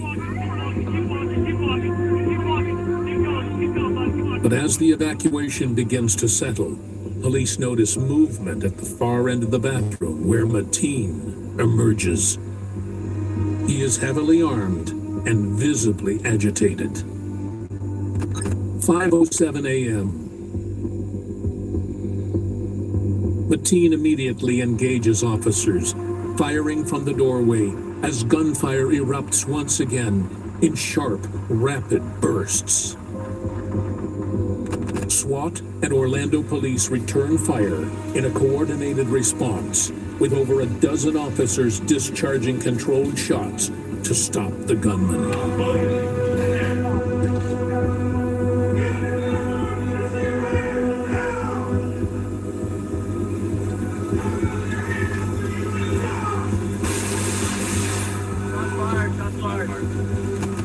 exchanging gunfire for several minutes, Mateen is finally struck and falls to the ground. The immediate threat that has gripped the club for nearly 3 hours, terrorizing survivors, first responders, and the city, is finally over.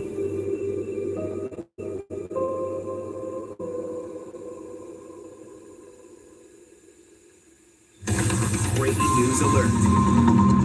Good morning, I'm Nadine Yanis. We're following breaking news right now in Orange County, where Orlando police have confirmed there's been a shooting in downtown Orlando at the Pulse nightclub. Gunfire began around 2 o'clock this morning local time, and a hostage situation soon unfolded from there. The FBI says it will be investigating this as an act of domestic terror. The SWAT team killed the 29-year-old, but not before Mateen killed 50 people and injured 53 others.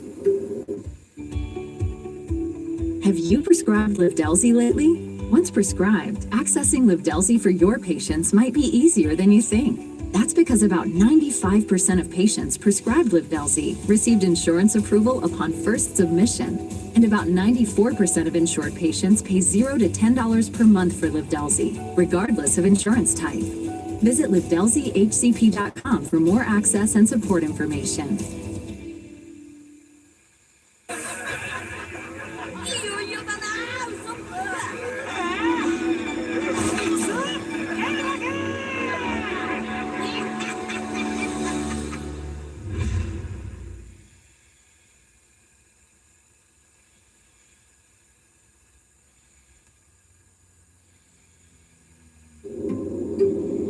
As dawn breaks, news of the attack spreads with staggering speed.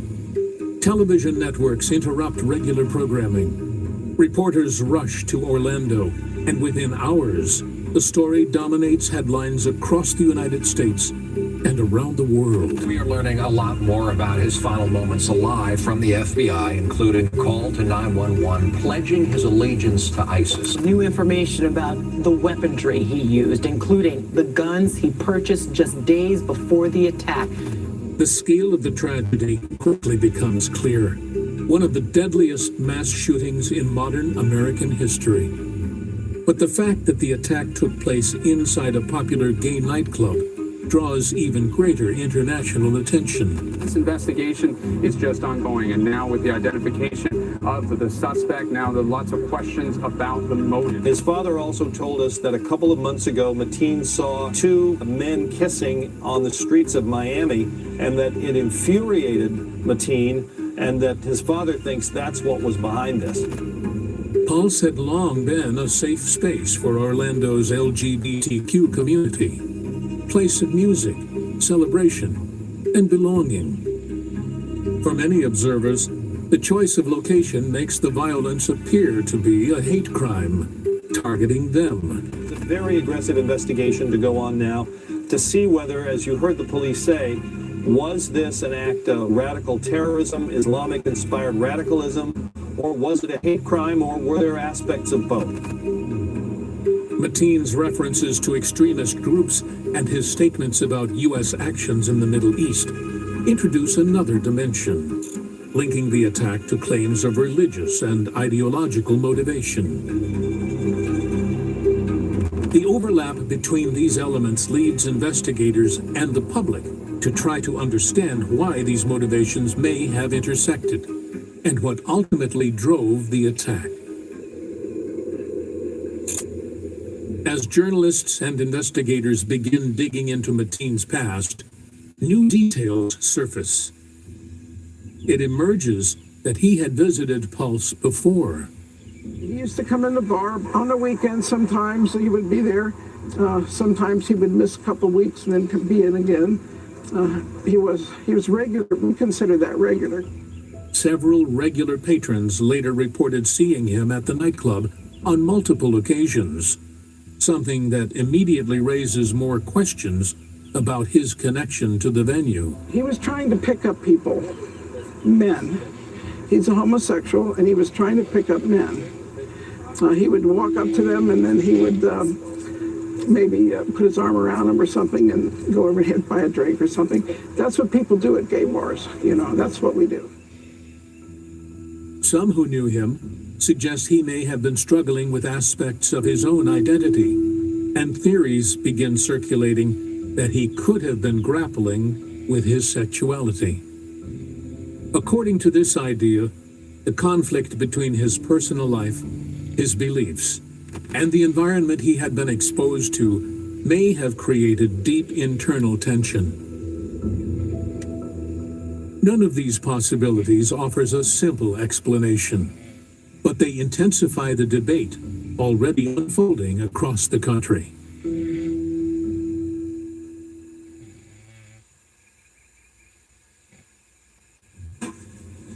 Today marks the most deadly shooting in American history.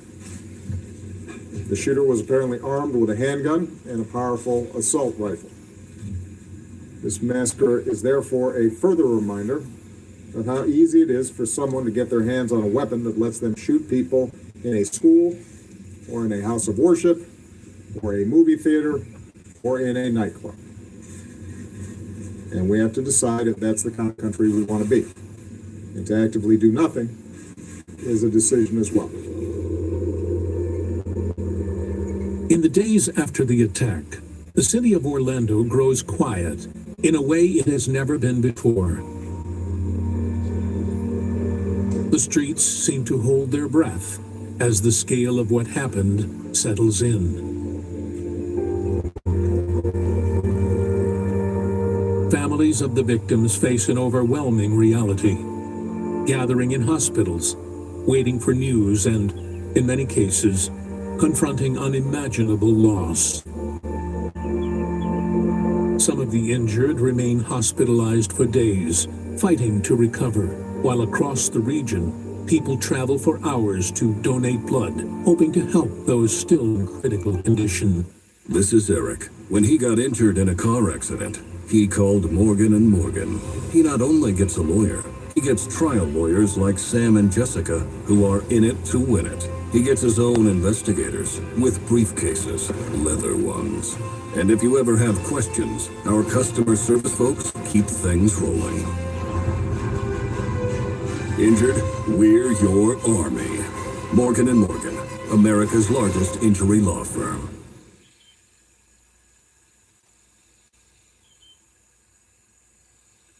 Like, whoa. Everywhere I go, heads turning, looking at me like, whoa. For hours to donate blood, hoping to help those still in critical condition. So many people in Orlando wanted to stand with the victims, to stand in line, in fact, to give blood and meet the demands of multiple injuries. There's not a lot I can do, so first say, I'm sorry, I'm there with you, and donate blood. It's personal for you. Yes. Yes, y'all have a good one. I'm gonna cut the live stream. I mean, curl up. obviously it was an attack on the LGBT community, and that's something that we do. Y'all have a talk good one. about, I'm gonna be live again but it was tomorrow. also an attack on Americans. Memorials and vigils